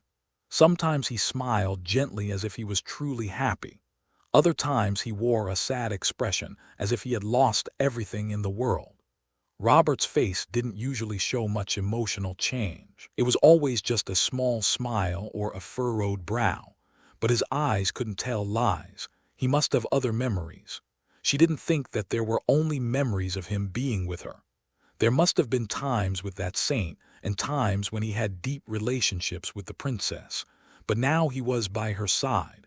It didn't seem like there was anyone else who had recalled any memories. It bothered her, the fact that there were things she didn't know, and that she couldn't pry into Robert's secrets. If it were anyone else it would be different, but she found herself strangely weak when it came to Robert. Whether it was because of the memories she used to hold or not, she just couldn't treat Robert the same way she treated Lothos or Bunta.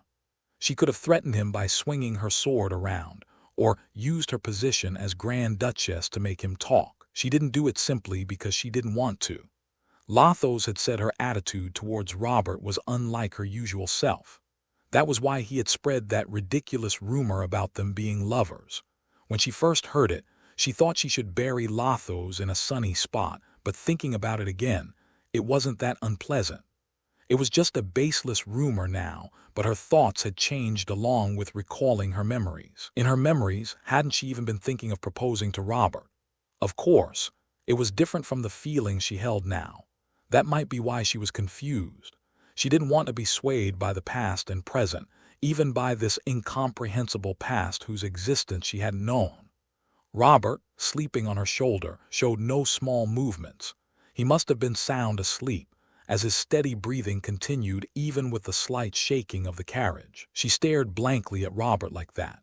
His slightly long eyelashes, unusually pale skin, those eyes that had been looking at her, those lips that had been chattering until just now.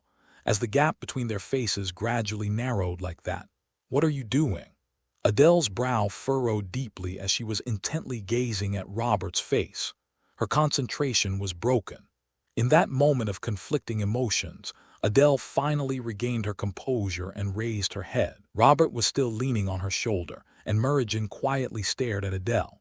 She couldn't understand what had happened while she had briefly fallen asleep. She was sure Robert and the Grand Duchess had been sitting far apart, but when did they get so close? While looking at Robert sleeping on Adele's shoulder, she had clearly seen her approaching his face just now. What was she trying to do to someone who was asleep? Merigen narrowed her eyes and Adele spoke. "I was just looking for a moment." "It didn't look like you were just looking. I don't know why Lord Taylor is sleeping like that, but were you close enough to stare at a sleeping person's face?" "Yes, we were." Police car light, important notice, police car light. This text was ripped off from. Please only read it on the official website. From Adele's perspective, it was a natural thing to say. Although they weren't bound by the term friend or any other title, she was the only one who knew Robert's memories.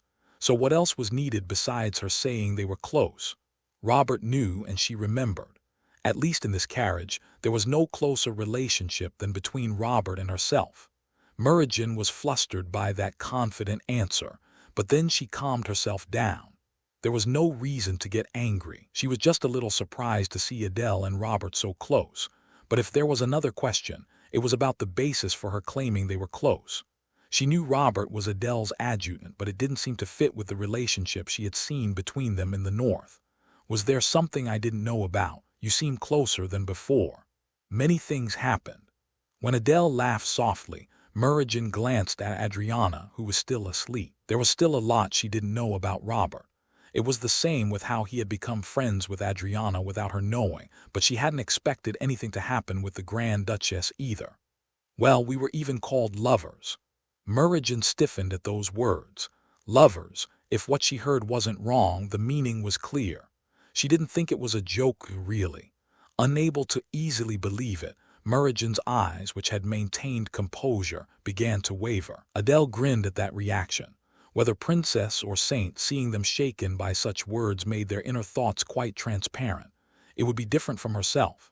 Knowing the memories of the past, they couldn't be like her, confused between past and present. Of course, even if their hearts were filled with love for Robert, even if her own heart was still confused, Adele had no intention of easily giving up Robert.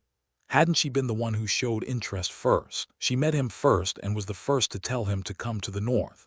Although their first meeting wasn't exactly smooth, it was certain that Adele's feelings for Robert had gone beyond mere interest. She wouldn't let go. As she had said before, she didn't think of Robert as an object, but she still considered him hers. There was a saying in the north, If you want something, first get your hands on it. Although she couldn't say she had completely gotten her hands on Robert yet, well, who knew how things would turn out in the future? If her feelings became the same as those women's, then she could claim Robert in a different way when that time came. Whatever method it might be, it wasn't something Adele needed to consider deeply. She had always lived that way, taking what she wanted and, if necessary, obtaining it by any means. That was Adele's way, and soon it would be the North's way. I hope we arrive soon, Adele said, looking at the confused Meridian. Even if they weren't obstacles to her, it was better for her competitors to disappear quickly if possible. Adele looked out the window as they headed towards their destination like that. There weren't many thoughts in her mind. Half of them were about Robert still sleeping on her shoulder, and a little about the two women sitting in front of her, and the rest was about the name of the relic they were going to see. The name Crown of Memories, which she had vaguely heard while coming to the South, was lingering in her mind. For illustrations and release notifications, join our Discord recruitment notice.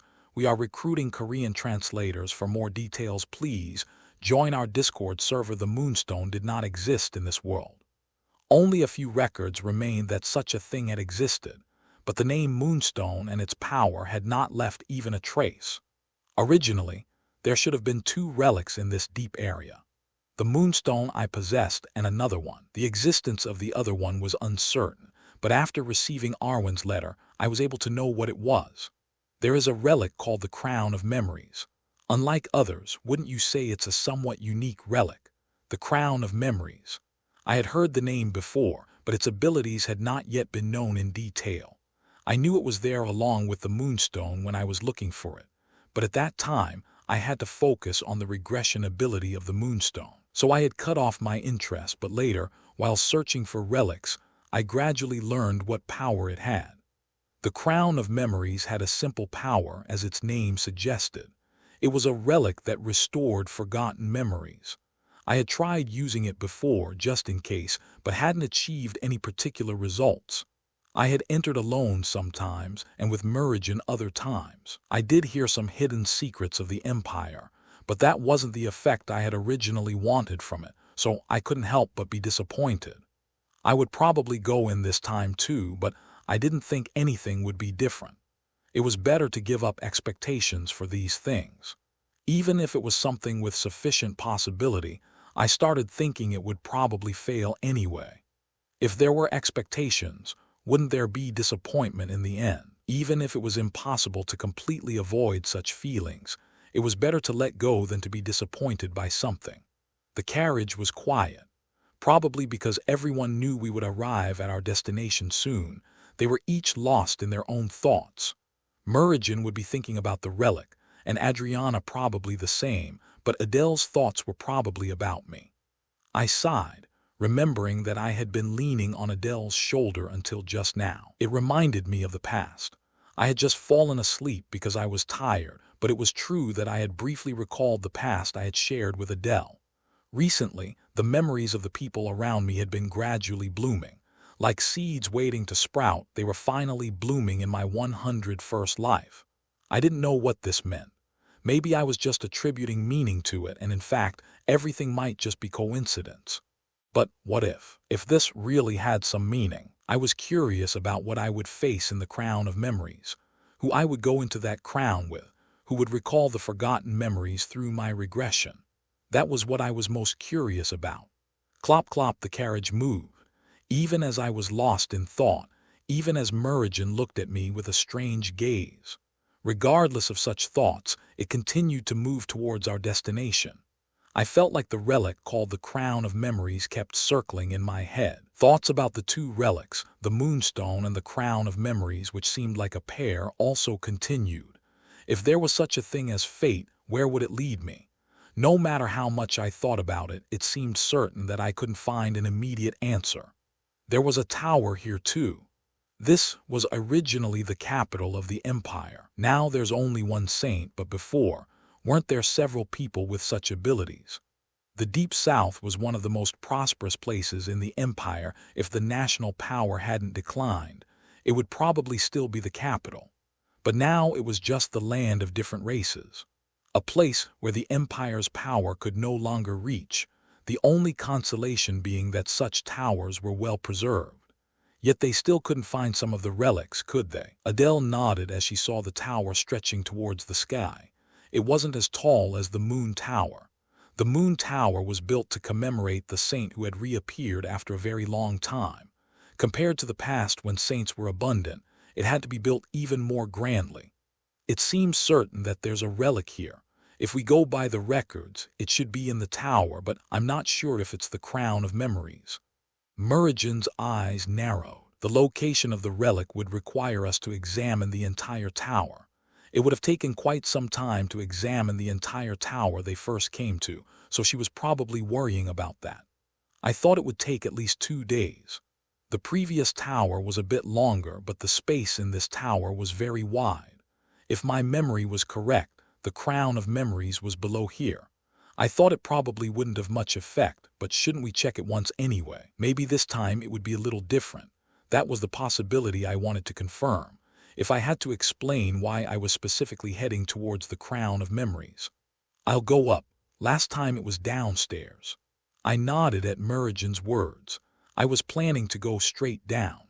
Since I roughly knew where it was, there was no need to waste time. As I was about to stride towards the tower, I suddenly wondered how Adele and Adriana would move. Adele nodded slightly when our eyes met. Was she saying she would go up? It didn't seem like she would move with Merigen, so it looked like she was planning to move alone. Adriana naturally grabbed my arm. Merigen stared at that blankly, but unlike last time, she didn't cling to me, so there was nothing particularly embarrassing.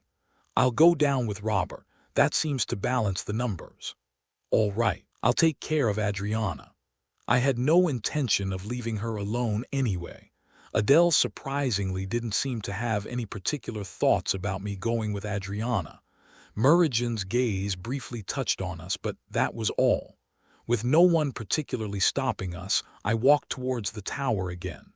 I was the first to enter the tower. Merigen, who followed, took out a bundle of papers from her chest and headed upwards. After Merigen disappeared, I moved downwards, tracing my memories. There are more stairs than I expected. Unlike the Moon Tower, it seems the depth underground is deeper, probably because of the relic, isn't it? Do you know about the Crown of Memories? After pondering that question for a moment, I decided there was no need to hide it and answered that I did. It was information managed by the imperial family and the church, but it wouldn't be strange for me, who was close to the crown prince and the church, to know about the relics. And the person asking was Adriana. It would prick my conscience to hide something from her. I know it's an object that helps find forgotten memories. That's probably why Her Highness the Princess wants to use it. It wasn't just about securing it. There were secrets of the Empire that could be glimpsed through the Crown of Memories. Just knowing a little about this 1,000-year empire could change many aspects of it. Perhaps it would even allow her to rival Keitel, who would become emperor. The memories I had seen with Merigen before were like that too. Secrets the imperial family tried to hide, and various objects created by the moon god. But that was what I heard from Merigen's explanation. At that time, I could only see part of the memories shown by the Crown of Memories. The voice saying I lacked qualifications was vivid. While Merigen could see it clearly, I realized that only members of the imperial family could properly see it when I could hardly see anything. Of course, since I had found a way to break through that later, I could use that method this time. Adriana looked at me with a strange expression as I strode forward towards the bottom. It might seem a bit strange. We could go slowly to look for the relic, but I was moving as if I knew the destination. If we found the Crown of Memories, I would have to forget everything. Anyway, since there were only stairs and walls blocking us all around here, Adriana, who had felt around with her hands, erased that doubt from her expression. How much further do we have to go? Well, I think not much further. As I felt along the wall, one brick made a rattling sound when pressed by my hand. I remembered it was around here. If I pressed and turned the brick here, the mechanism would disappear and the relic stored in this tower would appear. Rumble Adriana tightly grabbed my arm at the sudden vibration. The tower, which had been shaking roughly as if everything around was about to collapse, suddenly became quiet. As if what had just happened was just an illusion, Adriana spoke in the tower that had become quiet again. What was that just now? And the sensation is different. Could it be, did you find the relic? It seems so. Adriana's gaze moved slowly as she heard my words. I thought she would probably feel it by now too. The void beyond, and another void that had formed again inside it. The empty space was itself a relic. It was a room that revived forgotten memories, a space called the crown of memories. Adriana fumbled and slowly reached her hand towards the inside. The space where there had been a wall had disappeared, leaving only a path leading to the void beyond. Adriana opened her mouth blankly as she felt her hand brush through the air. Now clearly feeling the energy of the relic, a pure white light began to rise slightly from her body. It's reacting naturally. I couldn't feel it even though we came this close. I never thought it would be hidden in a place like this. The church couldn't pinpoint its location either. I don't know exactly about the Holy Land either. I think His Holiness the Pope probably knows, but it's my first time seeing a relic directly. Usually, relics were known to be in the form of tools. The moonstone I used was in the form of an hourglass, and most were usable objects like swords or armor. But the crown of memories was different. This space itself was a relic, so Adriana, who stepped inside, let out an exclamation. This is the first time I've felt such pure divine power. It's like, should I say, it feels like there's another me here. I empathized with that too. It was different from before when I couldn't feel anything. The moonstone that still existed inside me was reacting. Just like when I killed Teresa, mana that kept resonating was slowly flowing around. I see. While muttering quietly, my eyes narrowed, immersed in a strange sensation. It was different. I couldn't judge exactly what it was, but my senses, which had come here many times, were clearly conveying something different to me in this round. My heart was pounding. I realized I was feeling anxious at the strong, thumping pulse. Just by stepping into this space, why was I feeling anxious? Feeling something was wrong, I tried to get out. I was about to grab Adriana's arm and tell her we should go out for a moment. Thud. That low rumble conveyed one fact to me, that the door of this space, which had been open until just now, had closed. Even when I hurriedly approached and felt the wall, there was no sign of it opening again. Was the anxiety I had just felt meant to inform me of this? As I touched the wall, my head shook quietly. No, the anxiety I had felt still hadn't disappeared. It was as if it was warning me about what was about to happen. As I was thinking about what it could be, Adriana's voice reached my ears. Robert, can you look up for a moment? I feel like there's a strong energy coming from above. There's nothing above. When we looked up at the same time, I let out a hollow laugh at the bright light trying to burst out from there. It was the light that appeared when the crown of memories was activated. It was moving without us doing anything. It had activated just by us stepping in. As I looked at it hopelessly, I saw the light slowly enveloping the surroundings. What could be seen in the crown of memories were memories made of illusions.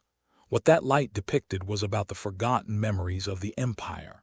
However, the scenery visible from the light was different from what I knew.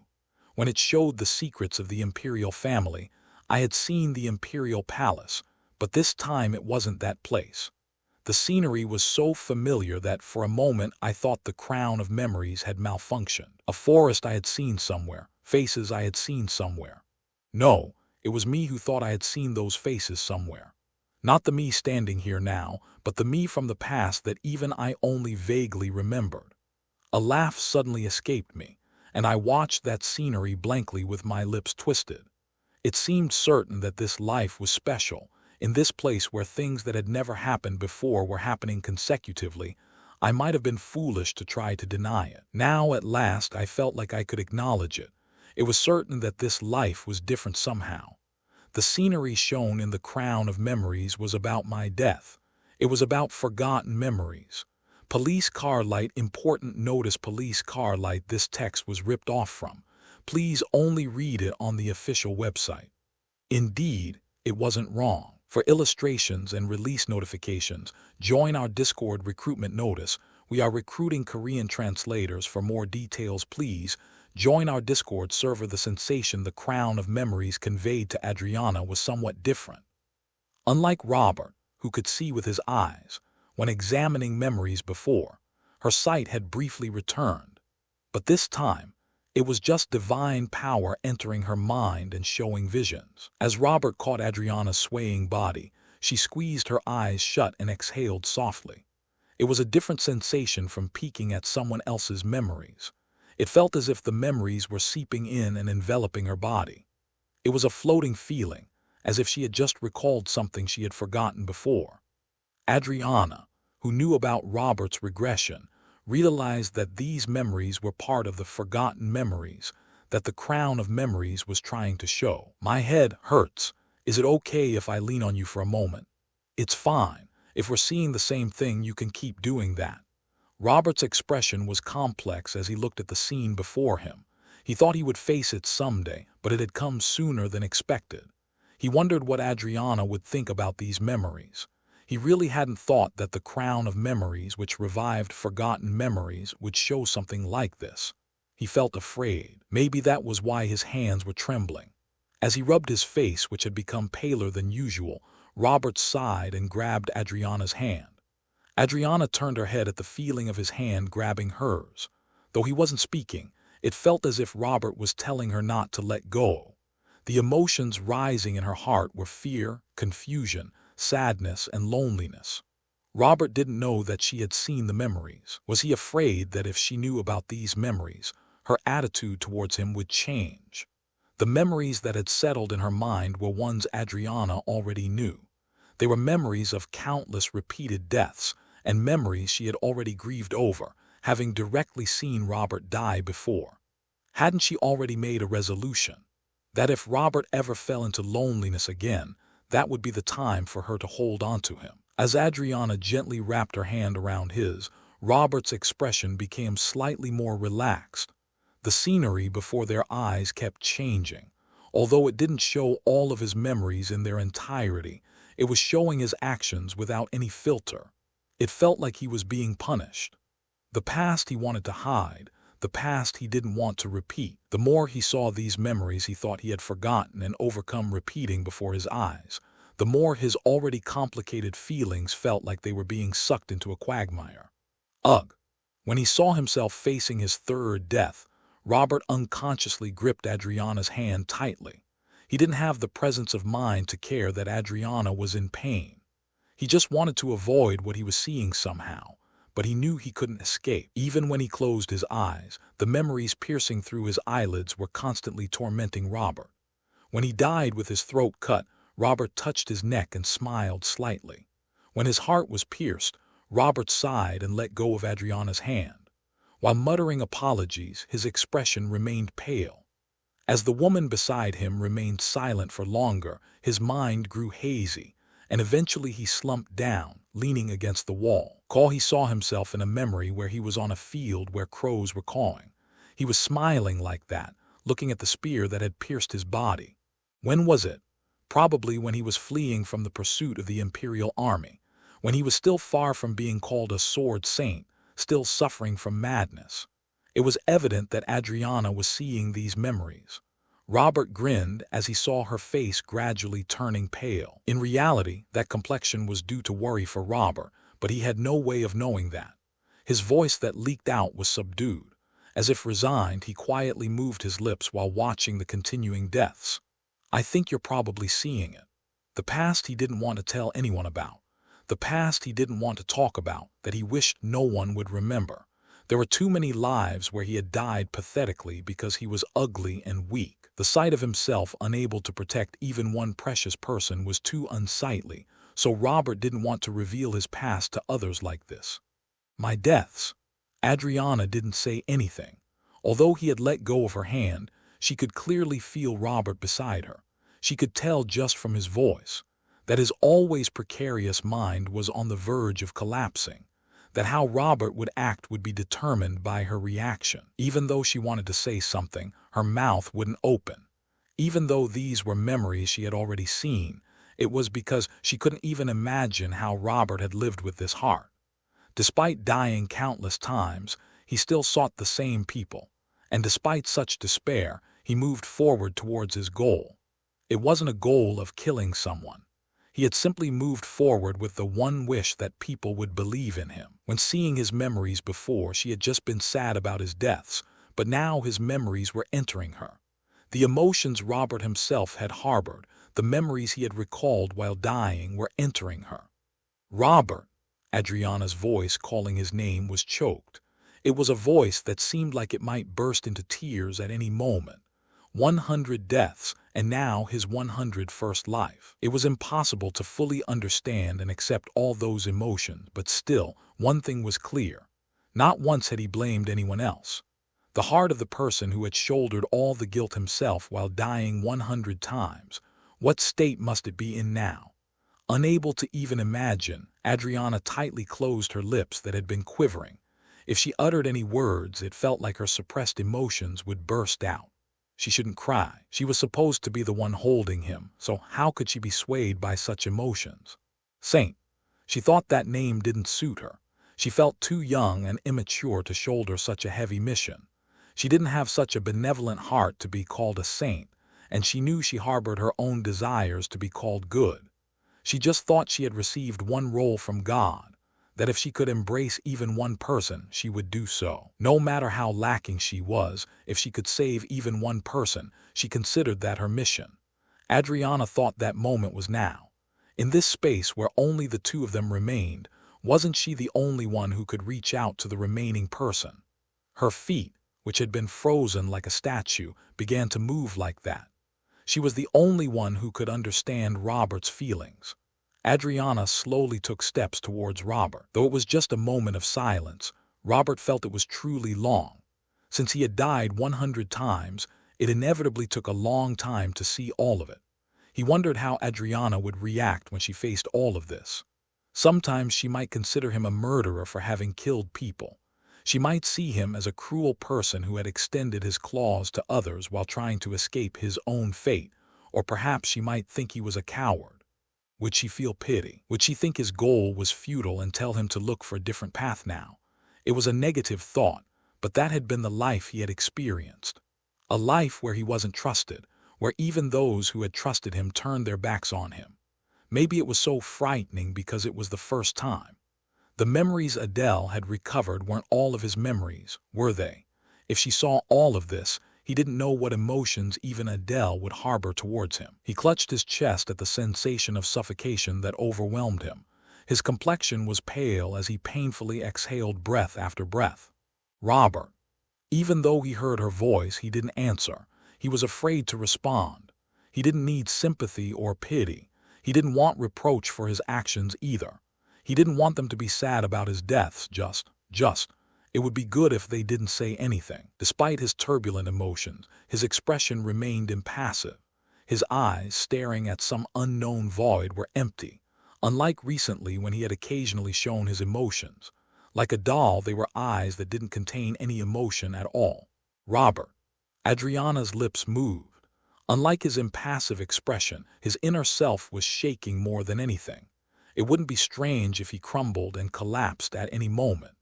Did he wish for no one to know about these memories? Although guilt welled up, Adriana deliberately ignored it and slowly reached out her hand. Even though it was pitch dark, she could still hear his faint breathing. Finally, she felt Robert's body heat from the hand that touched him. As their bodies made contact, their inner anxiety became even more certain. After pondering several times what to say, finally, a voice slowly leaked from her quivering lips. I knew. Even before seeing these memories, I knew about the deaths you experienced. Robert silently looked at Adriana. He couldn't quite grasp what the woman who had approached him was saying. That she had known about his deaths before seeing these memories, but before he could understand that, Adriana's mouth opened first. I have so much I want to say. Really so much, but I don't know what to say. She wanted to tell him not to be sad. She wanted to say that Merijan's death wasn't Robert's fault. She wanted to tell him that she had grieved with him when he chose death alone, and that she had been angry when he died painfully, and about always blaming everything on himself. She wanted to tell him he was wrong, but she knew those weren't the words Robert needed. He didn't want comfort. For the only one who fully knew Robert's memories to utter, it was too ordinary. Robert's gaze turned to Adriana. He couldn't understand why she was crying.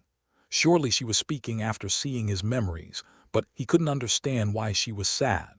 If it had been Meridian or Adele, he could have understood. But hadn't he first become friends with Adriana in this life?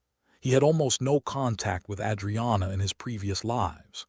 They might have exchanged greetings, but this was the first life where they had called each other by name and spent time together. So why was she crying like this?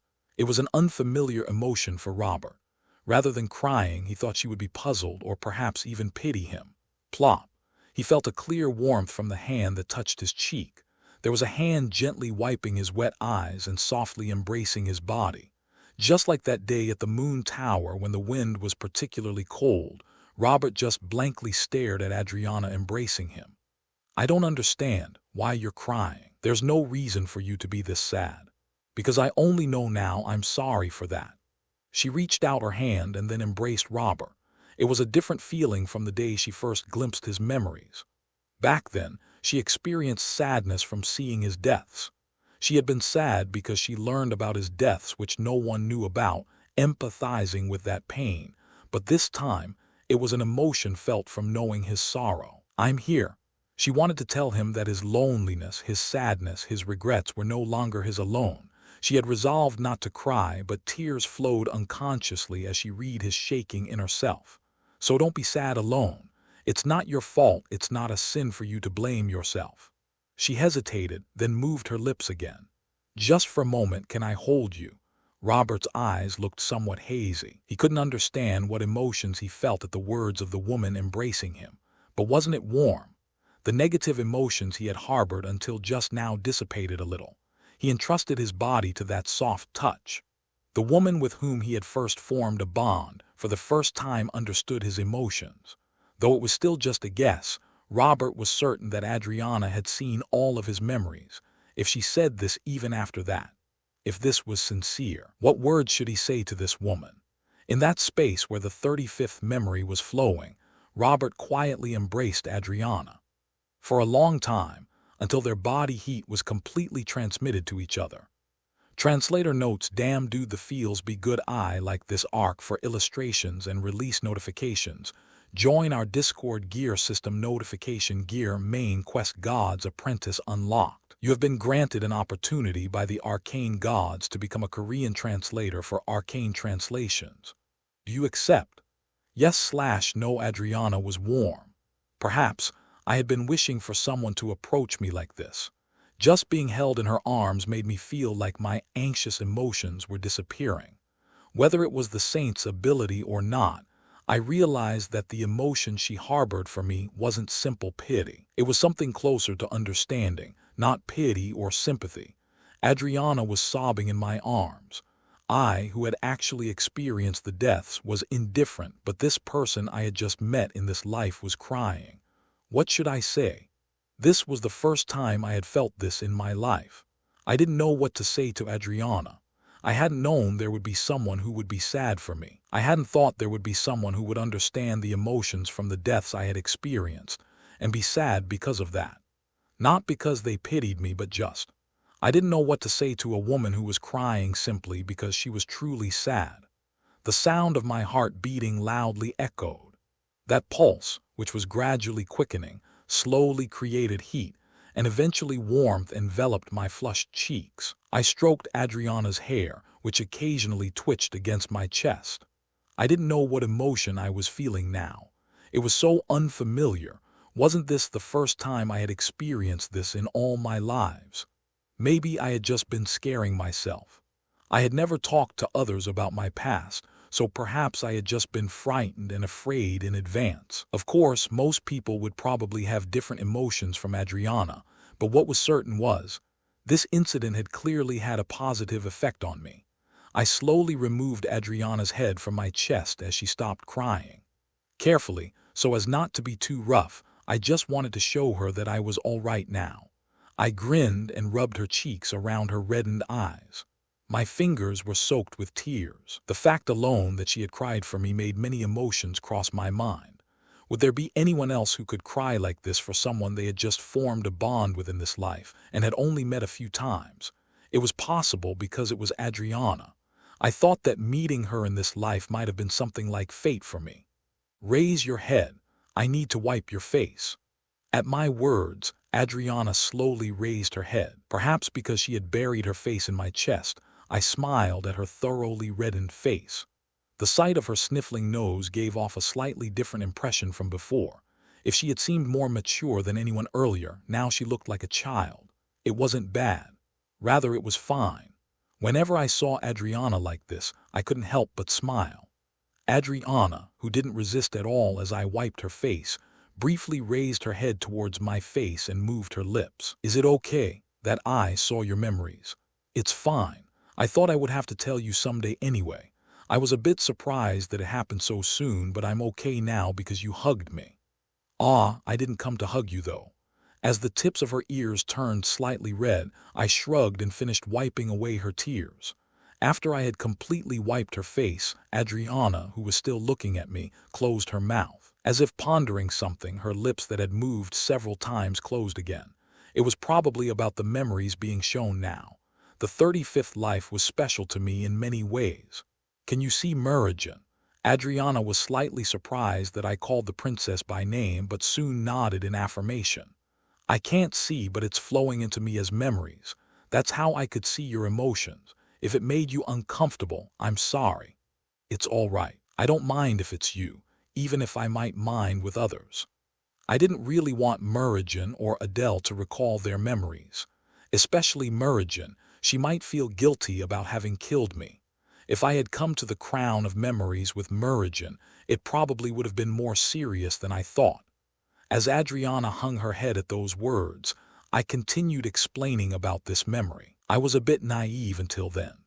It might sound strange to say I was foolish after dying 34 times, but that was how it looked to me. It was a time when I had found my own wisdom. Considering that I had nearly married Meridian after gaining Uria's approval without killing the crown prince. It was probably the closest I had come to success, but Meridian had died. If not immature, how else could I describe myself for not considering that? I thought I had died a lot even then, but to the me of the 101st life, it just seemed stupid and foolish. Do you remember what I said before about having someone I loved? That was about Meridian. That Meridian was the first and last person I had truly loved since birth, and that I wouldn't love anyone else again. That feeling remained. Although I had formed many bonds in this life, I didn't wish for them to progress into closer relationships. I remember. Could it be that was Meridian? That's right. Meridian was always my last lover. Adriana, who made a strange expression for a moment, looked at me blankly. As if she finally understood those words, she hesitated before speaking. Then the one who killed you was Meridian too. It was a death I had wished for in the first place. I don't know how you read the memories, but if you saw my memories, you probably know. The scenery shown by the crown was the image of me wailing while holding the dead Meridian. It was a rainy night, when I had tried not to let Meridian go alone due to an unusually anxious feeling. Although I had somewhat overcome such emotions now, it was true that unnecessary sentiments still arose when I saw it again. Meridian was alive now, wasn't she? As I rubbed my forehead and exhaled softly, Adriana approached me again and gently held my hand. I didn't mind talking about anything now, but I smiled slightly at her worried expression. It had been a long time since someone had worried about me in many ways. Her attitude was quite different from Adele's, and I was feeling that slight difference while talking about my memories. If Adele thought of memories simply as memories and valued the present, Adriana fully accepted all of the emotions of the memories. The reason she reacted to every small action of mine was probably because of that. To Adriana, the current me probably seemed quite unstable. As I looked at Adriana, who was gripping my hand tightly as if she wouldn't let go, I quietly opened my mouth. It seemed I needed to reassure her. From now on, no matter what happened, I wouldn't be particularly shaken. Do I still look anxious to you? No, I'm fine. I was a bit surprised earlier, but that was just momentary, wasn't it? If you're uncomfortable, you can let go of my hand. Even though I loosened my grip, Adriana was still holding my hand. Though not as much as when she was hugging me, I could still fully feel that warmth, soft without a single callus, and small enough to be completely covered by one hand. I quickly realized that this was a desire coming from her heart, but I decided to accept it this time. This was probably the only way to repay her kindness. Even if the day came when we revealed our hearts to each other, I just hoped she wouldn't get hurt. If even after achieving my goal I was still alive, then I would give a different answer, but that was for later. My fingers moved in the hand she was holding and our fingers intertwined. I quietly embraced her shoulders, which had flinched in surprise. Earlier we had been face to face, but this time I embraced her from behind as she faced forward. Thump, thump. The sound of her heart beating rapidly reached my ears clearly. This was the only repayment I could offer, so it couldn't be helped. I thought I had been saved for a moment. If the saint reaching out her hand to me from the quagmire of inescapable emotions wasn't salvation, what was? Just because I was grateful, just because I didn't want to forget this current feeling. I held her for a long time, until Adriana's ears turned completely red. The memories continued to play. From the 35th night when Merijan had died, through the 55th life when I had died by Merijan's hand again, to the life when I had given up everything and left for the north. Adriana, sitting in my arms, silently watched those memories.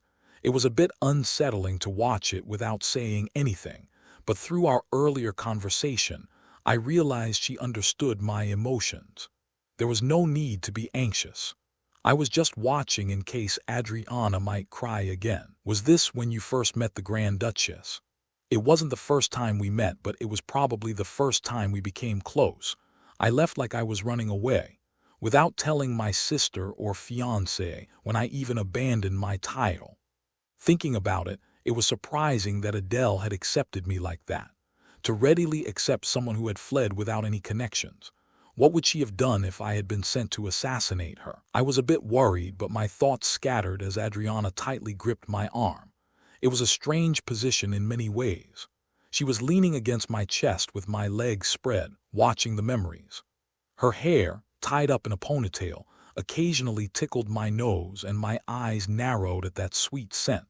If I had thought of Adriana as just a connection before, it seemed my emotions had changed a bit after this incident. Was it affection? I hoped it wasn't, but at this rate, I didn't know when my heart might change. With the person who had been my lover, the person who had tried to become my lover, and the woman who had been nothing to me. My feelings for them remained the same. It seemed that in this complicated relationship, I was probably the only one agonizing. Robert, are you going to tell others about your memories too? I'm not sure. I thought that Adriana knew about these memories, and that someday Merijan would recall them too, just like Adele had. Should I tell her in advance? No matter how many times I pondered, it was a dilemma without a clear answer. The memories they recalled weren't all happy ones, so I thought it might be better if they lived without knowing for the rest of their lives. Even if they knew about the memories, I hoped they wouldn't be sad, but it would probably be too much to tell them right away. I think I'll have to keep it hidden for now. As you can see, not all my memories are good ones. I suppose that's true. Adriana, who muttered like that, then smiled bitterly and sighed, looking straight ahead. My memories were slowly coming to an end now. As she watched the memories heading towards my 100th death, there was one thing I needed to reveal to her. What was I wishing for to repeat the regression? Although the essence had become blurred, there was clearly a goal I harbored in a corner of my heart. Killing the crown prince. Shouldn't I tell the only woman in this world who knew my memories? After a long time had passed and all my deaths had ended, I quietly opened my mouth towards Adriana. I think you now know that I've died 100 times and am living my 101st life. I know, I saw it all here. I don't know how many more times this regression will repeat, but I'm trying to end my regression in this life. Adriana looked at me, surprised for a moment. Originally, I had chosen to come to the South to gain her support, so in the end, we had returned to the fundamental issue. After staring intently at Adriana, I carefully continued speaking. Police car light, important notice, police car light. This text was ripped off from. Please only read it on the official website. I Intend to kill the crown prince. Translator notes, man, this arc really hitting me in the feels. The onion slicing ninjas are striking again. For illustrations and release notifications, join our Discord. Gear system notification. Gear main quest God's Apprentice unlocked. You have been granted an opportunity by the arcane gods to become a Korean translator for arcane translations. Do you accept? Yes/no. It was the first time I had told someone close to me about the crown prince, but Adriana's reaction to my words was surprisingly calm.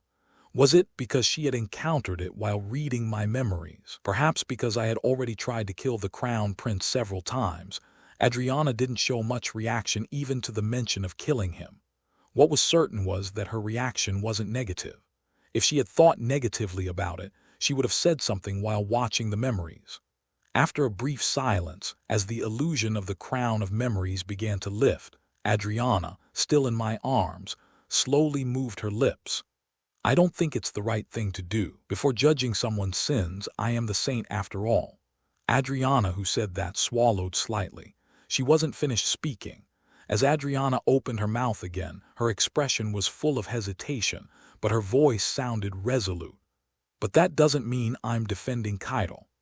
Adriana had no obligation to be loyal to the imperial family. She was the representative of the church and the saint of all people. Even the emperor couldn't oppress her, and no one could interfere with her just because she was chosen by God. Although she couldn't take either side, Adriana's position was neutral if anything. So I had agonized a lot. Even though she knew about these memories, I wondered if I should tell her about my intention to kill the crown prince. By telling her, I might be putting pressure on her. I didn't want to shake the saint who maintained neutrality between the church and the imperial family. However, she had read my emotions. She knew the reason why I kept repeating the regression, and she was the only woman who knew all of my memories. It was inevitable for us to talk about this reason. A slight anger could be felt in her voice as she called him Keitel instead of Crown Prince. Adriana knew that the Crown Prince had been involved in my deaths many times. Maybe because of that influence, her mood seemed quite uncomfortable when she mentioned his name. As the saint, I cannot understand your intention. Killing a country's crown prince is not a simple matter, and even mentioning it implies treason. Because I always have to remain neutral in everything, I'm sorry if you were hoping for my support. It's all right, but if you don't support it, but I, Adriana, am different. Adriana, who placed her hand on her chest, opened her mouth. When something settled in her expression, I finally realized that these words were her true feelings. She was sincerely appealing to me. She was trying to tell me that the positions of Saint and Adriana were different. I want to understand you. Although not everything you intend is right, I've seen your memories. I've seen what kind of heart you lived with, what thoughts you had while living. She extended her hand from her chest and gently stroked my cheek. It seemed like an action to reassure me. Amusingly, it really did make me feel at ease, so I smiled and looked at her. Can I be honest? You can say anything you want. If you have any sin, it's that you thought too little of yourself. I couldn't refute her words about thinking too little of myself. Was it because it was mentally easier to consider it my fault rather than blaming others as I repeated the regression? I had lived thinking that was right. If I considered it my fault that people around me died, that I died, I could just fix it in the next regression. But at some point, I couldn't tell what was wrong anymore. No matter what direction I took, no matter how flawlessly I moved forward, death was waiting at the end. It took several lives for my lost sanity to return. Sometimes it's okay to say it's someone else's fault. Share your worries with others. Get angry sometimes, even lie. I don't understand why you always try to shoulder everything alone. That doesn't sound like something the saint would say. I smiled slightly at those words about blaming others or lying, and Adriana smiled back. The hand that had been caressing one of my cheeks was now cupping my face, and the warmth from her palm made my cheeks feel warm. Right now, I'm Adriana, not the saint, but Adriana. We both laughed at those words, and then silence fell again. I couldn't just let what I had said pass. It was too serious a matter to just overlook. Her closed eyes opened slightly, and my blurry image was reflected in her transparent pupils. Her blue eyes touched those pupils and turned to me again. It was then that her hesitant lips moved and opened, breaking the silence. I can finally reach it. Reach what? I saw your face in the memories, and I wondered if you were really that kind of person. Her touch was gentle as it passed over my eyes and nose. A kind hand that wouldn't inflict even the slightest wound passed over my entire face. Her world began at her fingertips and ended at her palm, so Adriana, who had stroked my cheek again, smiled slightly. Is it similar to what you saw in the memories? I'm not sure, but I think I know one thing. The hand that had been on my cheek touched the corner of my mouth, and Adriana, who pulled at the corner of my mouth, burst into laughter. I think smiling suits you better. The face I saw was always suffering. I didn't smile much. There were more memories of me crying than smiling, and more memories of me suffering than crying. The corners of my mouth that had been forcibly raised were now smiling naturally. I slowly answered as I grabbed Adriana's hands on both my cheeks and lowered them. I'll try. I'm not asking you to try. What I wanted to say was. Her hands that were on my cheeks came down and faced forward.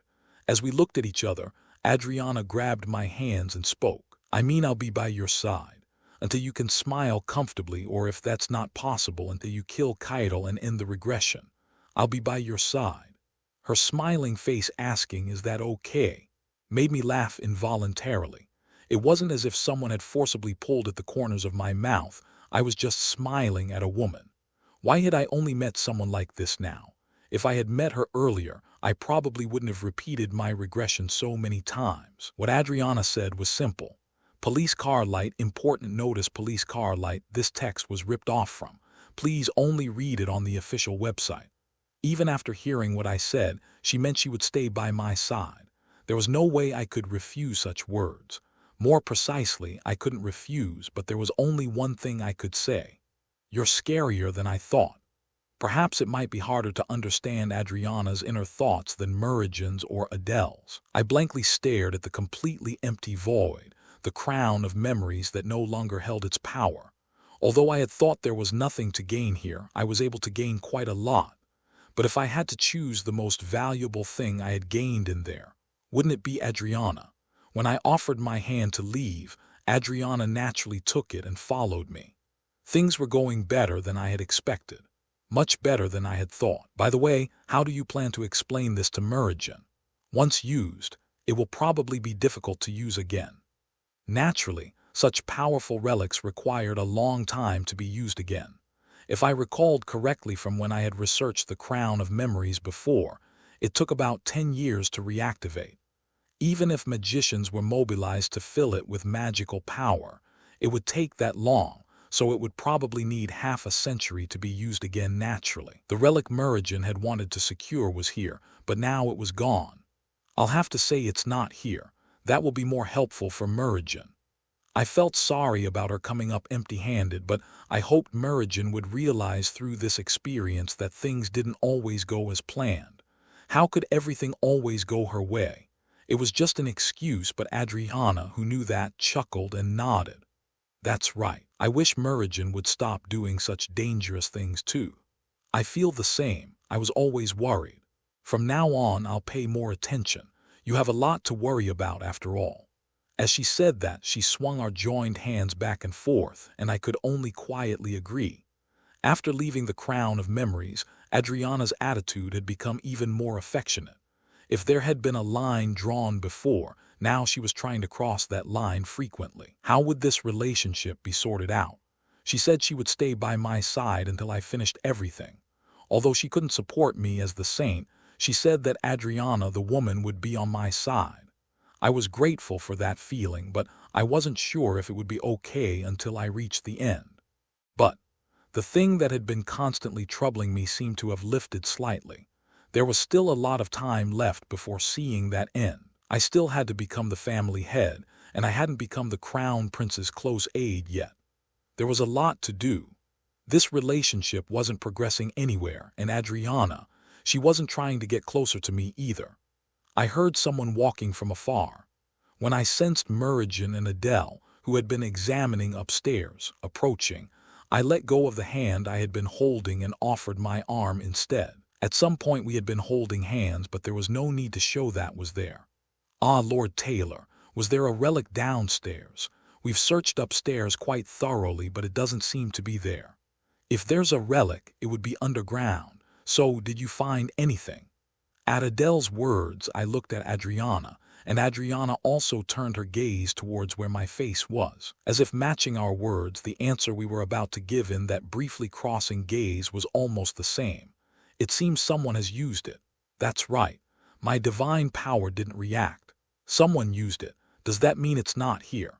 I suppose so. I smiled as I watched Merigen's dejected expression. Perhaps there would never be a day when Merigen would know how the relic had been used. After all, this was something only Adriana and I knew. Now there was only one thing left: securing the relic and moving forward. The time to face my sister was slowly approaching. Translator notes: "'Bout time he overthrew that bitch for illustrations and release notifications. Join our Discord gear system notification gear, main quest God's Apprentice unlocked. You have been granted an opportunity by the arcane gods to become a Korean translator for arcane translations.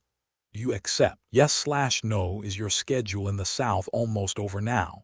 I think so. The matter concerning the magicians has been postponed. That's a bit disappointing. Originally, the purpose of coming here was about the magicians." When Adriana expressed her disappointment, I nodded in agreement. The original purpose of investigating the magicians was cancelled due to the movement of the different races. The races that should have been quiet during this period suddenly moved, so the schedule that was originally planned for a month ended in 2 weeks. Merigen had returned to the Imperial Palace after hearing that someone had used the relic, and only Adele and Adriana remained here. Even that was now on the way back. Anyway, considering what we needed to gain in the south, I thought we had gained everything. I had successfully secured the relic to give to the Crown Prince, and most importantly, I had gained Adriana's support. As long as Adele and Adriana were on my side, I could use the power of the church in the north to stabilize the Taylor family after becoming the family head. The quick end to the schedule in the south was rather advantageous. It meant I could strike first at a point Yuria didn't expect. Although I thought she would probably notice soon, it was still certain that Yuria didn't know about my return. It was a time when spring wasn't that close yet to say winter had ended. Not long after the new year, when various matters were in disarray. If Yuria moved first in that situation, there was a high probability it would be a self-defeating move. The power Yuria held under the Taylor name was by no means small. Some move was needed to overturn this entire situation at once, and even if that succeeded, it didn't necessarily mean I could become the Taylor family head. That was why I had deliberately leaked information about my movements to Yuria, hoping she would be caught up in the possibility, or if not, completely ignore whatever move I made.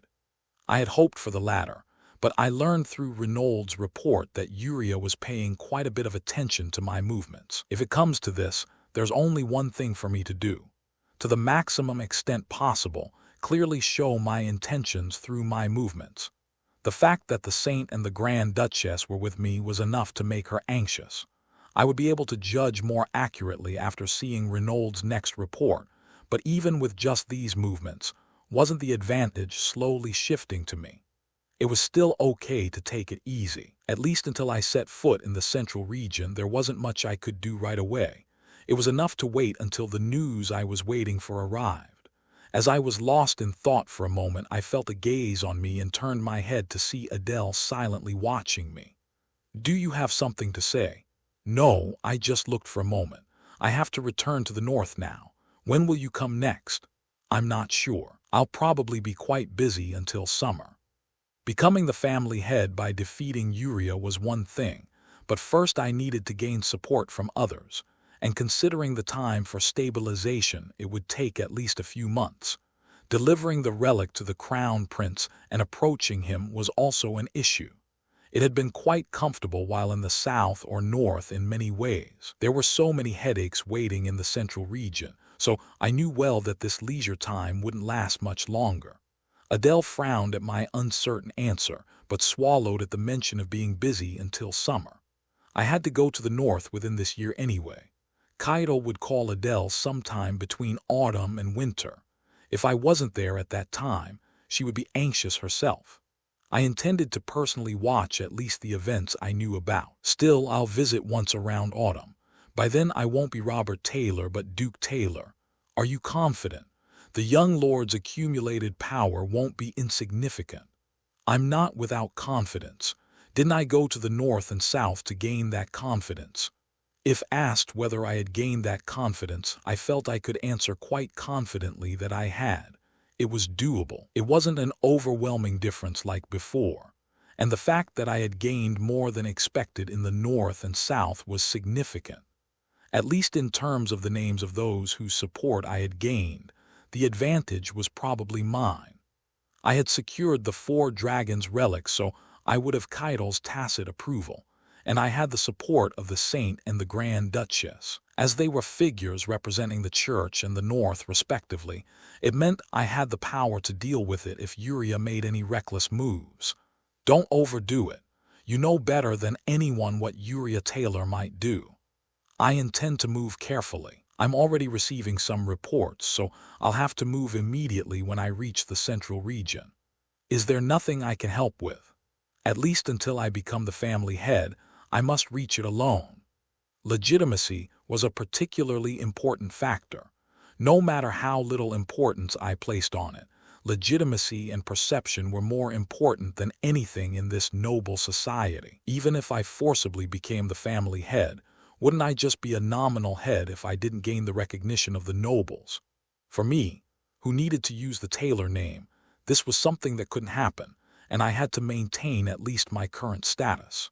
Hearing my words, Adele grinned and nodded. Unless it was after becoming the family head, the position of family head was something I had to reach solely through my own power until then. I used to have little interest in the name of family head, but it was quite amusing that I now thought of it as so important. Perhaps the values I considered important had changed over time. If I had been interested in the family head competition from before, I wondered what would have changed. It was foolish to think about it now, but I couldn't help but wonder. If I had overthrown Uriah earlier, if I had excluded her from my life from the start, I now knew that it would have been a positive direction no matter how I thought about it. But it couldn't be helped. Like with Teresa in the end, wasn't the path I chose one of embracing everyone and moving forward? Of course, this time was different.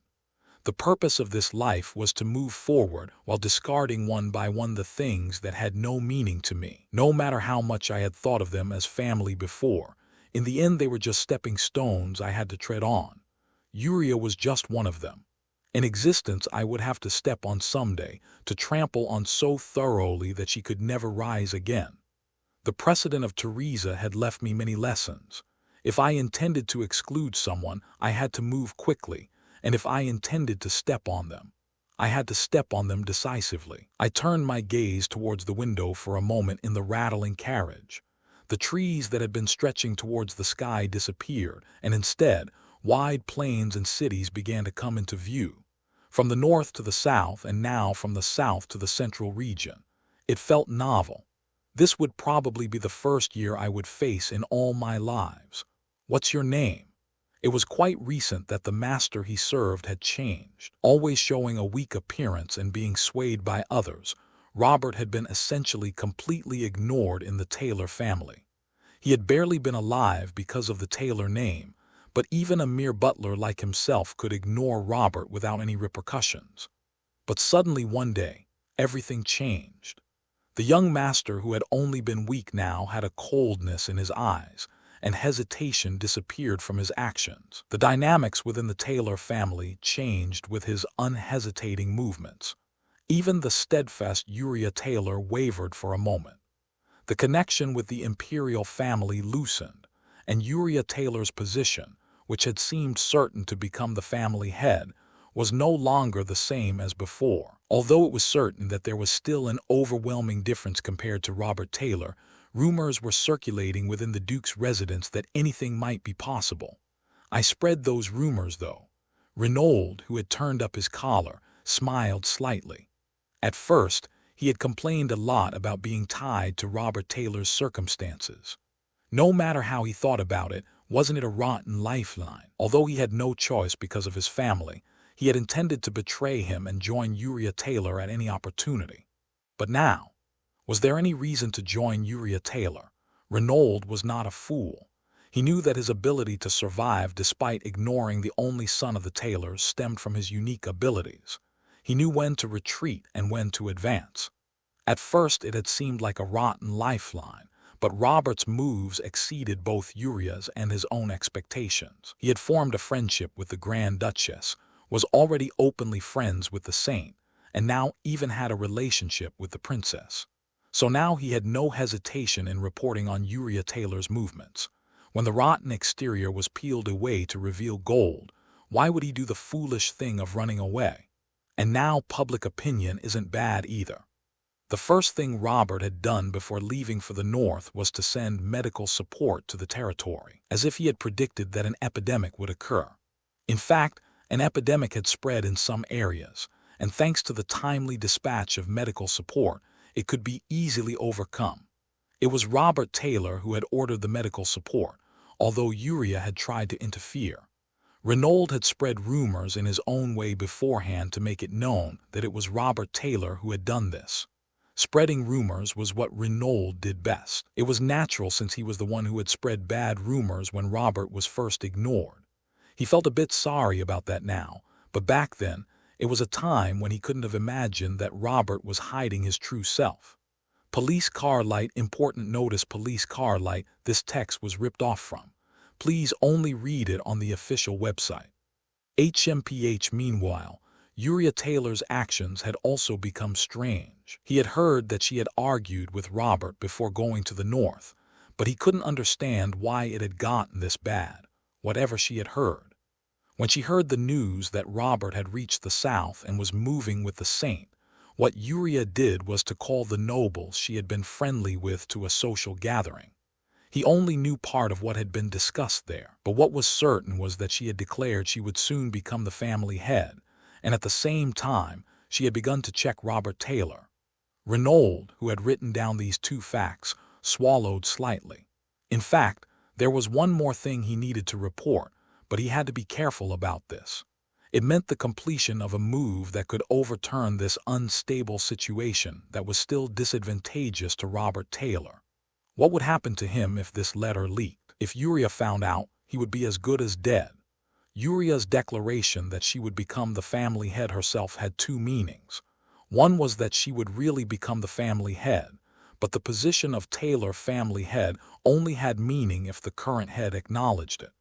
Now that the current head was interested in this family head competition, would he easily give the position to Uriah? Renaud shook his head and smiled bitterly. Cold sweat dripped from his forehead, and he shook off the sweat that had soaked his head. She's gone mad, completely mad. Things had been smooth so far, but from now on he couldn't think that way. It was like standing on a single log bridge. Uriah's plan to forcibly usurp the family head position from the current head had failed. It was Renaud's independent action, but he had diverted the drug that would have been the starting point of that plan. After taking a deep breath, Renaud started writing again with the pen that had been stopped. He could only hope that the lifeline he had grabbed was really gold. The moment he sent this letter, he could clearly see a future where he would die if it failed. I have secured it. A simple letter, but one that implied more than anything else. Renaud, who had enclosed a small vial of medicine, sighed. Now it was up to Robert. If he couldn't become the family head, he would have to die too. Translator notes Renaud is Loki underrated NGL for illustrations and release notifications.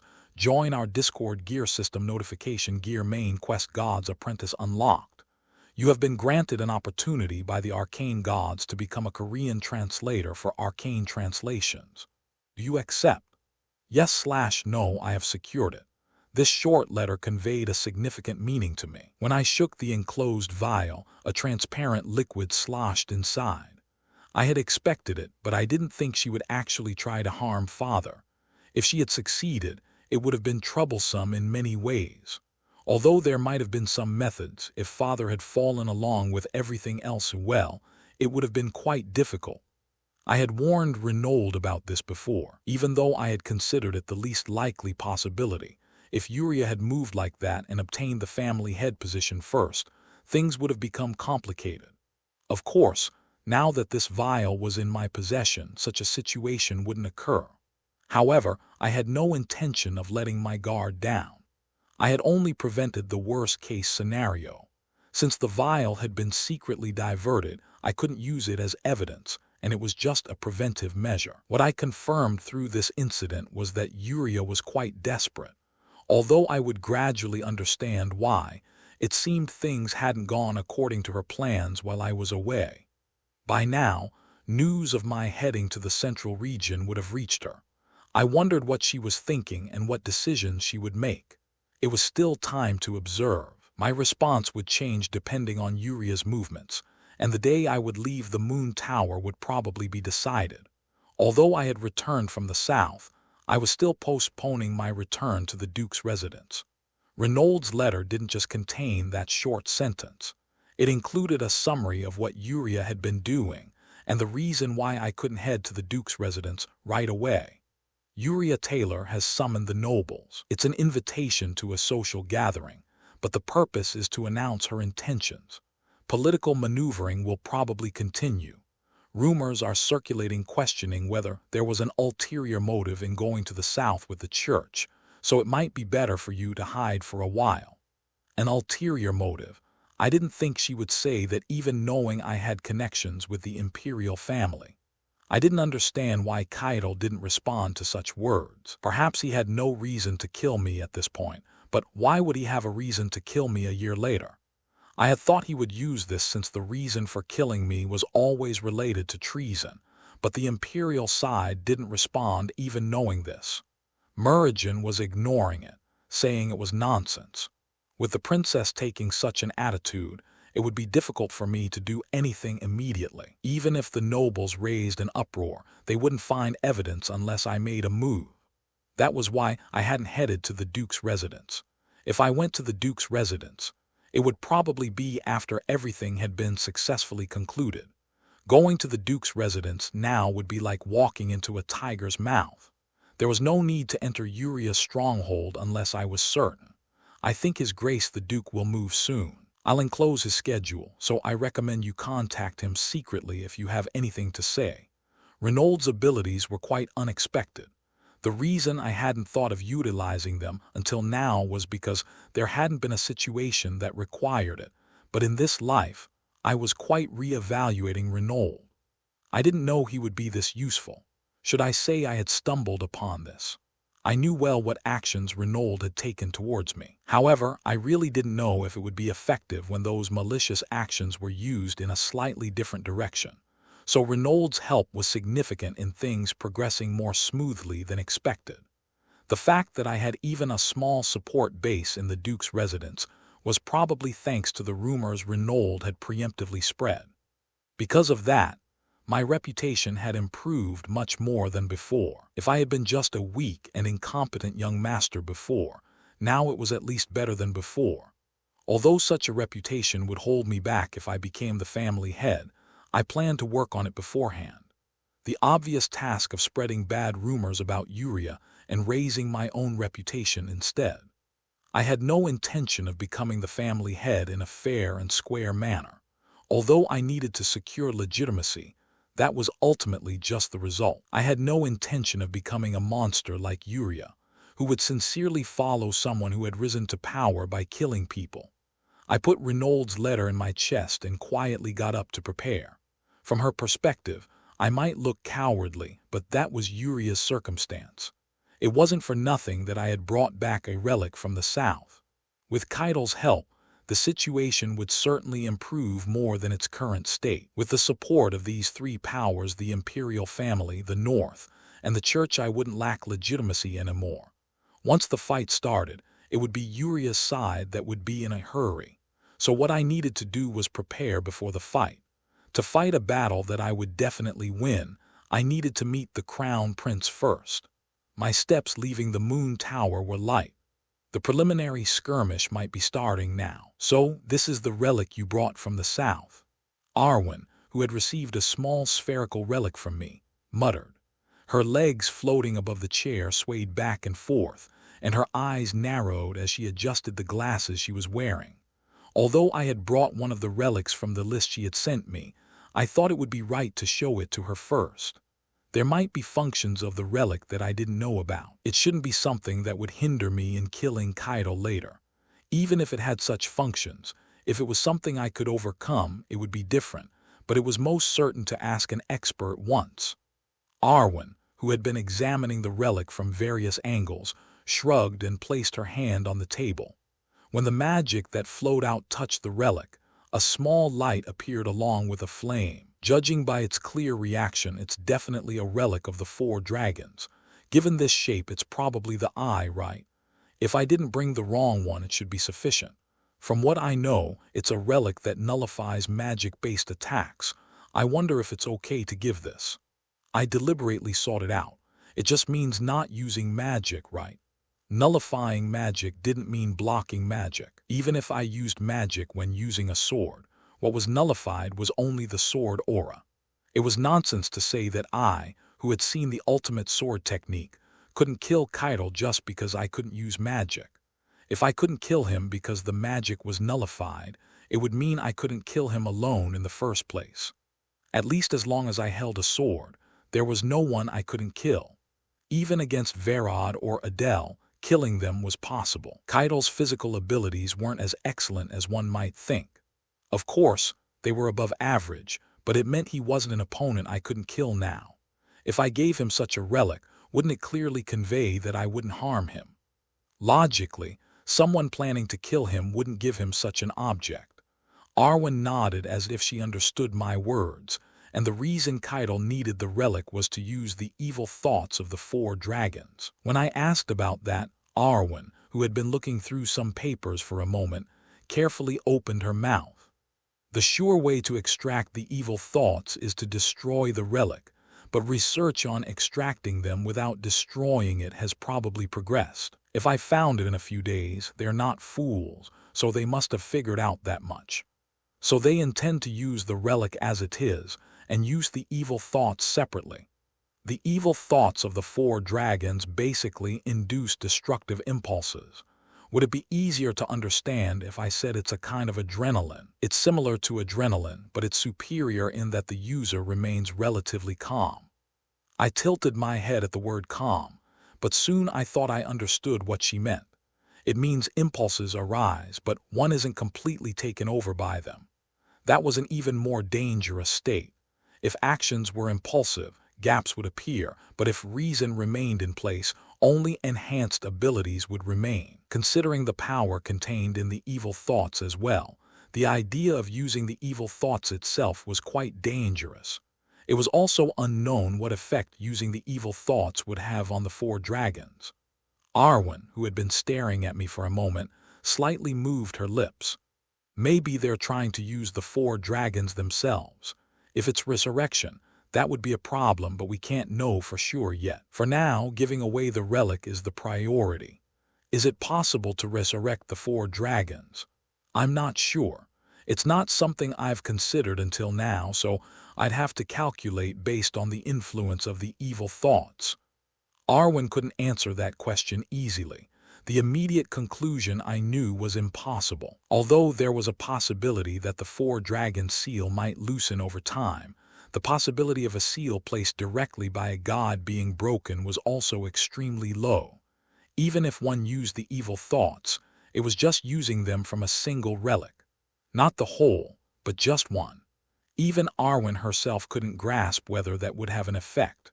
What could be done immediately was to deliver the relic to Kaido. Through that, to more firmly establish the support of the imperial family, and further to challenge for the position of family head. Worrying about the future was less important than the immediate present. The possibility of the four dragons' resurrection.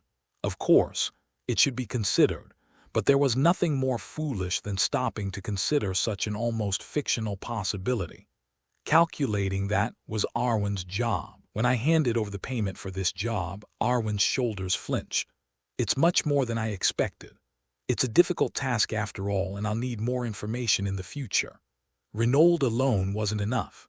There had been enough time to find out about Uria's movements and actions, but still, there was a need to push harder. Arwen, who was looking at the box full of gold coins, swallowed for a moment, then carefully hugged the box with her arms. I knew well that she was living in poverty. How much could she earn selling potions in a general store?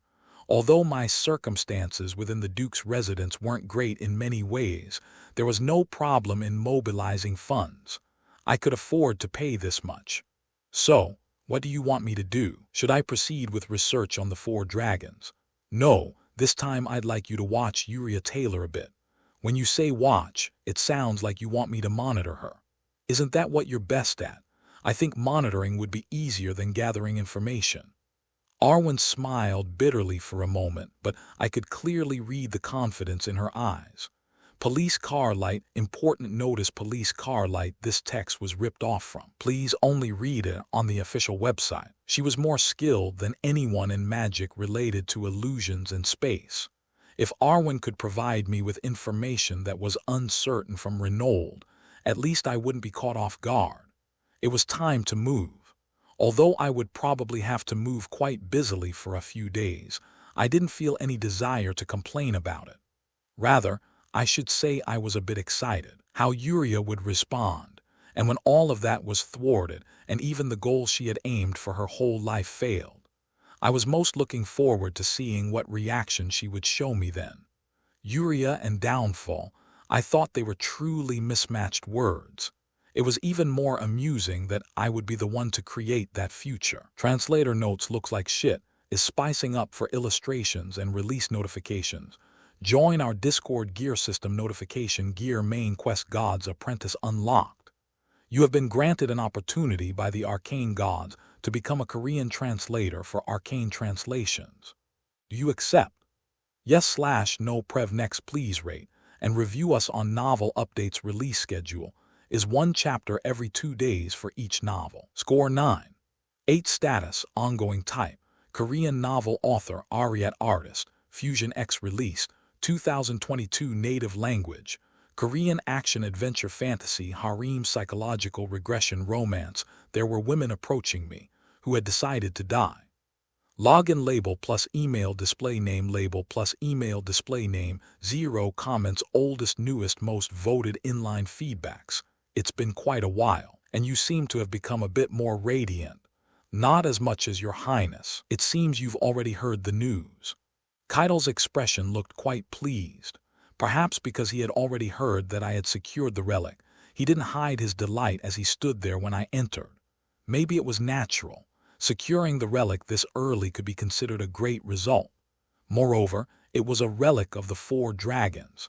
Having secured the relic while moving with the church, Keidel's eyes looking at me were much softer than before. However, he didn't let his guard down. The masked man who was with Teresa was probably one of Keidel's subordinates. As I approached, Keidel, who was seated, offered me a seat with a grin. Being favorable wasn't bad. However, I would have to think about why he was acting this way. It would be over once I handed him the relic. What I needed to gain was tacit approval for the upcoming family head competition. Wouldn't that alone be considered support from the imperial family? I sat down and took out the relic from my chest. As the round relic emitting a mysterious light appeared, Keidel carefully reached out his hand. Is this the relic? To be precise, it's called the Eye of the Moon. Is this what you were looking for? There's a way to check. I was about to show you something, so this is perfect. What Keidel brought out was a small vial. When the lid of the vial containing sloshing pink liquid was opened, I realized that a strange magical power was flowing out from it. That magical power was quite familiar, and it seemed to be reacting with the moonstone that resided in me. A relic that resonated with other relics. I wondered why the moonstone relic still had power remaining. With such questions in mind, Keidel carefully dropped the liquid onto the relic. Hissed just like when Arwen had infused it with magic. Keidel smiled slightly as he saw the relic burst into flames again. Was it a liquid similar to the moon's magic? That flame was a rejection reaction to it, and as the flame eventually disappeared, Keitel, who held the relic again, looked at me. I didn't think you'd really secure it. You've done well. It wasn't that difficult. I could probably do it if you asked me to do it again. Don't you think your confidence is a bit excessive? Well, I don't dislike it, though. Right now, anything I did would look good. He had said that this relic was the most important for securing the evil thoughts of the 4 dragons. It was part of what Arwen had speculated, but they had probably found a definite way to use the evil thoughts. Keitel, who smiled with satisfaction at my words, then quietly opened his mouth. Thanks to you bringing the relic, things seem like they'll progress much more smoothly. His Majesty will probably think positively about subjugating the South, and we might be able to start the expedition right away. Isn't that why the different races moved? I understand you've already moved to some extent. You're quite sharp, aren't you? The reason the southern trip ended early was because the movements of the different races had become ominous. Wasn't that why we quickly left the area? There was only one reason why the different races would move at this time. They would have been quiet originally, but it was probably because the Crown Prince had moved the army in advance after hearing that I had successfully secured the relic. In fact, news that Imperial troops were stationed on the outskirts of the South was written in the newspaper. Although it was reported that they were stationed due to the movements of the different races, in reality, they had probably been stationed even before the different races moved. Keitel, who grinned at my words, didn't deny it. Rather, he just looked at me with a somewhat interested gaze. The more favorable the impression he had of me, the better. He would be cautious, but at least if he felt uncomfortable without me, wouldn't I be able to try something? That's what becoming a close aide meant from the start. It could only be considered a start when he became so uncomfortable without me that he would necessarily seek me out in any situation. Then, do you plan to start the expedition within this year? We should give it a bit of time. You'll be quite busy until this summer, won't you? It didn't take long for me to understand the intention behind those words. What was happening this summer was determining the position of the Taylor family head. Keitel quietly moved his lips at my calm gaze. You brought this relic because you had something to gain in your own way, didn't you? Wasn't it a deal from the start? That's right. I'm not someone who changes his words once spoken. Last time, things were a bit vague, but now we should decide clearly. What do you want from me? I had already thought many times about what answer to give when asked such a question, so I opened my mouth without hesitation to answer. I want your tacit approval. A strange light flickered in Keitel's eyes. I knew that his one word in this situation would be beneficial to me. However, the family head competition with Yuria wasn't just about fighting for the position of family head. If someone intervened in settling the bad blood that had accumulated over time, it wouldn't be a clean conclusion. Drawing in other forces was simply to maintain balance. When I became the family head, there needed to be at least enough power befitting a family head so that no one would harbor impure thoughts. In that sense, direct support wasn't particularly necessary. It was enough if there was no noise regardless of what situation arose. The Crown Prince's tacit approval of the ducal family's head competition meant that no one in this country could say anything about it. If the princess and the Crown Prince said nothing, the emperor would have no reason to interfere. Understanding the meaning of my words, Keitel smiled for a moment and then opened his mouth. Is that enough? It's sufficient. If nothing is said from the imperial family, next time I'll visit you as Duke Taylor. That's a pleasant thing to hear. It would be good if it really turned out that way. Perhaps it sounded too unrealistic. At least in noble society, I was someone who hadn't shown myself making any moves, so me becoming the family head was like a gamble that no one would bet on. Maybe I was the only one thinking about the odds of winning this fight, but still, I harbored confidence. Once I had made up my mind to become the family head, I didn't think about failure. After going through countless regressions, surely I could manage to become the family head just once. Although it was my first attempt, I was still envisioning a future where I became the family head, because I had decided so myself. There would be no failure. Yes, I heard that Robert went to the imperial palace. Uriah, who had been quietly examining documents, exhaled softly. From the north to the south, when he returned to the central region, he had hidden somewhere and then went to the imperial palace again. She had thought he would do something immediately upon return, but his quieter-than-expected movements were gradually increasing her wariness. She hadn't thought he would be this quiet. That was why she had called all of the nobles and spoken about Robert first. If she became the family head, they would also gain considerable benefits. There were dozens of noble families united under the Taylor name, and if such nobles cooperated with her, she could easily deal with someone like Robert. Why did he go to the imperial palace in this situation?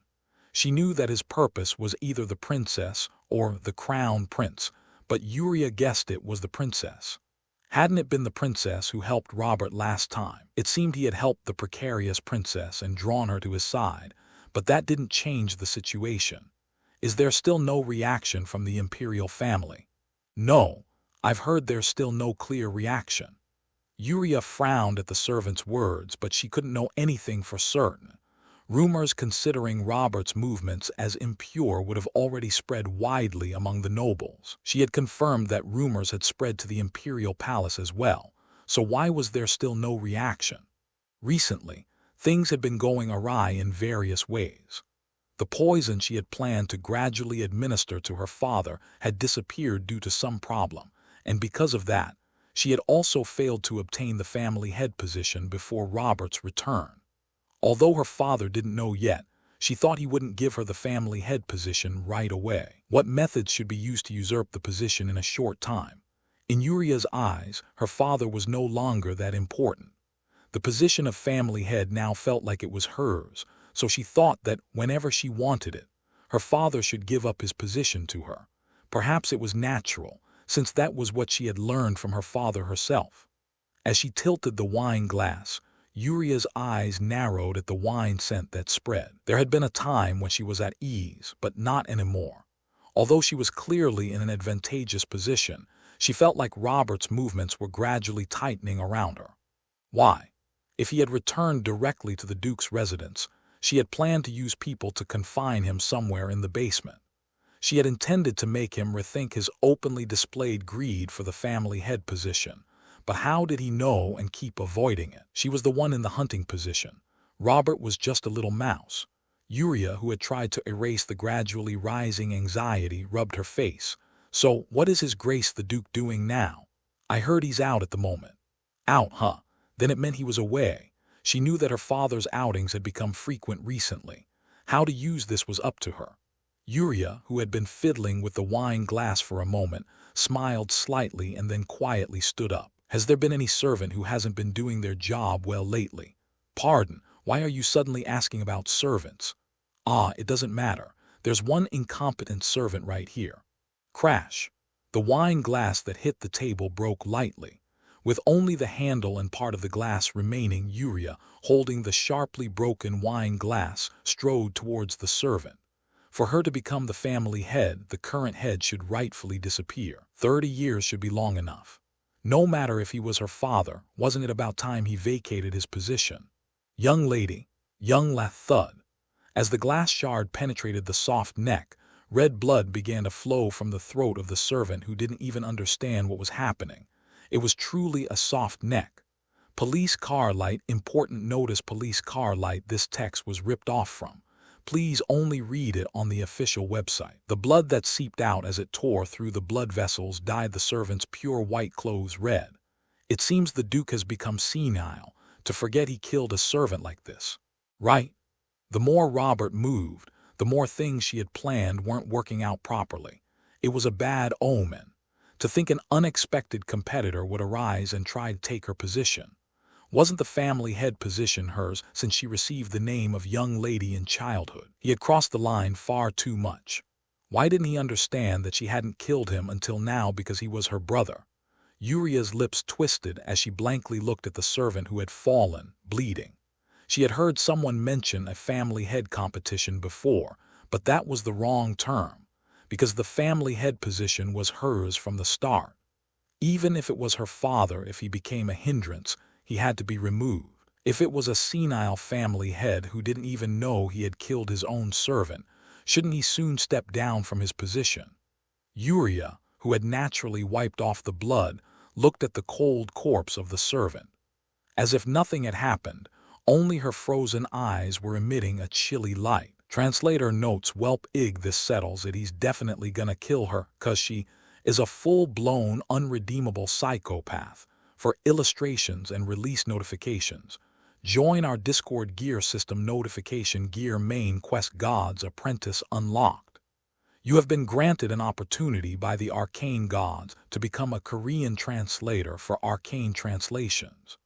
Do you accept? Yes/no. It was already a well-known fact that when the children of the Taylor family came of age, a bloody wind would blow within the family. No one could become the family head without bloodshed. There were those who failed to become the head even as only children, and if there were siblings, someone was bound to die. This twisted family was the empire's only ducal house.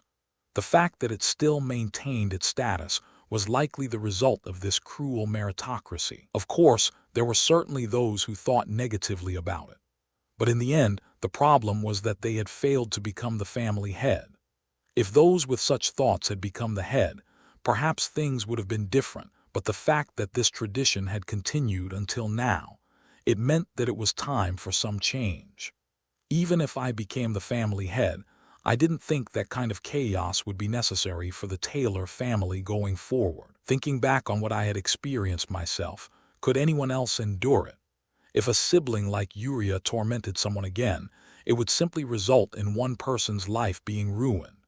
If I didn't put an end to it now, this vicious cycle would continue. Breaking this cycle would only be complete once I became the family head. What I had gained from meeting the crown prince was tacit approval. It meant that there would be no interference in my fight with Uriah, so at least I wouldn't need to worry about other factors. All that remained was ascending to the family head position. As I was lost in such thoughts while walking, a familiar voice called out from beside me. "Oh, did you come all this way to see me?" When I looked up, I saw Merijan. She was leaning against the wall, waving her hand, and then approaching me with a smile. I shrugged my shoulders at the sight. It seemed her house arrest had been lifted. It had been over 2 weeks since we met in the south, so it was about time it was lifted. I slowly opened my mouth towards Merijan as she approached. "It seems you were waiting. I'm sorry the conversation took so long." "I wasn't waiting. We just happened to meet. I didn't wait in front like last time. This time it was really a coincidence." So she was admitting that she had been waiting last time. Judging by how she spoke, it seemed this time really was a coincidence. I remembered she had said there was something she wanted to give me if I came to the imperial palace, but I was quite busy today. I didn't have much time to talk with Merijan. I smiled slightly at her expectant gaze and carefully brushed away the hair that had fallen on my shoulder as I answered. "I'm afraid I won't be able to stay with you today. I have someone I need to meet." Anyone listening would think I was the one expecting something. I knew this would happen. That would be fortunate if you did, but your inner feelings don't seem to match that. Her protruding lips clearly showed Merijan's true feelings. She still couldn't lie well, so I smiled slightly and walked forward. Merijan followed, complaining but still coming along. She composed her expression and spoke again. "So who are you meeting? I heard you met my brother today." "Well, it's no one special. Just someone I had to meet eventually." My nonchalant answer seemed to pique Merijan's curiosity. Her eyes narrowed slightly as if thinking about who this person could be, before she could figure it out. I spoke first. "I'm going to meet my father, you know, the head of the Taylor family." At those words, her footsteps stopped.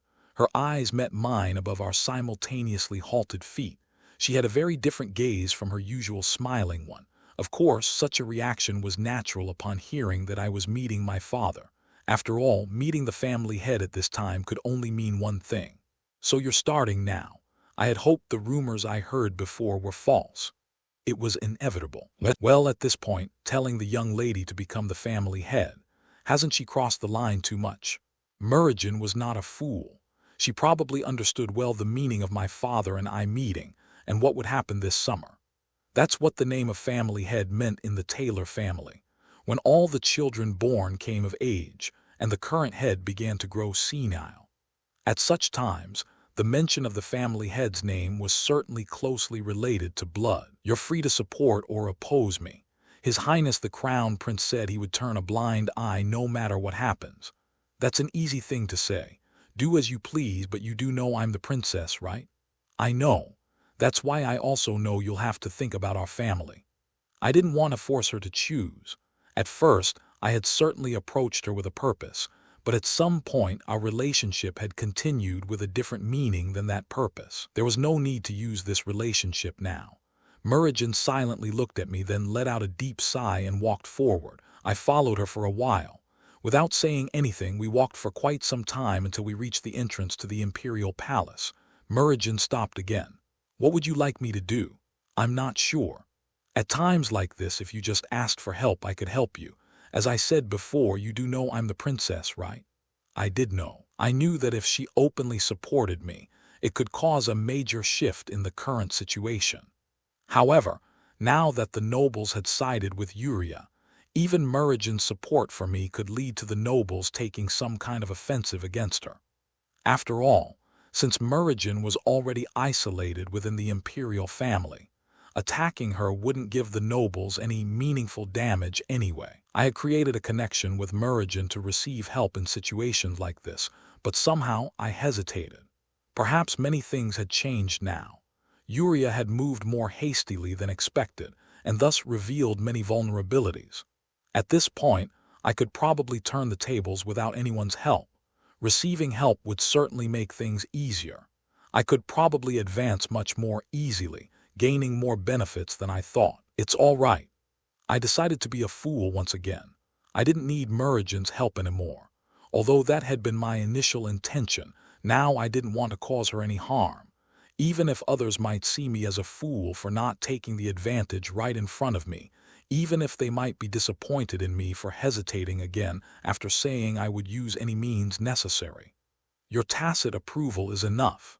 That was the path I had chosen to take. It was enough if only I got hurt and suffered, but others shouldn't have to. Even if it was difficult, there was still enough of a chance for success. Murigen frowned at my carefree smile. She seemed quite frustrated by my persistent refusal, but I couldn't help it. Even if it were Adele or Adriana saying this now, tacit approval would be enough at this point. "Huh."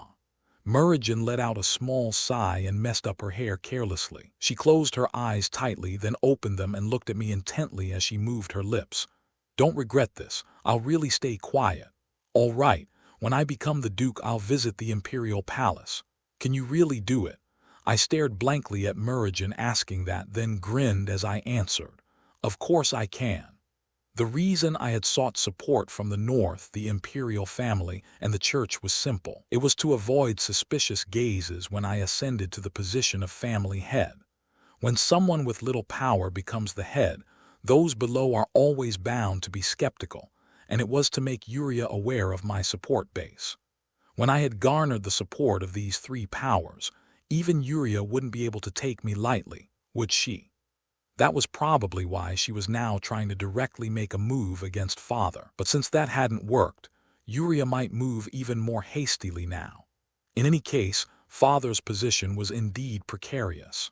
While the family head had turned a blind eye, Yuria had done quite a lot. She had drawn most of the central nobles to her side and taken control of every part of the Taylor mansion.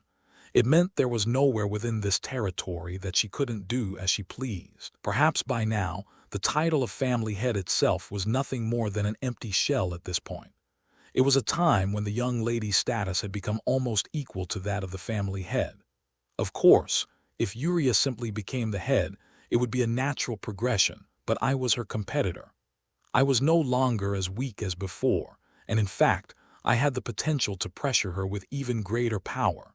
Of course, I had no intention of making such moves openly. Intervening from elsewhere while using the Taylor name wasn't very favorable.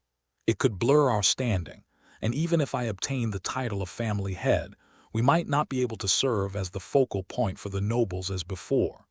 Indeed, intervention wasn't necessary.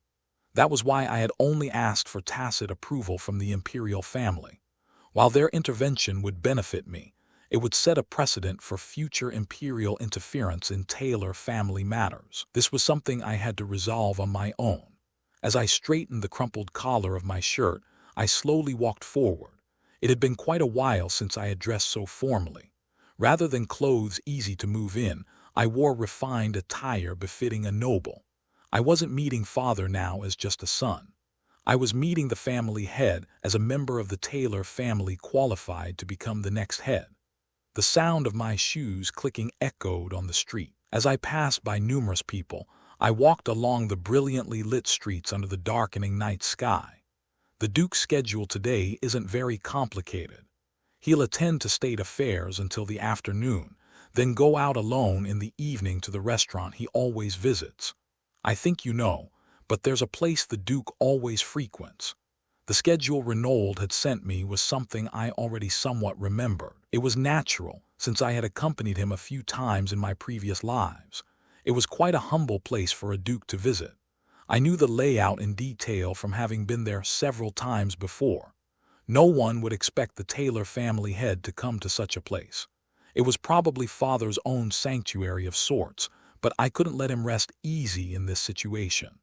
Click, the sound of footsteps echoed in the empty hallway. As I took a step towards the dark basement, I saw a small tavern with just a couple of tables dimly lit. The bartender's gaze briefly met mine as he wiped a glass, but more noticeable than that was the gaze of an old man staring at me. "So this is where you were." With each step, the old wooden floorboards creaked. With every step I took closer, I felt my heart pounding. I had met father in many lives, but it was my first time meeting him in this position. He was the family head, and I was the usurper. No matter how nicely one tried to put it, in the end, parent-child etiquette disappeared in this situation. Father's gaze turned to me as he set down his large glass. I smirked at those cold eyes, so different from mother's, more like Uriah's. The slight tension that had been present completely dissipated. If I was going to accomplish something, wouldn't it be today? "I have something to say. I came to talk about it today, but I'm not sure if you have time." I quietly added to the old man who was still silently looking at me. "Police car light, important notice, police car light," this text was ripped off from. "Please only read it on the official website." Father. Translator notes Ma boy bowta oust this hoe to the streets of hell for illustrations and release notification. Join our Discord gear system notification gear main quest God's Apprentice unlocked. You have been granted an opportunity by the arcane gods to become a Korean translator for arcane translations. Do you accept? Yes/no. Hello, everyone. As we wrap up this video, I want to share a quick note. I have a Patreon account. If you'd like to support me and enjoy on-demand audiobooks, you can become a Patreon member. Alternatively, you can check out my Google Drive link, which has 500+ novel audiobooks available through my Ko-fi or Patreon shop. I appreciate your support.